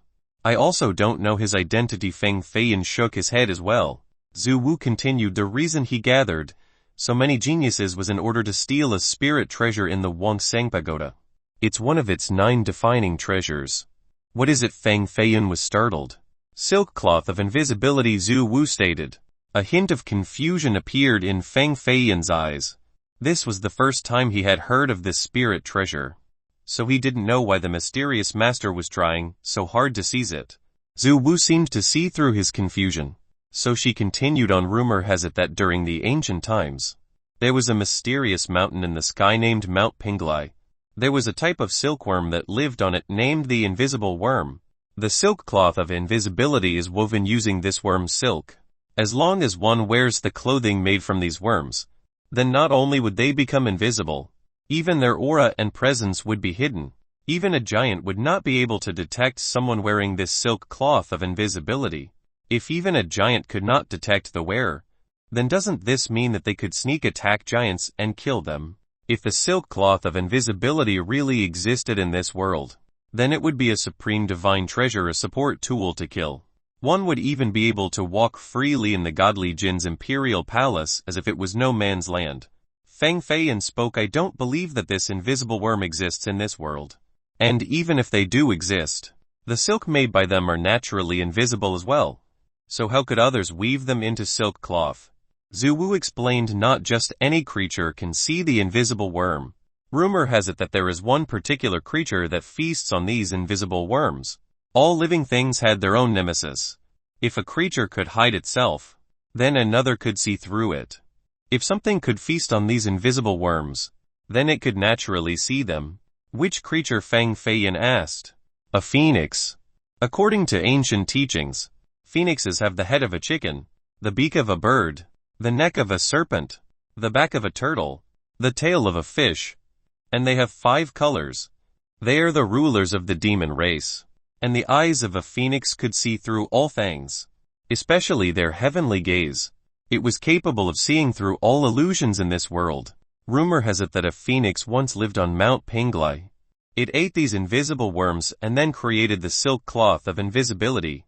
Later on, this cloth was lost to the kingdoms of humans. Of course, this was an ancient legend written in an old text about the cloth, so the reliability of this source is questionable. Penglai Island. Feng Feiyan murmured to himself. What did you say? Zhu Wu curiously blinked her bright eyes as she didn't hear what Feng Feiyan had just said. I said that even if the silk cloth of invisibility actually exists, only phoenixes could see it. Even if we enter the pagoda and the cloth was in front of our eyes, we would not necessarily be able to detect it, Feng Feiyan said. Zhu Wu also nodded her head in agreement and sighed. Her alluring features under the effect of alcohol had a layer of blush, causing her to become even more feminine, like a red rose in full bloom. After drinking 3 cups of wine, Feng Feiyan immediately stood up to leave. Zhu Wu looked at him with a pair of sad eyes as if she wanted him to stay. It was an indescribably tempting look, as if she wanted to give her first time to Feng Feiyan because she was afraid that she had to serve the mysterious master tomorrow night. However, Feng Feiyan firmly left without any hesitation. Feng Feiyan didn't tell her that he cultivated the heavenly phoenix gaze because he did not trust her. A woman who could survive in the brothel would know how to act. 1 second, she would be amorous, and the next, she would be delicately lovable. How could one trust such a woman? Moreover, with someone as proud as Zhu Wu, even if she wanted to pick someone for her first time, she would most likely pick the mysterious master and not Feng Feiyan. This was really too odd. If a man thought that his charm was powerful enough to make a woman stronger than he fall into his embrace, then sooner or later, he would suffer from this ego. Chapter 186. Peak God Base. At 13 years old, the early morning mist washed everything clean while carrying a sweet cotton candy-like smell. The Wongsang market was like a huge city situated in the middle of an old forest, and the entrance to the Wongsang Pagoda was 300 miles away between 2 peaks. Today was the day for the monthly examination. Only by passing this exam would one be able to enter the number 1 sacred learning ground in this world. This was the dream for all cultivators. The pagoda had the best cultivation manuals, and low-level, intermediate, advanced, heavenly practice manuals were numerous as well. At this moment, most of the cultivation manuals that circulated in the cultivation world were mainly low-level manuals. A few immortal gates capable of ruling over one direction had 1 or 2 intermediate manuals at most. Only the clans capable of claiming sovereignty over a county like the Feng clan would have incomplete copies of advanced manuals. If one wished for a complete version, they would only be able to find it at the Wongsang Pagoda. Of course, it was not as if there were no advanced manuals in the cultivation world. For example, the number 1 cultivation manual, the Northern Profound Divine Art of the Baiming clan, was the first half of an advanced manual. Just by relying on half of this advanced manual, The Beiming clan became one of the 4 great clans of the godly Jin dynasty. Heaven-defying geniuses from the Beiming clan had always wanted to go to the Wongsang Pagoda in order to cultivate the second half of the northern profound divine art. But they all failed. Only those with the greatest talents and cultivation were accepted to cultivate the more sophisticated manuals. As long as one was capable, they could obtain all the spirit treasures that others yearned for. The pagoda was a sacred ground that was always open to the strong. Because of this special characteristic, many young disciples from all the powers gathered at this place. The examination location was at the primal beginning tower. The so-called primal beginning meant the beginning of all existences. The starting point of reaching Wongsang. 1. Myriad forms. The primal beginning tower was very majestic with 99 levels. It was even higher than the meteor tower. It also loomed into the clouds with cranes flying everywhere. Those who stood on top of this tower would feel as if they were on top of the 9 heavens and had entered the immoral world. Once the group of Feng Feiyan reached the primal beginning tower, they found that this place was already filled with people. Only moving heads could be seen at a glance. This place was packed without a single gap. A quick estimate would be that there was at least a couple 10,000 people here. Not to mention that even more cultivators were arriving. This scene could be described as a grand army trying to pass a single log bridge. There was a huge square paved with white pebbles under the tower that could accommodate more than 10,000 people. However, this square was completely flooded from the crowd squeezing together. Martial Tower, Physique Branch, Death Tower, Assassin Branch, Witchcraft Tower, Witchcraft Branch, Dan Tower, Alchemy Branch, Wisdom Tower, Wisdom Master Branch, Dao Tower, Dao Cultivation Branch, Buddhist Tower, Buddhist Cultivation Branch, Technique Tower, Spirit Technique Branch.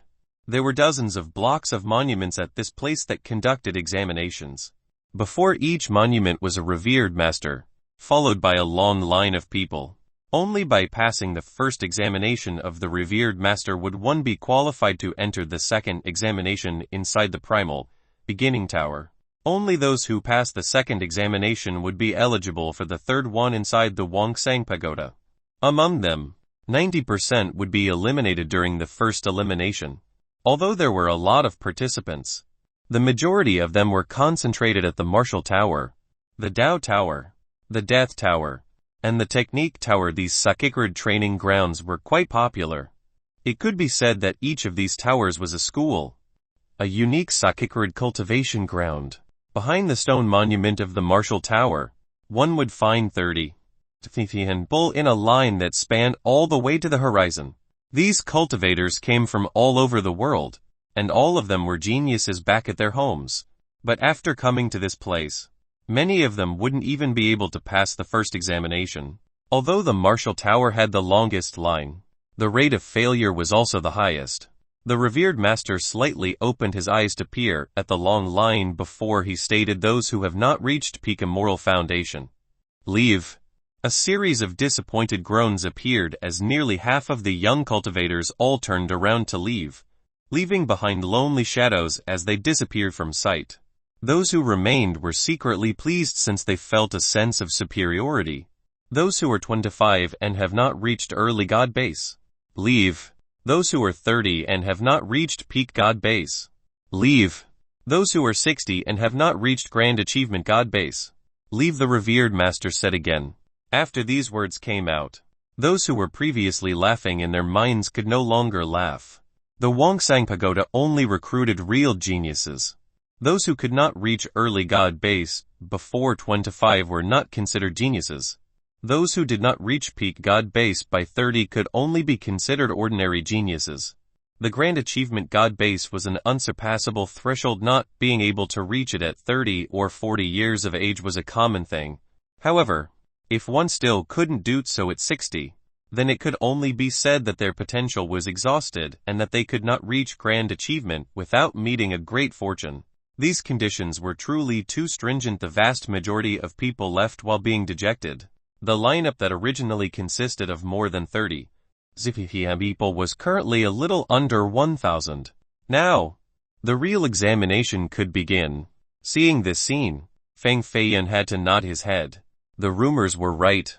The pagoda only took in the best of the best experts as numerous as the clouds, hidden dragons and crouching tigers.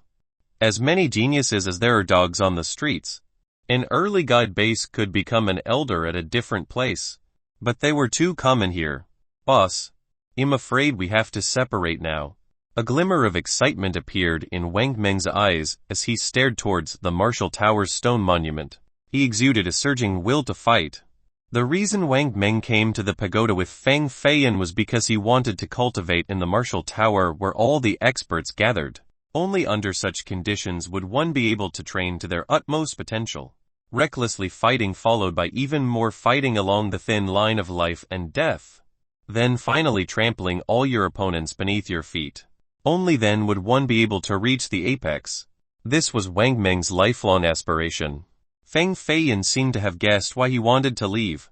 So he smiled and said, "Don't call me boss anymore. From beginning to end, I have always treated you as a brother. Based on our ages, I should be the one calling you big brother." Wang Meng suddenly became a bit flustered like a shy young miss as he whispered, "The truth is, I am only 13 years old this year. I'm still only a kid." Poof! Not only did Feng Feiyan almost fall to the ground, but even Jai Xiaonu and Jai Xinu right behind him had their mouths wide open as their jaws almost dropped to the floor. They all thought that they had misheard. Wang Meng was at least 2 meters tall with a body as stout as an ox. His muscles bulged out wildly. So how could this person be 13 years old? However, his face was very stoic. It didn't seem to be a joke. He continued on, "I am actually an ancient Yang. After growing up, members of our ancient Yang tribe will all be over 3 meters tall. Those who develop early would all be taller than me by the age of 8 or 9. My development could already be considered as stunted." Feng Feiyan was suddenly confused. Motherfucker. This brat can't actually be 13 years old. Right.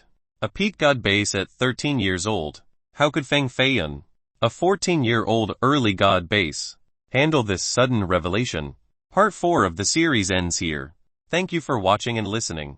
If you find it interesting, please give us a like, a comment and a subscription so that we have the motivation to make the next videos.